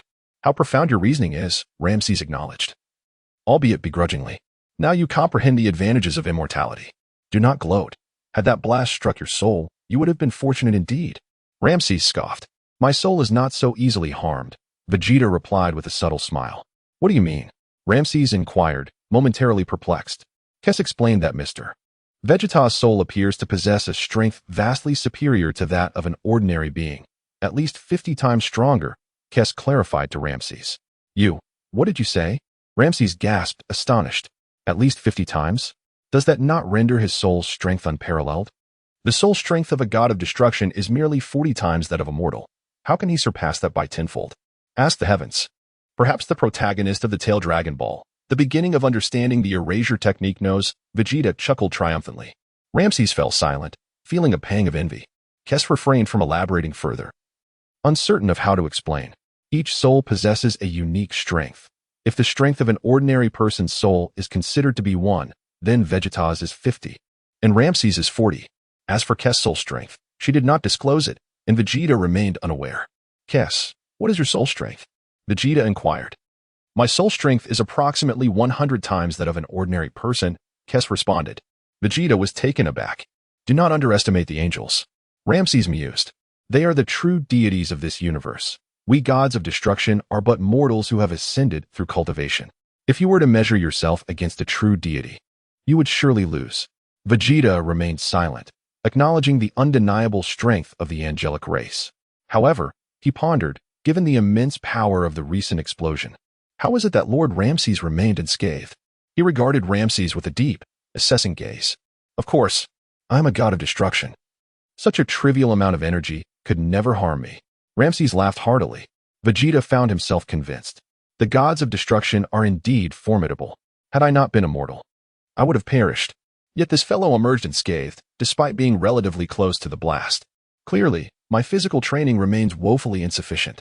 I was reduced to mere fragments. While Ramses appears as though nothing had transpired. Surely, Beerus is even more powerful. How many more years until Beerus awakens? Over 20? There remains time. I must train diligently. Vegeta then gazed at the colossal black hole birthed by the explosion. What a magnificent sight, he marveled. You dare to say that? Look at the chaos you have caused. Ramses exclaimed, furious. Who would have imagined that the fusion of 2 tiny orbs could unleash such tremendous power? Vegeta lamented again. This fusion of energies seems a promising avenue of exploration.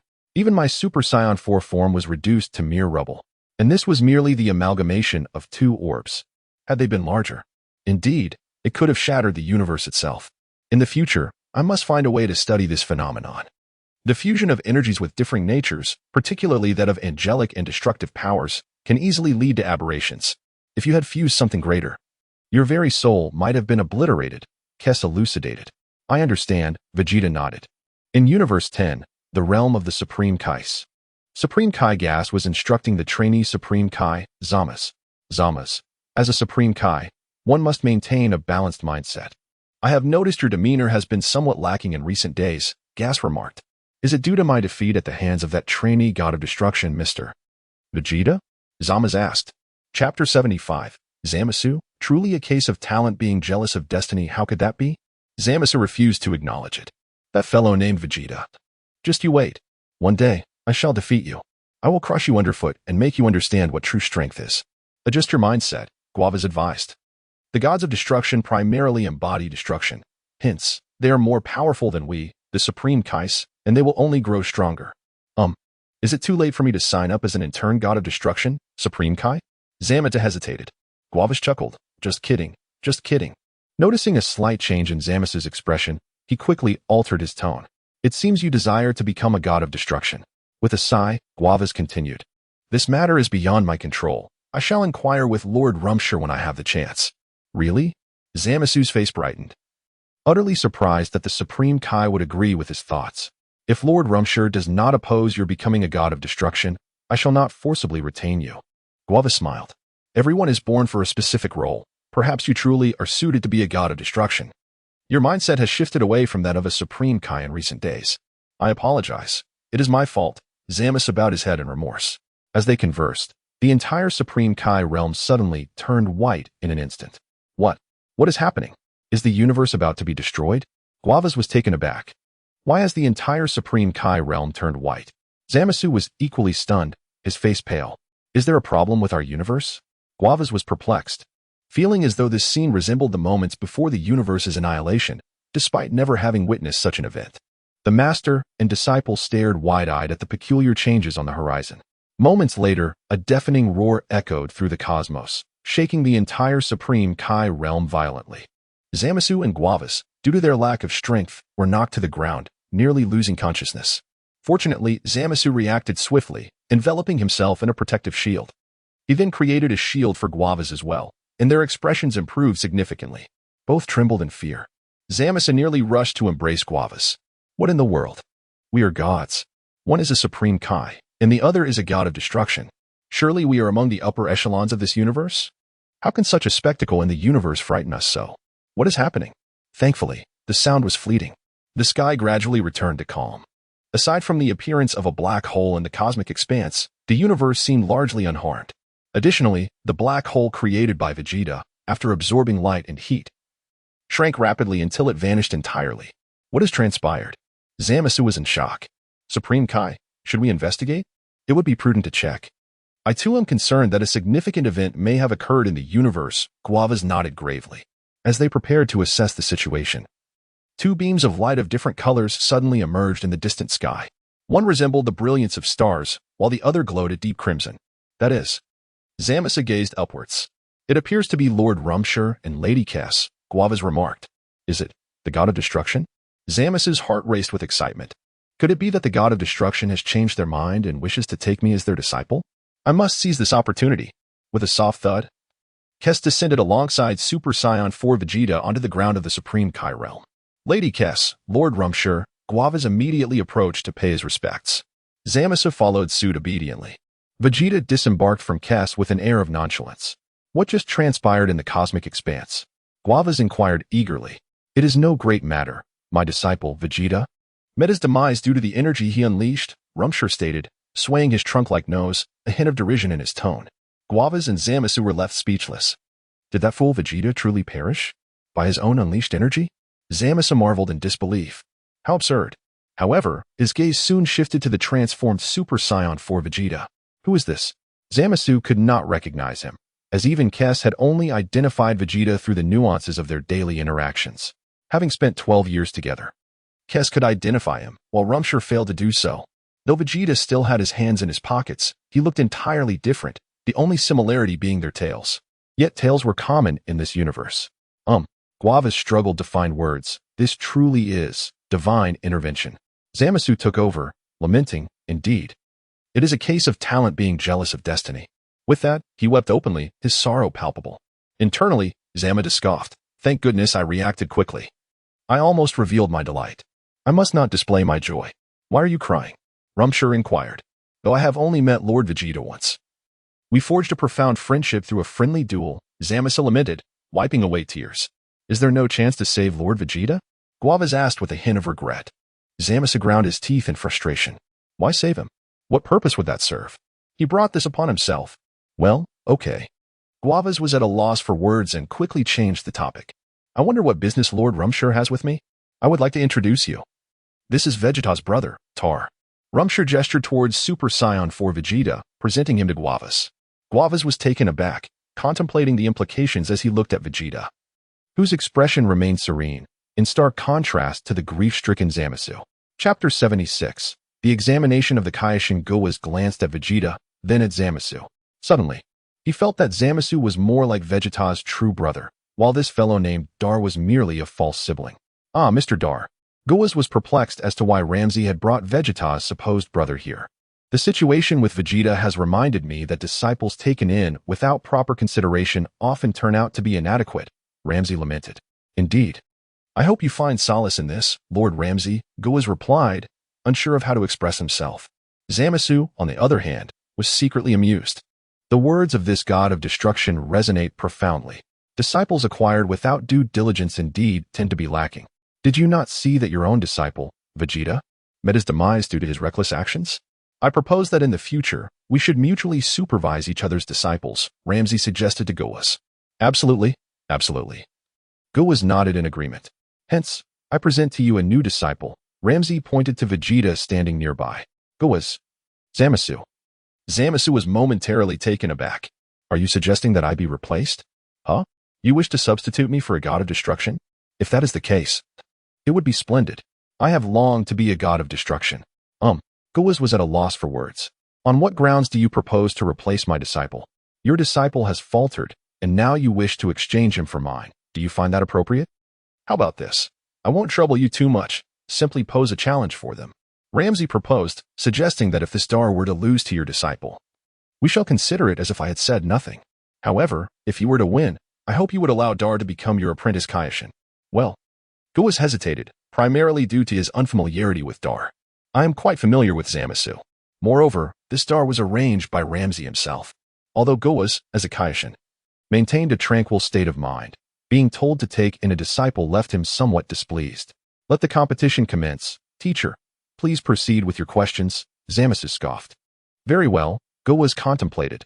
Since Zamasu is in agreement, let us pose a few questions to test them.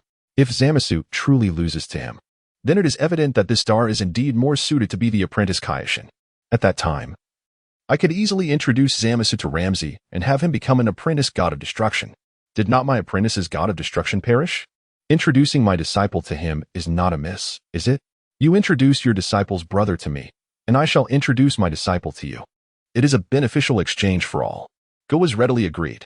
The examination of the Kaioshin consists of 3 parts: combat, state of mind, and knowledge, Guavas explained. The combat portion is quite literal. After all, the Kaioshin is a deity tasked with maintaining cosmic peace. While not as powerful as the god of destruction, they must possess a certain level of combat ability, sufficient to not be outmatched by an ordinary individual. Vegeta remained silent, while Zamasu eagerly rubbed his hands together. In terms of combat, I have never feared anyone, save for that fellow named Vegeta. But he is dead now, so I have nothing to fear. Next, you two shall engage in a brief spar, but do not cause any fatal harm. The victor shall earn a point, Guavas instructed. Come, Zamasu beckoned to Vegeta. However, before Zamasu could finish his sentence, Vegeta delivered a kick from a distance. Vegeta's leg shot forward, striking Zamasu squarely in the chest. Guh! Zamasu was sent flying backward. The next moment, he tumbled to the ground, rolling several times before coming to a stop. As Zamasu steadied himself, his head tilted, and he fainted on the spot. Vegeta pointed at the leg that had flown away. Bang! The leg instantly disintegrated into a mist of blood. Vegeta had not employed destruction. He had simply used pure energy to obliterate it. Using destruction would reveal his true nature. With a gentle push, Vegeta grew a new leg along with his trousers. It is worth noting that Vegeta had changed his attire for this occasion, lest he be too easily associated with his former self. Indeed, upon his arrival, neither Guavas nor Zamasu recognized him. How could anyone recognize him? Guavas was momentarily dumbfounded. The disparity is astonishing. This Dar seems even more formidable than Vegeta. When did our universe produce such a powerful figure? Where did Lord Lam-Z find him? The previous Vegeta was already quite impressive, yet this one is even more ferocious. Knocking Zamasu out with a mere kick, and the leg can regenerate. Does that not hurt? The astonishment in Gowa's eyes was beyond words. In terms of strength, Zabuza ranks among the most formidable of the Kaioshins. Yet, he was rendered unconscious by this individual in an instant. Kess, attend to that fellow and provide him with treatment. Lam-Z instructed Kess. Understood, Lord Lam-Z. Kess nodded lightly and swiftly appeared beside Zabuza, using her staff to heal him. In an instant, Zabuza regained consciousness, and his injuries were fully healed. Zabuza appeared somewhat dazed. Did I just see a leg coming at me? And then I lost consciousness? Let us proceed to the second phase of the examination, Lam-Z addressed Gowas. Ahem. Very well. Gowas forced a bittersweet smile, offering a word of comfort to Zabuza. The role of the Kaioshin is not primarily to engage in battle, but rather to refine one's state of mind and knowledge. Zabuza fell silent, casting a fearful glance at Vegeta. Is this fellow truly Vegeta's brother? I shall remember you. Your name is Dar, is it not? You even resort to throwing legs to strike others? How shameless. This is the first time I have encountered such a dishonorable tactic. Follow me. Gowas invited Vegeta and the others into a room. Kess and Lam-Z followed suit. Within this chamber floated several crystal orbs. The scenes depicted within these orbs showcased various planets. Gowas selected one orb and approached it. This is Barbary Star, Gowas informed Vegeta and Zabuza. You two may observe first, and then I will test you. Vegeta. This scene seems familiar. Vegeta peered into the orb, where two Barbary inhabitants were engaged in combat. Each wielded a wooden club, engaging in a turn-based struggle akin to a game. You strike me once, and I shall return the blow. Ultimately, one Barbary fell, screaming in agony, blood spewing from his mouth, clearly on the brink of death. Chapter 77. Successfully elected as the intern god of the universe, what do you think? Gervis inquired of Vegeta and Zabuza. How barbaric. Zabuza wiped the sweat from his brow. Vegeta remained silent. This planet had only recently birthed humanity, and these humans indeed appeared rather savage. Gervis nodded. What do you believe should be done? Zabuza's mind stirred. What should be done? As a disciple of the god of destruction, the best course of action is to annihilate them, isn't it? I aspire to become a god of destruction after all. Which of you will speak first? Gervis asked. I will. Zabuza responded eagerly. Does Mr. Darl agree? Gervis continued. Sure, let him speak first, Vegeta nodded. I believe they should be eradicated, Zabuza expressed his opinion. Eradicated? Gervis was taken aback. Yes, completely exterminated, Zabuza affirmed. Gervis. Zabuza. Is this how I usually instruct you? Indeed, Ramses nodded in satisfaction from the side. Zabuza secretly delighted in the approval from the god of destruction, feeling assured that he had taken the right step. And you, Mr. Darl, what is your perspective? Gervis turned to Vegeta. To protect them, to quietly safeguard them. Vegeta replied. If 1,000 years of protection is insufficient, then let it be 10,000. Gervis's eyes sparkled as if he had discovered a treasure, gazing at Vegeta. This Darl fellow is quite remarkable. His thoughts aligned perfectly with mine. Please elaborate, Mr. Darl. Gervis was almost exhilarated. Meanwhile, Zabuza displayed a look of disdain. This fool. I have no desire to be elected as the god of the universe. The god of destruction is right beside me. I must seize this opportunity to gain his favor, to aspire to become his new disciple. If he wishes to be the god of the universe, so be it. Humanity will eventually establish its own order. They have only just emerged, so their savagery is quite normal. As long as we protect them well, I believe one day they will possess their own civilization, guiding this planet towards a brighter future. Gervis was overjoyed and began to clap enthusiastically. Mr. Darl speaks with profound wisdom. His thoughts resonate perfectly with my own. Where did Lord Ramses find such a person? In terms of combat, insight, and stature, he far surpasses Zabuza. When I taught Zabuza, I never felt this illuminating realization. Indeed, Mr. Darl has articulated excellently. This is precisely what a god of the universe ought to do. Kess nodded in approval, somewhat surprised and delighted. This little fellow, Vegeta, is truly impressive. I never anticipated his insights would be so profound. It's hard to imagine he was once that reckless little brat. Suddenly, it feels as though he has matured overnight. Well, it seems you have indeed grown. This transformation has turned you into an adult. Gervis, are you satisfied with Darl's performance? Ramses secretly gave Vegeta a thumbs up. You have done well, although I have not taught you the ways of the god of the universe. You have attained this level through your own understanding. Very satisfied. Gervis nodded enthusiastically. If so, shall we appoint Darl as your intern god of the universe? You have no objections, correct? Ramses inquired. I have no objections. It's just... Gervis hesitated, feeling a twinge of sympathy for Zabuza, who had spent so much time with him. How about this? I feel Zamaz's mindset is more suited for becoming a god of destruction. Gervis suggested with a smile. Let Zamaz become Lord Ramses' disciple. Zamaz perked up immediately, his eyes sparkling with hope as he gazed tenderly at Ramses. Please take me. I long to become a god of destruction. Humph, does he think he is worthy? Ramses scoffed, delivering a dismissive slap from afar. Bang! With a muffled thud, Zamaz soared into the air, tracing an arc before plummeting back down. In midair, Zamaz felt his heart sink. After all this, I am neither chosen as the god of the universe nor favored by the god of destruction. Uft! Zamaz plunged headfirst into the ground of the universe of gods, leaving only his feet flailing in reflex. Lord Ramses, you. Gervis was astonished. That waste is not fit to be my disciple. Ramses snorted. Not being destroyed on the spot is already a considerable favor. Gervis fell silent. Let Zamaz wallow in his failures, Ramses declared. Gervis. Ahem. So, are there any suitable candidates for Lord Ramses' in-turn god of destruction? He asked with a wry smile. I thought long and hard, and I believe I am not yet ready for retirement. Therefore, if that little brat Vegeta dies, so be it. Why should I take on another disciple? Ramses chuckled. Gervis silently wiped the sweat from his brow. Has this god of destruction begun to play tricks? Hey, Mr. Darl, what are you doing? Gervis suddenly noticed Vegeta dragging the unconscious Zamaz towards the restroom. Lord Ramses instructed him to eat dung, Vegeta stated. Gervis. Whoosh. Vegeta casually tossed Zamaz into the latrine. Gervis remained silent, diligently wiping the sweat from his brow. Ramses winked at Vegeta. What excellent cooperation. Since Darl has now become your in-turn god of the universe, do you have any treasures of the god of the universe to impart, such as Patera earrings, time rings, or crystal balls? Ramses addressed Gervis. Vegeta? Gervis faltered. I merely miss him a bit. Do not mind these details, Ramses hurriedly replied, feeling a bit flustered. This is quite the overzealous excitement. Almost revealed too much. Vegeta, you pig teammate. Vegeta whispered to Ramses. Ramses shot him a glare. Who are you calling a pig? Vegeta, you are in for a rough time. Ramses wiped away a tear. Gervis refrained from responding. Chapter 78, Patera earrings. Time-space ring, crystal ball. Just tell me if this disciple is suitable, Ramses inquired. My lord Ramses. I find it quite perplexing how swiftly you can transition from sorrow to reality, Guas remarked.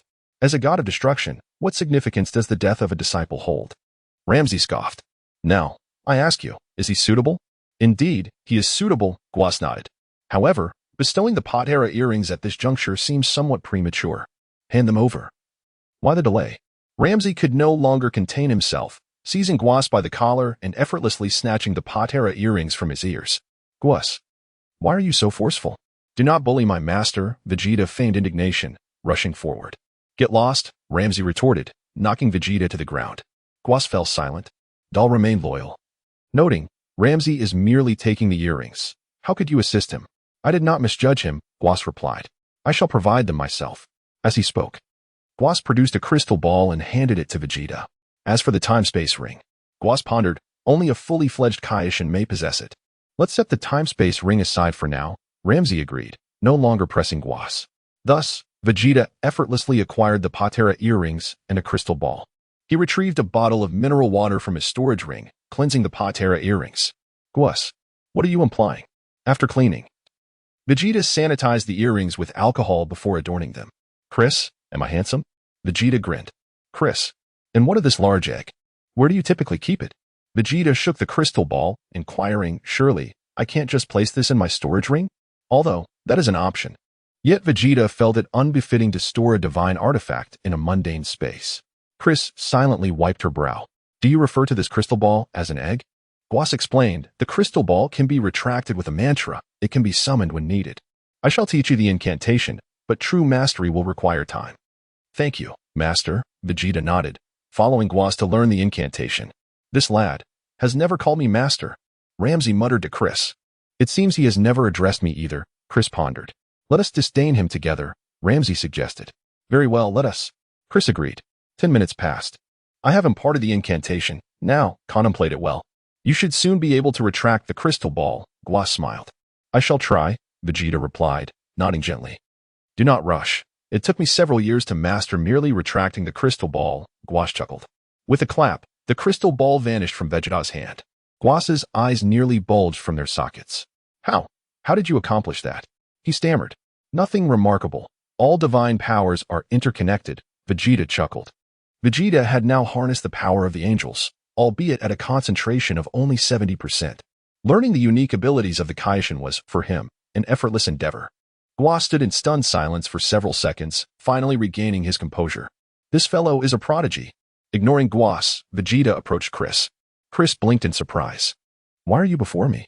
Vegeta reached into his pants, retrieving the crystal ball. Look, isn't it amusing? He smiled. Chris, you only have one? Lam-Z laughed mischievously. Vegeta rolled his eyes, nonchalantly scribbling a next to 80,060 in his notebook. Lam-Z craned his neck. What are you planning now? Forget him. This lad is always so enigmatic, Guas remarked. Ah, what about instant transmission? Guas, teach all how to use it, Lam-Z instructed. Guas, if you were not a god of destruction, I would suspect you were here to steal knowledge. Very well, but mastering instant transmission will indeed take considerable time, Guas replied. That's fine. Lam-Z was in no rush. All right, I shall begin teaching dull instant transmission now, Guas nodded, suddenly recalling something. As for Zamasu, let him continue wallowing in his own folly. Lam-Z waved dismissively. That fellow was no longer significant, and besides, he wouldn't die from it. Guas, what kind of twisted logic is that? Guas displayed a look of exasperation, yet promptly began instructing Vegeta on instant transmission. This is the Kaishin's instant transmission. This time, Vegeta found the process considerably more challenging. Guas sighed with relief, realizing Vegeta was not the prodigy he had initially thought. In fact, learning this technique proved arduous for him. Even more so than it had been for Zamasu. Finally, a glimpse of normalcy, Guas mused. What's the matter with this lad? Why is he taking so long to learn instant transmission? Lam-Z wondered. Chris gazed pensively at Vegeta, resting her chin on her hand. After a brief silence, she remarked, It appears that Mr. Vegeta is somewhat resistant to learning instant transmission. Resistant to learning instant transmission? Why? Lam-Z expressed his confusion. I do not know. Chris shook her head. Just then, Vegeta teleported a short distance, appearing near Chris and Lam-Z, overhearing their conversation. There's nothing strange about it.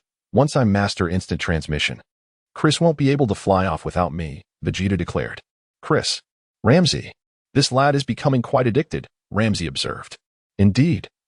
I am beginning to feel it, Vegeta said, teleporting again, disappearing from sight and reappearing beside Guas. Chris held her forehead, momentarily at a loss for words. Chris. None of that is of paramount importance now, Lam-Z urged, growing impatient. Let us proceed with the plan proposed by Vegeta. Very well, Lord Lam-Z, Chris nodded. As the crystal ball atop her staff began to shimmer. Chapter 79. Ramusi, it's delicious, come quickly.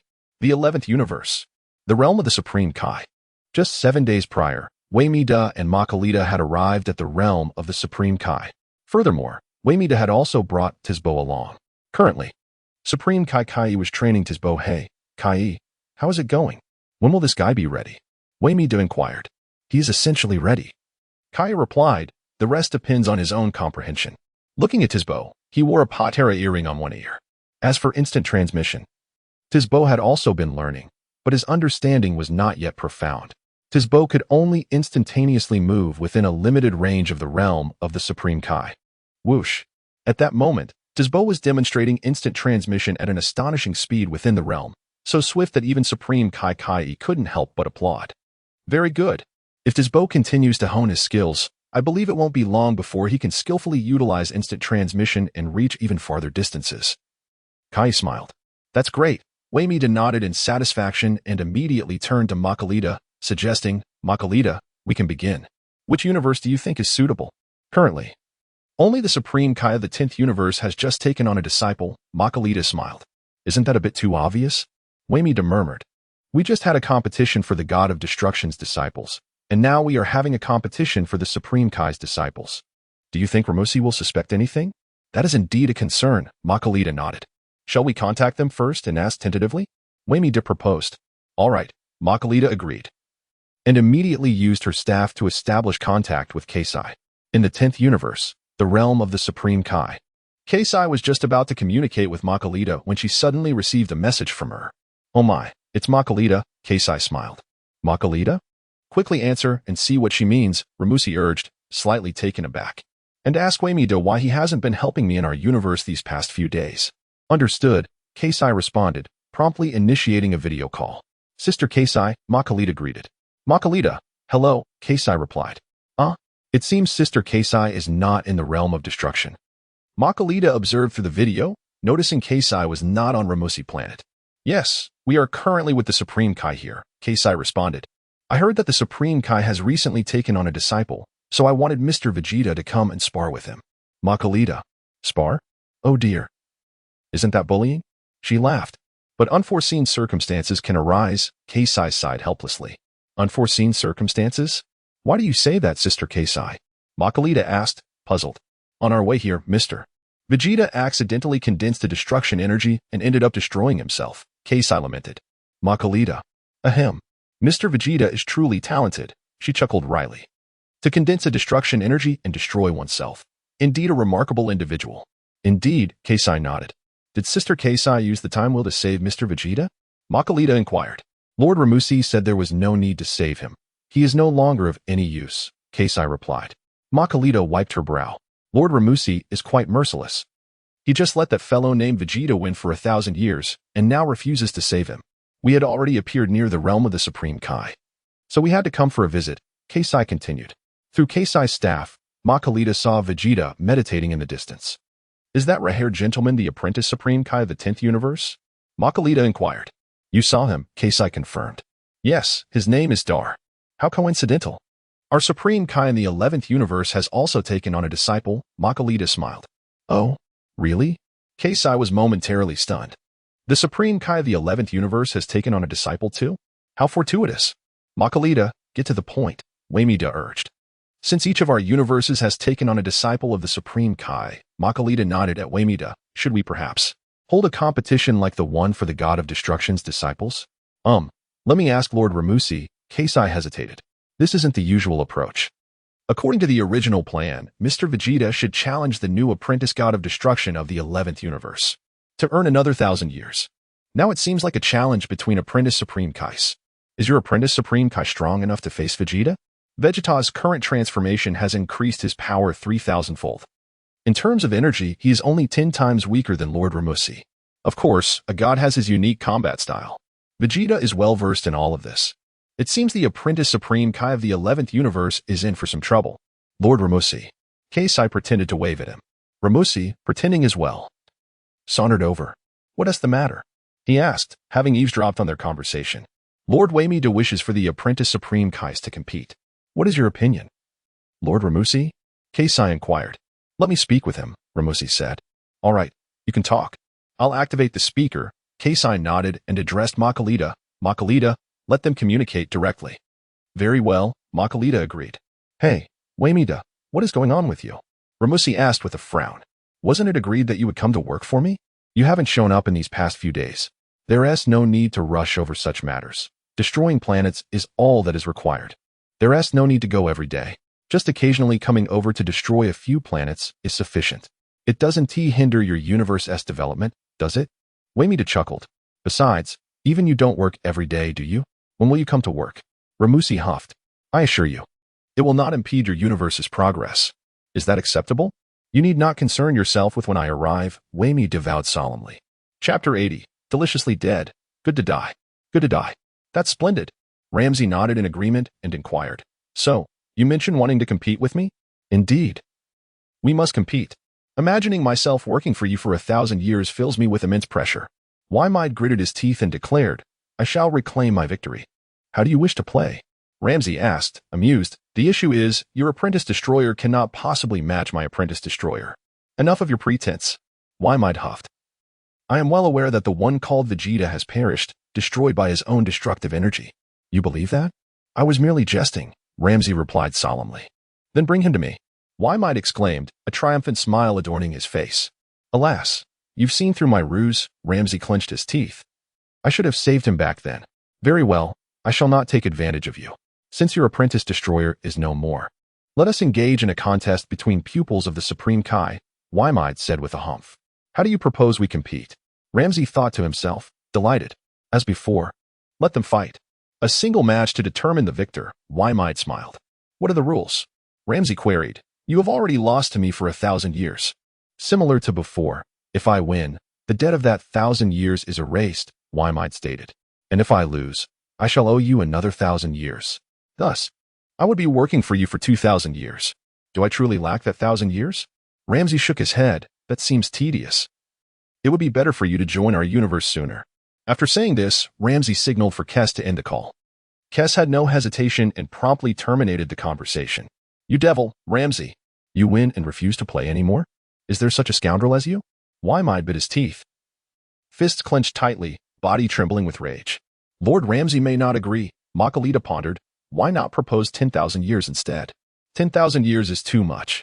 Add 2,000 more, or 5,000 would suffice. But no more. What if I lose again? Why-Might was gripped by fear of defeat. It should not be a concern, Makalita replied. Among all the Supreme Kais, Mr. Tispo's strength is among the very best. Indeed. Yet why do I have a foreboding feeling? Why-Might hesitated. Let's start with 2,000 years. If he disagrees, we can consider 5,000, Makalita suggested. Agreed. If we propose 10,000 outright, he will surely become suspicious, Why-Might nodded. All right, I shall contact Sister Kes once more, Makalita said. With that, Makalita re-established the video call with Kes. Sister Kes, could you kindly ask Lord Lam-Z to speak with Lord Why-Might again? Makalita requested. Certainly, Kes responded. The two destroyers initiated another round of conversation.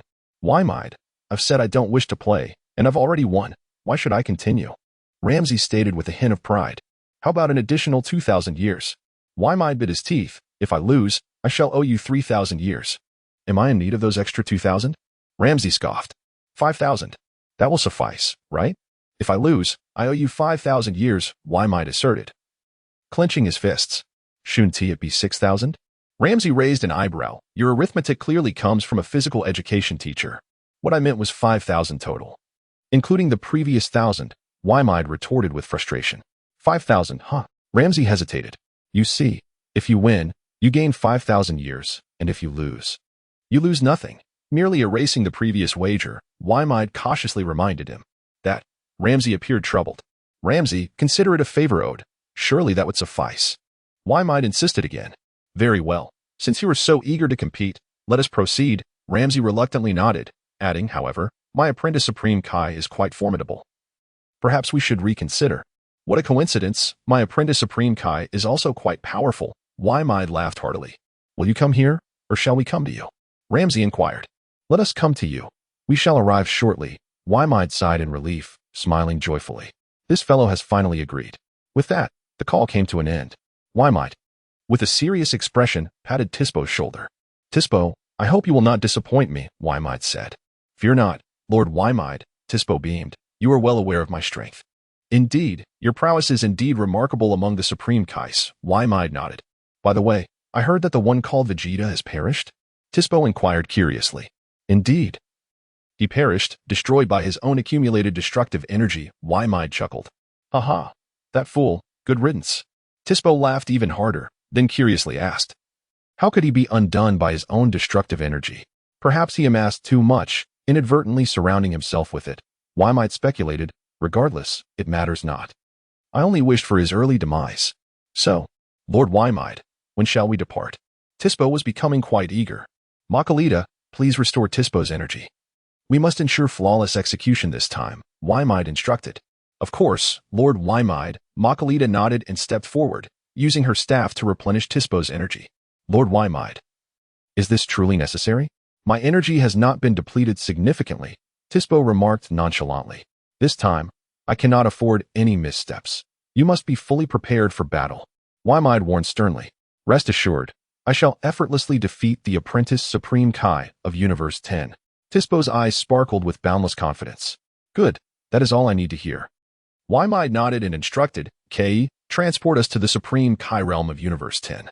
Chapter 81. A taste of temptation. Very well, Lord Vegeta, Kei said without objection. Everyone, hold on tight. We shall depart immediately. Tispo stepped forward and grasped Kei's hand, while Vegeta placed a hand upon Kei's shoulder. Margarita rested her hand on Kei's other shoulder. Kai. Kei muttered incantations, invoking instant teleportation.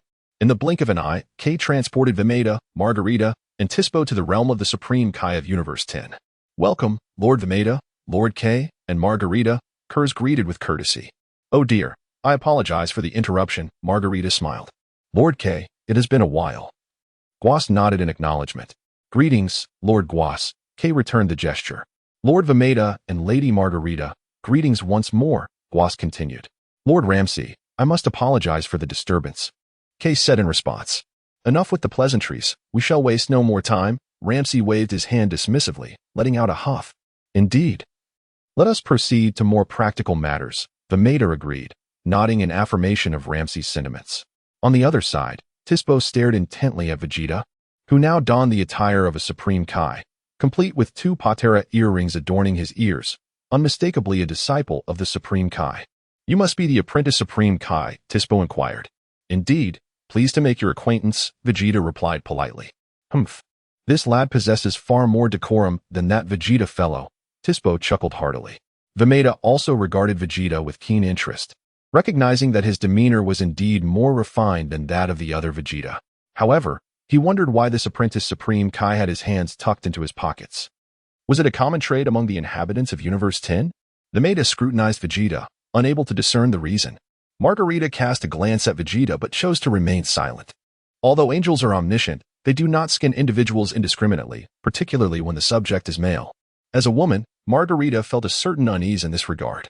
Moreover, she found the man rather striking, not merely handsome, but exuding a distinctly masculine allure. His muscular build, complemented by his crimson hair, was undeniably impressive. What is your name? Tispo asked with a smile. I am Dal, Vegeta replied. I am Tispo, the apprentice Supreme Kai of Universe 11. Tispo introduced himself cheerfully. Wait a moment. Why do I feel as though I have encountered this rabbit before? Lam-Z murmured. Is that so? Vegeta responded nervously. Perhaps you are mistaken? This race is quite common throughout the universe. And do you not find he bears a resemblance to that fellow Beerus? Lam-Z scrutinized Tispo once more, shaking off any lingering doubts about Vegeta. He had long recognized Tispo, but it mattered little. The rabbit was hardly formidable. Vegeta could easily send him flying with a mere fart. Now that you mention it, this fellow does bear a striking resemblance to Beerus, Lam-Z mused. Could he be Beerus's long-lost second uncle? Vegeta, perhaps so. Vegeta nodded in agreement. Curse. Margarita. The 2 angels exchanged silent glances. Lord Beerus seemed to be the target of their banter. Both destroyer gods surprisingly shared a consensus in disparaging Beerus behind his back. However, this was to be expected. Given Beerus's notoriously troublesome nature and his status as the strongest destroyer god, which had long attracted the ire of his peers. Shall we commence the competition? Vegeta asked, somewhat apprehensive, fearing Lam-Z might recognize Tispo. What was that you said? Lam-Z inquired. If you lose, you will work for me for 5,000 years. Is that what you meant? Indeed, Vegeta affirmed. If I win, the 1,000 years of service I owe you will be nullified. Very well, we can begin. I have no objections. Lam-Z nodded, his trunk swaying back and forth. Vegeta exhaled a sigh of relief. Finally, the match could commence. Vegeta and Vegeta stood facing each other at a distance of approximately 10 meters. In the distance, Lam-Z and Vegeta stood side by side, while Kurz and Margarita stood together, each wielding a staff. Supreme Kai K and Guas observed from the opposite side, watching the impending duel between Vegeta and Tispo. Quite impressive, Guas. Your disciple's muscular build appears formidable, K remarked with a smile. Indeed, Guas nodded. Dal possesses remarkable talent. Has he mastered instant teleportation yet? K inquired. He struggles somewhat with instant teleportation, Guas replied, but he has learned to effortlessly manipulate crystal spheres. That thing is hardly a tool for combat, K scoffed, shaking his head dismissively. Indeed, in terms of combat, I have not taught him much, Guas acknowledged. My disciple excels in battle, K laughed heartily. The match begins. Vegeta announced with a grand gesture, directing his attention to Vegeta and Tispo. Dal, is it? Let's see if you can keep up with my speed, Tispo grinned, vanishing from sight in an instant. Huh? Where did he go? Vegeta scratched his head in confusion. Whoosh. Whoosh. Whoosh. Tispo's speed was astonishing, leaving behind a series of afterimages. In a mere moment, Tispo reappeared behind Vegeta and launched a punch toward his back. What is that on the ground? Vegeta bent down to inspect the floor, glancing briefly. Tispo's punch missed entirely. At that moment, Vegeta, while still looking down, kicked backward, landing a blow squarely upon Tispo's delicate area. Oh. Tispo let out a pained cry, collapsing to the ground and rolling in agony. Did I just kick something? Vegeta turned, bewildered, to Tispo. Are you all right? My apologies. I didn't realize you were behind me. Damn it. I was careless just now. Tispo groaned, enduring the intense pain as he struggled to rise. Chapter 82. With his hands tucked into his pockets, he bore an uncanny resemblance to Vegeta. Taste it. I see that your universe's apprentice Supreme Kai is not all that impressive, sighed Lam-Z. Humph, stop boasting. It was merely his carelessness, replied Wei Mei. Besides, that fellow named Dar had just been fortunate. Lam-Z chuckled dismissively. Is it truly just luck? Vegeta simply chose not to win too swiftly. Otherwise, how could he set you up for a downfall? Just watch, soon that Dar will realize the prowess of Tispo. Wei Mei scoffed. In the ensuing minutes, Vegeta engaged in a fierce battle with Tispo, deliberately delaying his victory. If he were to defeat Tispo in an instant, what would be left for them to enjoy? After approximately 20 minutes had elapsed, Vegeta finally brought Tispo crashing to the ground, panting heavily, clearly exhausted. Do you concede? Vegeta asked, still with his hands in his pockets, pressing his foot against Tispo's face. Tispo gritted his teeth, attempting to rise. Vegeta applied more pressure. Bang! Tispo was once again pinned to the ground beneath Vegeta's foot. Trembling with fury. Why do I feel that your posture with hands in your pockets is so reminiscent of that guy named Vegeta? Lam-Z quietly wiped his brow. Bro, can we not keep our hands tucked away? Are you so eager for everyone to know you are Vegeta? Lam-Z cast a furtive glance at Wei Mei. Fortunately, from Wei Mei's expression, it appeared he was unaware of Vegeta's true identity. Ha ha ha. What an imbecile. You can't even recognize such an obvious display of Vegeta's demeanor? It seems I didn't recognize it either. Despite having spent 12 years in his company. Bang. Vegeta delivered a powerful kick to Tispo, sending him soaring into the sky. In a swift motion, Vegeta appeared directly above Tispo. Bang. He then landed another kick, sending Tispo crashing back to the ground with a thunderous impact, leaving a massive crater in the Supreme Kai's realm. What a pity. I didn't expect your universe's apprentice Supreme Kai to be superior, Kai lamented. It's nothing. Guavas replied with a dry smile. Something feels off. With Dar's strength, he should have easily defeated this rabbit. Why has he struggled for so long? Although he won, it seemed incredibly arduous. Witnessing Tispo's defeat, Wei Mei's heart sank. 5,000 years. Ha ha ha. Lam-Z laughed heartily, patting Wei Mei on the shoulder. Wei Mei felt a sense of despair, thinking, what am I doing? Why did I wager against him? Now I've lost 5,000 years.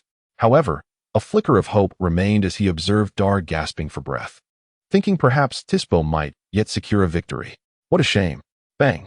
Vegeta stomped the ground, shaking Tispo free from the pit. Slap. He seized Tispo by the collar, demanding, do you concede? I admit defeat. Tispo nodded. I can't continue. This guy is too strong. Yet he was equally fatigued. Perhaps if I fought again, I could win. Still not conceding? Vegeta retaliated with a slap across Tispo's face, knocking several teeth loose. You dare. I concede. Bang. Vegeta slapped Tispo on the other cheek. Enough. Wei Mei gritted his teeth. Vegeta carelessly tossed Tispo aside and turned to Wei Mei. Humph, that was nothing. I expected him to be far stronger. Wei Mei remained silent, his expression growing increasingly grim. Hey, that elephant of a god of destruction. Didn't you say the Supreme Kais of other universes were formidable? Why are they so lackluster? Vegeta snorted. You're becoming arrogant again. Lam-Z retorted darkly. It's not arrogance. It's just that their skills are subpar. Vegeta huffed. You need to find me an apprentice god of destruction to practice against. Forget it. What can an apprentice Supreme Kai do against an apprentice god of destruction? Lam-Z shouted angrily. Shut your mouth. Don't you understand the principle of knowing when to stop? Wei Mei's eyes lit up. Is this fellow challenging an apprentice god of destruction? This is a splendid opportunity. Perhaps I could manipulate the situation to my advantage. If you challenge an apprentice god of destruction, you will undoubtedly be left searching for your teeth. You, a mere apprentice Supreme Kai, dare to boast so brazenly. I can certainly make something of this. Chapter 83. Deliciously satisfying your wishes, we Saiyans grow stronger when faced with formidable opponents. You promised to find me a powerful rival, and yet you brought me a mere rabbit? Vegeta stated with irritation. Silence. Lam-Z retorted angrily. I demand a formidable apprentice destroyer to challenge. Vegeta huffed. Do you believe I will let you destroy me? Lam-Z shouted. I am the future Supreme Kai. You lack the authority to obliterate me, especially since I have committed no infractions. Vegeta replied calmly. Moreover, even if you were to destroy me, I would still seek to challenge a more formidable opponent. You are utterly incorrigible. Lam-Z exclaimed, flicking his trunk toward Kess, beckoning her. Kess, let us depart. Very well, Lord Lam-Z. Kess nodded lightly. As they prepared to leave, A sense of urgency seized Matey. Wait, Matey called out. Matey, I am aware of your intentions. You merely wish for Dar to challenge that apprentice destroyer, correct? Lam-Z sneered. Forget it. Do you think I would continue gambling with you? You have already lost to me for 5,000 years. Lam-Z, do not speak so definitively. Everything can be negotiated. Matey laughed heartily. Negotiation is unnecessary. Whatever you propose, I shall not acquiesce, Lam-Z replied curtly. Matey felt a pang of disappointment. You are being unreasonable. You cannot simply stop playing after a few victories. Is this how one plays? I will wager with you, Vegeta interjected unexpectedly. Matey turned in surprise to look at Vegeta. I have comprehended your discussion. You are proposing that this destroyer assist our universe's destroyer for 5,000 years, am I correct? Vegeta queried, rolling his eyes at Lam-Z. You are such a poor teammate. Why do you speak so rigidly? Why yes. Matey nodded. I shall assist you. What do you propose? Vegeta smiled. Furthermore, as the future Supreme Kai, I shall undoubtedly master instant transmission. Regardless of the planet that requires destruction, I can simply teleport there and obliterate it with a single blow. While I may not destroy, unleashing a tremendous energy is quite effortless. Matey's eyes sparkled with excitement. You aspire to challenge the apprentice destroyer? Indeed, I shall fulfill my brother's wish. Vegeta declared passionately. Your brother? The one named Vegeta? Matey inquired. Yes, Vegeta affirmed. What is his wish? Matey asked curiously. To become the strongest human in the universe. Vegeta replied. Excellent. Ambitious indeed. Matey commended, giving Vegeta a thumbs up. So, how do you propose we wager? I owe Lord Lam-Z a favor. I must repay this debt. Vegeta said. Thus, if I emerge victorious, you shall extend our working period by 5,000 years. How does that sound? Vegeta left the specifics of the favor unspoken, allowing Matey to ponder. Matey thought, this lad is quite shrewd. To add 5,000 years means that if I win, you will labor for our universe for 10,000 years, Vegeta emphasized. And if you lose? Matey asked, her expression calm. If I lose, all your duties will fall to me, Vegeta stated. You have already lost to our universe for 5,000 years. I shall take on that burden. Matey considered this carefully. Well, this plan is rather advantageous. Someone will work for me. How splendid. Are you certain? Matey concealed her delight. Absolutely. Summon your apprentice destroyer. Vegeta nodded. K. Promptly bring Toba here. Matey commanded K in haste. K did not immediately depart, but instead approached Matey, wearing a contemplative expression. Why do I feel that something is amiss? K murmured. Why waste words? Hurry and fetch Toba. Matey urged, growing increasingly anxious that Dar might change his mind. Even if you are a fledgling Supreme Kai, how strong can you truly be? I witnessed the previous match. Your power is rather trivial. Your victory over Tiz is purely fortuitous. Very well. K sighed in resignation, disappearing in an instant. Since Lord Matey chooses not to heed caution, I shall comply. After all, should you lose, the burden is yours, not mine. In the blink of an eye, K appeared at the headquarters of the Proud Team. The headquarters had been renovated, restoring its former grandeur. Captain Toba was engaged in a meeting. The Proud Team spent most of their time in discussions, primarily strategizing against the Evil Legion. In a flash, K materialized in the meeting room, causing the members to pause momentarily. Many had never encountered Supreme Kai K before. Tiz had been taken by Matey, not the Supreme Kai. Toba recognized Supreme Kai K and approached respectfully. What brings you here, Supreme Kai? Toba, accompany me, K instructed. Of course, Toba nodded. Following the Supreme Kai out of the meeting room, your captain will be stepping out for a moment. Feel free to continue your activities, K addressed the Proud Team. The members exchanged whispers, puzzled over the suddenness of the event. Once outside, Toba inquired, Supreme Kai, is there something you need? K's demeanor shifted to seriousness. Has something happened to Tiz? Only Toba knew Tiz's whereabouts, as he had ventured to become an apprentice Supreme Kai. Indeed, Tiz has encountered difficulties, K confirmed. We challenged the apprentice Supreme Kai of Universe 10, Dar, and Tiz was defeated. Apprentice Supreme Kai? Toba was taken aback. Are they now engaging in battles among themselves? Yes. It was Lord Matey who initiated a wager with Lord Lam-Z. Regarding the duration of service to each other, K lamented. Chapter 84, Vegeta's brother? So, how many years has Lord Waymide lost? Troppa inquired. It has been 5,000 years, Kai sighed. What? As far as I knew, it was only 1,000 years before. How did it suddenly escalate to 5,000? Troppa wiped the sweat from his brow. Such is the reality, Kai replied. The Supreme Kai summoned me. Surely. It is not to challenge their apprentice Supreme Kai? Troppa asked. Indeed, it is that apprentice Supreme Kai who wishes to challenge you, the apprentice destroyer, Kai confirmed. What? Their apprentice Supreme Kai wants to challenge me? Troppa scoffed. Do they think I'm going to bully them? By the way, that apprentice Supreme Kai appears to be Vegeta's brother. Kai pondered aloud. Do you have a history with someone named Vegeta? Vegeta? His brother? Troppa trembled slightly, his expression darkening. Indeed, Kai nodded. Does that mean this Vegeta brat is also present? Troppa queried. No, I heard Vegeta is dead, Kai stated. Dead? Troppa was taken aback, asking in disbelief. How did he die? It is said he gathered a massive amount of destructive energy and destroyed himself, Kai explained. This truly seems like divine retribution. A tragic end for a talented individual. Troppa felt an overwhelming sense of elation. Since it's just the two of us here, feel free to laugh as much as you want. We are from the same universe, so there is no need for formality, Kai smiled. He deserved it. That was the price for his arrogance. Troppa exclaimed joyfully, though he lamented, it would have been better if he had lost to me first. Kai did not respond. Since Vegeta is dead, let us go deal with his brother, Troppa said, cracking his knuckles in anticipation. Then let us proceed, Kai nodded. Place your hand on my shoulder. Troppa rested his hand on Kai's shoulder. Kai? Kai executed instant transmission, and in an instant, they arrived at the Supreme Kai realm of Universe 10. Greetings, Lord Waymide. Troppa approached to pay his respects. Enough with the unnecessary formalities, Waymide said, pointing to Vegeta not far away. That fellow is the one who wishes to challenge you.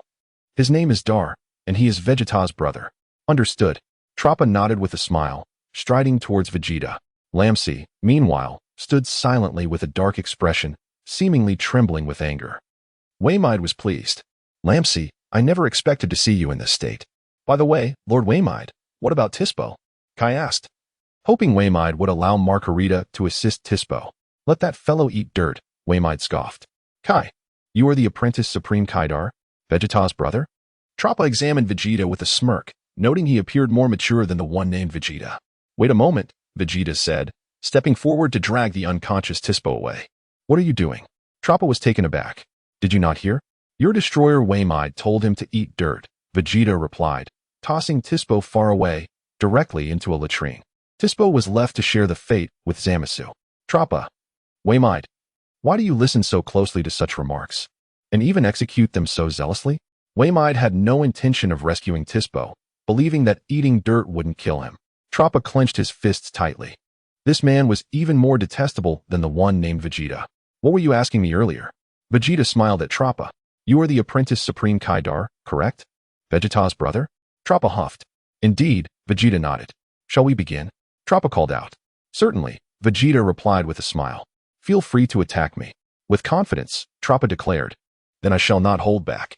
Please, do as you wish, Vegeta said without a hint of courtesy, swiftly charging forward and delivering a kick to Troppa's head, slamming him down to the ground. Boom. Troppa's head made intimate contact with the earth of the Supreme Kai realm, leaving him dazed and seeing stars. Is this truly the apprentice Supreme Kai? Why does he seem so powerful? Kai had said. He won against Tispo by luck. Is that what you call luck? Slam. After pinning Troppa's head to the ground, Vegeta began to rub it in, his hands still tucked in his pockets. Troppa felt utterly defeated. Go. Vegeta kicked Troppa into the air. Bang. Immediately, Vegeta followed up with another kick, sending Troppa tumbling across the ground. Waymide was left speechless. What in the world? How is this happening? Why does he seem even stronger now? He was only a match for Tispo before. Now he can easily dominate Troppa? Bang. Troppa crashed heavily to the ground, gritting his teeth as he rose, his face etched with rage. Troppa quickly flew back to face Vegeta. An apprentice destroyer? Is that all? I am thoroughly disappointed. How infuriating. You have awakened my anger. Troppa sneered. Is that so? Then transform your anger into power and show me, Vegeta challenged. Boom. Troppa's energy surged, reaching its peak. Feel your divine power rising. What will happen next? Vegeta asked with a smile. You shall find out soon enough, Troppa chuckled. Charging towards Vegeta, Troppa threw a punch at Vegeta. With his hands still in his pockets, Vegeta raised his knee to block Troppa's attack. Is this your attack? It seems rather unimpressive, Vegeta chuckled. Troppa. Why does his fighting style resemble that of Vegeta? Slap. Troppa quickly retreated, creating distance between himself and Vegeta. I heard Vegeta is dead, Troppa remarked. You just heard that? Vegeta grinned. You seem to be unfazed, Troppa observed. Chapter 85, The Stealth Attack of the Divine Delicacy Humph. There's nothing to mourn about. Life and death are merely fates we accept, Vegeta stated with a calm demeanor. Moreover, his aspirations are now mine to fulfill. He should be pleased. What's this absurd reasoning? Toppo retorted. Enough talk. Show me your true abilities. You are far too arrogant. I will demonstrate the true power of a destroyer in training, Toppo declared, his voice low and serious. As he spoke, a purplish-red aura erupted from him, revealing his transformation into the form of a destroyer. Prepare yourself. You will soon experience a terror akin to that of hell. Is that so? Vegeta scoffed. You best be careful. I might just end up knocking you out with a single punch. With that, Toppo surged towards Vegeta, his fist becoming a streak of light, aimed directly at him. In an instant, Vegeta vanished from sight. Toppo, bewildered, glanced around in confusion. Vegeta reappeared beside Lam-Z. 10,000 years should suffice, right?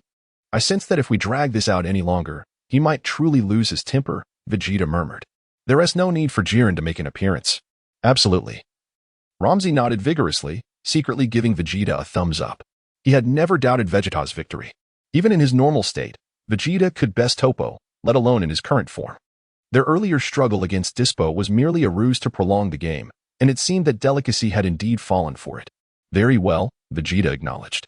With a flash, he vanished once more. Toppo was left stunned, scanning his surroundings. Where is he? Where did that guy go? How could I not see him vanish? Delicacy's eyes widened in disbelief. How can this doll possess such astonishing speed? I see now. He must have been concealing his true strength. His expression shifted dramatically as realization dawned upon him. I've been deceived. Lam-Z and this fellow were merely putting on a show. In an instant, Vegeta materialized behind Toppo. Right here, his voice rang out from behind. Toppo turned his head mechanically, only to be met with a powerful kick from Vegeta, sending him soaring into the sky. Done. He is already unconscious. I've won. Vegeta turned to face Delicacy, whose face shifted through various shades of disbelief and anger. You were hiding your power all along just to trick me, weren't you? Delicacy hissed coldly. You insisted on betting against Lam-Z. I merely obliged, Vegeta replied with a smile. Do you have any idea what the consequences of provoking a destroyer are? Delicacy's expression grew increasingly frigid. I don't, Vegeta replied fearlessly. Even going so far as to place his hands casually in his pockets, his fingers subtly colliding. In one hand, he gathered the power of an angel, in the other, the power of destruction, forming small orbs of energy, well concealed by the fabric of his pants. You're courting death.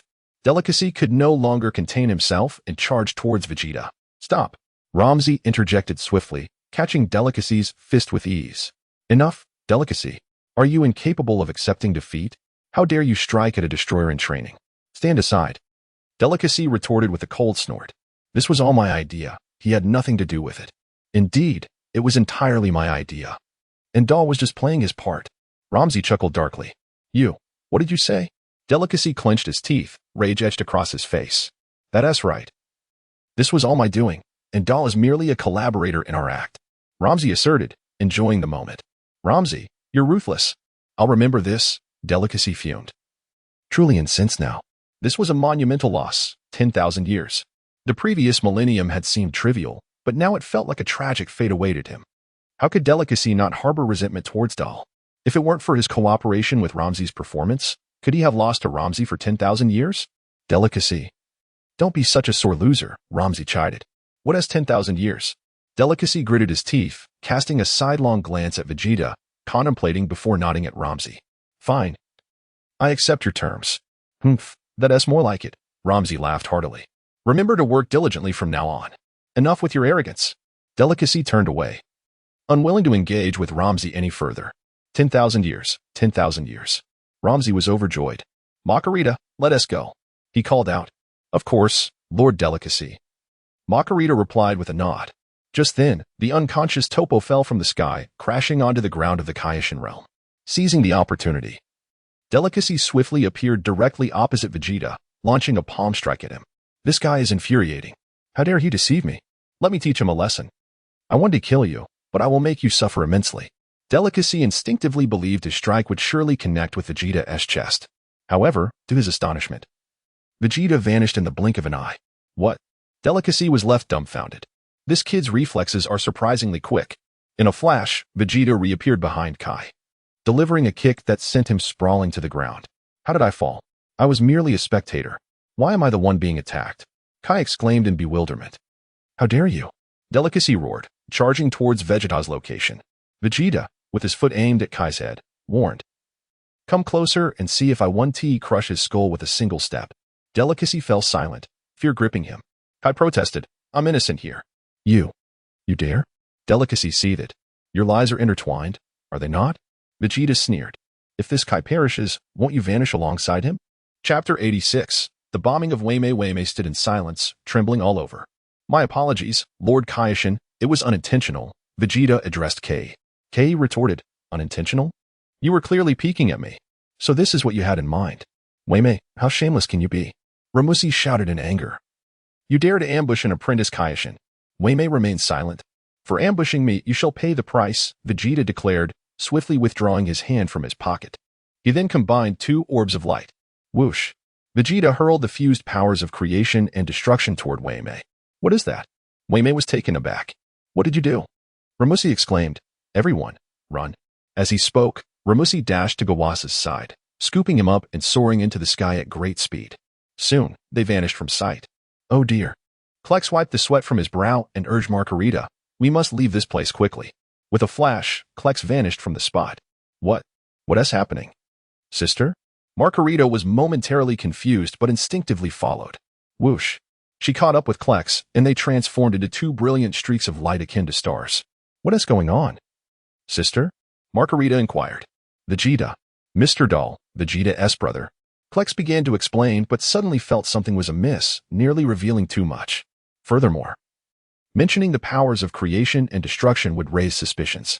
You will find out soon enough. Klex swallowed her words. What is it? Wei Mei was still confused. Just then, he noticed a peculiar orb of light drifting towards him, swiftly closing in. Humph, merely a trifling skill. Wei Mei scoffed, slapping it away. How dare you behave so insolently before me? Smack. As Wei Mei's hand made contact with the orb, the entire Kaioshin realm was engulfed in blinding light. Wei Mei's expression paled, his pupils dilating in alarm. This is bad, he exclaimed, sensing the overwhelming power emanating from the orb. However, he soon realized that the so-called doll was still present, seemingly unwilling to depart. If you aren't leaving, what do I have to fear? Wei Mei dismissed his concerns, thinking it was just a mere orb of light. What could possibly happen? That guy is still here. After all, boom. In that moment, as the realm was illuminated, the orb unleashed an infinite torrent of energy, enveloping Wei Mei entirely. The intensity of the energy sent Wei Mei into a panic, his clownish red nose nearly falling off. Reacting swiftly, he summoned a shield around himself. Crack. Yet, in the next instant, Wei Mei's shield shattered. What? He gasped in shock, realizing it was too late to conjure another shield. Even if he did, it would be futile. Wei Mei crossed his arms protectively over his head and glanced toward Vegeta. To his astonishment, he saw Doll's form disintegrating. What? Are you serious? I never intended to kill you. After all, you are an apprentice Kaioshin. I merely wish to injure you so you understand the consequences of betraying me. Why did you have to blow yourself up? Wei Mei was genuinely perplexed. Yet, he had no time to ponder further, as the immense energy continued to rush toward him. Gritting his teeth, Wei Mei braced himself against the onslaught. Within mere seconds, a significant portion of the Kaioshin realm was obliterated, leaving the planet in shambles. Buzz. In the next moment, a colossal black hole appeared in the sky, devouring nearby light and heat. Lightning crackled around the black hole, creating a spectacular scene. Wei Mei gazed up at the 10-meter-wide abyss, his face ashen, trembling uncontrollably. It's a miracle I'm not dead, he thought, hastily checking his body, revealing a tragic sight. His legs had been blown off, his red nose obliterated, and his body and face were smeared with blood. Wei Mei was genuinely terrified. Everyone stood in stunned silence. Ramusi, high in the sky, was drenched in cold sweat. This is the effect of close proximity to fused divine power. Previously, I was far from that fused orb, so I only sustained superficial injuries. But Wei Mei was in direct contact, even slapping it away. That he survived is remarkable enough. Look at Vegeta. He was obliterated. This kid is truly ruthless, willing to turn himself into a mist of blood just to injure Wei Mei. Fortunately, the orb he fused was not overly large, similar in size to the previous one. Had it been any larger, the god of destruction of Universe 11 would have faced annihilation. Ramusi silently wiped the sweat from his brow. How terrifying. What just happened? Kei was dumbfounded. Notably, after rescuing Gawasu, Ramusi couldn't bear to witness Wei Mei's demise.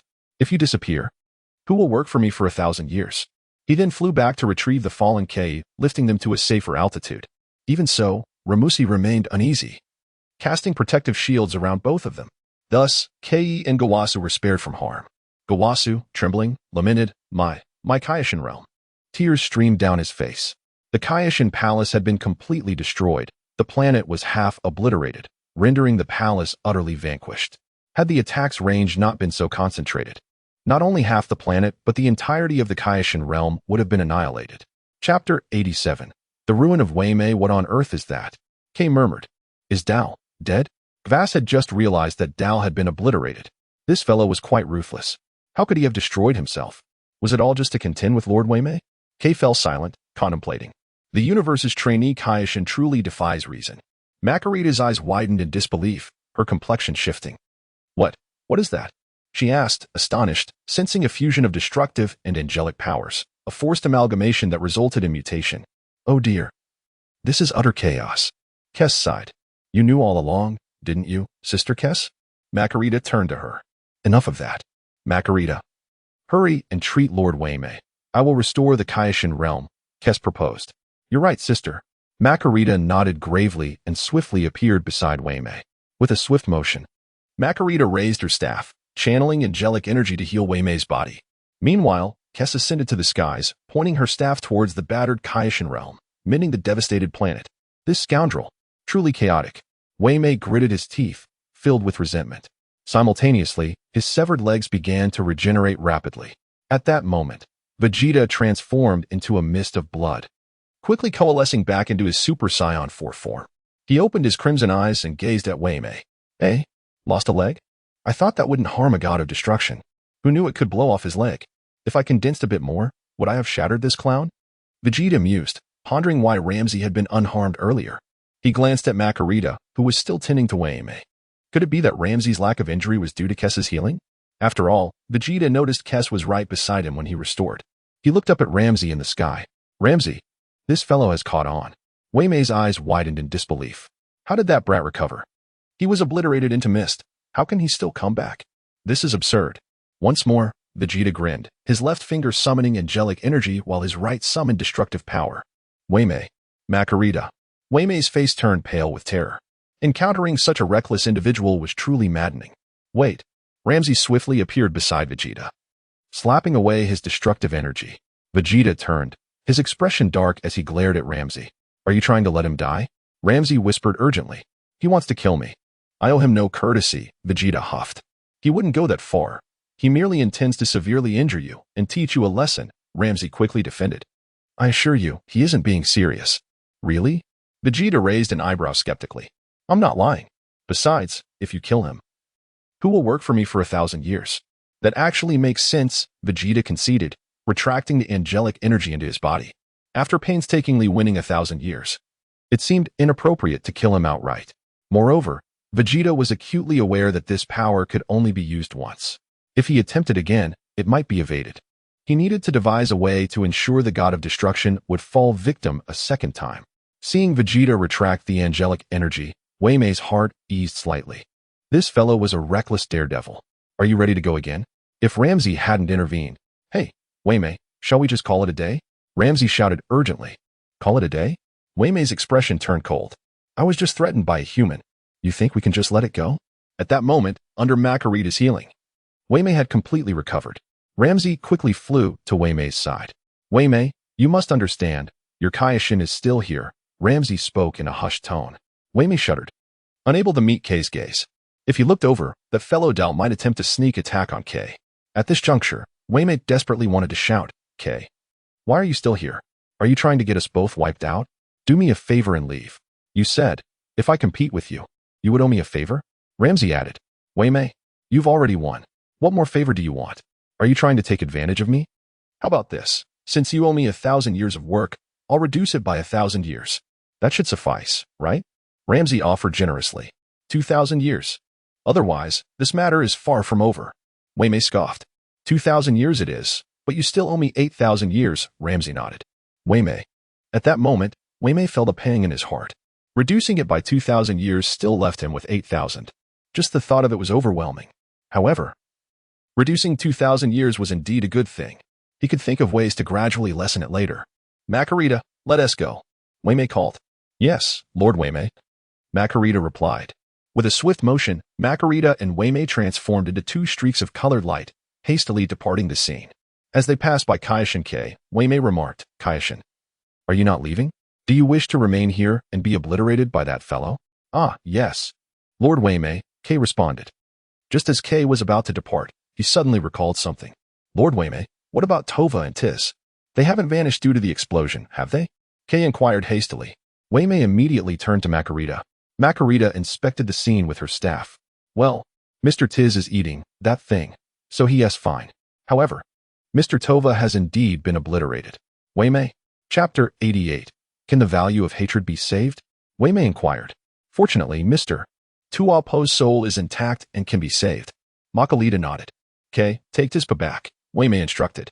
K wiped the sweat from his brow. Why me? That guy is wallowing in filth. He reeks. K protested, reluctant to go. Hurry up, don't dawdle, Wei Mei urged. Don't forget whose apprentice he is. K sighed. I never intended to take on a disciple. You practically shoved him onto me. Now you claim he is my apprentice? After a moment of contemplation, he conceded. Well, you do have a point. With that, K hastily advanced, retrieving Tizpa from the muck, muttering incantations under his breath. Kai. In an instant. K vanished using instant transmission. I'm not taking you back, you can fly yourselves. Once K disappeared, Wei Mei felt a weight lift from her heart. She had been closely watching Vegeta's movements, ready to intervene should he dare disrespect the Kaioshin. Let us go, Makalita, Wei Mei said with a stern expression. Understood, Makalita replied, nodding. Whoosh, whoosh. The two transformed into streaks of light, swiftly departing the Kaioshin realm of Universe 10. Only the inhabitants of Universe 10 remained in the Kaioshin realm. At that moment, Keisai had already repaired the Kaioshin realm. The restoration of the Kaioshin realm did not require the use of time cycles. It merely needed the power of angels to reclaim the destroyed portions. Keisai exhaled deeply and flew over to Vegeta. Next time, don't act so recklessly. Keisai sighed. Though you are immortal, if your soul suffers a severe blow, recovery may not be so simple. I understand, Vegeta nodded. You really give me no peace of mind. Ramsey chimed in. What did you say to Wei Mei? He just left. Vegeta queried. Nothing much, just lost 2,000 years of work. I traded 2,000 years for his departure, which means he now owes me 8,000 years of labor, Ramsey chuckled, swaying his trunk. 8,000 years is reasonable. One should not be overly greedy. Keisai interjected, from 1,000 years to 8,000 years. Is that not being greedy? Well, tell Wei Mei that if he dares to ambush me again, I shall retaliate against his Kaioshin, Vegeta huffed. Well, I'm not his match now. One day I will make him regret it. Ramsey fell silent, noting Vegeta's unwavering desire for retribution. By the way, I almost forgot. Vegeta suddenly pulled out a small notebook from his storage ring. He opened it to reveal the numbers 80060. Then, with a stroke of his pen, he altered the figure to 10060. Ramsey craned his neck to glance over. Are you recording numbers again? Why has this number decreased? Shortly thereafter, Vegeta added another number beside 10,060, 100,000. 100,000? Ramsey was taken aback. Then, Vegeta inscribed a letter above that number, W. Above the other figure, he wrote another letter, L. What does this mean? Ramsey still couldn't comprehend. Value of hatred, Vegeta articulated. Value of hatred? Ramsey blinked in confusion. This number represented the accumulated hatred Vegeta harbored. The higher the value, the greater the hatred. Initially, Vegeta's hatred for Ramsey was extraordinarily high. The damage he caused me will be repaid in full. However, after their trip to Universe 11, Vegeta found Ramsey rather agreeable, especially as he stood up for him in critical moments, thus reducing his hatred from 80,000 to 10,000. This 10,000 is merely to prevent you from becoming complacent, Vegeta explained. Meanwhile, Wei Mei's hatred value soared to a staggering 100,000. It's not that I cannot defeat you now, but once I devise a method to conquer you, you shall see. Vegeta was indeed one to hold grudges. Despite Ramsey's assertion of their improved relationship, he still bore over 10,000 in resentment. Let us not dwell on these trivialities, we must consider our next destination. Vegeta remarked. Indeed, we should contemplate this. Originally, it was 10,000 years, but you pushed him too hard, forcing me to expend 2,000, Ramsey murmured. This was Keisai's doing, Vegeta stated. Keisai appeared bewildered. I have been merely an observer. I only contacted Makalita through the staff. Why involve me in this? I am an angel. I remain neutral. Keisai, this matter has nothing to do with you, right? Lam-Z queried, slightly taken aback. Why have you suddenly implicated Keisai? Well, Keisai's pressure. Vegeta pondered. What do you mean? Lam-Z was even more confused. Keisai, feeling uneasy, remarked, why does this sound so peculiar? Among the destroyers, I find myself most perturbed by Beerus and Kampa. Lam-Z scoffed. These two brothers are exceedingly irksome, particularly that Beerus fellow. Lam-Z compared to Beerus. Who is stronger? Vegeta inquired. Lam-Z hesitated. Must you ask so directly? How am I to respond? Clearly, it is I. Only I. He laughed heartily. What else is there to say? Vegeta, unfazed, proposed, while he sleeps, let us obliterate his planet. Lam-Z was momentarily speechless. Come on, Keisai, we are heading to Universe 7. Vegeta declared, wrapping his arms around Keisai from behind. Keisai. Chapter 89. The Furious Zamasu. Now, Vegeta stood tall and imposing. The sensation of embracing Kes from behind felt entirely different. After enveloping Kes in his arms, Vegeta towered over her by nearly an entire head. Bringing his lips close to her face, he found himself merely 2 centimeters away. This was precisely how Vegeta had held Kes moments ago. Kes, at a loss for words, turned to look at Lam-Z. However, as she turned, her face inadvertently brushed against Vegeta's lips. Kes. Yet, Vegeta feigned nonchalance. Shifting his mouth slightly to the side, Kes chose not to comment further, primarily because Vegeta had always been close to her since childhood, often embracing her in such a manner. In the past, he had been much shorter, but now, transformed into a Super Saiyan 4. The feeling of holding Kes had completely changed. Lord Lam-Z, are we heading to Universe 7? Kes inquired. Well, let us deliberate carefully. Lam-Z wiped the sweat from his brow. Am I to confess that I cannot defeat Beerus? Would it not be rather embarrassing to state such a truth? You're being far too direct, Vegeta. Lam-Z shook his head. This is not your style. We ought to devise a scheme to outwit him. Indeed, let us thoroughly ensnare him. That is my preferred method. I have always relished directness. Vegeta replied. Deceit is not my intention. If it were up to me, I would simply go and strike him. That would be straightforward. Lam-Z. Vegeta? The Supreme Kai, Gavus, was listening intently. At this juncture, we need not continue deceiving the Supreme Kai, do we? Kes proposed. You are correct. Lam-Z nodded and explained to Gavus. You still do not know? He is not Darl. He is Vegeta. Vegeta, please descend. We are not flying now. Why are you still holding me? Kes sighed. Understood. Vegeta obediently nodded, releasing Kes and floating down. Below, in a restroom. Gurgle, gurgle, gurgle. Zamasu finally awakened. What in the world is this place? Is this a latrine? Shaking his head, Zamasu quickly regained his bearings. Climbing out. He appeared utterly disheveled. Enraged, Zamasu harnessed his divine power to shake off the filth from his body. Damn Darl. I shall not forgive you. Zamasu ground his teeth. Looking up, he spotted Darl along with the Supreme Kai and the god of destruction in the distant sky. High above. Is he Vegeta? Gavus mused. Taken aback, he looked nothing like himself in this form. Lam-Z grinned widely. So, now you understand what I mean? Gavus. An ominous premonition washed over him. Please, Lord Lam-Z, speak plainly. Gavus chuckled nervously. This position of interim Supreme Kai is merely temporary, Lam-Z remarked. Vegeta and I are primarily doing this to ensnare that fellow. Waymede. Gavus. Oh, poor Waymede, being deceived for 8,000 years, and he remains blissfully unaware. What a tragic fate. Thus, you may continue to mentor your disciple. Zamasu, Lam-Z added. Gavus. So, I have labored for nothing, merely to prepare him for others? Gavus nearly exclaimed. Wishing to demand the return of the Patera earrings and the crystal ball since Vegeta was no longer his disciple. However, Lam-Z refrained from mentioning it. And Vegeta showed no intention of returning them. Gavus felt too embarrassed to ask. Vegeta also refrained from revealing what Zamasu would do in the future, as there were still several decades before Zamasu ventured into Trunks' timeline. Moreover, the timeline had likely already diverged due to the chaos caused in the Supreme Kai realm. Let us depart. We must leave this place, Lam-Z urged. Very well, Lord Lam-Z, Kes replied. Smack. With little regard for formality, Vegeta wrapped his arms around Kes once more. I just remembered. Vegeta, how is your instant transmission coming along? Would you like to practice here? It would be quite convenient for future travels. Lam-Z suggested as they prepared to leave. No need for such trouble, I prefer holding Kess, Vegeta responded. Lam-Z. Very well, let us go, Lam-Z nodded, choosing not to pursue the matter further. As they departed, Lam-Z turned to Gavas, by the way, regarding Vegeta's identity, rest assured, Lord Lam-Z, my lips are sealed, Gavas assured. Excellent, Lam-Z smiled contentedly. Kess, are you tight-lipped? Vegeta queried. Kess, do you think I would reveal your identity? If I had intended to speak, would I not have done so by now? Kess chuckled. I merely asked if you were discreet. What does that have to do with my identity? I am not afraid of it being revealed, Vegeta replied. Discreet, Kess nodded. Vegeta affirmed. Kess, Lam-Z. Both appeared utterly perplexed. Is that all it takes? What on earth do you mean? Perhaps I shall find an opportunity in a few years. I have a penchant for beautiful women who are discreet, Vegeta mused. Is it because they do not chatter incessantly? Lam-Z asked, taken aback. Chatter? Vegeta's thoughts wandered astray.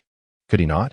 Presently, as Vegeta embraced Kess from behind, he felt her warmth and unique fragrance. The more he thought about it, the more intense his feelings became. Yet, he found himself increasingly restless, as if Kess could sense it too. Why was Kess so composed? I shall feign ignorance. Whoosh, whoosh. Lam-Z and Kess transformed into two streaks of colored light, swiftly merging into the starry expanse, instantaneously whisking Vegeta away from the Supreme Kai realm. Gavas.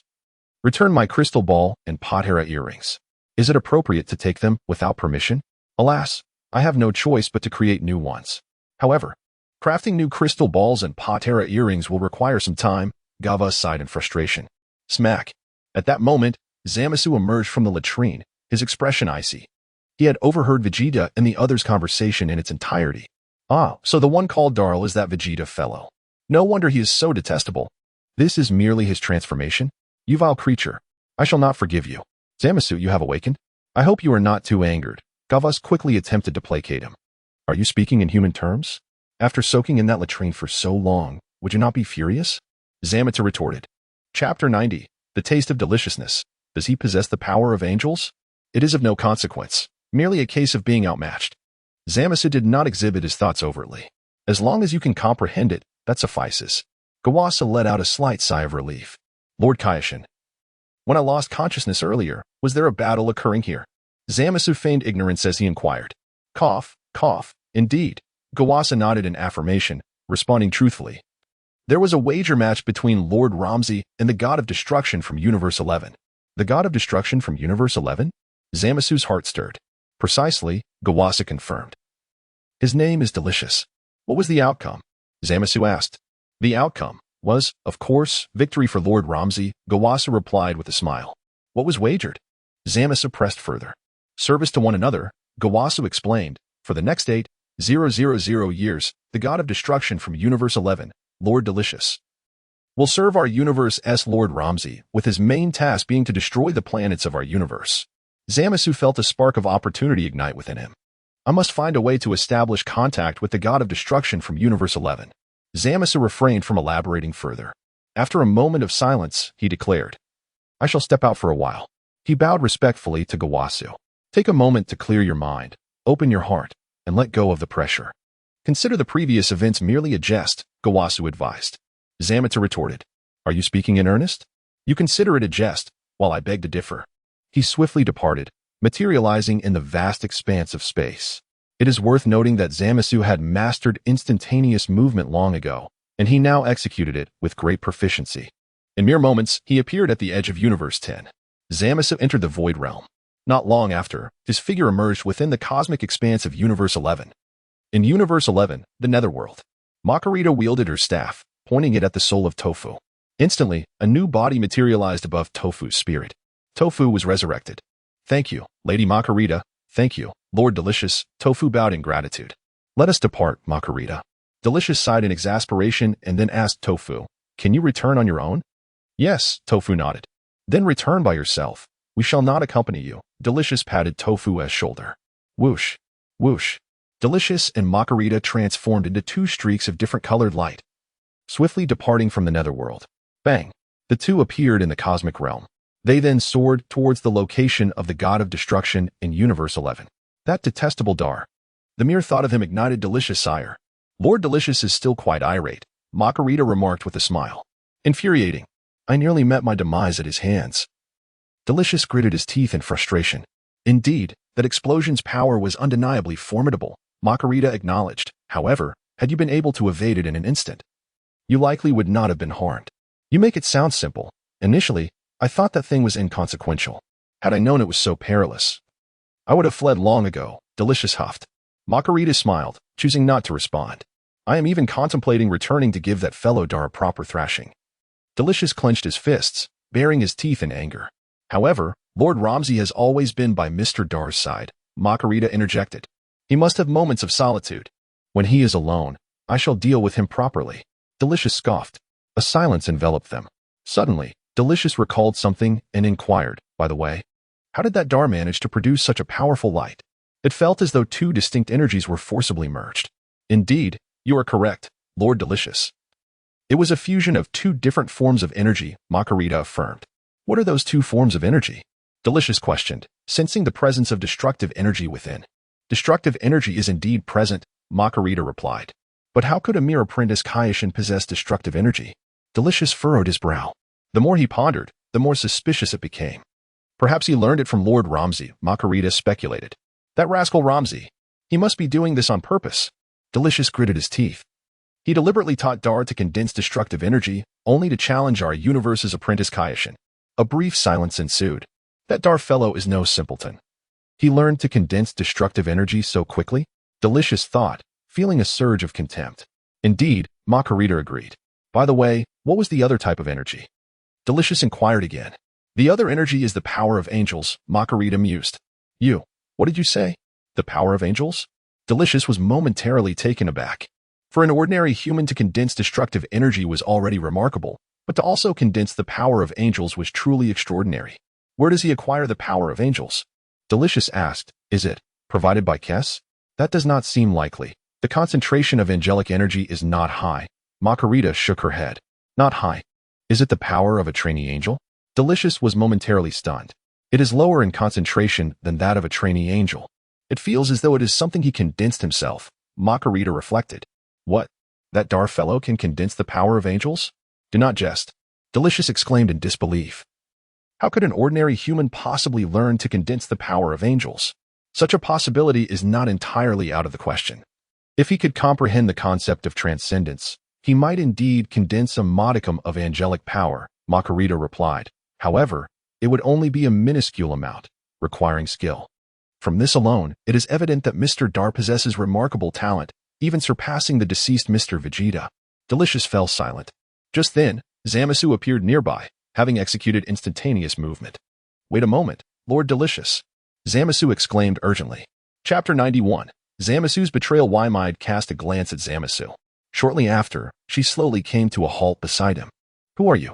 You do not appear to belong to our universe. Waimide squinted at Zamasu.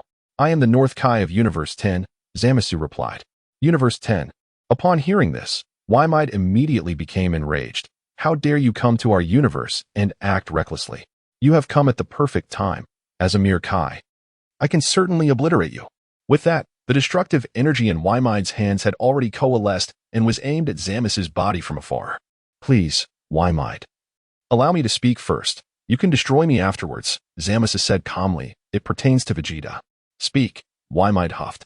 As far as I know, that fellow named Doll is actually Vegeta, Zamasu explained. What did you say? Waimide's eyes widened in surprise. I overheard a conversation between Lam-Z and Guavas, which revealed this matter to me. It is said that Doll is a new transformation of Vegeta. Zamasu continued. Transformation? Waimide pondered carefully, realizing that it was indeed a possibility. I thought something was amiss earlier. So it was a transformation, Makarita exclaimed, finally understanding, for if it were a newcomer, it would be impossible to simultaneously harness both destructive and angelic powers so swiftly. Waimide mechanically turned her head, giving Makarita a deep glance. In that moment, she felt like a fool. I was played by that scoundrel Lam-Z. I was duped by both Lam-Z and that brat Vegeta. How infuriating. I will not let them off easily. Waimide seethed, her destructive energy surging wildly. Swish, swish, swish. The destructive energy in Waimide's hands dispersed like rain. Crack, crack, crack. Instantly, numerous nearby planets and stars were reduced to nothingness, completely vanishing. Makarita sighed helplessly. Lam-Z truly is despicable. Does he find our Y-Mides so easy to bully? He grabs hold of someone and exploits them to the fullest. Y-Mide's fur is nearly all gone. Those two scoundrels. Y-Mide loathed Lam-Z and Vegeta intensely. I would be willing to serve under you, Y-Mide, Zamasu declared. Oh? Y-Mide looked at Zamasu with some surprise. I am the North Kai. And I have long aspired to become an exceptional Kaioshin, Zamasu responded. However, after becoming the disciple of the Kaioshin, I realized that the Kaioshin's ideals are entirely different from mine. In truth, I am more suited to being a god of destruction. I believe that with my abilities, I can steer the universe towards a better direction. You are Guava's disciple? Y-Mide gradually calmed down, asking Zamasu. Yes, until Vegeta arrived, after which I was overshadowed. Zamasu nodded. Per fellow, Y-Mide sighed. Fellow travelers in this world. Zamasu lamented. Who the hell are you calling a fellow traveler? You are merely inflating your own worth. Y-Mide retorted. May I become your apprentice as a god of destruction, Y-Mide? Zamasu implored. Y-Mide scrutinized Zamasu from top to bottom. A brief silence ensued. You cannot, Your aptitude is far too lacking, and your talent is not suited for being a god of destruction. Y-Mide shook her head. Zamasu felt a pang in his heart. Does this mean I am destined to be unconnected to the god of destruction? Considering the valuable information you just provided, I can grant you an opportunity, Y-Mide contemplated. Addressing Zamasu. Please, Y-Mide, do tell, Zamasu responded eagerly. Based on your destructive philosophy, you will manage that galaxy over there. If you can handle it to my satisfaction, I might make an exception and accept you as my disciple, Y-Mide stated, pointing to a distant galaxy. Yes, Y-Mide. Zamasu nodded excitedly. Go now, Y-Mide said. Not wishing to say much more to Zamasu, and with that, she and Makalita departed. Zamasu dove headfirst into that galaxy. Before long, Zamasu began a thorough cleansing of the humans within that galaxy. You foolish humans. I will ensure your complete annihilation. I am a deity. I am the supreme god. He raged. Individuals like Vegeta will be eradicated by my own hands in the future. Zamasu stormed off in a fit of rage. Meanwhile, Y-Mide and Makalita were still unaware of Zamasu's intentions as they continued flying towards the realm of the gods of destruction. Is Y-Mide really considering taking Mr. Zamasu as her disciple? Makalita inquired. Who would accept that guy? I merely painted him a pretty picture. Y-Mide grinned. Such a treacherous creature could betray Universe 10 today and our Universe 11 tomorrow. Y-Mide makes a compelling point, Makalita nodded. How infuriating. While I loathe that fellow named Vegeta, wishing I could personally eliminate him, I must admit that I envy the camaraderie between Lam-Z and Vegeta. Y-Mide grumbled. Indeed, Makalita smiled. Why do I not have such an admirable disciple? Y-Mide grew increasingly vexed. So what do you intend to do about Vegeta's concealed identity? Will you confront him? Makalita asked. Do you think they would admit it? Y-Mide retorted, becoming calm again. Oh dear, if only Y-Mide had been this composed earlier, she might not have been deceived, Makalita chuckled. Y-Mide. After a brief silence, she asserted, there is no need to expose them. Let them continue their masquerade. Very well, Makalita nodded. Even Jiren is no match for that Vegeta, and he has grown far too rapidly. That power could even injure me. In this universe, aside from the gods of destruction, there is likely no one who can contend with him. Indeed, Makalita agreed. It seems we must devise another plan, Y-Mide mused, resting her chin on her hand. Yes, indeed, Makalita nodded. Makalita, give it some thought as well, Y-Mide suggested. I am pondering, Makalita replied.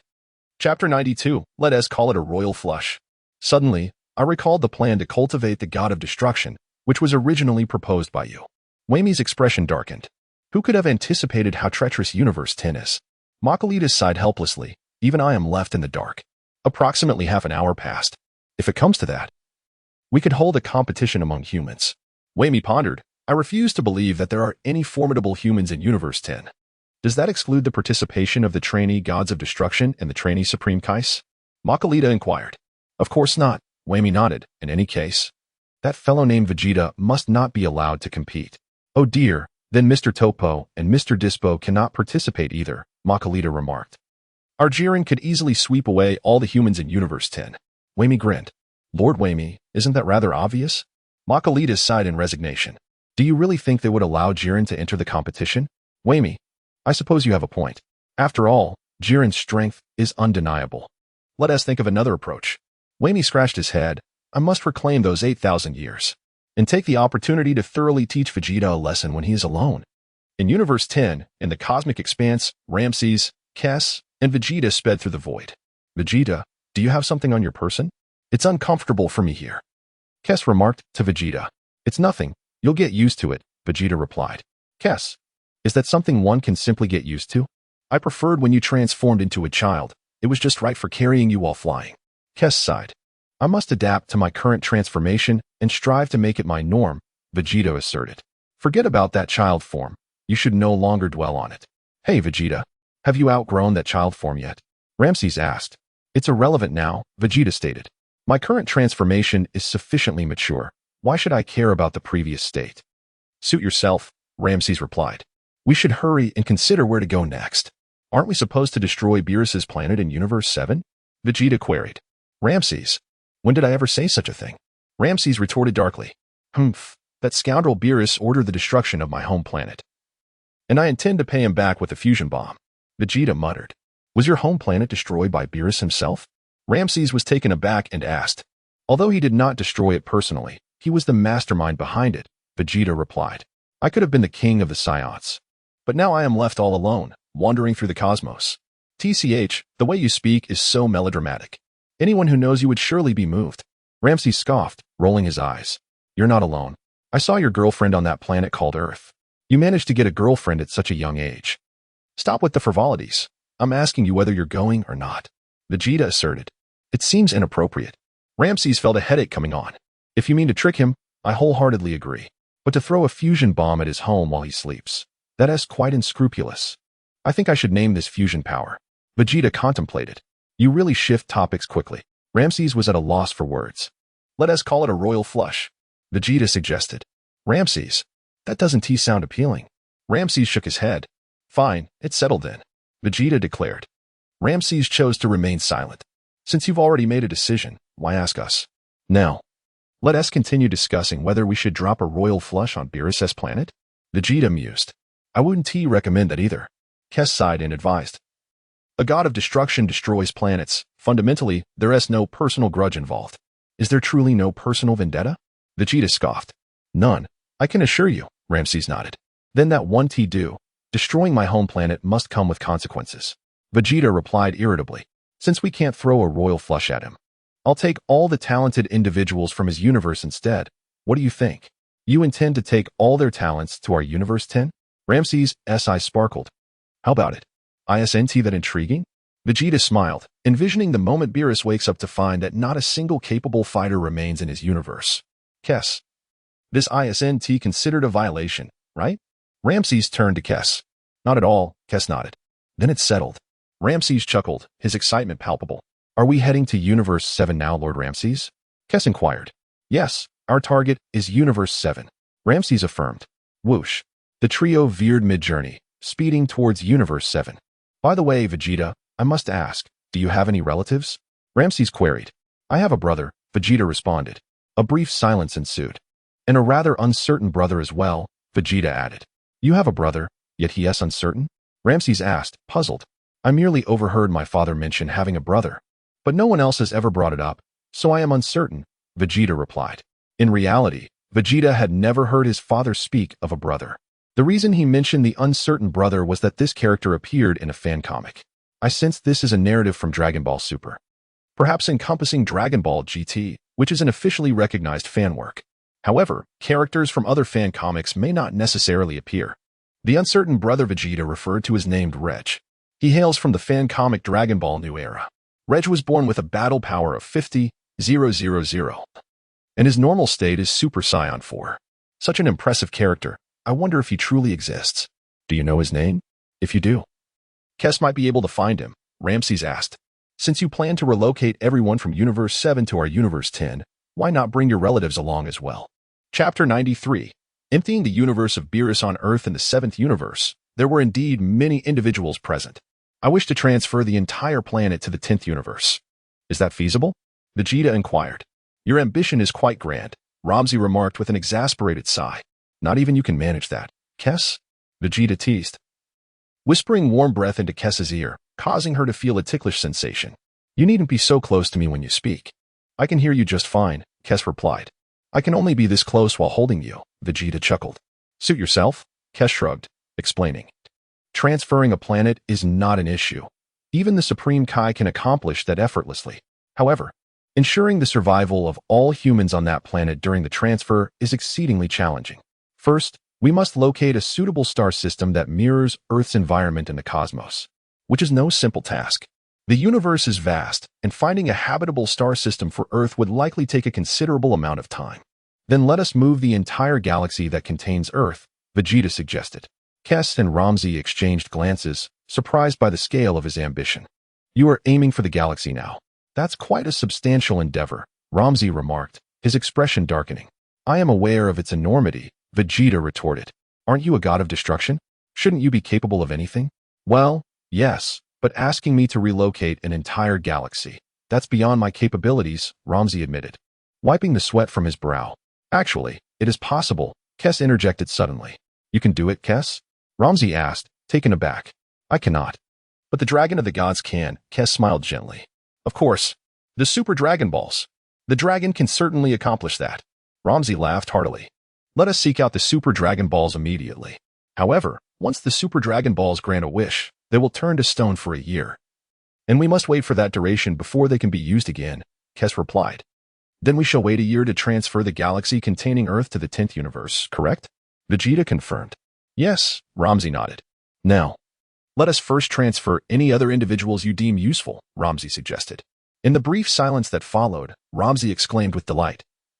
Let us empty Beerus's universe while he is still asleep. This is for all the times he bullied me. A few hours later, Vegeta and the others appeared in the cosmic expanse of the 7th universe. Your brother's name is Reg, correct? Lam-Z asked. Kess, quickly check if there is anyone named Reg. Understood, Lord Lam-Z. Kess's staff shimmered as she swiftly searched the universe. By the way, see if there is a planet called Planet Benbi, Vegeta added. Planet Benbi? Kess nodded. Having a specific planet makes the search much easier. She immediately began searching for Planet Benbi using her crystal ball. Found it. Kess smiled. There is indeed a Planet Benbi. Located near the edge of the universe. The environment appears harsh, and there is a person named Reg on that planet. With a flick of her staff, Kess projected an image. Vegeta gazed at the projection, which revealed a long-haired individual resembling Raditz to a degree. Notably, Reg bore a red tail. Oh my. This Reg looks remarkably similar to your current form, Vegeta, Kess said with a grin. Is he also in Super Saiyan 4 form? Indeed, that is your brother, Lam-Z confirmed. Should we bring him to the 10th universe? Very well, Vegeta nodded. Let us set forth, Lam-Z declared, waving his hand. The three transformed into two beams of light, swiftly heading towards Planet Benbi. On Planet Benbi, the environment was indeed harsh, frequently beset by dust storms, and its human population was exceedingly sparse. In Reg's yard, he and his wife Sapari were gazing up at the sky, which was unusually dark and filled with swirling dust. The conditions on this planet are so severe that Reg has grown weary of ruling, he mused. It has been over 10 years. I wonder how things are on planet Vegeta. If all goes well, your brother should soon inherit the throne, Sapari replied. Humph, our father is too biased. Reg gritted his teeth. Why must I be exiled to such a distant planet? The king must be wary of your formidable power, Sapari sighed. One day, I shall return and make them pay dearly, both my father and Vegeta. Reg vowed fiercely. Alas, this planet's technology is far too primitive. Sapari lamented. Our spaceship was damaged upon landing. Leaving this planet will be exceedingly difficult. We must find a way to escape. Reg insisted. Yes, I will see if I can repair the ship. Sapari replied. Reg, your strength has significantly increased. I believe when you return to planet Vegeta, you will easily reclaim the throne. Even the tyrant Frieza would pose no challenge for you. Humph, what is Frieza compared to me? Reg scoffed with a smirk. By the age of 7, I had already surpassed his power. Truly the finest prince of the Saiyans, Sapari praised with a smile. As they conversed, two beams of different colors streaked across the sky. What is that? Sapari exclaimed, staring at the colorful streaks. Reg noticed them as well, but due to the distance and poor weather, he could not discern their nature. Could it be a spaceship? Sapari asked excitedly. If it is indeed a spaceship, that would be splendid. Reg's face lit up with hope. Then we could finally leave this planet. Yet, he pondered. But why would a spaceship appear on such a desolate planet? Let us investigate. Reg transformed into a golden light, soaring into the sky. Wait for me, Sapari called out, hurrying after him. Chapter 94, The ancient-level Saiyan Reg in the heights above, Vegeta, that is your brother Reg, Kes remarked. I see, Vegeta nodded. It appears your brother's energy levels are quite impressive, Lam-Z commented, with proper training, continuing to pursue the delectable taste of victory. Seems like a commendable choice. Do you think I can defeat him in my normal state? Vegeta inquired. Normal state? Lam-Z was taken aback. Are you planning to battle your brother? Not to battle him, but to bully him, Vegeta grinned. With a swift motion, Vegeta transformed back to his normal state. You all just watch from up there, he declared before darting down towards Reg like a streak of light. Lam-Z. Kes. This kid is ruthless, even intending to bully his own brother, Lam-Z noted. Mr. Reg's energy intensity is formidable. His surface strength rivals even Mr. Top, Kes remarked. Yet he appears to harbor considerable resentment. It's rather unusual to survive in such an environment without some grievances, Lam-Z observed nonchalantly. Reg rapidly ascended towards them. Suddenly, he spotted a figure in the sky, a child with a tail. Who is that? A Saiyan? Reg pondered, momentarily stunned, as the child with the tail drew nearer. Reg recognized him instantly. Is that Vegeta? Reg exclaimed, for the current Vegeta bore a striking resemblance to King Vegeta, their hairstyles identical. Reg felt an overwhelming rush of joy. Vegeta? My brother. What brings you here? Reg called out. Take this. Vegeta, hands in pockets, launched a kick at Reg. Huh? Reg scoffed. You think you can defeat your brother? How absurd. With a resounding thud, Vegeta's kick impacted Reg's arm, which Reg effortlessly blocked. Vegeta swiftly retreated, creating some distance. Well done, Reg, Vegeta smirked. You are the first to withstand one of my kicks without falling. Vegeta, is it truly you? Reg clenched his teeth. Did our father inform you of my existence? I heard about it by chance, so I thought I would come see you. I was surprised to find you alive. Vegeta replied with a grin. Humph, I am not so easily defeated. Reg grunted, furrowing his brow as he scrutinized Vegeta. Wait a moment. Why are you still so short? You must be nearly 18 years old, right? Generally, Saiyans mature around 15, much like myself. True royal blood only experiences a growth spurt between 18 and 20, Vegeta asserted confidently. Nonsense. Reg retorted, pointing at himself. The true royal bloodline of the Saiyans is mine. I am the future king of the Saiyans. Dream on, Vegeta sighed. With planet Vegeta destroyed, you are nothing but a deluded king. What, did you say? Planet Vegeta was destroyed? Reg was momentarily stunned for 10 seconds. Indeed, Vegeta nodded. That scoundrel Frieza obliterated it. Ha ha ha. What a fitting retribution. Reg laughed heartily. Laugh while you can. Soon enough, you will find yourself in tears, Vegeta said calmly. I see. You came to seek my assistance in defeating Frieza, Reg deduced. No. I came solely to beat you up, Vegeta stated. My brother, do you realize who you are speaking to? Reg chuckled. Look at you. Have you forgotten your own identity? Vegeta smiled. It is wonderful that you have come, Vegeta, Reg replied without anger. I thought our father would keep my existence from you. I never imagined he would tell you. Continue, Vegeta said, unhurried in his approach. I am just waiting to watch you flaunt your prowess. Only to crush you beneath my feet. Suddenly, Reg's wife, Sapari, soared into the sky and spotted Vegeta before Reg. Prince Vegeta? Sapari was taken aback. Reg, are we dreaming? How did Vegeta arrive on this planet? This is no dream. It is all real, Reg said with a smile. Wonderful, Sapari exclaimed excitedly. You are my sister-in-law? Vegeta turned to glance at Sapari. To his surprise, she was quite attractive, exuding femininity and boasting a figure that could easily earn a score above 97. In terms of looks, she would likely score at least 96.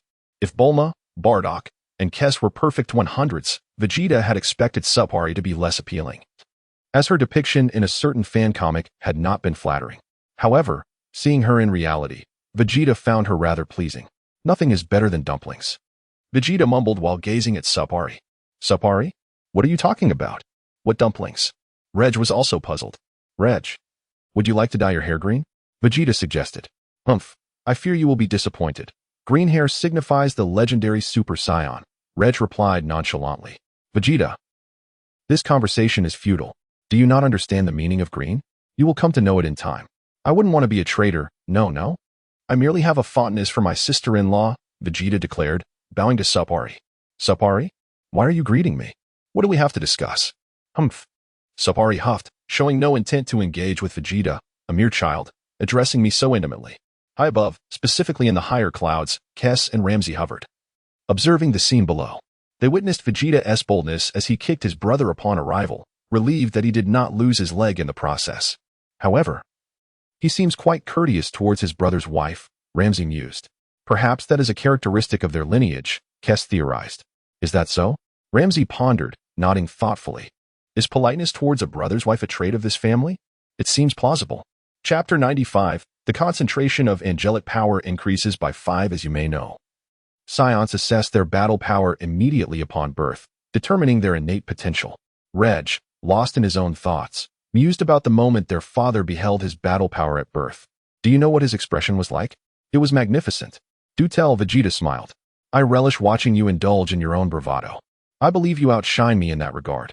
From now on, you shall take the lead, while I remain your steadfast support. Do you have any idea what my battle power was at birth? Reg grinned, extending 5 fingers. Only 5? A tad stronger than that fellow Kakarot, whose power rests at 2, Vegeta replied. Reg, how could you be so mistaken? Fool, it was 50,000. 50,000. Do you comprehend? 50,000. Very well. 50,000 it is.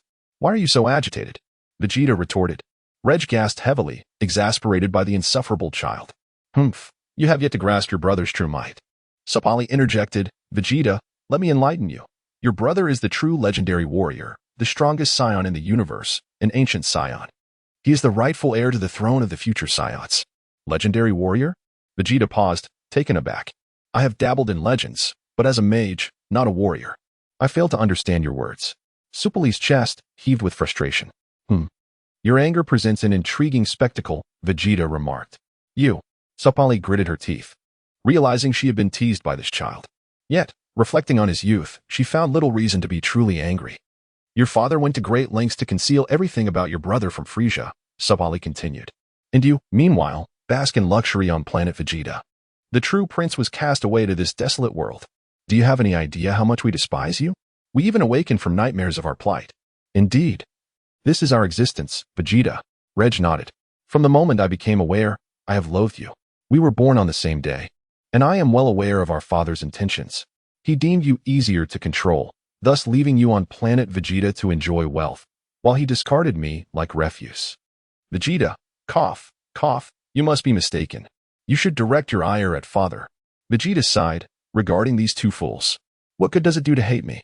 It's akin to an assassin aiming for a mortally wounded man but killing the doctor instead. Why stab the doctor? Enough said. Now, I shall commence my revenge plan. Reg smiled softly, looking at Vegeta. Do you prefer ground combat or aerial combat? Sister, do you favor the skies or the ground? Or perhaps another venue, like a bed, a thicket, or an office? Vegeta turned to Sapali, who was momentarily flabbergasted. This insufferable little brat. Wait a moment. He is not so young anymore. He shares the same birth date as Reg. Yet, why does he appear so diminutive, like a child? Reg, why do you persist in teasing my wife? Saiyans do not engage in such antics. Since you cannot choose, I shall decide for you. Let it be aerial combat. Very well, Vegeta nodded. Prepare to witness a realm you shall never reach. A realm I shall never attain?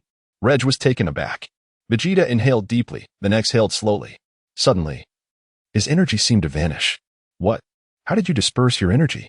Reg asked, astonished. Come, attack me, Vegeta beckoned. In the skies above, this boy. Lam-Z was left in a daze. Is that not the manifestation of angelic power? Krix was equally surprised, realizing that Vegeta's concentration of angelic power had risen to an impressive 45. Is this fellow even human? Lam-Z gritted his teeth. I've never seen him train. Perhaps it's residual power from previous training. Krix speculated. By the way, does Vegeta still consume that thing called super divine water? Not since 3 years ago. Krix shook his head. He has truly reached his limit with that. Indeed, I once thought it could continually enhance his energy, Lam-Z lamented. But it seems his energy has transformed, progressing towards divine power. Indeed, Krix agreed, nodding.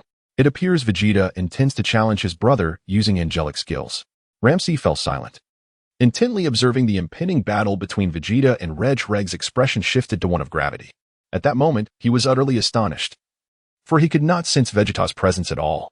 It was as if Vegeta had vanished into thin air, yet he remained suspended in the air, devoid of any discernible breath.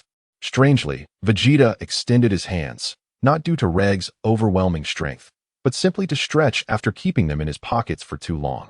Moreover, Vegeta planned to utilize pure angelic power in combat. Angels possess their own combat style, distinct from that of destroyers. The angelic combat style can be likened to a form of ultimate freedom, while that of destroyers aligns more with self-actualization. Stop with your theatrics, Reg bellowed, unleashing a torrent of energy. With a swift motion, Reg lunged towards Vegeta, delivering a rapid punch. Vegeta sidestepped effortlessly, evading Reg's strike. With a decisive move, Vegeta thrust his knee upward, colliding with Reg's abdomen. Ah! Reg let out a pained cry. Chapter 96. Vegeta's Ultra Instinct Bang. Vegeta delivered another powerful kick, striking Reg's midsection. A howl escaped Reg's lips as he lost his balance midair. In a swift motion, Vegeta appeared directly above him, with a downward press of his hand. An overwhelming angelic force immediately descended upon Regboom. Reg's body spiraled out of control, plummeting from the sky and crashing into the earth below, obliterating their home in the process. Although angelic power is capable of healing and repairing damaged materials, it is equally formidable when used offensively. It can be described as a versatile energy, capable of transforming into flames, ice, healing, magic, attacks, and defense, among other things. Consider this. Vegeta's current concentration of angelic power had only reached 70, yet he wielded a force surpassing that of destruction. Reg. Supali's face paled as she swiftly flew downward. In a flash, however, Vegeta blocked her path, appearing directly in front of her. Step aside, Supali demanded coldly. I never strike women. But your repeated insolence leaves me no choice, Vegeta huffed. What do you intend to do? Supali stammered, a hint of fear creeping into her voice. Destruction. Vegeta pointed at her, unleashing a wave of energy. Crack. Supali's armor shattered instantly. Lam-Z. Chris, is this how destruction is executed? Lam-Z nearly shouted in disbelief. What I taught you about destruction, and you merely destroyed her clothing. Is there anyone as shameless as you? Chris shook his head, unable to bear the sight. Yet, I must admit, Supali has a rather appealing figure. Lam-Z pondered aloud. Chris, Lord Lam-Z, have you been led astray by Vegeta? Oh no. Supali felt a chill as she looked down to find her garments completely gone. Vegeta, unfazed, pulled out his phone and snapped several photos of her. You may leave now, Vegeta stated nonchalantly. Ah, Supali exclaimed in panic, swiftly covering herself with her arms and fleeing the scene, hurrying to the ruins below in search of her clothes. How utterly disgraceful, and to destroy someone else's clothing. Yet, she pondered, what kind of technique had he used to obliterate her attire? Something called destruction? What was that? Supali soon arrived at her home. Upon witnessing the devastation, she covered her face and wept. Their home was gone, completely shattered. Reg lay in the center of the wreckage, leaving a large crater in his wake. Reg. Supali hurried to him, pulling him from the debris. Reg gritted his teeth, wiping away the blood from his mouth. That detestable Vegeta. How can he be so powerful? This is impossible. Absolutely impossible. Reg seethed within. As he spoke, Reg suddenly sensed something was amiss. Why your clothes? He looked at Supali. I. Supali struggled to find the words. If I told you that your brother destroyed my clothes, how would you react? Supali, now is not the time for such trivial thoughts. Reg barked. Do you really think this is the moment for that? Supali. I never said anything. I know you enjoy a variety of thrills. But this is certainly not the time. Reg gritted his teeth. Reg. I didn't mean it that way. Supali shook her head. Then where are your clothes? Reg asked darkly. Last time I was ill, you mentioned wanting to feel the temperature of the heating rod. Supali. Can we refrain from discussing such matters right now? The battle is not yet over. Are you attempting to test the damaged heating rod? Reg shouted. Supali? Damaged? She whispered, realizing why he was acting so fiercely. Get out of my way. Put your clothes on properly, so others can't see. Reg commanded coldly. I intend to teach that brat a lesson, regardless of the consequences. Supali. I have already exposed myself to Vegeta. Moreover, he took out some strange device that appeared to be for taking pictures. Whoosh. Reg steadied his breath and transformed into a streak of light, soaring into the sky. In an instant, he was high above, unleashing a barrage of punches and kicks at Vegeta. Vegeta effortlessly dodged all of Reg's attacks. Huff, huff, huff. Reg gasped for breath. This is impossible. Absolutely impossible. Reg was truly astonished. Why can't I hit him? My speed is considerable, yet nothing seems to work against him. What is happening? What is this technique? Reg inquired, gazing at Vegeta. Ultra Instinct, Vegeta replied with a smile. Can Vegeta truly wield Ultra Instinct? Of course. After training alongside Chris for so long, it would be absurd if he hadn't team mastered this technique. However, Vegeta had yet to achieve the transformation that Goku had attained. In essence, Ultra Instinct is a skill. Goku's transformation into silver-haired form merely facilitates the execution of Ultra Instinct. Vegeta, on the other hand, embodies the true essence of angelic power. Thus, even in his regular form, he can manifest Ultra Instinct. It is worth noting that in the manga version of Dragon Ball Super, Goku later learned to utilize Ultra Instinct in his base form, albeit with less finesse. Vegeta accessed Ultra Instinct through the enhancement of angelic power, making it no surprise that Reg could not land a hit on him. However, against Jiren, Vegeta would need to transform to contend with Jiren's overwhelming strength. For now, he merely faced Reg, a foe only slightly stronger than Toppo. With his ordinary form of Ultra Instinct, Vegeta could easily handle him. Ultra Instinct? What is that? Reg asked in astonishment. Chapter 97, Vegeta, you lack martial ethics. That is a divine technique. Vegeta remarked with a smile. What did you say? Have you ascended to godhood? Reg questioned, momentarily taken aback. Merely a demigod, Vegeta replied nonchalantly. Primarily because I have no desire to be a deity, this demigod status was inadvertently attained. Reg. Ramses. Chris. This brat. Ramses gritted his teeth. How dare he claim he does not wish to be a god? In truth, Vegeta's greatest ambition has always been to become the strongest being in the universe, Chris elucidated. Indeed, he has stated such, Ramses nodded. Acknowledging that Vegeta was now the most powerful being in existence, his wish fulfilled. What aspirations could he possibly have next? Chris inquired. Naturally, to accompany me in outsmarting those despicable gods of destruction. Heh. Ramses replied mischievously. First and foremost, we must relocate all the formidable beings from the 7th universe. Imagine the look on Beerus's face when he awakens to find no one capable of combat. We could then host a martial arts tournament among humans throughout the universe. Chris suggested, proposing that all gods of destruction recruit their respective universes' humans to participate, ensuring that Lord Beerus would be utterly perplexed. Ramses' eyes sparkled with excitement, his enthusiasm palpable as he gazed at Chris. Chris, you are brilliant. How did I not think of this before? He exclaimed joyfully. Of course. This is merely a preliminary suggestion. We must contemplate this matter thoroughly to devise a flawless strategy, Chris mused. Let us summon Vegeta to discuss further. Yes, that lad has a wealth of ideas, Ramses agreed, grinning broadly. After a moment of laughter, Ramses remarked, this Vegeta is too slow. Let us hasten the conclusion of this battle and move on to the next opponent. Just then, Vegeta swiftly appeared beside Ramses and Chris. Vegeta, wrap up the fight quickly. Or at least knock your brother unconscious. We need to move on, Ramses proposed. I sought you out to discuss our next destination, Vegeta clarified. And where shall we venture next? Chris asked. Planet Vampa. To find Broly, Vegeta responded. You search in the meantime. I shall return once I've dealt with Reg. Understood. Chris nodded. In an instant, Vegeta stood face to face with Reg Broly. Another member of his clan, no doubt, Ramses commented. Indeed, the name suggests he is a Saiyan, Chris confirmed. Wielding her staff to search for Planet Vampa and Broly, Reg's expression grew increasingly grave as he fixed his gaze on Vegeta. You have thoroughly enraged me, Vegeta. You shall pay dearly for this, Reg declared through clenched teeth. Prepare to witness a truly terrifying spectacle. Ah, Reg exclaimed, his energy surging as he prepared to transform into Super Saiyan 5. It is worth noting that Reg's base form is Super Saiyan 4. Thus transforming into Super Saiyan allows him to achieve Super Saiyan 5. However, for Reg at this juncture, such a transformation would inflict severe harm upon his body. Reg began to radiate a golden light, his hair standing on end, gradually transitioning to gold. Reg, stop. Please, stop, Sapari cried, her eyes brimming with tears as she approached. Having scavenged a piece of clothing from the ruins, Sapari felt relatively safe, given the sparse population on this inhospitable planet with its low visibility. Yet, she feared that being unclothed might lead Reg to misinterpret her intentions. Just as Reg was on the verge of transforming into a Super Saiyan, Vegeta swiftly kicked him squarely in the chest. Poof! Reg coughed up blood as the golden light dissipated, and he reverted to his Super Saiyan 4 form. Vegeta, you lack martial ethics. Reg sputtered, pointing at Vegeta, his voice shaky with anger. You dare? Allow me to transform first. He protested, feeling humiliated.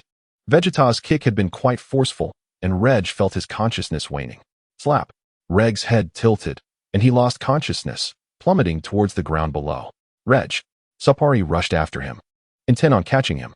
Sister-in-law, allow me to handle this, Vegeta said, swiftly swooping in to embrace Suppari. Suppari, shouldn't you be catching your brother? What is the meaning of this embrace? And where are you placing your hands? You, release me, she demanded. Slap. Vegeta reached out, grabbing Reg by the hair. Suppari, is this how you treat your brother? Let us go, Vegeta said, gripping Reg's hair with one hand while holding Suppari with the other, soaring into the sky to join Chris and Ramses. At last, the battle is resolved.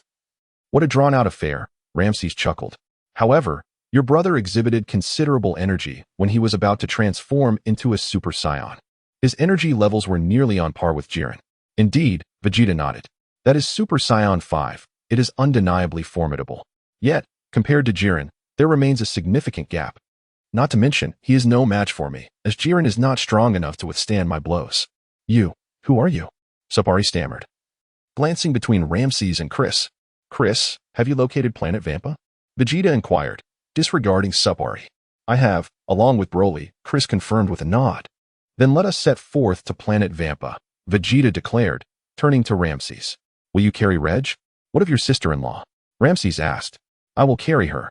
While I remain on Chris's back, Vegeta replied. I wish to savor the experience of being in the middle. Ramses. Chris. Release me. Suppari struggled fiercely. After a moment of struggle, slap. The fabric of Suppari's clothing loosened unexpectedly. She looked down in astonishment. Chapter 98. A token of gratitude for Beerus. Suppali exclaimed in astonishment. What are you shouting about? It's deafening. It's not as if you've never seen this before. Ramsey responded. His patience wearing thin. I've encountered many unclothed women before. Suppali fell silent, realizing the gravity of the situation. If you dare to scream again, you shall meet the same fate as this planet, Ramsey said, waving his hand lightly.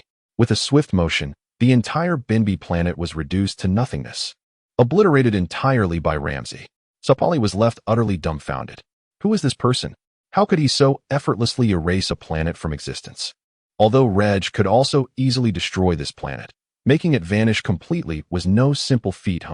Consider this a small token of appreciation for that fellow Beerus, Ramsey grinned, satisfied that his earlier action had served Beerus well. Suppali, trembling in fear, dared not utter a word. Chris, provide her with a set of clothing, Ramsey instructed. Of course. Lord Ramsey, Chris nodded, pointing her staff at Suppali. With a snap, a brand new suit of armor enveloped Suppali swiftly. Huh? She gasped, gazing down at her new battle attire, astonishment washing over her. Now, bring forth that flying cube, and let us toss them both inside. Transporting them back to our universe for thorough training, Ramsey suggested. Indeed, Chris agreed, pointing her staff into thin air. With a snap, the flying cube materialized. Vegeta unceremoniously kicked Reg inside. What a barbaric act. Is that your brother? Ramsey remarked with a hint of disbelief. Hey, sister-in-law, you should step in first. We shall discuss our aspirations at a more opportune time, Vegeta said, playfully patting Suppali's cheek. Suppali felt an overwhelming urge to bite Vegeta's hand off. Vegeta gently cradled Suppali, placing her within the cube. He then flew out from the cube himself. Well, you certainly have some peculiar ways of expressing affection, Chris commented, a bemused expression on her face as Vegeta embraced her from behind. Is it truly necessary to hold me like this in such a confined space? Chris sighed, somewhat exasperated. Of course, holding you feels far more meaningful, Vegeta replied with a grin. Though, to be honest, I find it more comfortable when you are in your Super Saiyan 4 form, Chris mused thoughtfully. Indeed, Vegeta responded. However, when you transform into that form, it feels as though something sharp is poking me, Chris added. Just remove whatever is poking you, Ramsey interjected. Vegeta retorted, you talk too much. No one would mistake you for an elephant if you kept quiet. Ramsey replied nonchalantly, did I provoke you in any way? Their camaraderie had deepened after the two of them had conspired against the delightful May on 2 occasions, allowing for some friendly banter. So, shall we set forth to the Wampa planet? Chris proposed. Absolutely, Vegeta nodded. Let us go, Ramsey declared, waving his hand forward. In an instant, the trio, along with the flying cube, transformed into 2 streaks of colorful light, racing towards the Wampa planet. Speaking of Wampa, its environment is even more dire, Chris remarked. Is it worse than Benbi? Ramsey inquired. Indeed, Chris affirmed with a nod. How could your kin survive in such a wretched environment? Ramsey mused. They were all exiled by my father, Vegeta confessed candidly. Your father seems rather petty, Lam-Z chuckled. I can be quite petty myself, Vegeta admitted. Just then, within the cube, Reg finally regained consciousness. Looking around with an expression of intense vigilance, he questioned, where am I? It feels as though I'm soaring through the cosmos. What is this transparent cube? And wait, who are those two individuals? Reg, you're awake. How wonderful. Sapali exclaimed, her eyes welling with tears. Sapali, what on earth is happening? What has transpired? Reg asked, bewildered. Do you see those two individuals? Sapali gestured discreetly towards Chris and Lam-Z. Who are they? Reg inquired, perplexed. I do not know, Sapali replied, shaking her head. Reg responded incredulously. You don't know? Yet you asked me if I saw them. That elephantine figure just waved his hand, and our Binbi planet was obliterated, leaving nothing behind, Sapali whispered. What? He waved his hand, and the planet vanished? Reg's jaw tightened in disbelief. Moreover, that elephant seems to heed Vegeta's commands, Sapali added. That scoundrel Vegeta. Where did he find such a lackey? Reg gritted his teeth. What shall we do next, Reg? Sapali inquired. Humph. I will first recuperate my strength and energy. Once I am ready, I shall transform into Super Saiyan 5 and eliminate them all. Reg clenched his fists, his entire body trembling with determination. But your body may not withstand it. Sapali expressed her concern. Fear not. As long as I carefully manage my energy, I should encounter no significant issues, Reg contemplated. Please be cautious, Sapali urged once more. By the way, how did your attire become so new? Reg scrutinized Sapali, recalling that her armor had shown signs of wear. It was that blue-skinned woman. She pointed her staff at me, and I was transformed into this outfit, Sapali explained. Is she a sorceress? Reg asked, taken aback. Perhaps, Sapali nodded gently. Awake now? Vegeta glanced down at Reg. Reg bared his teeth at Vegeta. Do you dare show your teeth? Do you believe I wouldn't knock them out? Vegeta huffed. Reg promptly closed his mouth, realizing Vegeta was more than capable of following through. Without teeth, how shall I eat in the future? Rest well. There will be a battle soon, Vegeta smiled. What battle? Reg asked, bewildered. Chapter 99, The Legendary Super Saiyan. Broly, can you defeat the Legendary Super Saiyan? Vegeta inquired. The Legendary Super Saiyan? Reg felt momentarily taken aback. Indeed, do you not fancy green hair? You shall soon witness it, Vegeta remarked. Who said I liked green hair? That was clearly your assertion. Reg retorted loudly. It appears that I did mention I would dye your hair green. Vegeta conceded with a nod. Reg found conversing with Vegeta infuriating. A brief silence ensued. Does that legendary Super Saiyan truly exist? Reg asked. Of course, Vegeta affirmed with a nod. Humph. Even if such a being exists, what of it? Reg smirked. Do you know what kind of Saiyan I am? Pray tell, Vegeta replied with keen interest. I am an ancient grade Super Saiyan, Reg proclaimed, pointing to himself. I was born in the form of Super Saiyan 4. Enough with the boasting. Lam-Z interjected. Unable to bear it any longer. Regardless of your status, you couldn't even defeat your own brother. How dare you call yourself an ancient Saiyan? Reg felt a pang of hurt at that moment. That elephant. Reg thought. Vegeta can insult me, but you, a mere animal, dare to mock me? I will seize the opportunity to leave you battered and bruised. You shall witness the might of an ancient grade Saiyan. By the way, Reg, I recall we have a brother. Have you heard of him? Vegeta asked. Humph. You mean Taboo? Reg scoffed. Yes, indeed, Vegeta nodded. Why mention that worthless being? Reg chuckled disdainfully. He is hardly fit to be a warrior. Do you know which planet he resides on? Vegeta inquired further. Not a clue. Knowing the whereabouts of such a person is utterly pointless, Reg retorted, furrowing his brow. Are you seeking Taboo? I have such intentions, Vegeta mused, glancing at Kurz. Only my brother's name should be on a planet at the edge of the universe, but I do not know the specific name. Please assist in locating him. Very well. Kurz readily agreed, swiftly flying with Vegeta while using her staff to search for Taboo. Approximately a minute passed. I found him. It happens to be on the way. First, we shall head to planet Wampa, and then from there, we can reach Mr. Taboo's planet, Kurz announced, projecting an image of Taboo with her staff. Indeed, that is him. Vegeta nodded. Lam-Z remained silent. After flying for about another minute, we shall arrive at planet Wampa, Kurz said. Reg, how is your stamina recovery? Vegeta asked. Looking down at Reg huffed, unwilling to engage with Vegeta. In a minute, you will be battling the legendary Super Saiyan, should you perish. Do not blame me for not rescuing you, Vegeta teased. Humph. Even in a weakened state, what fear do I have of merely a legendary Super Saiyan? Reg replied.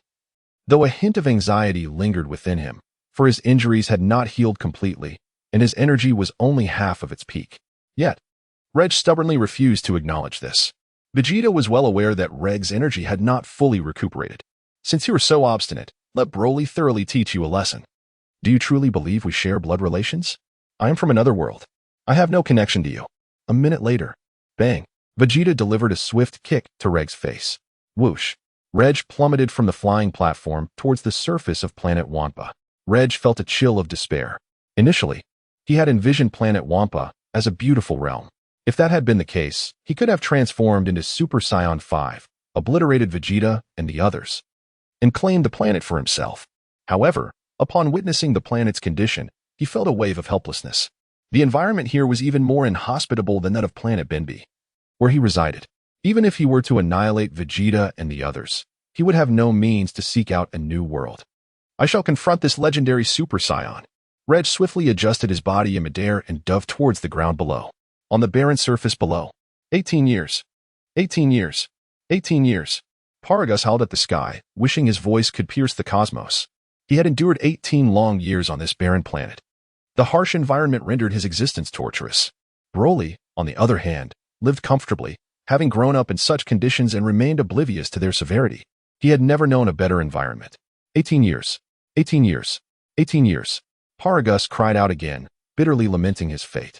Meanwhile, Broly savored eating insect eggs, relishing every bite. Hey, Kurz, is that fellow's food palatable?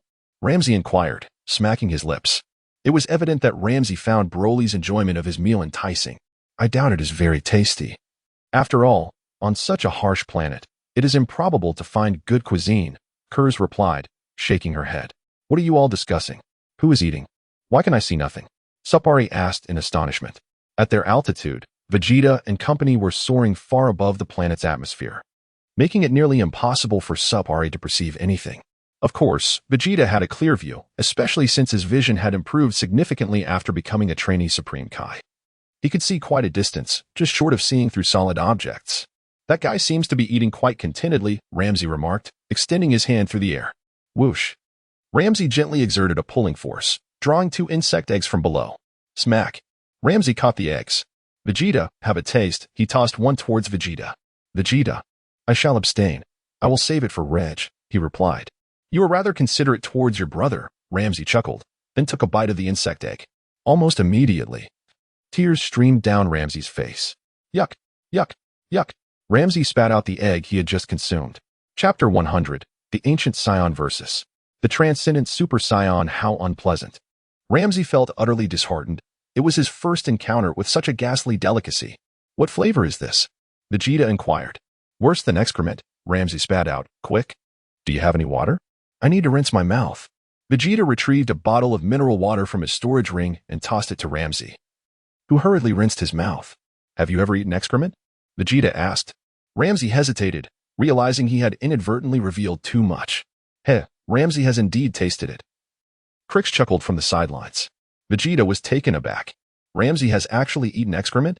This is monumental news. The god of destruction indulges in such things.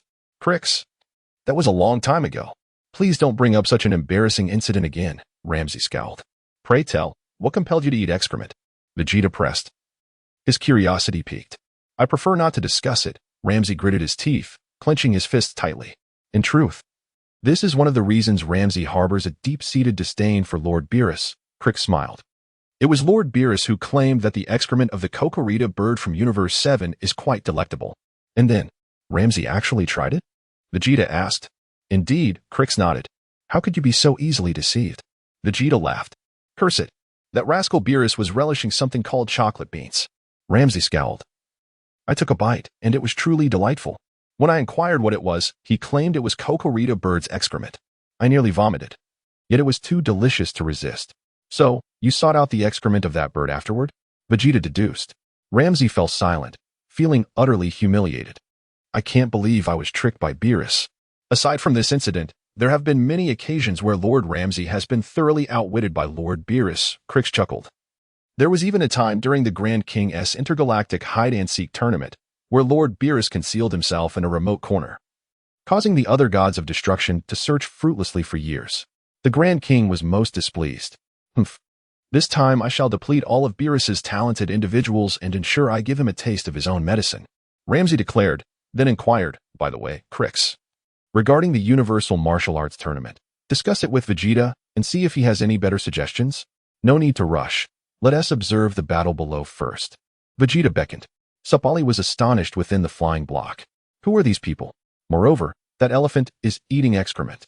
Your tastes are quite peculiar. Below, Leg penetrated the atmosphere, transforming into a streak of light, swiftly hurtling toward Broly. What is that? Paragus soon heard the sound from above, glancing upward. Is it a meteor? Broly, having set aside the insect egg, also looked up, his expression one of confusion. It's a person. Someone is descending. Paragus exclaimed in astonishment. Quick, dodge. Broly. Bang. Leg's powerful punch struck Broly directly. Broly leaped aside just in time to evade the incoming attack. Boom. Leg's punch created a colossal crater in the ground. He embedded himself deep within it. Clap. Leg effortlessly leaped out of the pit, appearing before Broly and Paragus, his face adorned with an endless smile. Which one is the legendary Super Saiyan? Leg grinned as he scrutinized the two before him, eventually fixing his gaze on Broly and adding, I merely frightened you. I deliberately refrained from killing you with one blow. Broly wore a perplexed expression. Paragus scratched his head, equally baffled. What is this legendary Super Saiyan you speak of? I cannot comprehend your words. Could it be? Are you also a Saiyan? Paragus suddenly snapped back to attention, looking at Leg with excitement. I am not just any Saiyan. I am of the royal lineage, the prince of planet Vegeta, the future heir to the throne. Leg pointed to himself proudly. I am Leg, the ancient Saiyan. What? You are the king's son? Paragus's eyes widened in disbelief. Indeed. Henceforth you shall serve as my subjects, Leg declared. Broly, strike him. Give him a thorough beating. It is his father who has subjected us to this suffering. Paragus urged Broly loudly.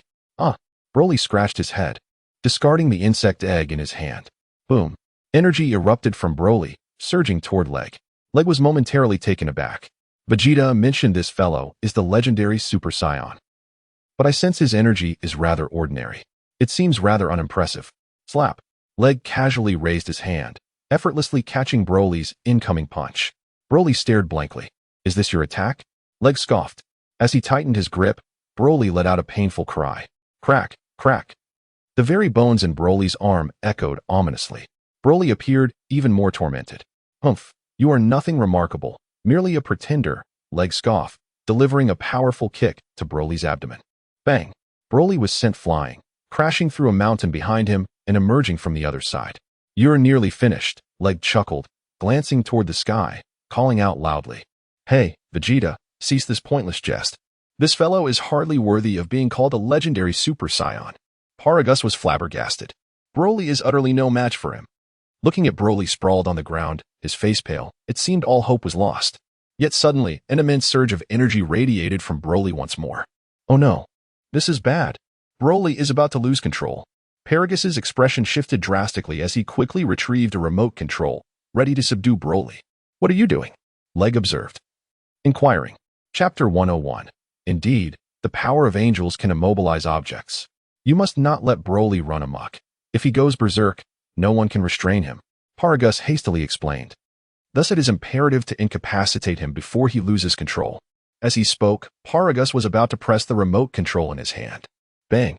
Reg swiftly struck out with his palm. With a dull thud, Paragus was lifted into the air, tracing an arc before crashing to the ground. Simultaneously, the remote control slipped from Paragus's grasp and rolled to Reg's feet. Crunch! Reg gently stepped down, shattering the remote into pieces. What? What are you doing? A look of terror spread across Paragus's face. You have no idea how terrifying Broly can be when he goes mad. Oh? Is that so? Will he transform into the legendary Super Saiyan? Reg chuckled. Well, I have never seen him transform. Paragus shook his head. That is quite disappointing. Reg smiled lightly. I had thought I could challenge the legendary Super Saiyan. Thunder rumbled. Meanwhile, Broly's form had expanded significantly, becoming even more imposing and grand. In the skies above, oh, this fellow named Broly, his transformation seems to parallel yours in some way. Lam-Z glanced at Broly before turning to Vegeta. He is a derivative of this transformation, Vegeta remarked. Suddenly undergoing a transformation himself. Slap. Vegeta morphed into a golden great ape. Lam-Z. Kess's mouth gaped slightly. Kess and Lam-Z had only witnessed Vegeta transforming into Super Saiyan 4. This was also the first time Kess and Lam-Z had seen Vegeta transform into a golden great ape. After mastering the Super Saiyan 4 transformation, Vegeta no longer required a full moon to become a giant ape. Kess, do you see? It's golden, Vegeta said with a grin. I see. The golden fur, Kess nodded. You only see the exterior. Do you wish to witness the essence? Vegeta inquired. Kess? Subari was utterly astonished as well. Subari had not anticipated Vegeta would take on this form. Sister-in-law, would you like to see? It's golden, Vegeta boasted. What do you want me to see? Subari was still in disbelief. Slap. Vegeta plucked a hair from his body, gleaming gold, having transformed into a giant ape. Vegeta's fur was quite coarse. Thus, the hair he plucked resembled a golden whip. Slap. Vegeta pointed gently at the golden whip, swiftly enveloping it in a layer of angelic power. Whoosh. In the next moment, Vegeta's form rapidly shrank back to normal. However, the golden whip in his hand retained its previous size. Indeed, the power of angels can secure the dimensions of objects, Vegeta mused. Lam-Z. Subari. Kess. Kess covered her face, weeping. You actually utilized angelic power in this manner? If the Grand Minister were to discover your application of angelic power, would he not be infuriated? The issue is, this golden whip, the degree of its curl. I am utterly bewildered. Ahem. You do not intend to use that to strike someone, do you? Lam-Z wiped his brow silently. What are you saying? Using this to hit someone would be rather unchivalrous. Vegeta shook his head. I intend to keep it as a memento. Perhaps such an object should not be kept as a memento, Kess remarked with a wry smile. What is there to commemorate about this? Sister-in-law, I present it to you. Vegeta generously tossed the golden whip to Subari. Subari. Subari was at a loss for words. Does it have a scent? Slap. The golden whip immediately entered the flying square, curling a few times. Subari could no longer bear to look. Kess, should we pretend not to know him? Lam-Z whispered to Kess. Lord Lam-Z's suggestion is splendid, Kess gently nodded. However, apart from Vegeta's sister-in-law, there is currently no one else around. Lam-Z pondered, should we eliminate his sister-in-law directly to avoid her disdain? Kess did not respond. Lord Lam-Z. What kind of thought process is that? Subari. Why should I be eliminated? I am the victim here. Forget it. After all, she is Vegeta's kin. Let us spare her, Lam-Z decided, retracting his outstretched hand. Subari, who had been terrified moments ago, felt a slight easing of her anxiety as Lam-Z withdrew his hand. Thunder rumbled. Just then, Broly finally unleashed the power of the great ape. Whoosh. Broly charged swiftly toward Reg Bang. Broly delivered a powerful punch to Reg's face, causing Reg's head to turn aside. Following that, Reg braced himself against Broly's fist, twisting his head back. It seems you have unleashed the power of the great ape. But it is still far from sufficient. Reg scoffed, launching a fierce uppercut that struck Broly in the abdomen. Ack. Broly soared into the air, feeling utterly unwell, even spewing forth a mouthful of bile. Humph, nothing more than that, Reg smirked, quickly appearing directly above Broly. Bang! Reg kicked out, sending Broly hurtling downward. Boom! Broly's body plummeted toward his father, Paragus. Broly's pupils constricted, his expression shifting dramatically. Paragus. Paragus was utterly dumbfounded. Don't crash down on me. I will be crushed to death. Paragus scrambled desperately to evade. However, Broly's descent was simply too rapid. Bang! In the next instant, Broly's body crashed onto Paragus.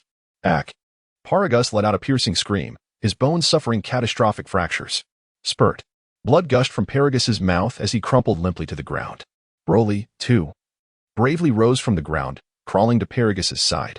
Father. Broly regained a flicker of consciousness, murmuring, You scoundrel. Paragus struggled to lift his hand, attempting to point at Reg above. Slap. However, Broly seized Paragus's hand. Paragus. Paragus's head tilted, and he succumbed to his injuries. Chapter 102. Vegeta. I will join the Angels team. Broly witnessed the tragic demise of his father right before his eyes. In that instant, a golden light seemed to pierce through Broly's mind. Ag. Broly let out a series of anguished cries, his body enveloped in a radiant golden aura. With a crack, Broly's hair stood upright, transforming him into a Super Saiyan. Oh, has he become a Super Saiyan? Reg laughed softly, unimpressed. As if this was merely an ordinary transformation, leaving him utterly disappointed. The legendary Super Saiyan was supposed to have green hair. With a roar, Broly's energy surged uncontrollably, transforming into a beam of golden light that hurtled toward Reg. What? Do you think becoming a Super Saiyan makes you exceptional? Reg chuckled lightly. Do not forget. I am an ancient Saiyan. With a sudden burst, Broly soared into the sky, seizing Reg by the throat with his left hand. Reg was momentarily stunned.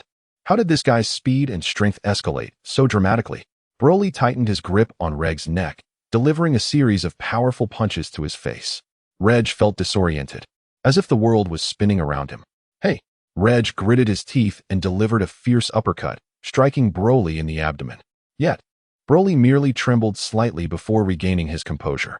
With a furious roar, Broly slammed his forehead against the back of Reg's head, causing Reg to scream in agony. Feeling several teeth loosen from the impact, Broly pressed Reg's head down and dove toward the ground. This is bad, Reg gasped, struggling desperately, throwing punches at Broly. However, Broly showed no signs of releasing him, continuing their descent toward the ground. With a thunderous crash, Broly smashed Reg's head into the surface of planet Wampa, causing the ground to tremble violently. The planet nearly shattered into pieces. Such intense combat on this relatively small planet threatened its very existence. Despite this, the core of the planet suffered severe damage and was on the verge of collapse. Vegeta, you might want to try using angelic power to save this planet, Kess suddenly suggested. I'll give it a try, Vegeta nodded, swiftly unleashing his angelic power, which enveloped the planet. In an instant, the seemingly doomed planet Wampa returned to its former state. What? This kid has already mastered his angelic power so skillfully? Ramusi was astounded. Oh my, Vegeta is indeed impressive. Kess marveled. You should continue your training. You could become an angel directly. Why bother honing destructive power? Ramusi shook his head. Master Ramusi is absolutely right, Kess agreed. Turning to Vegeta. Our angelic kin are exceedingly rare, and I hope you will join our ranks. However, there has yet to be a precedent of a human becoming an angel. Currently, that is indeed the case, Kess replied, but anything is possible. Just because there is no precedent does not mean a human cannot become a true angel. Vegeta, what are your thoughts? Ramusi inquired. I will join the angels team. But in a different manner, not by becoming an angel, Vegeta responded. Ramusi? Kess? Both wore puzzled expressions. Joining the angels team in a different manner? What does that mean? Ramusi sighed in exasperation. Who could possibly understand? Kess smiled. Even I am baffled by his words. With a slight smirk, Vegeta revealed, is it really that hard to comprehend? I intend to marry 3 beautiful angelic ladies as my wives. In that sense, I would be joining the angels team, wouldn't I? Vegeta felt a surge of excitement at the thought. Why are you drooling again? Kess remarked. Vegeta quickly wiped his mouth, accidentally smearing saliva on Kess's attire. Kess dodged with remarkable agility. Am I supposed to fall for the same trick again? Vegeta. She managed to avoid it. Yet, this was of little consequence to Vegeta, who swiftly entered his flying pod. He then proceeded to wipe the saliva on Supali, leaving her pristine. You. Supali's chest heaved in anger. Indeed, the sight of an irate woman was always striking. Vegeta mused. I'm going to fight you. Supali gritted her teeth and charged at Vegeta. With a gentle downward motion, Vegeta grasped the golden whip that fell to the ground. With a crack, Vegeta struck Supali down with the whip. Do not think just because you are my sister-in-law, I would hesitate to discipline you. Vegeta huffed. Do you believe I would refrain from using a candle to burn you? Supali stood no chance against Vegeta. The fact that he didn't strike her down with the whip was already a considerable concession. Next time, behave yourself in my presence. Whatever I ask you to do, just do it obediently. Is it so difficult to let me wipe a bit of saliva on you? Vegeta scolded. Supali. Supali felt as if she might perish from humiliation. Is that even humanly possible? I have never encountered a prince so shameless. Disregarding Supali, Vegeta soared back to Kess's side. Ramusi said nothing regarding Vegeta's actions. You have already secured me 8,000 years of free labor. I suppose I can accept you bullying a woman, Kess thought to herself. Are you still planning to continue honing your destructive and angelic powers? Ramusi asked. For now, that is the plan, but whether it remains so in the future is uncertain. Vegeta replied. Do as you wish. Ramusi waved his trunk, but try to refrain from using that royal bomb of yours. If you truly blow yourself up, there will be no one to justify your actions. Chapter 103. Reg is being pressed and rubbing by Broly. I'll take it easy. As long as the god of destruction doesn't provoke me, who would casually throw a trump card? After all, throwing one means doubling the stakes. What if I lose? How many points would I forfeit? Vegeta pondered thoughtfully. What do you mean by doubling? Lam-Z interjected with a scoff. Oh dear, Mr. Reg seems gravely injured, Chris remarked suddenly. Vegeta and Lam-Z looked down, where Broly was forcefully pressing Reg's head into the ground, rubbing it viciously. Reg emitted cries of despair, feeling utterly unfortunate. In truth, their strengths were not vastly different. However, Broly had not exhausted any energy before the fight, unlike Reg, who was already wounded from his previous battle with Vegeta. Reg's stamina was now only half of what it used to be, making it unsurprising that he was being thoroughly beaten by Broly. After all, Broly's transformation resembled that of Super Saiyan 4, and his power multiplied accordingly. Moreover, the foundational strengths of Broly and Reg were quite similar, leaving the outcome dependent on who possessed better endurance. Reg, unfortunately, was at a disadvantage. "Vegeta, your brother is about to be beaten to death," Lam-Z exclaimed. "Shouldn't you help him?" Vegeta, with his hands in his pockets, remained unresponsive. "My brother? Not at all. Besides, this fellow shows me no courtesy. The fact that I haven't killed him on the spot is already a considerable favor to my sister-in-law. Since you're silent, we shall just watch," Lam-Z stated. "Vegeta, you must save your brother," Sapali pleaded anxiously. Life and death are matters of fate. If everyone needed me to save them, I would have nothing left to do," Vegeta replied coolly. Sapali fell into a brief silence. "I beg you, please," she implored, biting her lower lip tightly, her eyes shimmering with tears, presenting an utterly pitiful visage. "Ugh, I cannot stand to see a woman display such a look towards me," Vegeta huffed. In an instant, Vegeta shot downwards with incredible speed, appearing directly above Broly. "Hey, Broly, let go. This ends here," he commanded. Upon hearing the voice, Broly looked up with a bewildered expression. His pupils were devoid of color. He then opened his mouth wide, gathering energy. Boom! A brilliant beam of light surged towards Vegeta. With a gentle downward motion, Vegeta caught Broly's powerful blast with his hand. The light struck his palm like a laser, yet Vegeta remained unwaveringly suspended in the air.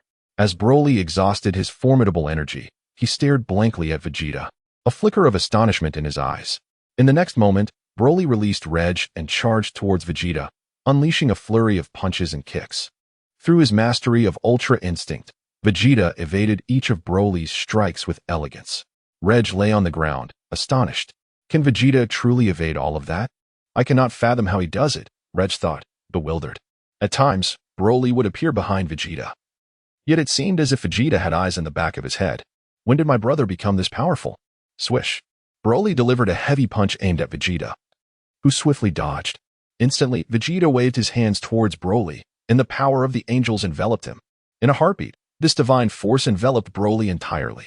Broly howled in reluctant agony, his energy surging wildly. However, Vegeta's angelic power quickly subdued Broly's overwhelming force. Approximately 10 seconds passed, and Broly's hollow, lifeless eyes gradually regained their brilliance. Swish. In the next moment, the golden aura surrounding Broly dissipated, returning him to his normal state, and he regained consciousness. Reg, summoning his strength, rose from the ground and charged towards Broly. This brat has tormented me to this extent. I will not forgive him. I must take advantage of his recovery to give him a proper lesson. As Reg charged, he shouted at Vegeta, "Vegeta, do not interfere." His tone carried a hint of command. Vegeta chuckled at Reg's approach and delivered a swift kick, sending Reg tumbling to the ground. "Vegeta, you." Reg seethed with rage. "First, understand the situation.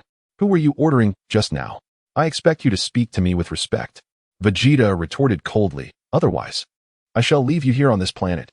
Reg's expression shifted in color. He truly did not wish to remain on such a desolate planet. The environment here was far worse than planet Vegeta. At least on planet Vegeta, there was food to eat, while the only sustenance available here consisted of insect larvae. There was no fresh water. The nearest source seemed to be the bodily fluids of insects, utterly revolting. How had Broly grown up in such conditions? If I remain here, I might as well take my own life. "Broly, why not join me?" Vegeta proposed. "Join?" Broly blinked in confusion, scratching his head. "Enough of this. We shall discuss it later. Come with me," Vegeta commanded. Broly nodded in agreement without hesitation. Even though he had lost consciousness, some memories from that time lingered in his mind. He knew that this individual named Vegeta was formidable, despite appearing relatively youthful. Without a moment's hesitation, Broly soared into the sky, following Vegeta closely. "Wait for me, hold on," Reg called out in a panic, struggling to keep up. "Vegeta, are you truly going to leave me here? I am your brother." Soon, Vegeta and Broly ascended to the outer atmosphere of the planet. This planet no longer held any purpose for existence. It ought to have been destroyed long ago. Lam-Z pointed a hand at the desolate planet Wampa, lamenting. What a lazy fellow Beerus is, allowing such a planet to remain intact. Does he intend to keep it for the new year? Chapter 104. Lam-Z. Destruction. Whoosh. A purplish-red flame swiftly erupted from Lam-Z's hand. Slicing through the air beside Reg was taken aback. Bang. The purplish-red flame struck the planet Wampa below, causing it to dissipate like a soap bubble. In the blink of an eye, the entire planet vanished, leaving not a trace behind. Reg was stunned. Who is this colossal being? With a mere wave of his hand, an entire planet has ceased to exist. The question arises, have I underestimated this individual's power? Reg shuddered. I wonder if I can defeat him once I transform into a Super Saiyan? I believe I should manage it. No, this is too much. Broly's strength is astonishing. Far beyond my expectations. I must recover from my injuries first. Reg fell silent, opting for a more subdued demeanor. You both may enter, Lam-Z instructed Reg and Broly. Reg obediently stepped into the cube. Upon entering, he immediately noticed a golden whip within. Where did this whip come from? Reg pondered, momentarily bewildered. Sapali, how should I respond to this? Should I say it's your brother's trinket? Would you believe it? Reg, I'm glad you're all right, Sapali remarked, choosing to express concern rather than engage further. What could possibly be wrong with me? Reg smiled lightly. Let us not forget, I am an ancient-level Saiyan. Sapali fell silent, suddenly recognizing Reg's penchant for boasting. You were on the verge of death. Had I not pleaded with Vegeta, you might have truly perished. However, such thoughts remained unspoken. Broly, emulating Reg, entered the transparent cube. He curiously examined the cube while gazing into the distant starry expanse. Broly, this reward is for you, Vegeta declared, retrieving a bottle of mineral water from his storage ring and tossing it to Broly. Thud. Broly caught the bottle, his expression one of utter confusion, completely unaware of what it was. This is water. You can drink it by unscrewing the cap, Vegeta explained. Water? What is water? Broly scratched his head in inquiry. Goodness. You mean to say you've never even had water before? Sapali exclaimed. Drink water? I've never heard of such a thing, Broly replied, shaking his head in bewilderment. Just twist off the cap. That should allow you to pour the water out, Sapali kindly advised, noticing Broly's struggle with the bottle. Sapali, be quiet and refrain from meddling. Reg said darkly. I'm thirsty too. Vegeta, why haven't you offered me a bottle of water? Twist it open? Broly examined the bottle and indeed managed to unscrew the cap. He lifted the bottle and drank deeply. After tasting the water, Broly's eyes sparkled with delight. This is incredibly delicious. I've never tasted anything so exquisite. Broly gazed at Vegeta with immense gratitude. Chris. Lam-Z. A single bottle of water has won you a little brother, Lam-Z remarked, astonished. Let us proceed. Next, we shall seek my brother Tabor, Vegeta announced. Onward. Lam-Z waved his hand, and the three of them, along with the flying cube, sped into the distance. After approximately 10 minutes of flight, Vegeta spotted the planet where his brother Tabor resided. The environment on Tabor's planet appeared significantly improved. Though not as beautiful as Earth, it was still a commendable planet. Vegeta, accompanied by Chris and Lam-Z, descended from the sky, arriving at Tabor's home. Tabor, being Vegeta's younger brother, possessed the lowest combat power among the royal family. In fact, one could say that Tabor was not cut out for a warrior's life. Despite being a Saiyan, his fighting ability was exceedingly low. Moreover, Tabor did not share Goku's fervent passion for training and combat. Oh, brother? Upon seeing Vegeta, Tabor rubbed his eyes vigorously, displaying genuine surprise. Tabor, you've grown. Vegeta smiled warmly. Brother, what happened to your body? Why are you still so small? Tabor gazed at Vegeta in astonishment. Look how much I've grown. You're older than me, and at this age, you should have reached adulthood. That is of little consequence now. Vegeta chuckled. Are these all your friends? Tabor inquired. Indeed, Vegeta nodded. How is life treating you here? Have you thought about moving elsewhere? Moving elsewhere? Tabor blinked, puzzled by Vegeta's suggestion. I mean, relocating to a different place, Vegeta clarified. Oh, you didn't come to find me just for that, did you? Tabor laughed heartily. To be honest, I'm quite content living on this planet. In that case, it matters not. I had initially hoped to take you to explore other universes, Vegeta said, patting Tabor's shoulder as he floated into the air. Tabor looked utterly befuddled. What do you mean by exploring other universes? He asked curiously. The universe you inhabit is known as the 7th universe, Vegeta replied. I will be residing in the 10th universe for a while. We have a total of 12 universes. What? There are that many universes? Tabor was genuinely astonished. Reg. Reg stood nearby, utterly dumbfounded. The universe we are currently in is called the 7th universe? So, there are many other universes beyond this one? Reg, is what Vegeta says true? It doesn't seem like a fabrication, Sapali whispered. Humph, mere theatrics, Reg scoffed. The more he observed the two enigmatic figures beside Vegeta, the more he felt they were far from ordinary. Sapali lowered his voice, reiterating his concerns. It matters not.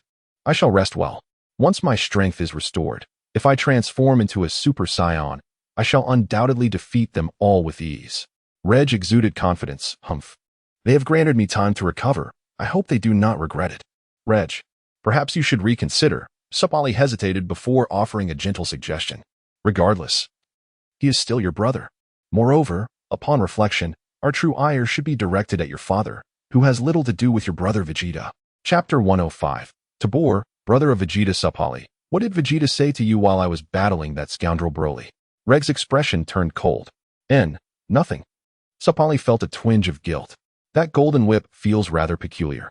Reg cast another glance toward the golden whip, a sense of familiarity washing over him. Where have I seen something like that before? What exactly is it? What is Vegeta doing with a golden whip here? Looking at Broly. He had already emerged from the block and was now examining the planet's flora not far away. Brother, I think I'll stay here. I'm quite comfortable living my life. Tabor smiled. Tabor, should you encounter insurmountable challenges or face bullying, I fear my ability as your older brother may be somewhat limited, Vegeta sighed. Haha, regardless. I am a Saiyan now. Tabor chuckled. Though my combat prowess pales in comparison to yours, I like to think I hold a modicum of strength within the universe. Well, since you have made your decision, I shall not press you further, Vegeta replied with a smile. Humph, Tabor, you are utterly useless. Reg snorted, shaking his head in disappointment. The combat abilities of this sibling are simply unbearable. So weak. A Saiyan like this truly brings disgrace to our royal lineage. Never claim to be one of us, lest you tarnish our name. Reg scoffed. Tabor, who are you? Do I know you? Tabor looked at Reg, bewildered, then at Vegeta. He did not recognize Reg. In truth, had Vegeta not perused fan comics, he too would remain oblivious to Reg's identity. Do not mind him. Let us go, Vegeta instructed. Brother, won't you stay for a meal? Tabor proposed. Boy, what culinary delights can you conjure? Upon hearing the prospect of a meal, Lam-Z instantly perked up. Vegeta's dishes are always delectable. Surely, Vegeta's brother cannot be lacking in skill. I can indeed prepare a few dishes, which I find quite tasty myself. Tabor scratched his head with a smile. Vegeta, let me stay and sample your brother's cooking, Lam-Z suggested. Very well, let us eat before departing. Vegeta did not oppose. Then, please wait a moment. I shall gather the ingredients and prepare a feast for you, Tabor said joyfully as he set off to gather provisions. Reg, however, was secretly elated. Excellent. Food awaits. Once I satiate my hunger, my energy will be nearly restored. I believe my injuries will soon heal completely. When that time comes, I shall transform into a Super Saiyan at my peak condition. Reg displayed an expression of eager anticipation. In no time, Tabor prepared a lavish spread. Vegeta took a bite. It was neither inedible nor exquisite, merely average. Most of the dishes were boiled, lacking any seasoning save for salt. They were rather unadulterated in flavor.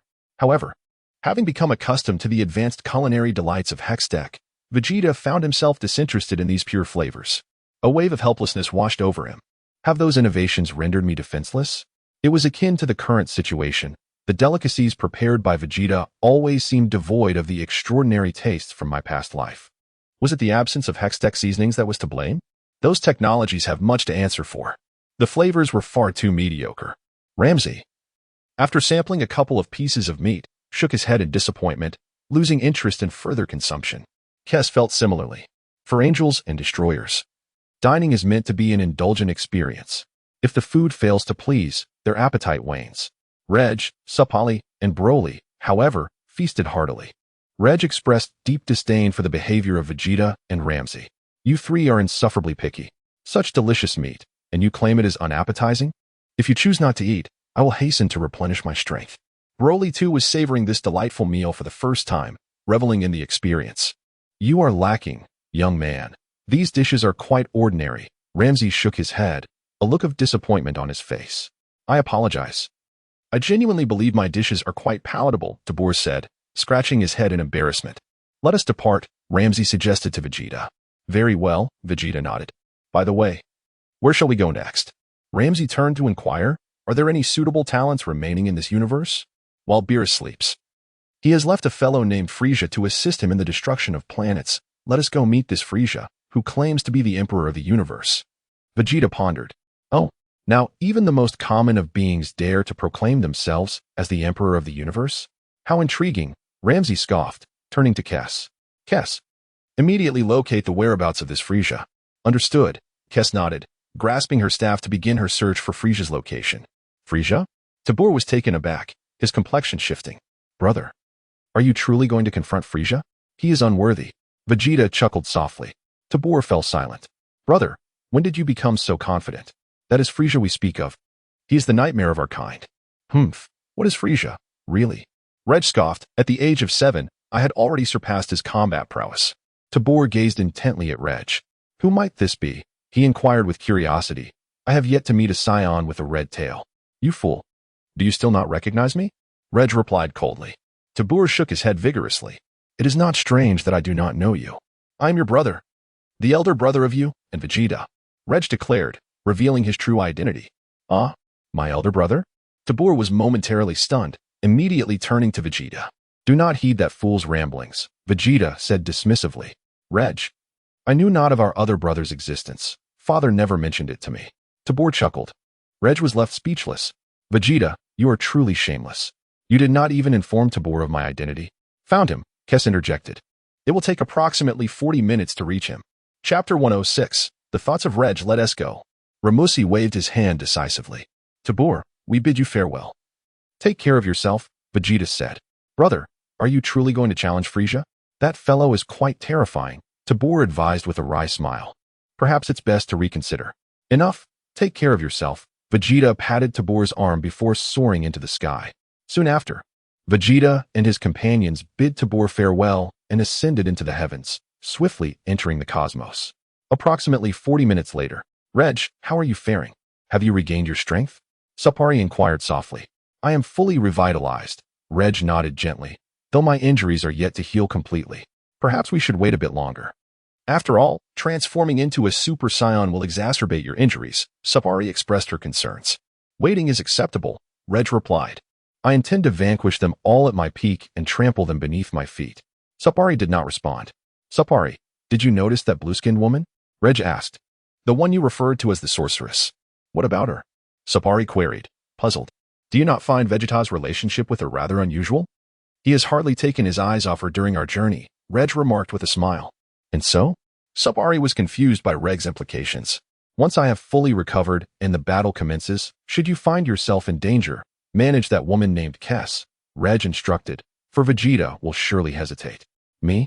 Control her? Sapari stammered, but I doubt I am her match. Fear not.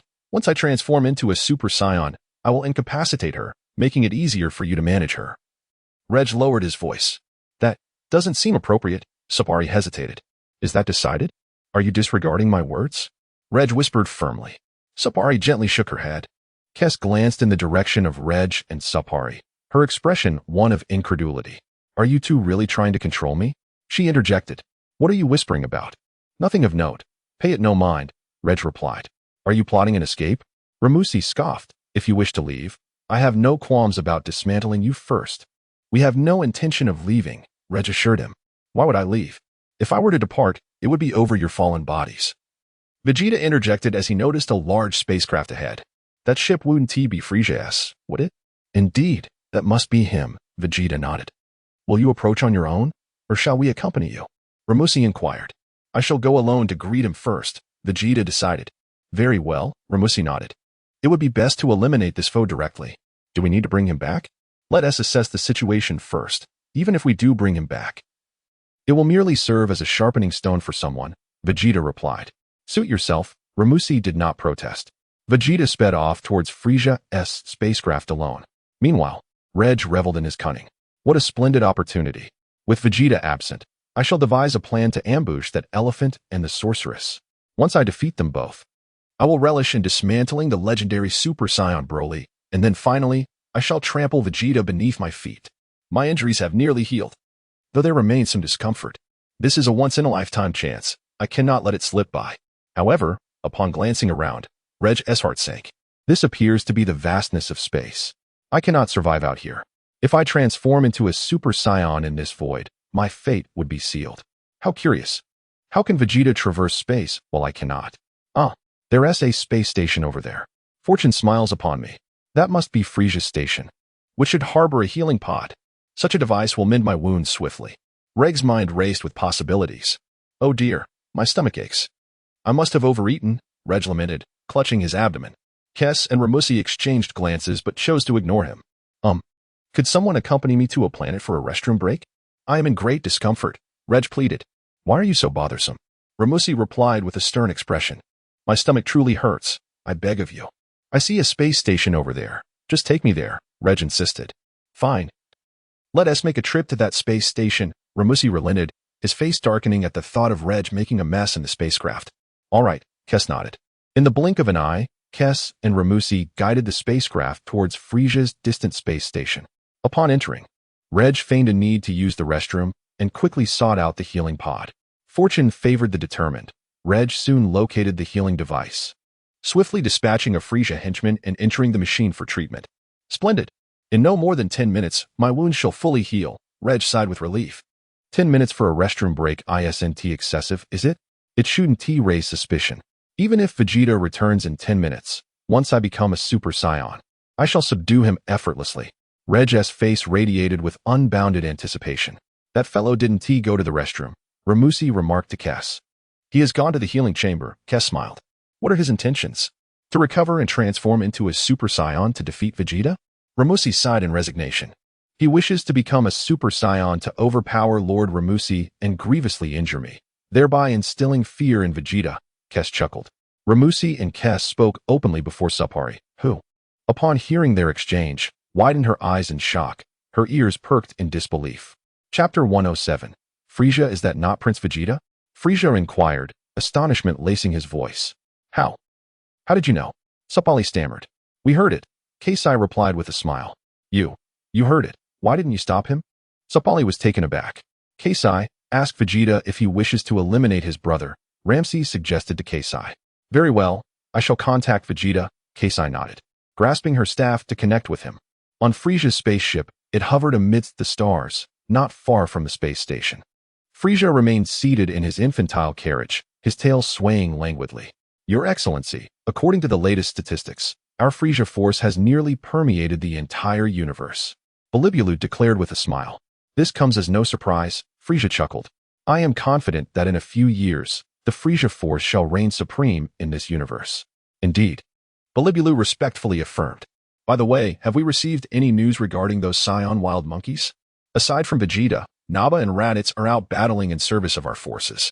Their combat powers are rather modest. Nappa's appears to be around 3,000, while Raditz is barely under 1,000. Too weak, Frieza remarked, shaking his head in disappointment. And what of that little monkey Vegeta? Surely he hasn't been rendered utterly useless on Earth? We have yet to receive any information from Earth. Should we send someone to investigate? Belibulu pondered. Perhaps it would be wise to do so. Who knows? That little monkey might stumble upon some fortuitous event. Frieza mused with a light chuckle. How could that be? Ha.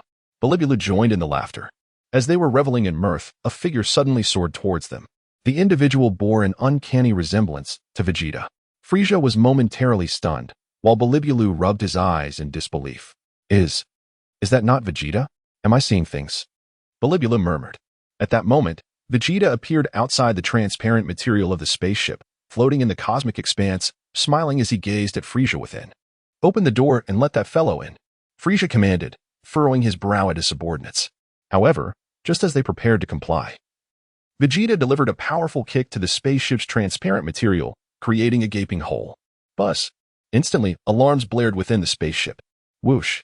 Belibulu was abruptly sucked out into the vastness of space, freezing instantly into a statue. Many of Frieza's subordinates met the same fate. Unperturbed, Vegeta glided through the newly formed hole, grinning as he regarded Frieza. His subordinates scrambled to activate the spaceship's defensive shield, restoring tranquility to the vessel. Meanwhile, Frieza's expression darkened further. Who could it be? Why, it is none other than the Saiyan Prince, Vegeta. Frieza sneered. It seems you've grown capable enough to survive in the cosmic void. This is quite unexpected. As Frieza spoke, Vegeta, unfazed, retrieved a communicator from his pocket. Keisai, what is the matter? Vegeta inquired. Frieza, are you even listening to me? Frieza's face grew increasingly grim. Is it common courtesy to engage in a conversation with someone while you are on the phone with another? Oh dear. It seems your brother wishes to become a Super Saiyan and control me and Lord Lam-Z, Keisai chimed in cheerfully. I thought it was something significant. Is that all? Vegeta raised an eyebrow in surprise.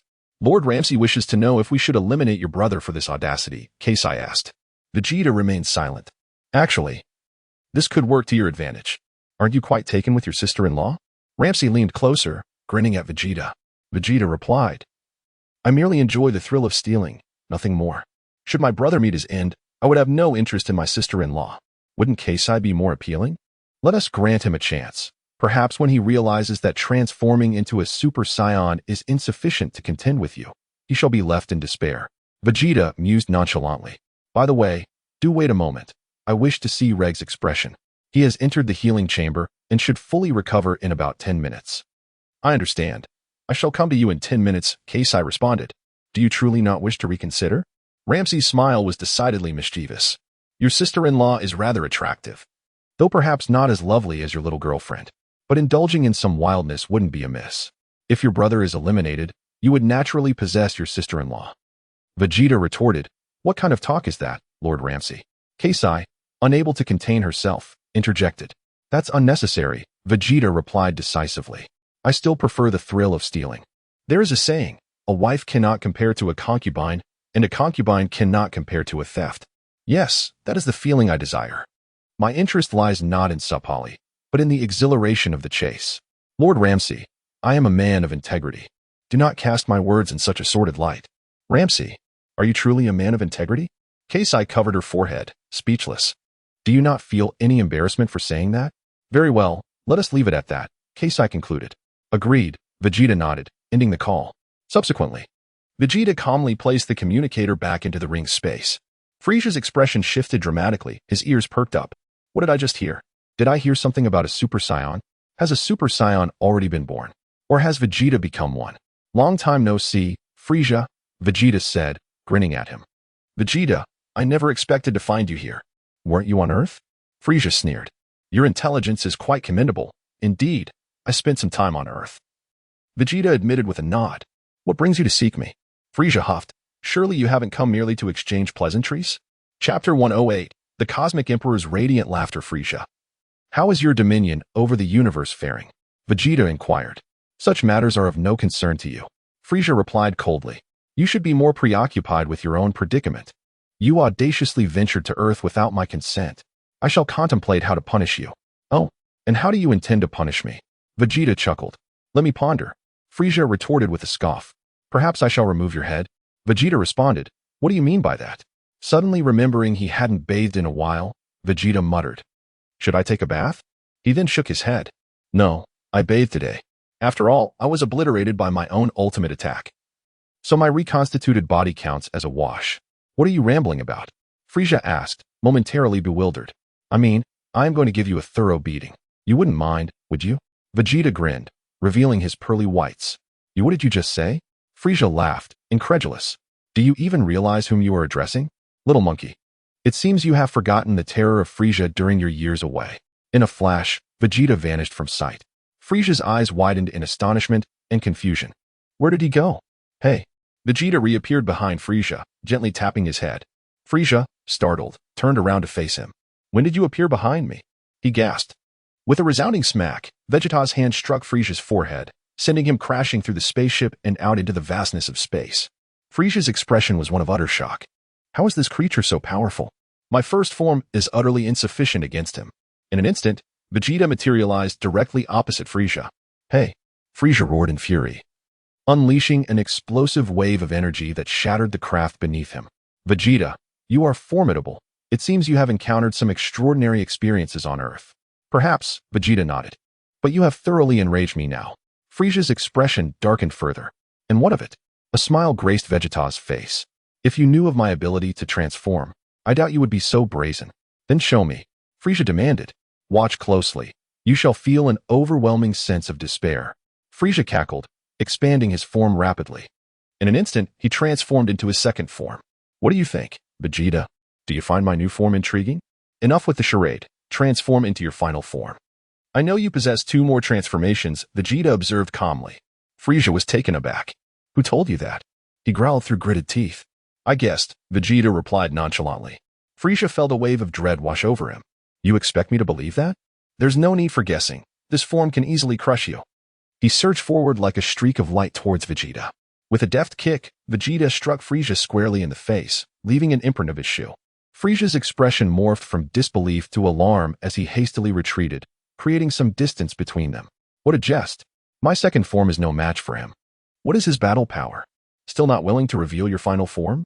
Vegeta teased. Fine. This is your doing. Now you shall witness my ultimate transformation. Frieza huffed. Morphing into his final form, crossing his legs and slightly extending his arms, striking a distinctive pose. What do you think, Vegeta? This is my ultimate form. Do you enjoy running around naked after transforming? Vegeta inquired. Frieza was exasperated. That's not the point. By the way, how do you urinate? I notice you lack the male appendage, Vegeta mused, examining Frieza thoughtfully. Frieza trembled with rage. You're not female, are you? Vegeta suddenly shivered. Recalling a female version of Frieza he had seen in another life. Who drew that? Regardless, the figure was quite well proportioned, though rather peculiar in appearance. At least I find it utterly unpalatable, but not entirely out of the question, Vegeta thought, momentarily lost in contemplation. What did you just say? I am a man, not a woman. Frieza screamed. And Frost? He seems a bit effeminate. Could he be one of your kind's females? Vegeta pondered. Frost? I don't know him. Frieza stammered, perplexed. Who in the blazes is Frost? Tell me. I am curious about how you urinate. Vegeta pressed on. Surely not through your mouth? Frieza trembled, his face paling. He slowly raised a hand, a crimson light gathering at his fingertip. With a flick, a beam of red energy shot toward Vegeta. With a gentle breath, Vegeta blew, causing the red energy to veer off course. Frieza was left in a state of disbelief. What nonsense is this? He merely blew. And my energy attack was deflected? How is this even possible? Humph. I intentionally restrained my energy. I feared I might inadvertently kill you, Frieza huffed, attempting to mask his inner turmoil. Is that so? Vegeta smiled. Do you know my true battle power? Tell me, Frieza urged. 120 million, Frieza declared, extending a finger. Do you understand what this number signifies? Impressive, Vegeta acknowledged. Chapter 109. Reg, are you a fool? Indeed, you appear to be utterly dazed. Perhaps such an overwhelming power level surpasses your wildest imagination as a Saiyan. Frieza snorted disdainfully. Yet you need not worry. My current power level is merely 3 million. Perhaps your strength has reached 5 million, allowing you to effortlessly repel my energy. That sounds quite reasonable. Vegeta smiled, nodding slightly. You may as well indulge in your laughter. Frieza retorted coldly, his body suddenly swelling. Now, I shall unleash 100% of my energy. My power will soar to a terrifying 12 million. Do your best, Vegeta encouraged. Frieza, such an intense atmosphere, and your encouragement leaves me utterly flabbergasted. Wah. Frieza's energy surged wildly. 60%, 70, 80, 90, 100. Frieza chanted. At last, Frieza released all of his energy, achieving a power level of 12 million. Humph. Such immense energy. Are you surprised? Frieza grinned at Vegeta. Just a moment, let me check the time. Vegeta retrieved a watch from his storage space and glanced at it. Frieza, how ridiculous. Can such low-tech contraptions function in a vacuum? Frieza exclaimed angrily. You are correct. Vegeta nodded. I suspect 9 minutes have already passed. Humph. You don't mean to wait for that Super Saiyan, do you? Even if the Super Saiyan arrives, what can they accomplish? Frieza laughed maniacally, but sadly. You will not wait for that Super Saiyan. I shall dismantle you piece by piece. Boom. Frieza declared as he thrust his hand forward, a powerful energy enveloping Vegeta. A cloud of dust erupted. As the smoke gradually cleared, Vegeta stood unscathed. Frieza, you seem rather unimpressive. Vegeta shook his head in disappointment. Is this all the energy you possess? Merely a dust cloud. Frieza, this is a vacuum. There is no dust. Frieza gritted his teeth, trembling, his expression shifting dramatically. This is fantasy, not hard science fiction.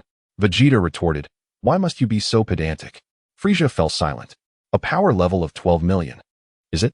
Vegeta smiled lightly, vanishing and reappearing behind Frieza. Frieza was completely caught off guard. Smack.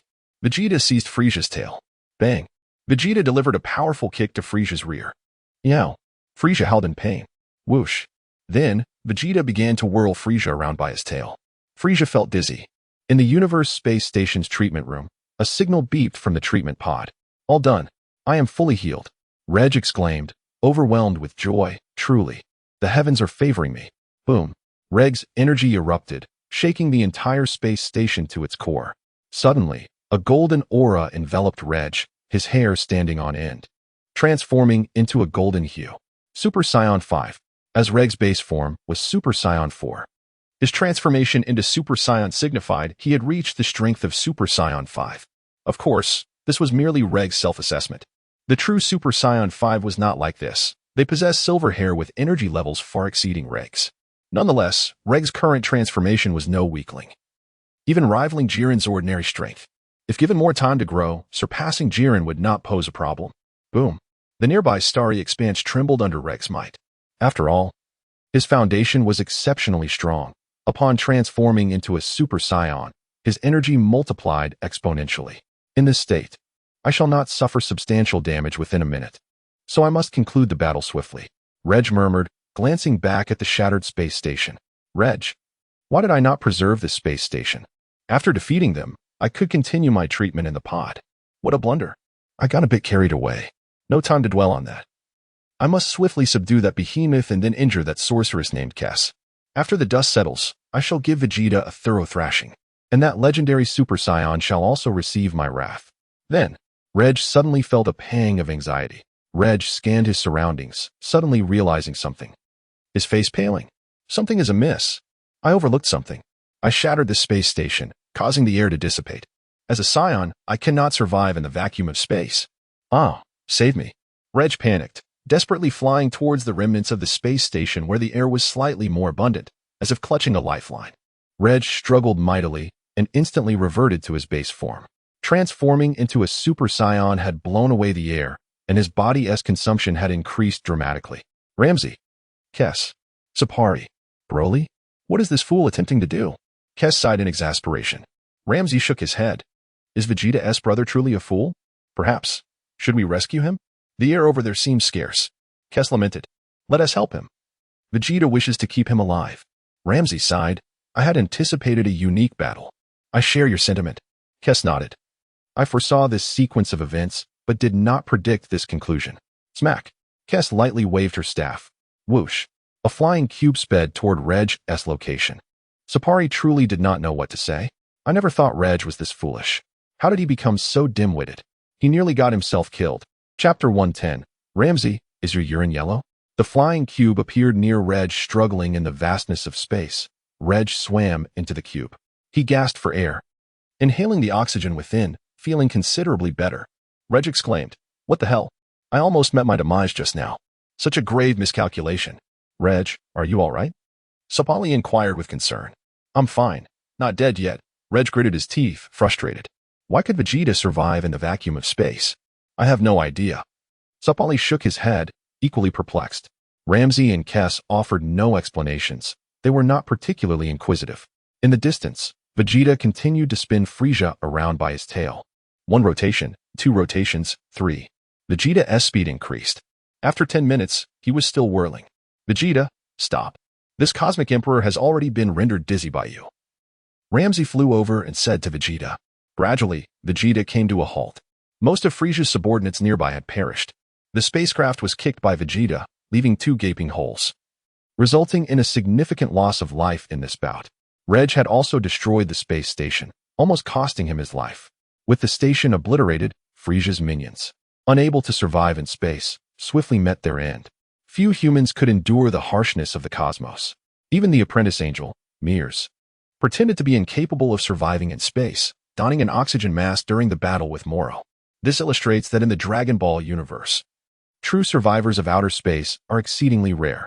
However, most adversaries encountered by Goku and Vegeta are capable of existing in the void. Frieza, Cell, Dabura, and Buu all share this trait. Even during their encounters with Moro later on, the same applies.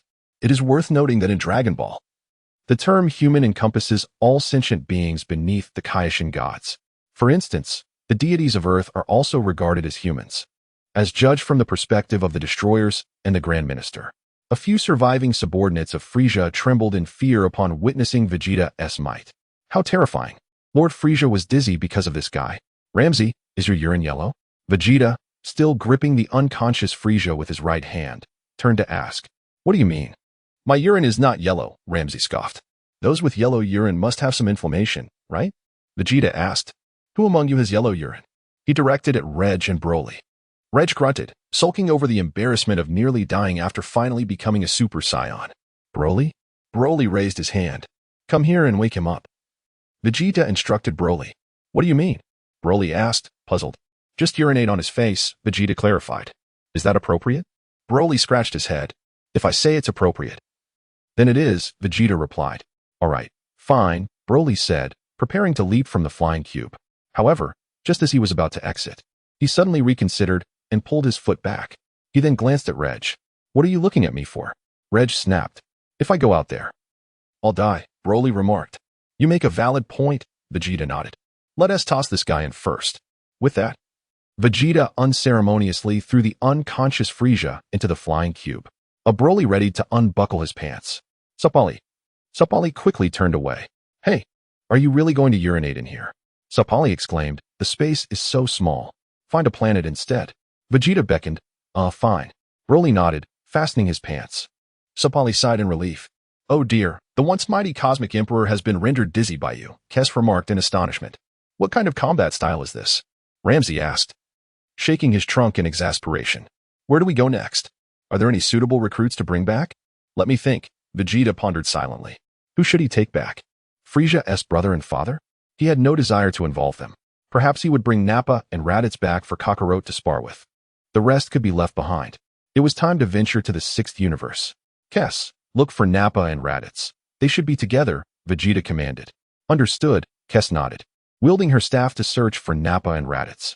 Hey, Vegeta, why can you survive in the vacuum of space?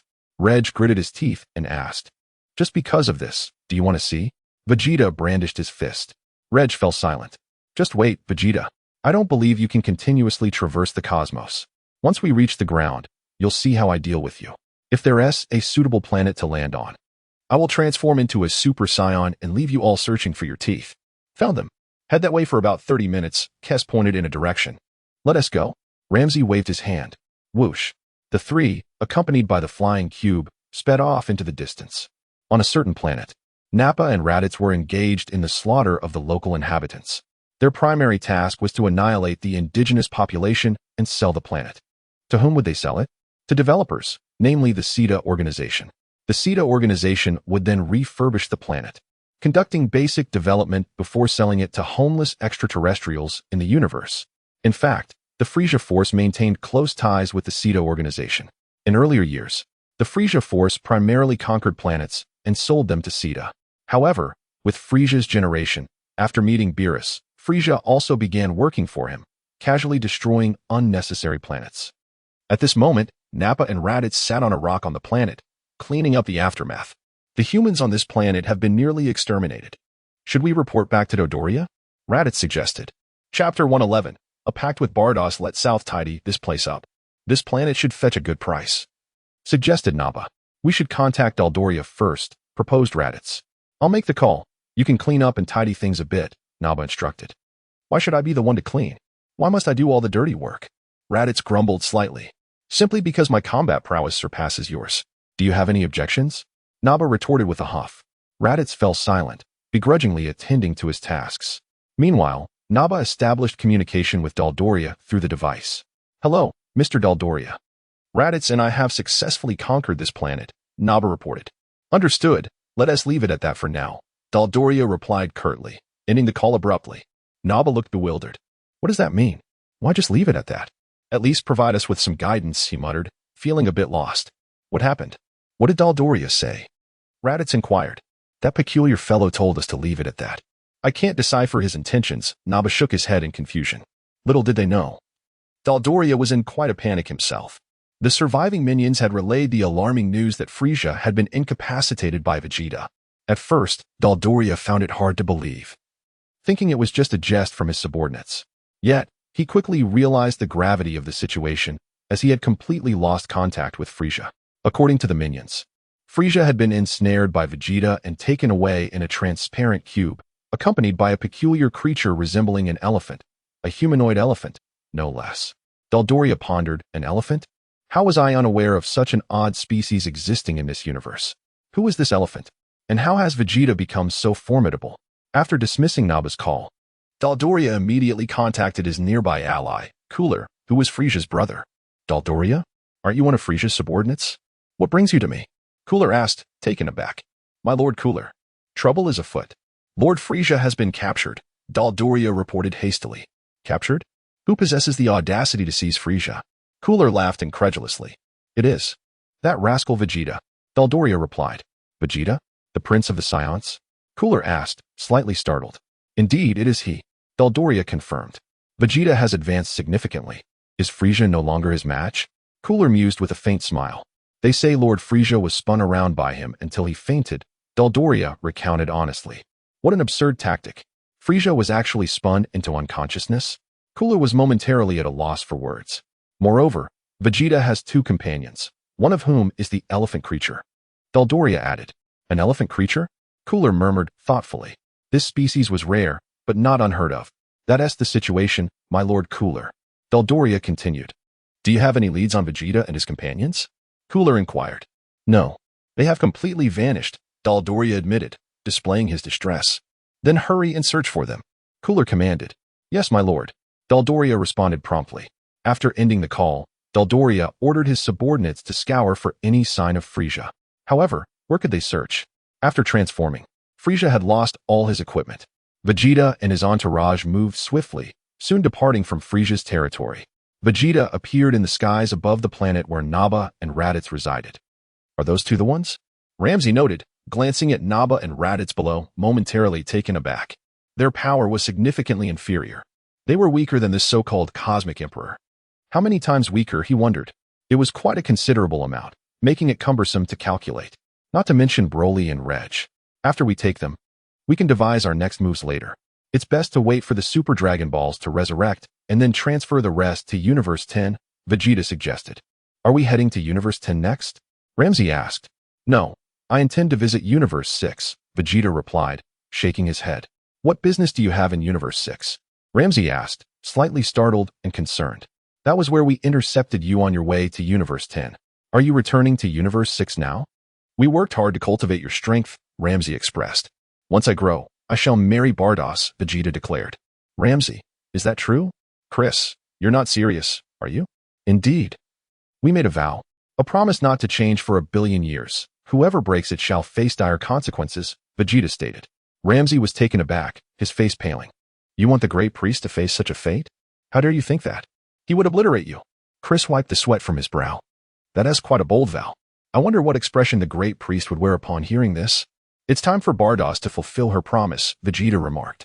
You can't be serious. You truly intend to take an angel as your wife? Lam-Z wiped his brow in disbelief. This was a pact made long ago. Vegeta replied matter-of-factly.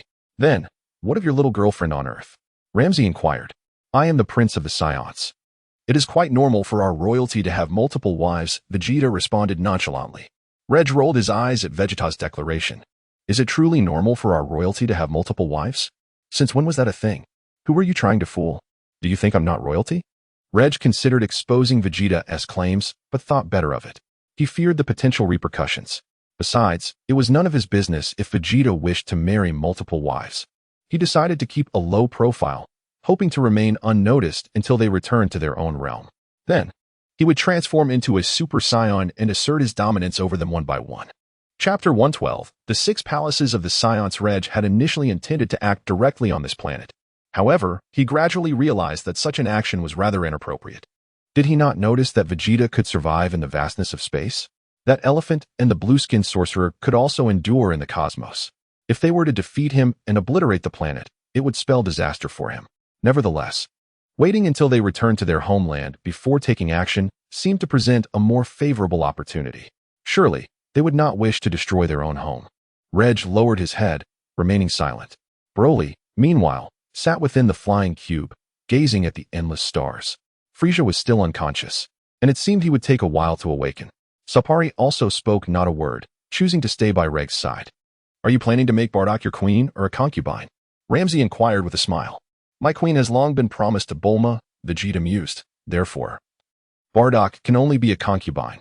How about we bestow upon her the title of noble concubine? Kes burst into laughter at that moment. Lam-Z also erupted in hearty laughter, the elephant's trunk waving about in delight. Kes and Lam-Z could hardly believe that Bardock had caught Vegeta's attention. Not only that, but she was to be considered a concubine, honored with the title of noble concubine. The situation was becoming increasingly amusing. If Bardock were to learn of this, her expression would undoubtedly be less than pleasant. Lam-Z chuckled with glee. Indeed, I wish to see that. Yes, I too wish to witness it, Kes giggled. Kes, I have yet to decide how to arrange your position. Vegeta pondered, turning his gaze towards Kes. Kes remained silent, wiping the sweat from her brow. Why are you fixated on me? I have always regarded you as a brother, yet it seems you desire me as your concubine. Come now, tell me. Who are the 4 concubines? Lam-Z pressed eagerly. The noble concubine, the virtuous concubine, the esteemed concubine, and the wise concubine, Vegeta replied. Kes, choose one quickly before Bardock is officially named the noble concubine. Perhaps you should select the noble concubine? Lam-Z suggested with a grin. Kes replied quietly. I actually think the virtuous concubine would suit you well. Very well, it is settled. Vegeta nodded in agreement. I do not consent, Kes sighed deeply. You are not required to consent, Vegeta countered. Consent? What is that? Lam-Z asked curiously. It is merely a term denoting one of the beauties within a harem, Vegeta explained. Kes pressed on, pray tell, who are the 9 court ladies? Let me see. Jiaoi, Zheron, Zhaoyuan, Shui, Shiron, Shouyuan, Chongyi, Chongrong, Chongyuan. Yes. Those are the ones, Vegeta recounted after knocking on his head, relieved that his memory served him well, having recently reviewed some history of the Tang dynasty before his arrival. Otherwise, fabricating such details would have been quite the mental exertion. From what you describe, this harem system appears quite elaborate, Lam-Z remarked. Are not the Saiyans a warrior race? Why not focus on battle instead of studying harems? Even a warrior race must consider procreation, especially the royal family. Among us, only 3 brothers remain, Vegeta lamented. Our father, and his father before him, preferred combat over the affairs of the harem, leading our race to the brink of extinction, with a persistent decline in population. Lam-Z responded. A decrease in population is one thing, but a negative growth rate. How does one even respond to that? Oh dear, that term is quite fitting. Kes chuckled from the side. Reg listened intently, intrigued. I had no idea the Saiyan royal family had such intricate divisions. Did the earliest Saiyan royalty truly have 3 palaces and 6 courts? How have I not heard of this before? Yet, judging by Vegeta's confident recounting, it seems implausible to be false. Upon reflection, Vegeta's assertions do carry some weight. The Saiyans spend much of their time in battle, leading to fewer offspring. Thus, a negative population growth among the Saiyan clan is understandable. Perhaps I have been misguided by Vegeta. If the royal family indeed had so many concubines, procreation would not pose a problem. Reg found himself lost in thought, contemplating deeply. Despite his disdain for Vegeta, he could not deny the merit of this proposal. Once he managed to subdue them, he too would establish a 3-palace, 6-court system. He envisioned his offspring ruling over the entire universe. Vegeta, do you possess a recording of your vow with Bardock? Lam-Z inquired. None. Vegeta shook his head. Is it possible she would go back on her word? That remains uncertain. If Bardock denies it, what recourse will you have? Lam-Z pondered. Zampa witnessed it. He can testify, Vegeta declared. What if he refuses to acknowledge it? Lam-Z countered, considering Zampa's allegiance to Bardock. Just watch. I will find a way to make him admit it, Vegeta grinned confidently. When the time comes, you two shall serve as my witnesses, and be sure to capture the evidence on video. Kes interjected, cough. Vegeta, Bardock is my sister. Do you truly expect me to betray her? Did you not consider me your brother? Vegeta chuckled. One is your brother, and the other your sister. We are all equal. Besides, it is not betrayal. It is merely the vow we made back then. You need only assist me in documenting the evidence. I find myself at a loss for words, Kes sighed. Thus, it is settled. I shall descend and fetch those two, Vegeta declared, transforming into a streak of light as he rapidly descended. After Vegeta's departure, Lam-Z leaned closer to Kes and whispered, Are we truly going to the 6th universe? Indeed. We must. There has never been a precedent of an angel marrying a mortal. It is worth exploring, Kes contemplated. Chapter 113. Has His Highness started raising elephants? Surely you jest, Lam-Z exclaimed in astonishment. Barduz is your sister. Speaking of which, all of us in the angelic lineage are still single. Perhaps if we facilitate her marriage, it might serve as a reference. Kes remarked, who knows, we might actually be blessed with a little angel in the future, giving our kind a glimmer of hope for propagation. Lam-Z replied, after all, angels are formed from the essence of the cosmos. The likelihood of that happening is exceedingly minuscule. Kes mused, yet, it would be splendid to see more angels born into existence. Shouldn't we report this to the high priest? Lam-Z inquired. Not yet. Kes pondered for a moment before shaking her head. It's still too premature for such a report. Just don't try to shift the blame onto me later. If something goes awry, I want to take the fall for it, Lam-Z warned, swinging his trunk like an elephant. Oh dear, it seems Lord Lam-Z has become quite astute, Kes chuckled. Of course. Lam-Z huffed, with someone as cunning as Vegeta around. I'll certainly learn to be more shrewd. Their conversation was relatively quiet, so the others inside the flying cube remained oblivious. Meanwhile, on the planet below, Raditz was busy tidying up the battlefield. A clean environment was essential to attract potential newcomers. One could hardly expect anyone to approach if the ground were littered with corpses, as it would diminish the planet's value. Nappa, having little else to do, decided to assist Raditz in gathering the bodies for disposal. I wonder where His Highness has gone. It's been years since we last heard from him, Raditz muttered. Who knows? Nappa shrugged. I heard he went to a planet with exceedingly low combat power. I can't fathom why he would choose to go to such a place. Does he wish to languish there? Surely, His Highness is not that kind of person, Raditz said, somewhat incredulous. Let us not concern ourselves too much. We should focus on our own affairs, Nappa suggested. As they conversed, Vegeta descended from the sky, landing nearby. Nappa rubbed his eyes in disbelief as he gazed at Vegeta, while Raditz displayed a hint of confusion. Vegeta appeared remarkably short. This is how he looked 12 years ago. How has he not grown at all in that time? Given the Saiyan physiology, he should have reached maturity by now. Is that truly His Highness Vegeta?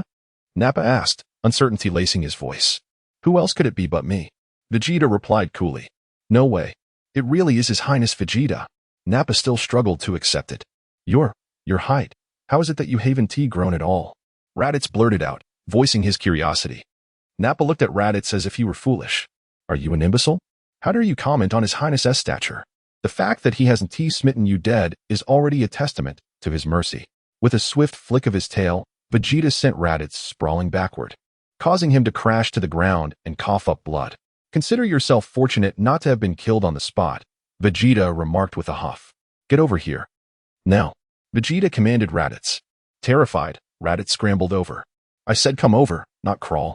Can you not understand simple instructions? Vegeta's voice was icy. Yes, Your Highness. I'll come. I'm coming now. Raditz hurriedly rolled on the ground. Vegeta smirked with satisfaction. Your Highness, are you here to join us on a mission? Nappa asked excitedly. This is splendid. With your presence, I'm sure we'll easily conquer numerous planets. Let South leave this place first, Vegeta replied tersely, then took to the skies, swiftly ascending through the clouds to a higher altitude. Returning to Kes and Lam-Z's side, Nappa and Raditz dared not lag behind, quickly following suit. Is His Highness's spaceship up there? Raditz inquired. Perhaps, Nappa speculated. Aren't we bringing our spaceship along? I recall ours can dock with His Highness's vessel. Let us wait and see what His Highness intends, Nappa suggested. Very well, Raditz nodded in agreement. Before long, they beheld Vegeta alongside Lam-Z and Kes in the sky. They paused for a moment. Who was that elephant? Nappa murmured. Has His Highness truly begun raising elephants? Raditz exclaimed in surprise. Is he planning to establish a zoo on a planet? That is not entirely out of the realm of possibility, Nappa pondered thoughtfully. It seems we should gather more animal species. Let us simply follow His Highness's lead, Nappa concluded. Ascending higher, they soon found themselves beside Vegeta. You too, step inside. Vegeta gestured towards the nearby flying cube. Nappa and Raditz turned to the indicated direction. After 3 seconds of astonishment, they exchanged bewildered glances, then observed Frieza lying unconscious on the ground. However, they did not recognize Frieza in his final form, only feeling a vague familiarity. Why do the others also have tails? Are they Saiyans too? Without further delay, they entered the flying cube. Reg frowned disdainfully at the newcomers. Vegeta, bringing Frieza along is one thing. But why invite these two weaklings? Reg couldn't hold back his irritation. Let us refrain from killing them for the moment, Vegeta replied. Had you not mentioned that, I might have very well killed them by accident just now. Reg chuckled. But I'm not interested in them anyway. There's no pride in slaying them. What did you just say? Raditz exploded with rage. Who do you think you are? Nappa shouted. Do you believe you're something special? Chapter 114. Will he only live until 18? Let me assess his combat power, Raditz declared as he pressed the button on the scouter aimed at Rager. Boom. Just as the scouter locked onto Rager's form, it erupted with a thunderous explosion. Raditz was left bewildered. What happened? Why is the scouter malfunctioning? He scratched his head in confusion.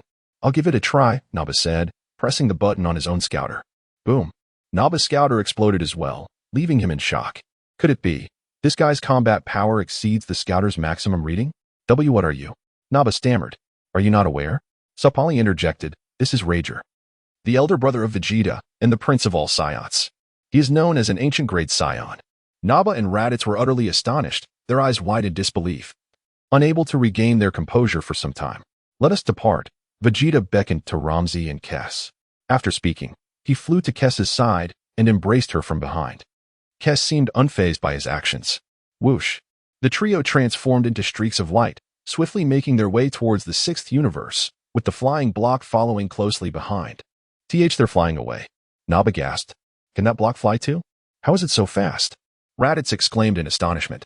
Wait, can His Highness survive in the vacuum of space? Naba inquired hastily. Rager remained silent, the truth weighing heavily on him. It was precisely because he could not survive in space that he had lost to Vegeta. If he had transformed into a Super Saiyan, he would have easily defeated them all. He had initially anticipated Vegeta would seek powerful allies, yet he found two weaker individuals instead. In fact, this Saiyan named Raditz was only comparable to his and Vegeta's brother, Tabor, in strength, far too weak. Such feeble beings did not deserve to exist in this universe. The bald, bearded Saiyan was similarly weak, possessing only about 5 times Raditz's power. Rager chose to ignore them, but it didn't prevent his wife, Sapali, from flaunting before them. By the way, did you just claim to be the great prince? Naba suddenly snapped back to reality, gazing at Rager. Indeed. Lord Rager was born on the same day as Lord Vegeta and possessed a combat power of 50,000 at birth. Sapali declared with a haughty air. What? A combat power of 50,000 at birth? Raditz was dumbfounded. Are you kidding me? Naba was left speechless as well. If that's true, our current powers wouldn't even suffice to match his at birth. Such is the might of the ancient grade Saiyans. Sapali proclaimed proudly. Ancient grade Saiyans. Naba seemed to recall something, his body trembling violently. Naba, what's wrong? What are you thinking? Raditz asked. Do you know about ancient grade Saiyans? I once saw a description of them in the library. I thought it was just a legend, like the tales of the Super Saiyan. Naba reflected, astonished that ancient grade Saiyans truly existed. What did it say? Get to the point. Raditz urged impatiently. It is said that ancient grade Saiyans possess extraordinarily powerful combat abilities, inheriting the advantages of our Saiyan great ape transformation, yet without the increase in size. Allowing the power of the great ape to manifest infinitely, Naba explained solemnly.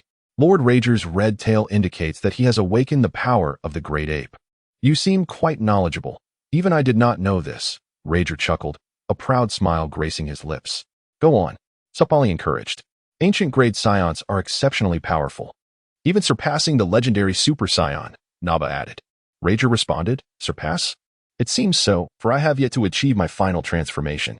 Moreover, when I fought Broly, I was still in a weakened state. Had I been at full strength, I would have easily overwhelmed him. I miscalculated, he sighed. However, the legendary Super Saiyan is indeed formidable. But Naba hesitated, suddenly covering his mouth, reluctant to continue. What is the matter? Why have you stopped? Sapali inquired. There's nothing more. Naba shook his head. Continue. I know you had more to say, Rager insisted, his tone firm. Naba stammered. Well, I did read in that book that ancient grade Saiyans generally do not live past 18 years of age due to their overwhelming energy, which ultimately causes their bodies to shatter. Rager's expression turned icy, his gaze sharp enough to cut. Naba dropped to his knees. Please spare me. My lord, that book said as much, but I thought it was a lie, he pleaded. Rager remained silent, the implications weighing heavily on him. I am already 18 this year. Are you suggesting that I will perish this year? Vegeta glanced over, but said nothing more. Ancient grade Saiyans do not survive beyond 18? According to that fan-made comic, that shouldn't be the case. Rager appeared in that comic when he was already over 50, right? Vegeta mused silently. Books are penned by humans.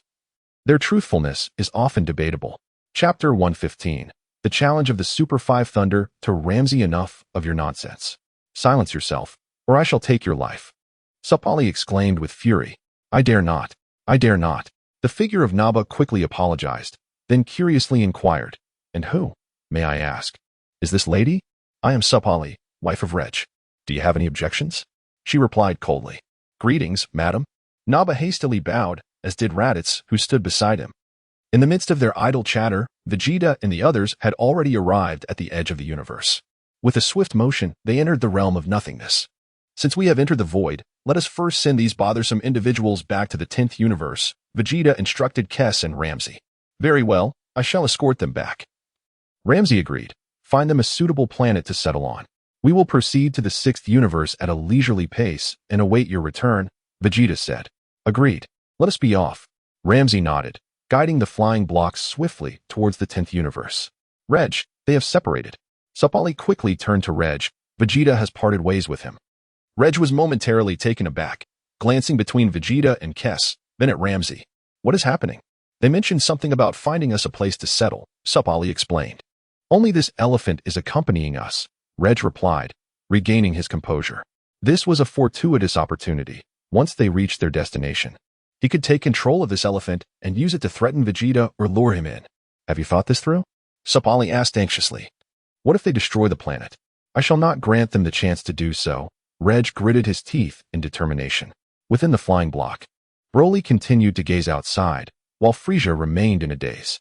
Naba and Raditz were equally bewildered, utterly confused about their destination, especially given the formidable ancient Saiyan accompanying them, who also happened to be Vegeta's brother. Furthermore, why had Prince Vegeta confined them within this block? Time passed, and with a sudden rush, Lam-Z led the flying block out of the void and into the cosmic expanse of the 10th universe. He inhaled deeply, savoring the fresh air, despite the vacuum surrounding him. This was indeed his universe, a realm he knew intimately. In mere minutes, Lam-Z arranged for Reg and the others to settle on a sizable planet and descended with the flying block. You shall reside here for the time being, he announced to them. And you, elephant? What are your future intentions? Reg inquired with a smile. Lam-Z cast a sidelong glance at Reg, refusing to engage.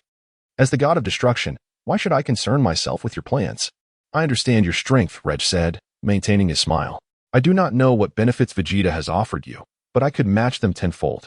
Lam-Z retorted, what could you possibly offer me? Name your desire.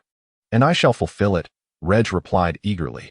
Even if it is the entire universe, I can make it happen. This is my universe, Lam-Z stated coolly. Reg was taken aback.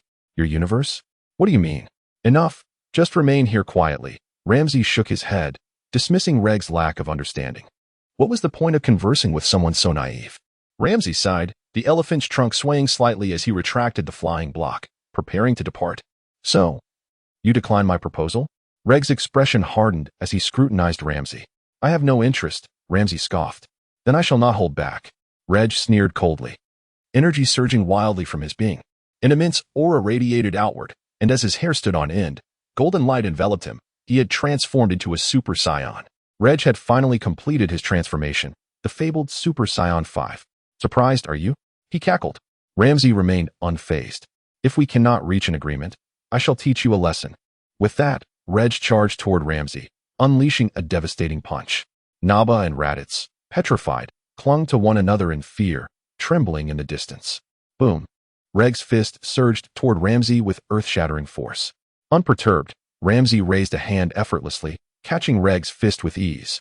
Reg was momentarily stunned, his expression shifting as he realized that striking Lam-Z felt akin to colliding with the vast emptiness of space. It was as if the power behind his blow had been utterly siphoned away. His pupils dilated in shock and confusion. What is happening? How dare you challenge me with such meager skill? Lam-Z smirked derisively. In an instant, Lam-Z's trunk swung toward Reg, delivering a powerful strike to his chin. Reg soared upward, flipping several times before crashing down, landing hard and losing his golden glow. He reverted to his normal state, blood spewing from his mouth, his complexion pale and wounded. You are fortunate to be alive. I have shown restraint, Lam-Z chuckled lightly. Observe closely. This is your example. I expect you to behave yourselves.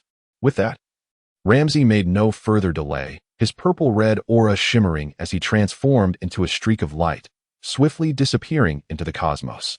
Reg. Sapali rushed forward to assist Reg, helping him to his feet. Chapter 116. The top three figures of the 10th universe. Reg's gaze was vacant, his spirit in disarray, teetering on the brink of despair. What was the origin of that colossal elephant? Even having transformed into a Super Saiyan, why was I still not a match for it? How could this be? It was impossible, absolutely impossible. Who exactly was that being? Sabari was equally struck with fear, her complexion paling. How infuriating. I underestimated his strength. Reg regained his senses, trembling all over. We are utterly oblivious to the situation. Sabari remarked solemnly, it seems the mightiest is not Vegeta, but rather this elephant. Reg fell silent. This is absurd. I was nearly knocked unconscious by that creature's sheer force. Broly cast a glance in Reg's direction before departing, ignoring him entirely. Did you see that? That elephant is truly formidable. Raditz exclaimed to Ba. Prince Reg's battle power was 50,000 upon birth. But quietly assessed, now an adult, his battle power must be around 500,000, correct? What? A battle power of 500,000? Raditz trembled in fear. Our strength is utterly insufficient against him. We must leave this place. Being near such a creature is more terrifying than being with Prince Vegeta. Perhaps even Prince Vegeta is not his match, Ba whispered. That elephant is even more fearsome, a battle power of 500,000 is not enough to withstand a mere swipe from it. Raditz said gravely. Now I understand why Prince Vegeta exudes such confidence. Ba remarked. Where did he find such backing? I wonder if that elephant can contend with Lord Frieza, Raditz pondered. Who knows? Ba replied with a knowing glance. The two swiftly made their escape, soon finding a place to settle on this planet. Reg, what shall we do next? Sapari was at a loss for ideas. First, we must leave this place. Since he has granted me time, I shall train diligently here. Reg gritted his teeth. I am an ancient-level Saiyan. I will surely surpass that elephant. Then I shall trample Prince Vegeta beneath my feet. Reg and Sapari departed, leaving only Frieza at the scene.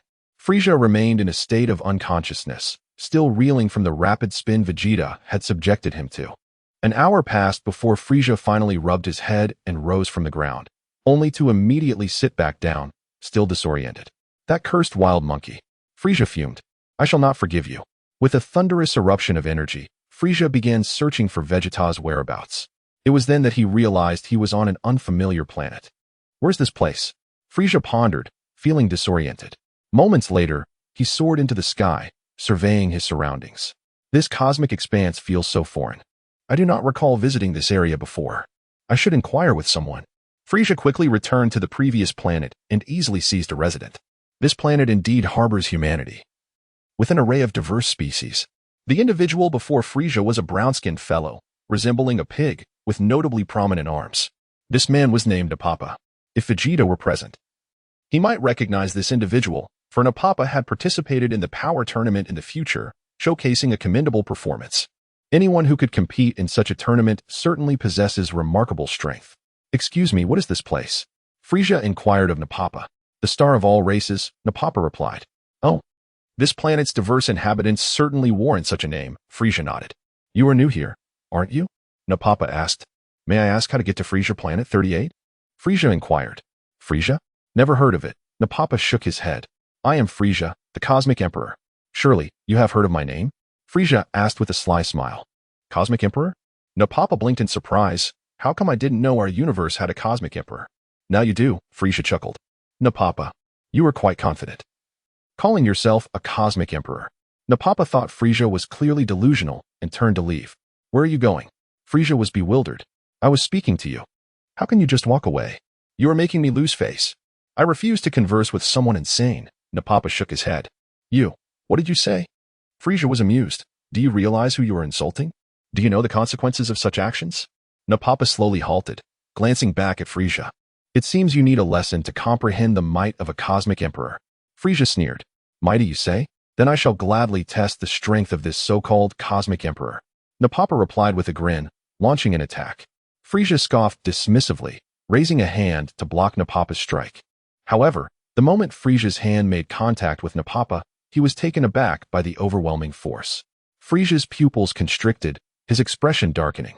Bang! Frieza was struck squarely in the chest by Napapa's palm. Coughing violently, Frieza stumbled backward, leaving deep grooves in the ground with his feet. Humph, is that all you've got? Calling yourself a cosmic emperor yet unable to defeat even me. Napapa spat disdainfully before turning to leave. Smack. Frieza collapsed to the ground, the astonishment in his gaze palpable. He never anticipated that a creature resembling a pig could possess such strength. I am the cosmic emperor Frieza. Has my power diminished to the point where even a mere pig can best me? Frieza sensed his energy levels and found no decline. My strength remains unchanged. What on earth is happening? Little did Frieza realize, he had transitioned from the 7th universe to an entirely different one, facing an opponent ranked among the top 3 in the 10th universe. At this moment, Frieza was far from being a match for him. Chapter 117, Deliciously Beautiful. He always has his moments of solitude. Napapa is of a precocious nature, possessing formidable strength from an early age, though his progress in later stages is rather limited. If we were to consider the era of the Power Tournament, Frieza, having already mastered the Golden Transformation, would effortlessly counter Napapa's assaults in that form. However, now with merely 100 million battle power, it is rather normal for Frieza to find himself unable to contend with the top 3 figures of Universe 10. Frieza was genuinely astounded. After a brief respite, he inquired with several individuals, yet none could provide the whereabouts of planet Frieza. Damn, it seems my influence has yet to expand sufficiently. Frieza gritted his teeth, lamenting. Even the inhabitants of this planet are unaware of my name. Subsequently, Frieza procured a communicator in an attempt to reach Dodoria and the others. However, given the vast cosmic distance, the communicator had long ceased to function. Frieza seethed with rage. You too, Zarbon and Dodoria, shall pay for this. I will deal with you both upon my return. In Universe 6, amidst the cosmic expanse, Vegeta cradled Kess as they progressed slowly forward under her guidance. Waiting for Lam-Z. It's far more comfortable to fly in this state, Kess remarked. That Super Saiyan 4 is a head taller than I am. Vegeta shook his head. I feel no difference in this state. What kind of difference do you desire? Kess inquired, puzzled. Just that sensation of discomfort, Vegeta chuckled. By the way, what was that thing? Kess asked curiously. Please, take it away. Vegeta responded. Can that thing even be removed? Though, it matters not, for I can regenerate. Who said I am not immortal? By the way, what did you say to Bardock back in the day? How did I meet my demise? Vegeta questioned. I mentioned that you provoked Lord Lam-Z and were subsequently obliterated by him, Kess replied. What will they think now that I suddenly appear before them? Vegeta pondered. They will surely be astonished, Kess smiled, yet this would unravel the lies of the past. We could claim that you were resurrected out of guilt for what transpired. A rather splendid proposition, don't you think? Vegeta mused with a smile. It is not so simple to be resurrected after destruction unless one employs the Super Dragon Balls. Kess shook her head. Surely we cannot disclose the matter of the Super Dragon Balls to Lord Kampa or Bardock. You could say that they failed to obliterate me completely. That my soul is resilient, and thus I was revived, Vegeta suggested. That seems plausible. Indeed, your essence is quite formidable. Kess nodded in agreement, finding Vegeta's reasoning sound. As they conversed, Lam-Z quickly caught up with them. Kess promptly relayed Vegeta's recent proposal to Lam-Z. Very well, let us proceed as you suggest, Lam-Z nodded in agreement, adding.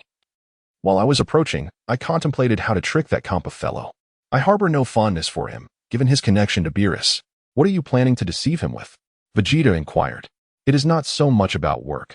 I am merely considering what would be suitable to ensnare him, Lam-Z mused, swaying his large trunk thoughtfully.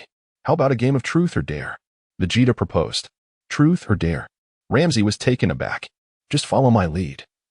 And you shall be thoroughly entertained, Vegeta grinned. All right, I shall heed your advice. Lam-Z, now eager for the thrill, was wholly compliant with Vegeta. The trio swiftly advanced towards the realm of the Destroyer in Universe 6. In Universe 11, within the Destroyer realm, Makarita, hurry and check if that rascal Vegeta has parted ways with Lam-Z. I am eager to seize the moment when he is alone to thoroughly teach him a lesson, to make him question his very existence. Deliciously Beautiful had been patiently awaiting this opportunity to confront Vegeta. This matter could not simply be left unresolved. Being bested by a mere human was utterly infuriating. Deliciously Beautiful felt a surge of indignation. One must retreat to gain a broader perspective, yet the more he contemplated, the angrier he became. Although he had lost 2,000 years of labor, 8,000 remained. Furthermore, those 8,000 years were accrued through schemes orchestrated by Vegeta and Lam-Z against him. It was clear that he had become a mere pawn in their eyes. Could Deliciously Beautiful suppress his fury? He yearned to hang Vegeta up and unleash his wrath. Now, He awaited the moment when Vegeta would be alone. I refuse to believe you can remain with Lam-Z indefinitely. The moment you are solitary, I shall swiftly come to deal with you. Kakarot, holding her staff, observed the crystal orb which began to shimmer as it sought out Vegeta's whereabouts. In a short while, the orb revealed Vegeta's position alongside Kess and Lam-Z. No, Mr. Vegeta is still with Sister Kess and Lord Lam-Z, Kakarot reported, noting that he had reverted to his original form. Thus, the one named Zamasu is indeed correct. That is none other than Vegeta. Deliciously beautiful trembled with rage. How utterly despicable. To ensnare a single individual with such fervor, is this your amusement? Kakarot remained fixated on Vegeta's silhouette. Suddenly, Vegeta turned around and glanced back. Kakarot was taken aback, her face betraying surprise. Oh dear. Could I have been discovered? She gasped. What? What do you mean? Discovered? By whom? Deliciously beautiful queried, bewildered. It seems Mr. Vegeta. Kakarot pondered. Impossible. Deliciously beautiful exclaimed in disbelief. Are you suggesting he can sense your observation of him? Indeed, Kakarot nodded. No way, that is utterly impossible. Deliciously beautiful shook his head, dismissing the notion. Do not jest. Even if you were to scrutinize Lam-Z through your staff, he might not even notice. Let alone that, Vegeta. Perhaps I am merely being overly suspicious, Kakarot conceded. The likelihood of such an occurrence is exceedingly low. Typically, when an angel observes someone, that individual remains oblivious. After all, we angels are the true deities. Let us wait a little longer. He shall eventually find himself alone. Deliciously beautiful huffed. Once he is solitary, I shall immediately go and settle the score. Chapter 118. This galaxy is beyond repair. Very well. Delicious Lord. Kakarot gently tapped her forehead. By the way, there's something else. Delicious inquired again. What is that rascal Zamasu doing? How has he been managing that galaxy? Let me take a look. Kakarot immediately used her staff to inspect Zamasu. After a thorough examination, she was left speechless, holding her forehead in disbelief. What is the matter? Delicious asked, puzzled. Mr. Zamasu has already eliminated quite a number of humans from that galaxy. Kakarot sighed. You, what did you say? Delicious was taken aback, his voice faltering. Originally, there were over 20 planets inhabited by humans in that galaxy. Now only 3 remain. The rest have been utterly exterminated by him. Kakarot wiped the sweat from her brow. This bastard. What on earth does he intend to do? Delicious exclaimed, feeling a surge of frustration. He might be trying to propagate your philosophy, Delicious Lord, by annihilating those humans. Kakarot speculated. Delicious retorted, is that the kind of philosophy I espouse? I am a destroyer, not a killer. I don't slay indiscriminately. The planets I choose to destroy are based on reason. I can't just destroy a planet for the sake of it. How would the universe progress then? If we were to follow Zamasu's ideology without restraint, that galaxy would surely lose its value of existence. Kakarot added, if this continues, it's likely that our entire 11th universe will also lose its value. Delicious felt a wave of despair wash over him. He shuddered at the thought. If this trajectory continues, it's possible that our universe might be erased by Lord Zeno himself. A universe devoid of value has no reason to exist. This is something I am acutely aware of. Could it be that Zamasu was sent by Ramusi to ensnare me? A sudden realization struck Delicious, and he gritted his teeth in anger. That's certainly a possibility, Kakarot nodded. We must head to that galaxy immediately. I shall personally put an end to that wretch. Delicious trembled with rage. This fellow was despicable. How dare he wreak havoc in our universe and disrupt its ecology? Understood, Kakarot responded. Whoosh, whoosh. The two transformed into streaks of light, one a vibrant hue and the other a contrasting shade, racing toward the galaxy where Zamasu resided. However, midway, Delicious suddenly reconsidered. Why should I destroy him? He pondered. I could send him back to the 10th universe and find another galaxy for him to manage. If he continues his reckless ways there, that would certainly be intriguing. Oh dear, it seems that Delicious Lord wishes to return the favor in kind, Kakarot smiled. Humph, if I am to ensnare someone, I shall ensure to do so with Ramusi as well. Delicious beamed with pride, contemplating the prospect of Zamasu returning to his universe and becoming subdued, thus allowing him the opportunity to destroy him. Kakarot fell silent. Whoosh. Before long, Delicious and Kakarot descended upon the galaxy where Zamasu was stationed. Greetings, Delicious Lord and Kakarot Lord. Zamasu bowed respectfully. Zamasu, how are you finding your work here? Delicious inquired. Quite satisfactory. Although I have changed universes, the differences between galaxies are minimal. There is hardly any distinction, Zama's replied. During this time, I have also exterminated numerous humans, as their existence only hinders the development of the universe. Indeed, they are mere parasites of this cosmos. Delicious interjected. Humans are parasites of the universe? You imbecile. Without humanity, what purpose would the universe serve? The cosmos requires intelligent beings to exist. How else would gods come into being?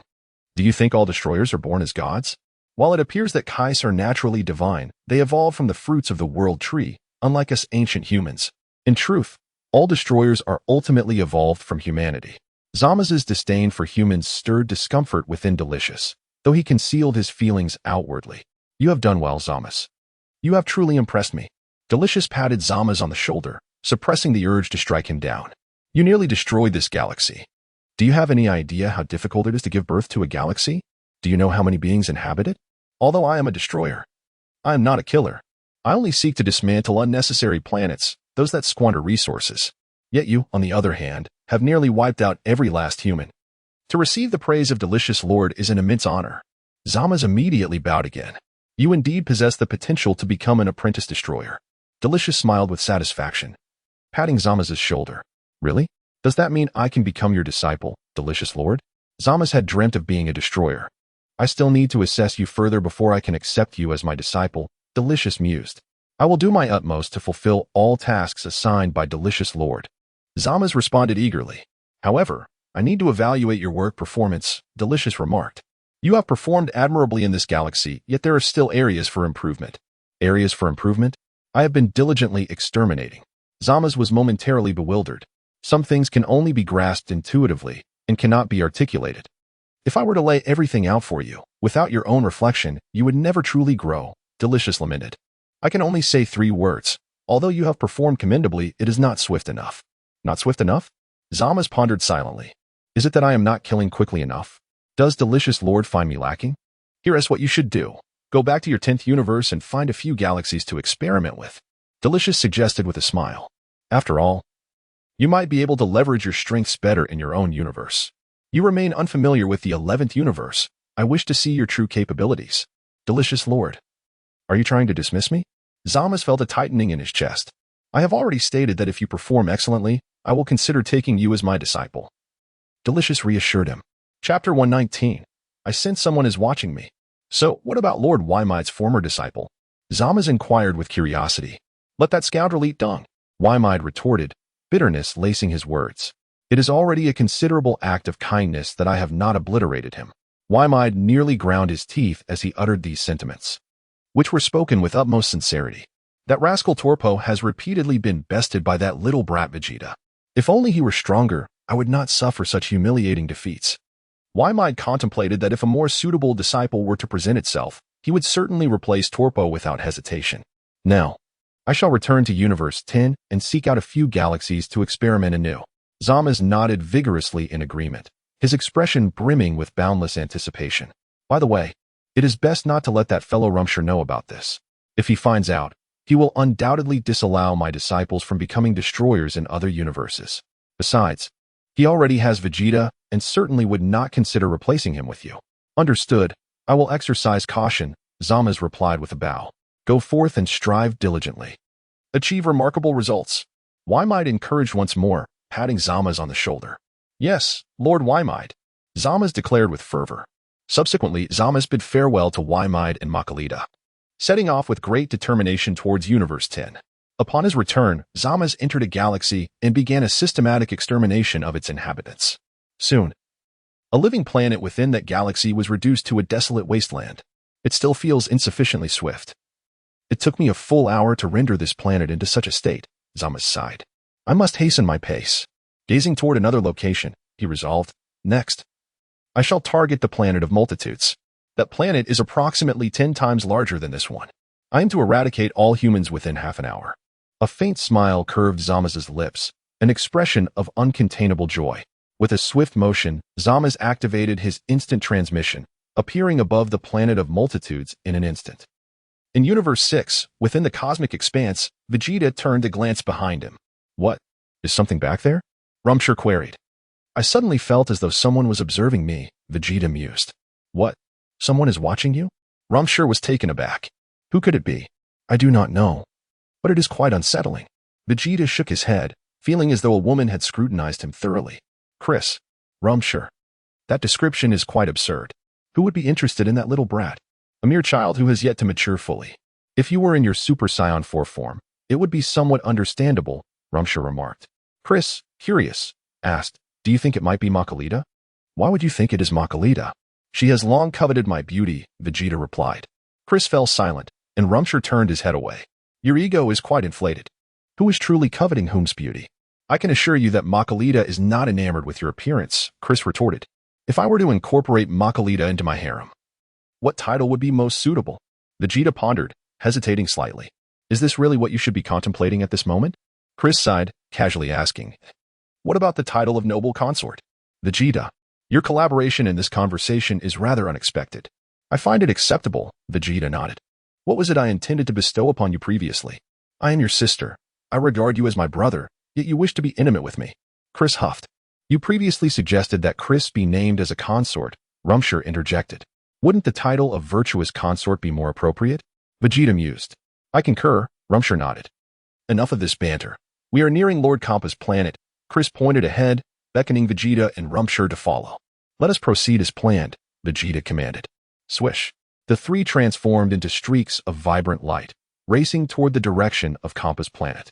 On Kampa's planet, Kampa was dozing while Beerus sat nearby, feeling bored. How dull. Kampa yawned. If Lord Kampa feels bored, perhaps he should go out and destroy a few planets, Beerus suggested. I do not wish to work, Kampa shook his head. I would rather nap here than engage in labor. Lord Kampa is indeed quite lazy, Beerus sighed. You speak lightly, after years of performing the same tasks. Who could endure it? No wonder that Bilus fellow sleeps for years on end. I should learn from him, but I cannot sleep for that long. Beerus fell silent.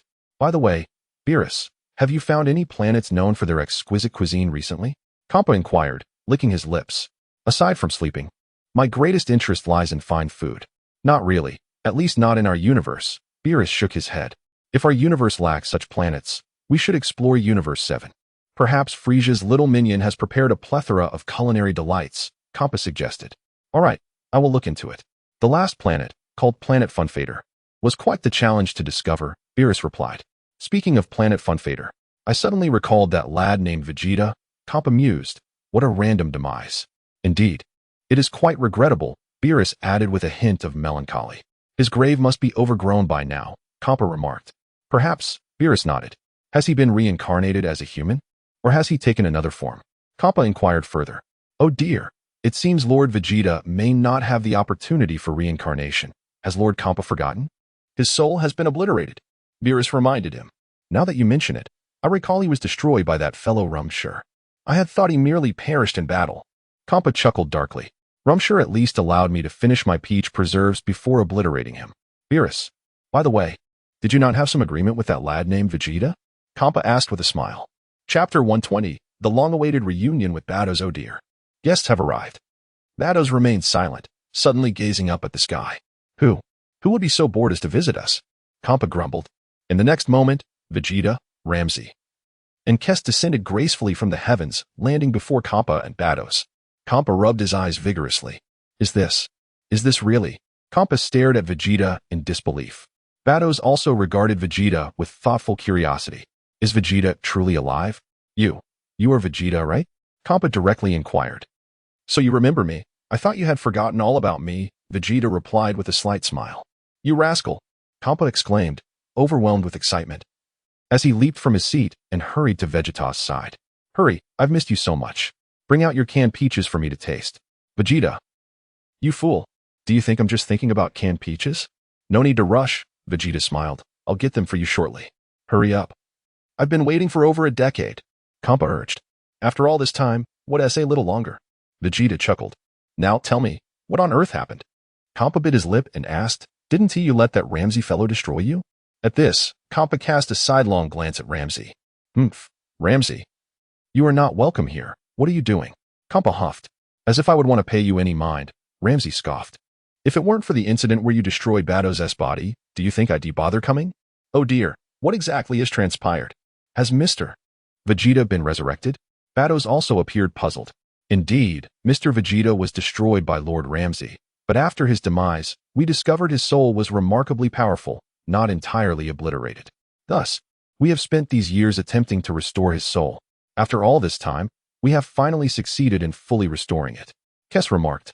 I've even crafted him a new body, so Mr. Vegeta is now completely revived. Now, I return this individual to you. Universe 6. Lam-Z declared. No wonder after all these years, this fellow has grown an inch. His soul must have been gravely wounded. Kampa suddenly comprehended. Vados, too, pondered this, and out of curiosity, examined Vegeta's physique upon hearing Kess mention the strength of his soul. Upon inspection, Vados was indeed somewhat surprised. This little guy's soul strength is genuinely formidable. If the strength of an angel's soul is 100, then his soul strength is at least 50. The strength of a destroyer god's soul is merely 40. This little fellow's soul strength has surpassed that of a destroyer god. No wonder Lord Lam-Z didn't completely annihilate him.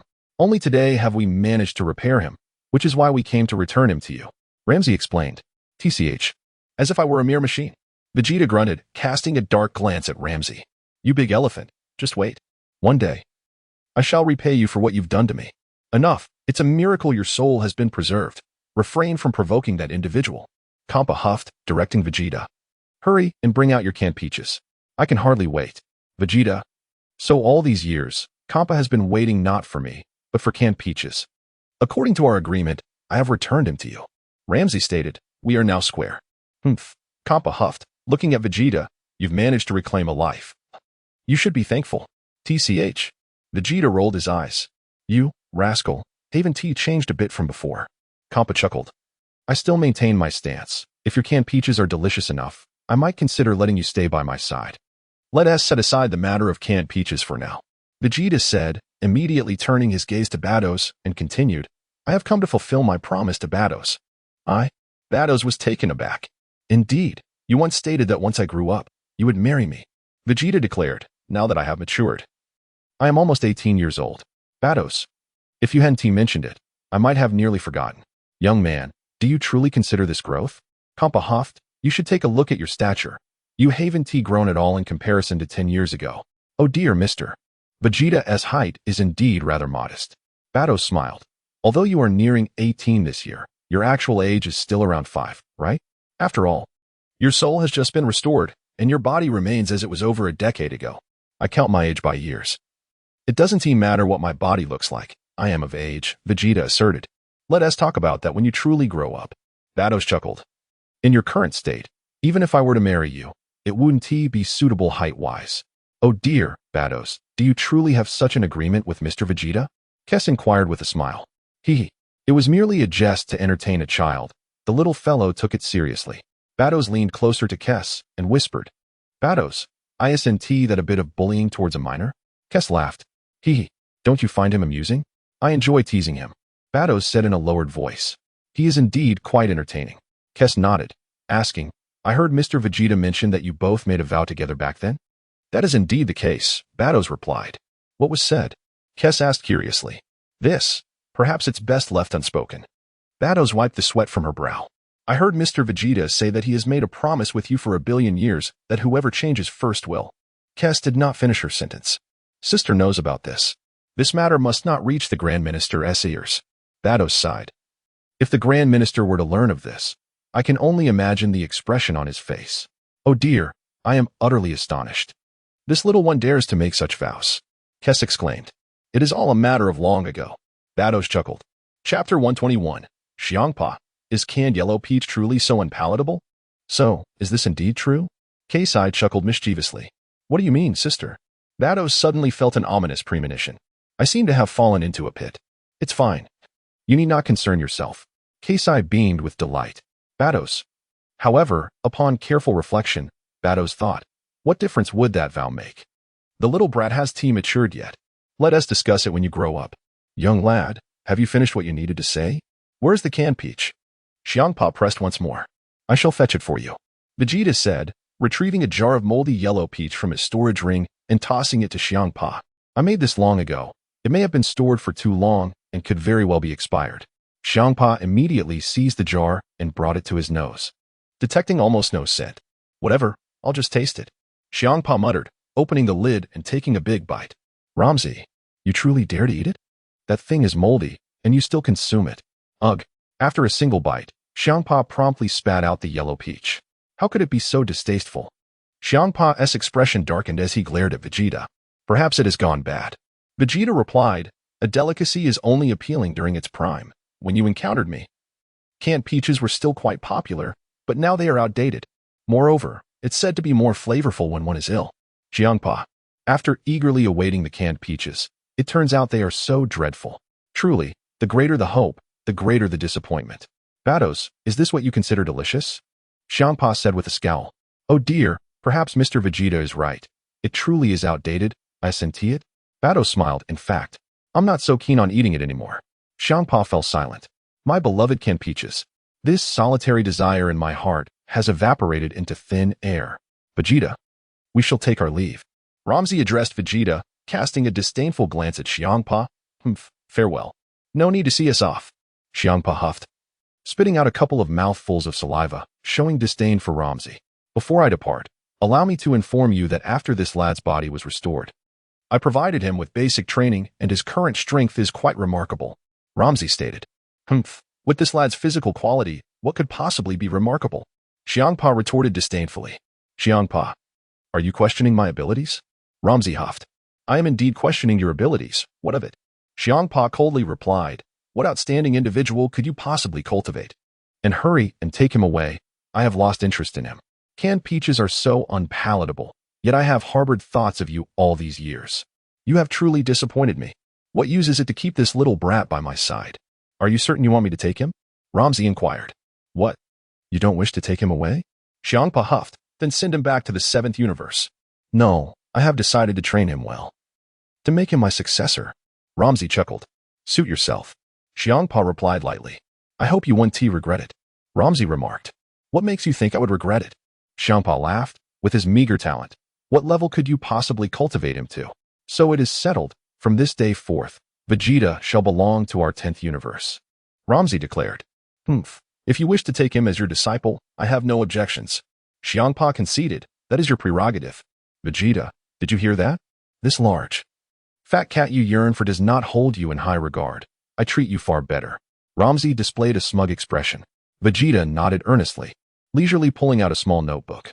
He then altered the number 10060 on the notebook to 5,000. Lam-Z leaned in for a closer look. Why has this number decreased? This lad previously stated that this figure represents a value of enmity. Whose enmity is this? Why has it diminished? Lam-Z did not consider himself to be an object of any enmity in Vegeta's eyes. Thus, Lam-Z dismissed the thought. He believed he had treated Vegeta sufficiently well. I teach you how to train. I take you out to deceive others. Have I not been good to you? Therefore, Lam-Z never contemplated that Vegeta harbored any enmity towards him.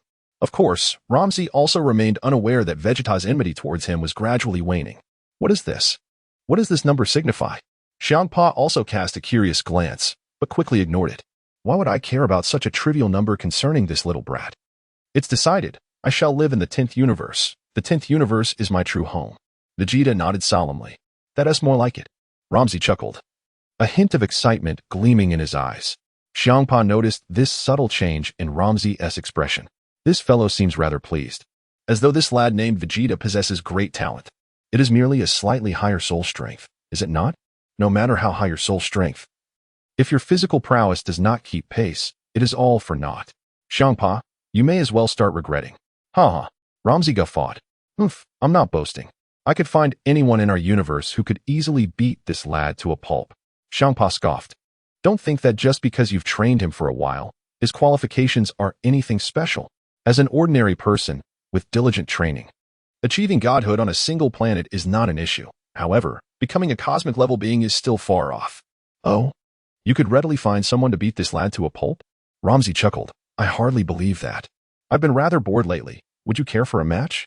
Xiangpa suddenly expressed interest. How do you propose to play? Lam-Z inquired. The loser must pay a price. It cannot simply be a match for mere entertainment. Xiangpa huffed. Certainly. There must be a cost. Lam-Z nodded. I shan't take advantage of you. Let us each bring 5 individuals from our respective universes and find a planet to hold the competition in 3 days. The losing side must pay the price. Xiangpa declared confidently. What do you require? Lam-Z asked. Quite simple. I am dreadfully bored lately, and have no desire to work. Champa pondered, if I win. You must assist me with work for 100 years. How does that sound? Chapter 122, Battles. Little Vegeta is salivating for a century? Ramses found it amusing. What? You disagree? Champa muttered, 50 years would suffice. Ramses, why do you still want to reduce it? Whatever, if it's a century, then so be it. Ramses nonchalantly nodded. It's just 100 years. If he were to lose, he could always negotiate 1,000 years from the delicious universe, which would undoubtedly have them agreeing enthusiastically. Of course, Ramses did not believe he would lose. With Vegeta around, how could he possibly lose the match? If you win, what do you want me to do? Shall I work for you for 100 years? Champa inquired. No need. I prefer to accomplish my own tasks. Ramses declared with a serious tone. Vegeta. Kes. Both Vegeta and Kes fell silent. You speak as if it were genuine. You won't have to work for the next 8,000 years. My request is simple. If I win, let's play a game akin to truth or dare. But skip the truth and go straight to the dare. Ramses chuckled.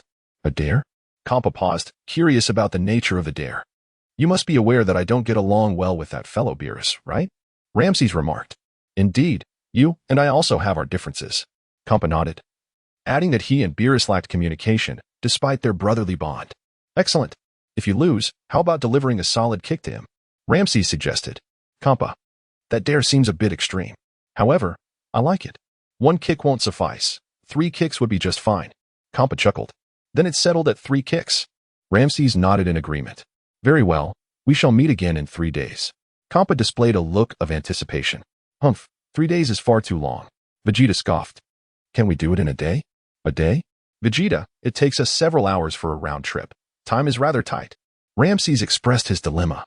Thus 3 days seemed more appropriate. Precisely, Champa agreed. There's no need for such trouble. I shall take on the 5 from Universe 6 by myself. Vegeta replied.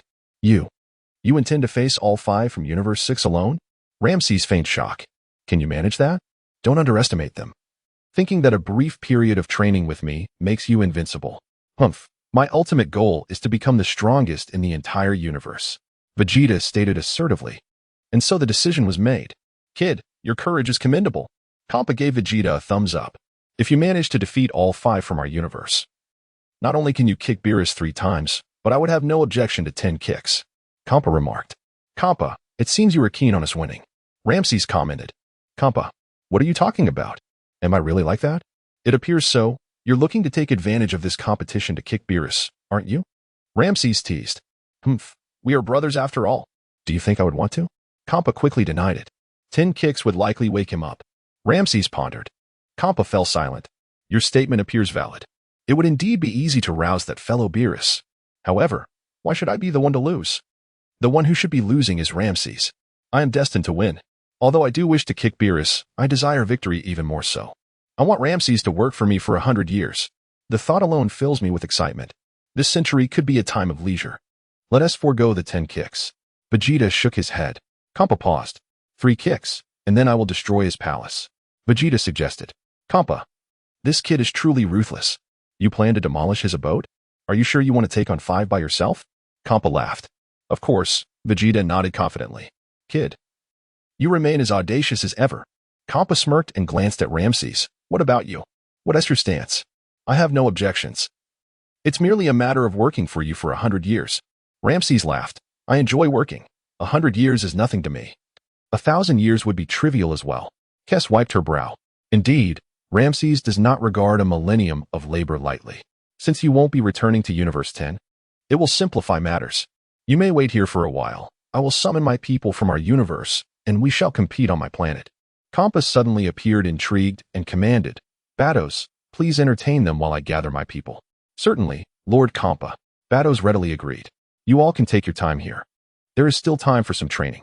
Champa chuckled, his body shimmering with a purplish-red glow. As he departed, he whispered to Batos. There's no need to serve Ramses any new tea. Just give him the leftover from 2 years ago. Whoosh. Champa transformed into a streak of light and swiftly departed. Champa has gone to seek others. Kes, Lord Ramses, young Vegeta, this way please. Batos beckoned. Vegeta, am I that young? Just give me a moment to show you my red tail. 2 tails, each more splendid than the last. I believe you will be quite enamored. I am also curious about the blue basket. I wonder if it will possess distinct characteristics. having grown accustomed to ordinary baskets on television. I am genuinely eager to see what the blue frame looks like. Is it constructed similarly to the ordinary ones? My anticipation is growing. I wonder if I can manage to kiss the basket. Vegeta mused, saliva beginning to drip. Oh dear, young Vegeta, you are drooling. Vados observed with a smile and gently wiped away Vegeta's drool. You are not a child anymore. Why do you still drool? Have you not matured? Vegeta fell silent. This Vados is truly gentle. Appointing her as a concubine seems entirely justified. Chapter 123. Lam-Z, you may pursue Hellas. Kes remained silent beside them. Vados. Do you know what causes him to drool? Did you even wipe it away for him? I sense he surely harbors no good intentions. He used to drool quite a bit on me. At that time, I regarded him merely as a younger brother. And now, he actually wishes to take me as his consort? This little brat has truly grown up. His thoughts have matured as well. Should I refrain from allowing him to carry me while flying in the future? Wait a moment. Something is pressing against me. It couldn't be. Kes suddenly had a realization, her face flushing. Had I been too naive in my previous thoughts? Perhaps I was overthinking it. Kes said nothing more. Suddenly feeling her heart race significantly. Lam-Z remained quiet, lost in contemplation. Is 100 years a bit too short? Vegeta quietly inquired of Lam-Z. You truly understand me? Lam-Z nodded. Losing only 100 years is rather trivial. If it doesn't work out, let's play the long game. Vegeta mused. I want team need to participate in the first round. We can lose once first. It's just 100 years after all. And then? Winning doesn't T seem to offer much either? Lam-Z questioned. At most I would kick Beerus a couple of times. Let Kappa do the work for you, Vegeta whispered.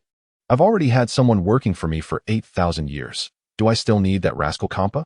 Lam-Z shook his large trunk, feeling it rather unnecessary. If you think about it this way, you could become a creditor. Vegeta smiled. Having one destroyer owe you 8,000 years of work is nothing. But if every destroyer owed you several thousand years, what do you think would happen? Lam-Z, I believe they would beat me to death. Lam-Z replied. Vegeta, your reasoning is remarkably sound. I'm at a loss for how to respond. But your point does seem valid. If every destroyer owes you so many years of work, they would surely conspire to eliminate you. As long as you are gone, they would no longer owe you anything. Therefore, capturing a couple of destroyers to exploit would suffice, Vegeta suggested. Then you could share those years of work with your destroyer friends. My destroyer friends? Lam-Z paused. Shaking his head, I have no destroyer friends. I heard there is a beautiful destroyer in Universe 2. Don't you fancy her? Vegeta asked. You mean Hellas? That dark-skinned one? Lam-Z inquired. The black-blue frame, have you seen it? Vegeta laughed, adding, pure black. Even the net of the hoop is black. What hoop? What do you mean by that? Lam-Z asked, puzzled. Lean in closer, Vegeta instructed. Lam-Z leaned in. Vegeta whispered a few words into Lam-Z's ear. Lam-Z was taken aback, exclaiming in astonishment at Vegeta. You clever rascal, I can't believe I didn't catch on. So that's what the hoop means. Lam-Z suddenly understood. You are remarkably talented. How did you come to think of this? To have studied this sport so thoroughly? Don't you want to see the black-blue frame? Vegeta smiled. Given your words, it does seem somewhat intriguing. Lam-Z swayed his trunk excitedly, revealing a hint of anticipation. You could entirely allocate the years of work you win to that dark blue frame destroyer. Vegeta proposed this might gain her favor, and then, well, you know. Lam-Z rested his chin on his hand, appearing contemplative. After a brief silence, I recall that Guy Wei Maida seems to fancy Hellas, Lam-Z mused. So we need to act quickly to intercept her. Vegeta suggested. ISNT interception your forte? Lam-Z, back when I intercepted you to our Universe 10, I never expected it would lead to this outcome. All right, let us communicate the details properly. Lam-Z nodded. Vegeta did not oppose discussing the subsequent details with Lam-Z. In truth, there was little to negotiate, as they had already outsmarted Wei Maida once before. The two were quite experienced. As they whispered to each other, Vados glanced back at Lam-Z. Then at Vegeta, saying nothing more. After all, this is Lord Kampa's affair. Vegeta noticed Vados looking back.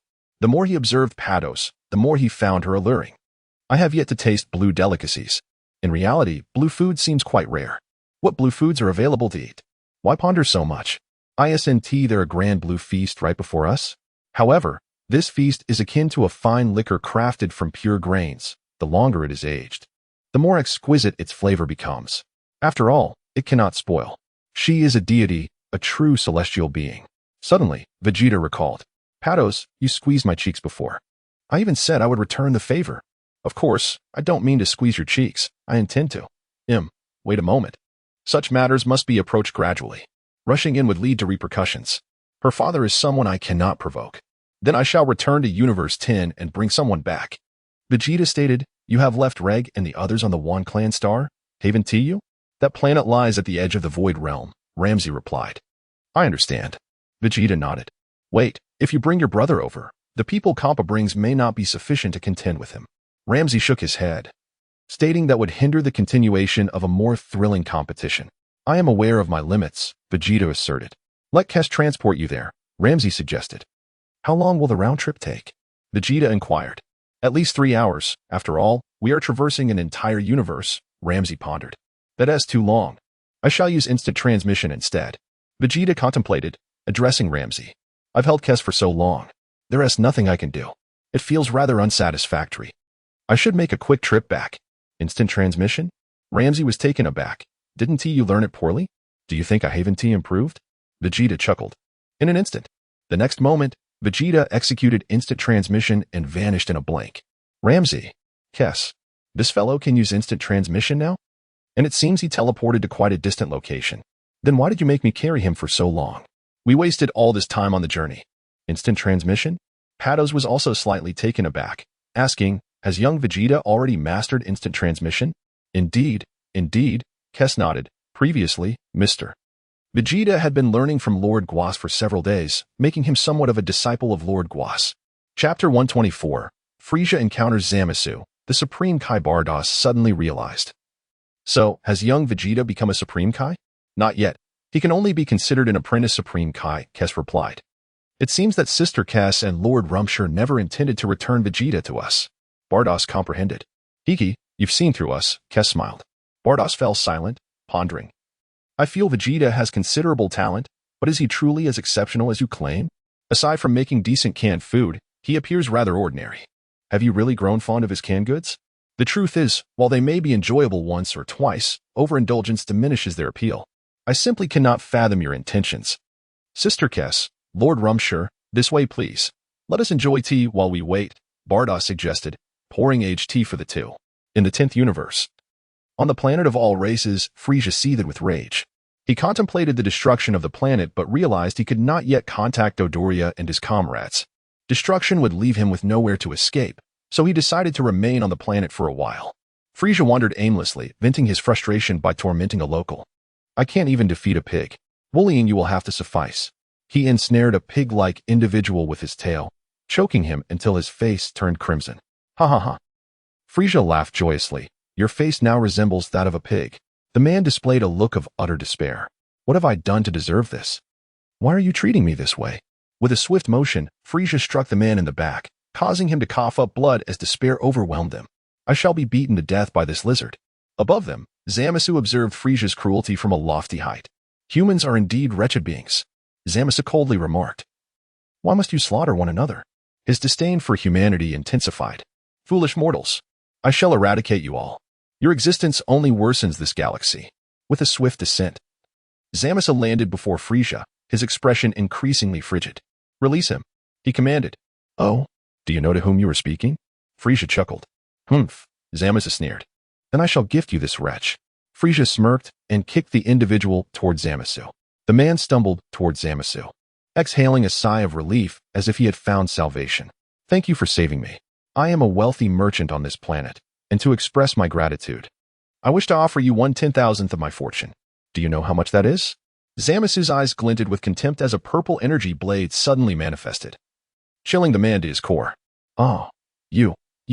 The man could not comprehend the brutality of this being. Was my offer too little? I assure you, 1/10,000th is quite substantial, several hundred million. Yet, before he could finish, he met his demise. Oh, Frieza, surprised, turned to Zamasu, grinning. You certainly strike with ferocity. You would make a fitting subordinate. Foolish human, Zamasu coldly retorted. Foolish human? Your tone suggests you are not human yourself. Frieza mused, scrutinizing Zamasu with a mischievous grin. I am divine. I am the supreme deity, Zamasu proclaimed. Is that so? How intriguing, Frieza replied. So you are the god of this planet?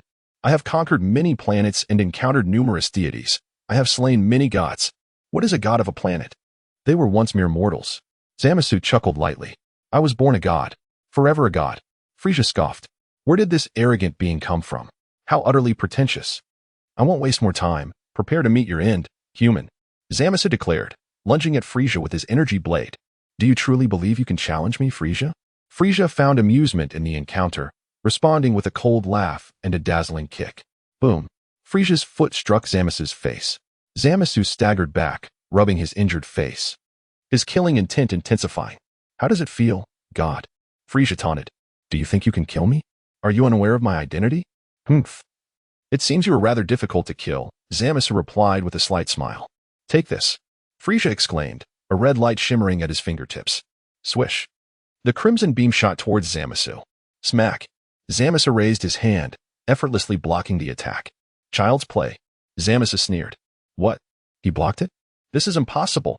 Frieza's eyes widened in shock, his expression shifting dramatically. Humph. I'm a god. Nothing is impossible. Zamasu chuckled. I refuse to believe it. Frieza roared with fury.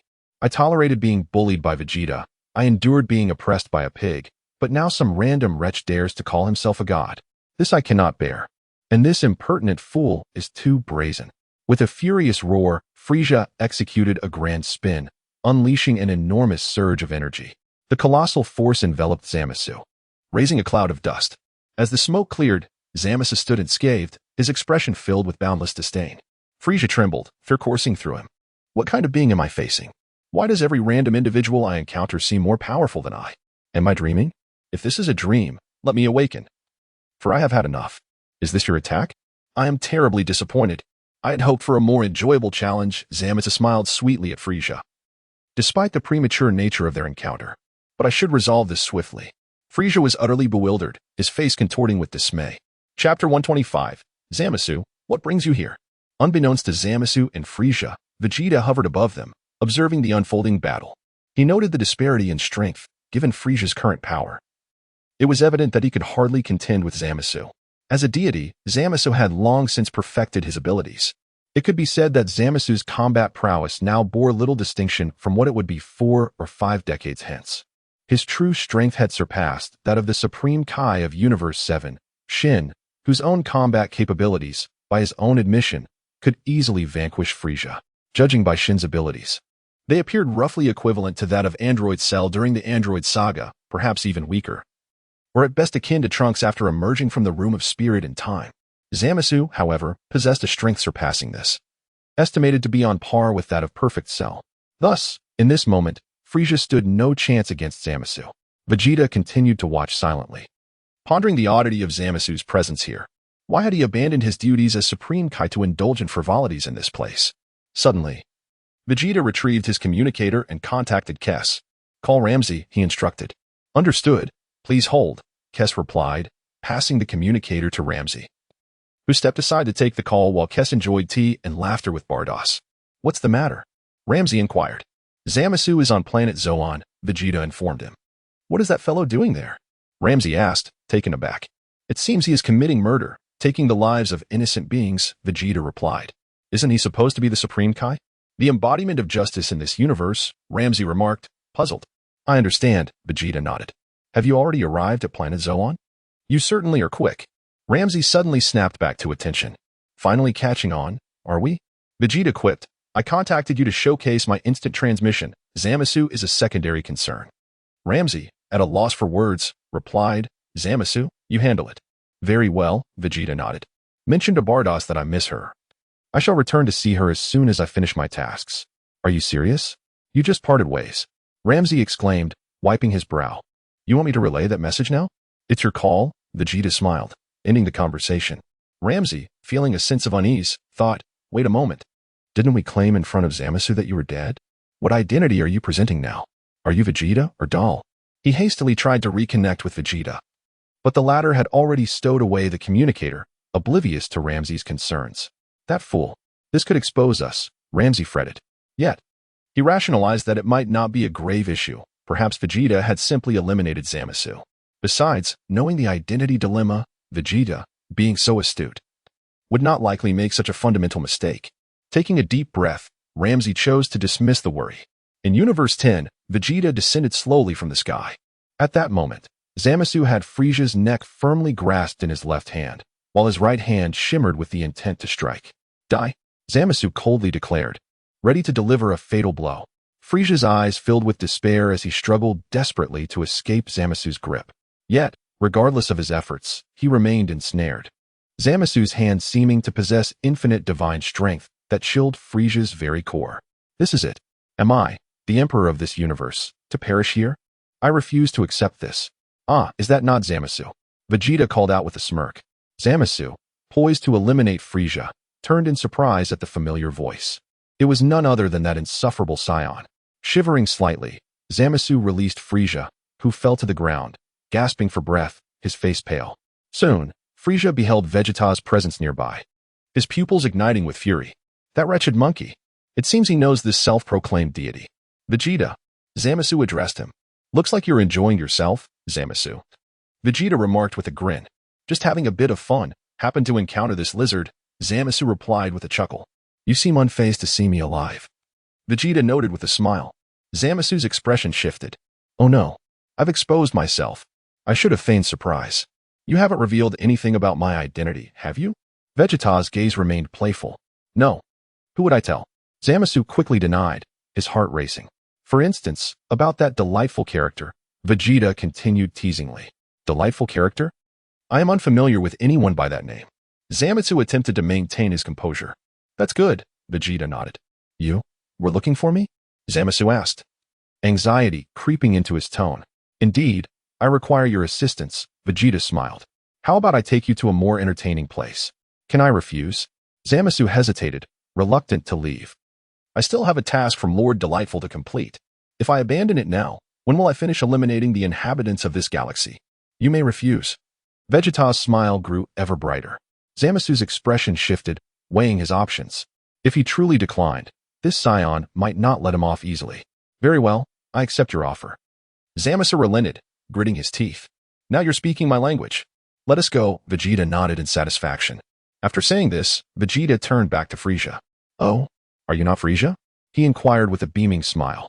Frieza, rising from the ground, glared coldly and demanded, Vegeta, what is happening here?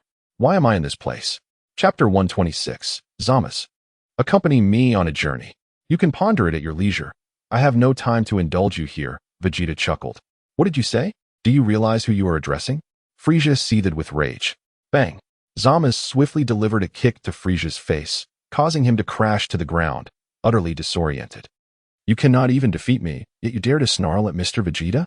Zamasu scoffed as he reprimanded Frieza. Frieza felt a sharp pang of humiliation at that moment. I am the Emperor of the Universe.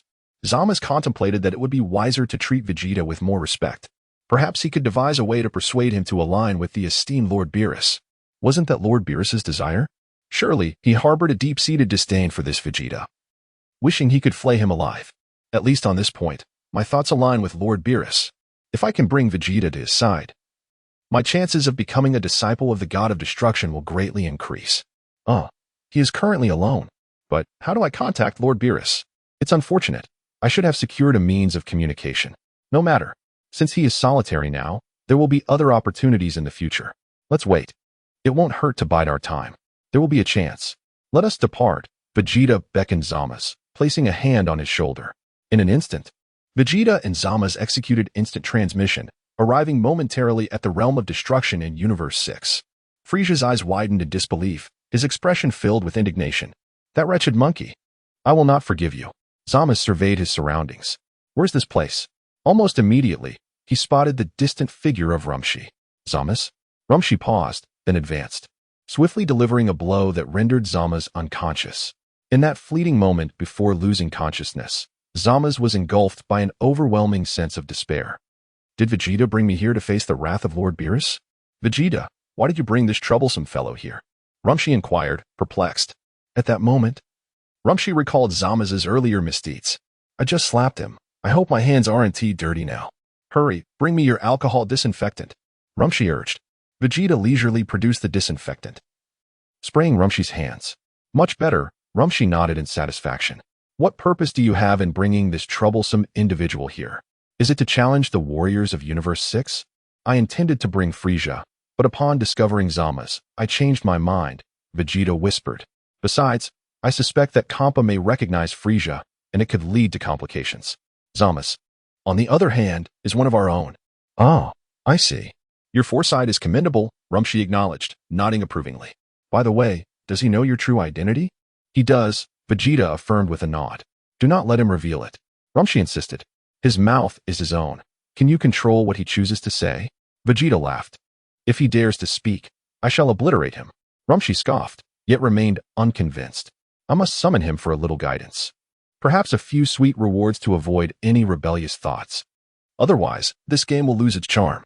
Vegeta proposed, suggesting that they promise him a chance to become a trainee god of destruction. Rumshi lightly nodded, then kicked Zama's, forcing him awake by stepping on his face. Zama's emerged, bewildered. How did I lose consciousness? I remember being struck by Lord Rumshi. Why did you knock me out? Lord Rumshi, I haven't committed any wrongdoing, have I?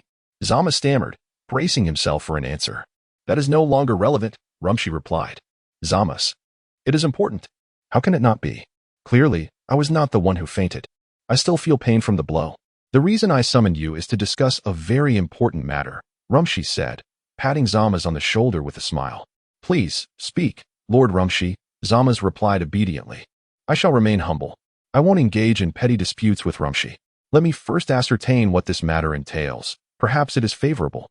To put it simply, the god of destruction from Universe 6 will be seeking a few humans to compete against us, Rumshi stated. Chapter 127. Zama's, are you attempting to ensnare the god of destruction once more? Does Lord Ramses intend for me to participate in the tournament? Zama's comprehended immediately. I understand your intentions. Having already ensnared the esteemed Lord Wei Mei, you now seek to ensnare the god of destruction from the 6th universe. How cunning you are. Hold on, should I report this? Let me ponder for a moment. If I do report it, I might face immediate annihilation at the hands of Ramses. The god of destruction of the 6th universe may not be able to safeguard me. Perhaps it is best to refrain. However, how do they plan to ensnare this god of destruction from the 6th universe? I shall observe for now. Well, we require your participation in the tournament. Do you have confidence in securing victory? Ramses inquired with a smile. I can certainly try, Zama's replied respectfully with a nod. That is good to hear, shortly. You shall face 5 opponents alone, Ramses stated. If you manage to achieve victory, I could recommend you to other gods of destruction as a disciple. Ramses was genuinely serious this time. He believed that, with proper training, this individual might indeed become an exceptional apprentice god of destruction, albeit with modest talent. However, talent is a fickle notion. When Ramses first encountered Vegeta, he did not perceive his potential as particularly remarkable. Yet, has he not risen to become an extraordinary figure? Hence, the concept of talent is only truly revealed through diligent cultivation and the excavation of one's potential. The outcome remains uncertain. Ramses contemplated recommending this fellow to Helios. The pure black-blue frame. Vegeta, what do you think of recommending him to the black-blue frame?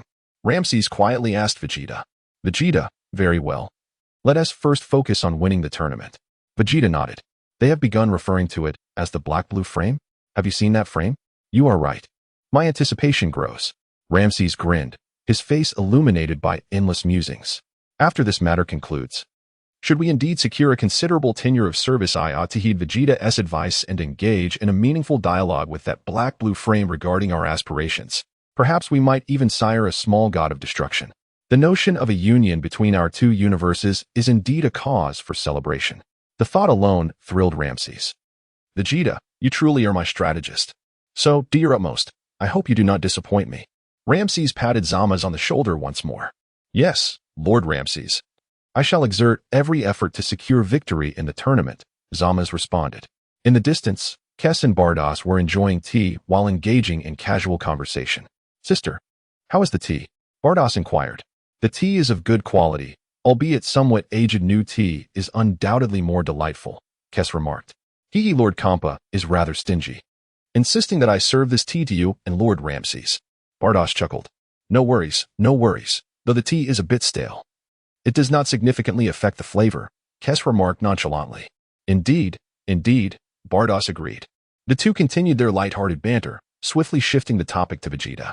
When did Vegeta come back to life? Bardos asked. He has been resurrected for about 2 or 3 years now, Kes replied. 2 or 3 years, Bardos mused, glancing thoughtfully at the distant figure of Vegeta.